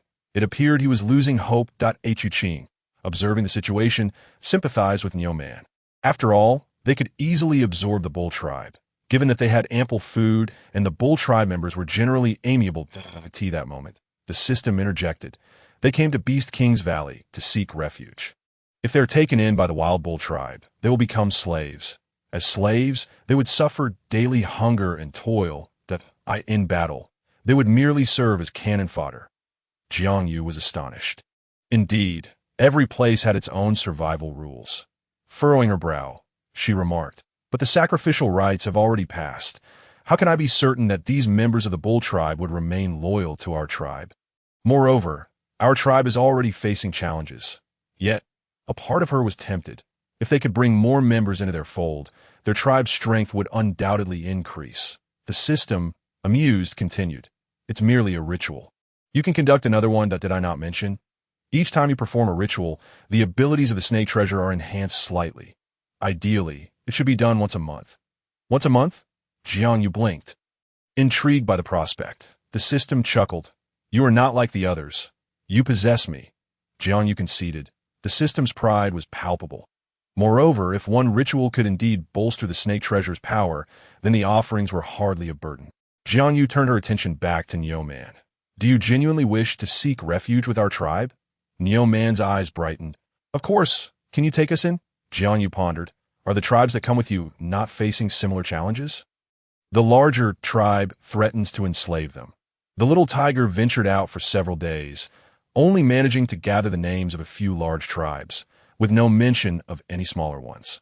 Initially, she paid little heed, assuming that small tribes were inconsequential and did not warrant attention. However, it now seemed evident that apart from the smaller tribes that had migrated alongside them, there were no other small tribes left. They had all been enslaved by the 5 great tribes. Neo Man nodded in agreement. Indeed, there are hardly any tribes remaining now. Those who had migrated with Neo Man were relatively close. So they were somewhat aware of the situation. Jiang Yu turned to Hu Qing. Hu Qing, please arrange for someone to take good care of Neo Man. I'm going to find Hu Bai. Just as she reached the door, she spotted Hu Bai approaching. I've heard you found an orc at the entrance of the tribe. Jiang Yu replied with a nod. You're just in time. Along with Lang Lin, Little Tiger. Your mission is at hand. A mission. The 3 of them looked at Jiang Yu in confusion. What do you intend to do? Hu Bai asked curiously as Jiang Yu recounted what Neo Man had said earlier. The environment here did not support the survival of small tribes, and some had continued to migrate away during the cold season. The remaining tribes were under threat, and Jiang Yu seized the opportunity to share her thoughts. We need manpower. And my idea is to bring them over and make them our kin. What do you think? Naturally, the 3 had no objections to expanding the tribe, but they were concerned about the many secrets within their own group. They feared that among these new arrivals, there might be traitors and questioned whether these people would truly be loyal to the tribe. Jiang Yu smiled reassuringly. It's all right, just ask them. Those who wish to come will do so. And those who do not, we shall leave be. Once we have them all, we will conduct another ritual. The others had great faith in rituals, and since Jiang Yu had proposed it, they felt assured. All right, summon Neo Man. We shall set out now to bring them back. Chapter 77. The mission. Jiang Yu observed Lang Lin's enthusiasm regarding the task of retrieving people. Don't rush. You should practice your skiing skills first. When we head out, you can use the snowboards. She added, by the way, I have an idea. When we go, bring along a larger wooden board that we can place the people on it. Attach 2 beast forms at the front to pull it back. After all, they have endured for so many days. One more day will not matter. Our tribe has abundant timber. We can easily craft many boards in a day to fetch them. However, Jiang Yu wanted to avoid unnecessary toil. So she instructed Hu Bai to find someone to make the boards, ensuring to leave a handrail at the front for pulling the sled. After sketching the design on a leaf, she sent Hu Bai off to have it made. Meanwhile, she sought out Hu Qing. Hu Qing, have your snowboards ready for a few brave warriors. I have a task for them. The Totem warriors were formidable. 2 could venture out together, and with the snowboards, their speed would be remarkable. Go around the nearby small tribes and inquire which ones are willing to join us as kin. We shall go fetch them. Those who are unwilling, we shall not bother with. After all, bringing them back requires the sleds, which is quite demanding. I do not wish for my kin to engage in fruitless efforts before long. Hu Bai had arranged for 20 of their strongest warriors. 10 groups to head out. Since there were only that many snowboards, Jiang Yu wished to go as well, but realized they would likely be unwilling to let her join. She refrained from being willful and merely watched the warriors depart. The warriors glided swiftly across the snowy terrain, vanishing into the distance, and Jiang Yu felt a pang of envy. Hupa, observing Jiang Yu's longing gaze, remarked, You wish to go out so much. When we fetch the others, you can accompany us if they were to retrieve people, with Lang Lin remaining behind to guard the tribe and Hu Bai going along. Jiang Yu could express her desire to join, and it would likely be feasible. Once 20 warriors had departed the tribe, they split off in various directions. Meanwhile, the Neo tribe was also dispatching individuals to seek assistance and send word. Hu Meng's destination this time was the Neo tribe. Accompanied by Hu Yang, both being close friends, gliding swiftly on their snowboards, they soon arrived at the Neo tribe, where everyone was crowded within the cave, anxiously gazing outside. They were unaware of whether Niu Man had successfully found the Hu tribe. Once the Hu tribe entered the narrow passage with so many people, the subsequent developments remained a mystery to them at that moment. They noticed someone approaching from outside. The Niu tribe members tensed with apprehension, immediately on guard upon perceiving the figure of an orc. However, it was the Niu chief who approached the entrance. "Oh, it's you." Upon recognizing Hu Meng, the chief felt a wave of relief. He knew Hu Meng from his escape journey. Hu Meng nodded to the Niu chief. "Niu chief, prepare yourselves. Tomorrow our people will come to escort you to the tribe. Since you have agreed to join us, we shall all be kin from now on." This reassurance was crucial for instilling a sense of safety, as no one wished to be a slave. The Niu chief looked at Hu Meng with gratitude, asking, "Did Niu Man find her tribe?" Hu Meng nodded. "Yes, he nearly perished at our doorstep, but fortunately, our shaman saved him. He is willing to accept you, and we still need to visit other tribes, so please gather your belongings." The Niu chief, still elated, stepped out to see Hu Meng off. Upon witnessing Hu Meng gliding swiftly across the snow on 2 wooden boards, the chief was taken aback by the speed. Soon, Hu Meng and his companion arrived at another tribe, the leopard tribe, which was situated quite close to the Niu tribe. The situation there was hardly better. During the cold season, they had struggled to find food, leaving them pale and emaciated, with some contemplating servitude. Are we really going to become slaves to the hyena tribe? Better to die than live as a slave. Leopard Chong exclaimed angrily, firmly opposing the idea of servitude.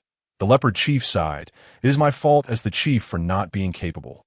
Thinking I had chosen a good location. But without food, how shall we endure the coming months of cold? It is better to be enslaved than to starve to death. Besides, do you think the hyena tribe is asking for our consent? They are issuing orders. Disobedience could mean becoming their food." Leopard Chong scoffed. "Then let us fight them. After all, death is death. What difference does it make? Had I known this, I would have joined the Hu tribe from the start. At least then, we would be KINs." Both sides argued vehemently. A figure suddenly appeared at the cave entrance. "Looks like I arrived just in time." The leopard tribe members turned to see Hu Meng, and Leopard Chong rushed over. "Hu Meng, what brings you here?" Hu Meng was momentarily taken aback, chuckling at Leopard Chong's surprise. "You know me. I must be quite famous." Leopard Chong grimaced. After all, this fellow had been bustling about behind Hu Bai, making him quite recognizable. "What brings you here?" Hu Meng replied. "Niu Man went to our tribe and mentioned that you're facing difficulties. Our shaman is benevolent and has sent us to inquire if you wish to join our tribe and become our kin." The eyes of Leopard Chong and the leopard chief instantly lit up. "Kin, not slaves?" Hu Meng reiterated. "Yes, kin, not slaves. So, will you come? If so, prepare your belongings. We will send someone to escort you tomorrow." "How many of you are there?" Leopard Chong quickly replied. "Everyone is right here." After counting, Hu Meng noted the number. "Good, I understand. Pack your things tonight.